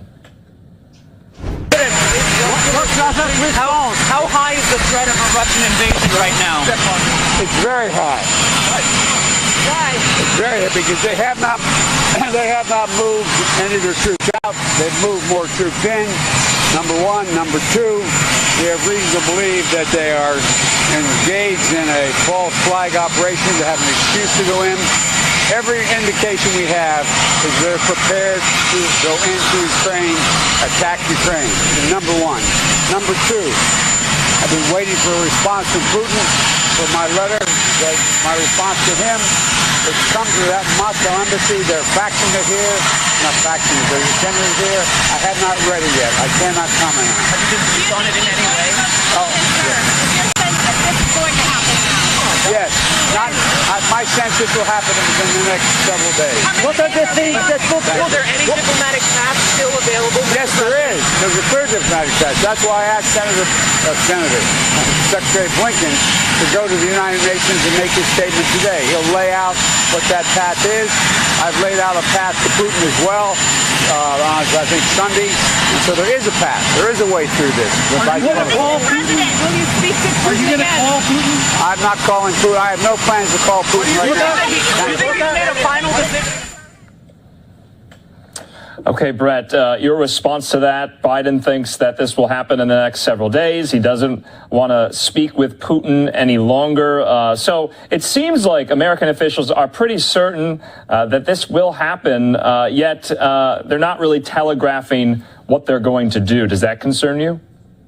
Well, it does. And I have to say, you know, we've heard out of the president and his team on several occasions, you know, it's happening imminently.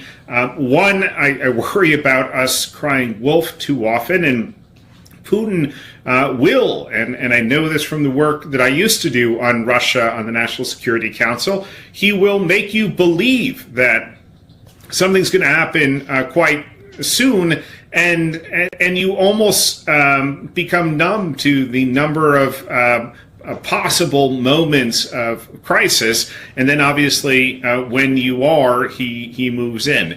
I think also, and this is concerning, that American diplomacy is not a spectator sport.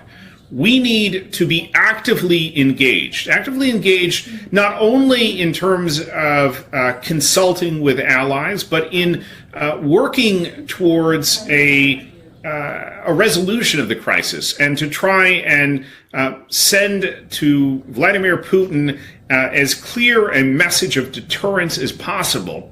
Right now, I don't think we're there, and clearly by the escalatory steps, throwing out, as you mentioned before, our deputy ambassador from the embassy in Moscow, Putin isn't getting the message, and we have got to try something different. What do you think our response, though, will be to that move today diplomatically? And let's talk about what's happening this weekend, a huge conference, the Munich Security Conference. Vice President Harris is going. Also, Zelensky from Ukraine, he's going as well. What do you think those conversations will look like? Well, First, I would say in diplomacy, you often talk about reciprocity. So the likeliest move will be for us to send the deputy Russian ambassador here in Washington packing. I think we also, again, ought to be looking at setting some of our own conditions that, if troops aren't moving back from the border, and there were a number of concerning incidents just in the last week, a Russian fighter jet flying within 5 feet of a U.S. jet over the Mediterranean. These kinds of dangerous moves have got to stop, not to mention the meddling in our and other elections. When it comes to the Munich Security Conference, this is an opportunity for Vice President Harris and the Biden administration to really try to stiffen the spine of some of those European leaders, to get them ready to take a strong stand on any potential Russian action. I've said before, one of my main concerns is that Putin goes in a small-scale invasion, which raises questions in Berlin, Paris, elsewhere, about whether or not they should apply strong sanctions. And I think we have to be clear that a violation of another country's territory is a violation of international law, a serious one. Brett, last question for you. Let's put this into perspective for Americans who might be watching this here at home, who are, 20 years war weary, who hear that, American troops are shoring up our eastern flank in Europe. Why should they take notice of this? Why should they care, essentially, about Ukraine? Well, I think we're already starting to see some of the reverberations, the consequences from this crisis, whether it's in oil prices, the global economy, not to mention, if we start permitting or allowing with a passive response countries to invade other countries, it will create more instability. It will create more cost. And ultimately, I think both in our pocketbooks as well as in the security, the stability that we enjoy at home and abroad, there will be serious consequences. So we do, and I would recall the example of what happened when Saddam Hussein invaded Kuwait. And the U.S. rallied a coalition, not a NATO member, but we took it so seriously. We said, this will not stand, and we pushed Saddam out of Kuwait. I think it's important for us to look at how the world rallies behind Ukraine in this moment, both because if we don't stop Putin there, he will likely spread his efforts to meddle and even to move in to other countries, but also because ultimately that will be costly for our economy and for our own well-being. All right, you're right, Brett. History is watching, and so we'll be following this alongside you. As always, thank you for your time and your insight. You're watching Live Now from Fox, everybody. We're going to continue our coverage right here as we wait for President Biden. Steve, thanks so much. Joining me now to discuss all of that is national security expert Hal Kempfer, our friend of the program, who has literally been guiding us through this story for about the last week, each and every day. Hal, thanks for being with us. Thank you, Andrew. Hal, let's get to the news of the day. Moscow ejecting, if you will, our second in command at the embassy. What did you make of that move? The U.S. officials, they think that is escalatory in their words. What will we do in response? That's a huge provocation. And really, normally these things have a sort of tit for tat sort of thing where they eject one of our officials, we'll eject one of their embassy officials. I'm not quite sure what we're going to do. I'm sure we have very much in mind who we would like to eject from the U.S. embassy. From the Russian embassy here. But frankly, I'm not quite sure which way they want to go on this because they're trying not to get into this escalation game. Right now, Putin is trying to escalate things. That's a provocative move. Of course, the shelling of the kindergarten in eastern Ukraine, a very provocative move. And don't think for 1 second that those were separatists doing that on their own. If you look at how that thing is set up, Putin has very clear command and control of what's going on within that region, and I don't see that as some independent separatist operation that was not done without the direct consent, if not direction, by Moscow. Now, let's talk about that. From very, very late last night, there was shelling in the eastern region of Ukraine, and Russian news outlets had reported that it was at the hands of Ukrainian forces. And then we were hearing, well, it's these, Russia-backed rebels in the east. Can you clarify? Do you have any information about what exactly went on there, or was this pure propaganda? Was this the pretext? This might have been an attempt to be a pretext. There's nothing to suggest that this had anything to do with the Ukrainian forces at all.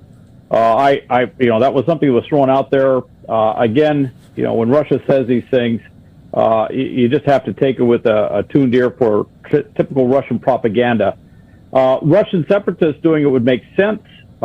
They hit a kindergarten, which was kind of a very provocative move in trying to do that, pull on heartstrings or something like that, or it was just bad targeting. And I never rule out that last part.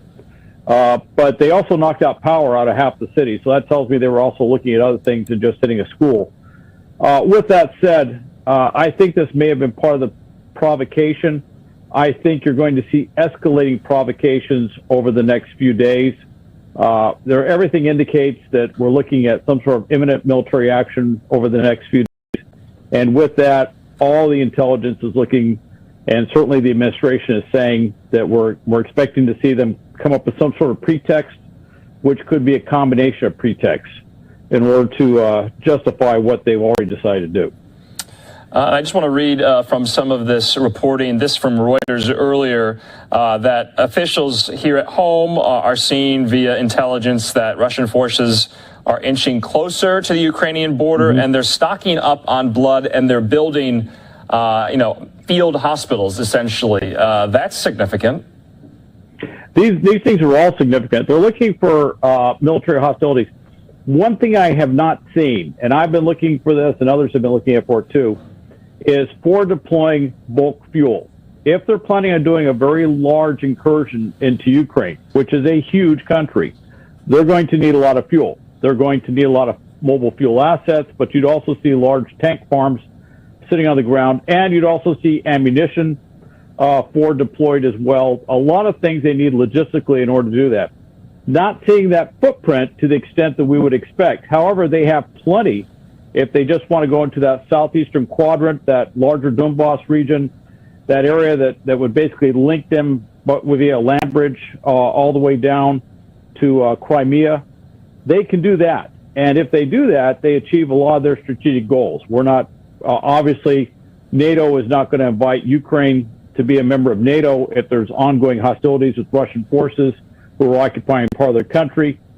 Putin knows that. We all know that. You're not going to join somebody who's in an active conflict like that to be a member of NATO. The other side is that they've got that land bridge to Crimea, their major naval installation, which is one of their big goals. So, and of course, he looks good to the Russian people. And I just want to say again, a lot of his strategic thinking is really about maintaining his regime, and a lot of this is about being tough in the only way Russia can be tough, which is militarily. Hal, earlier today, Secretary of State Antony Blinken appeared before the UN Security Council and made remarks. I just want to read a snippet of what he said. He said, "I am here today not to start a war, but to prevent one. The information I presented here is validated by what we've seen unfolding in plain sight." And I was reading some of the kind of analysis of this speech today, because Blinken was kind of hearkening back to 2003 in Colin Powell's speech, where he laid out the intelligence undergirding the invasion of Iraq, and he said, no, the intelligence essentially is here. We are on sound footing. What did you make of that distinction? Well, you can't help but feel the comparison. We all went through this. This happened, back in 2003.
a possible pretext. It would, obviously, it would be a manufactured Russian mass grave, and it really concerns me. They've also talked about possible chemical weapons or something like that. What really concerns me is the Russians historically, particularly Putin, have shown to be rather ruthless in how they do stuff. And it is rather depressing that in trying to build this context, he might sacrifice some of his own people just to have a pretext to do this. And so I don't really put anything past Putin in that regard. And we've heard this consistently over the last week or so, actually more than that over the last weeks, that they're looking at doing some sort of pretext. It might be something that is fairly shocking to us and to the world, but don't for one second think that it isn't something that Putin manufactured to be particularly shocking in order to justify what he wants to do. All right, Hal Kempfer, we'll leave it at that. We'll definitely be speaking in the next couple of days. Have a good rest of your night. All right, you too, Andrew. Thanks. Okay, right now we do want... And of course, we will be bringing you the very latest right here on Live Now from Fox. We're going to take a quick 2-minute break while we do wait for President Biden to address these Russia threats.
Welcome, everyone, here to Live Now from Fox. We are back here for you and awaiting President Biden remarks on the very latest with Russia-Ukraine tensions as they continue to build, and we'll bring it to you as soon as we see the president at the podium. Next up, I want to go out to Texas, though, where we did have the Texas governor and other state officials coming together, roundtable discussion to discuss crime and illegal immigration. Let's listen right here on Live Now from Fox. Families who have lost a loved one because of an illegal immigrant who's come across the border and killed or harmed a family member. And we want to let everybody in Texas know about the reality of the dangers of open border policies. The people around the table I'll be introducing shortly, but let me just start by telling you this. A lot of people want to know, and I want to tell them exactly what we're doing on the border and why we are doing it. Texas is stepping up to do more than what any state has ever done to secure our border. We're having to do this because the Biden administration is doing less than any presidential administration I've ever seen to do the fundamental job of the United States to secure our border. Texas has already allocated, just for the next 2 years, more than $3 billion for the state to step up and secure the border. Part of that money is being used to fund 10,000 National Guard who are guarding the border as we gather for this press conference here right now. On top of that, we have more than 1,000 Texas Department of Public Safety officers who also are not only guarding the border, but the National Guard working with DPS They are making arrests of people coming across the border. We don't use the catch and release program. We arrest and jail people coming across the border committing crimes in our state. To achieve that goal, we converted 2 prisons into state jails so that we would have the jail beds available to make sure that we would be able to arrest and jail people coming across the border illegally. On top of all that, Texas is now building our own border wall to better secure our state, to protect our sovereignty, and to help make our communities safer. Operation Lone Star is the name given to this operation conducted by the state of Texas to secure the border. Operation Lone Star has led to 11,000 criminal arrests and almost 9,000 felony charges for things like smuggling and human trafficking, bringing drugs across the border. We've also used this operation to crack down on other crimes that are occurring border-related. One is to crack down on the deadly, dangerous drug of fentanyl that largely is manufactured in China and brought across the Mexican border. Texas law enforcement alone over the course of the past year has seized more fentanyl that is needed to kill every man, woman, and child in Texas, California, New York, Illinois, and Florida combined. More than enough to kill more than 220 million Americans. It is deadly and it is dangerous, and Texas is working to stop it being imported into our state. On top of that, we have taken other action to address the proliferation of crimes that have led to the unfortunate reality that we do have angel families. One that we passed several sessions ago is a state law that bans any sanctuary city in the state of Texas that would otherwise protect illegal immigrants in those cities. Another that we passed this last session, we took a giant step toward making our community safer, in particular the community of Harris County, Texas, by passing bail reform. It was needed in Harris County more than any other county because Harris County is letting out of jail, sometimes on personal recognizance bond alone, people who are dangerous criminals who go out onto the street and harm or even kill other people or sexually assault somebody. And sometimes those people could be those who are here illegally and arrested and let back on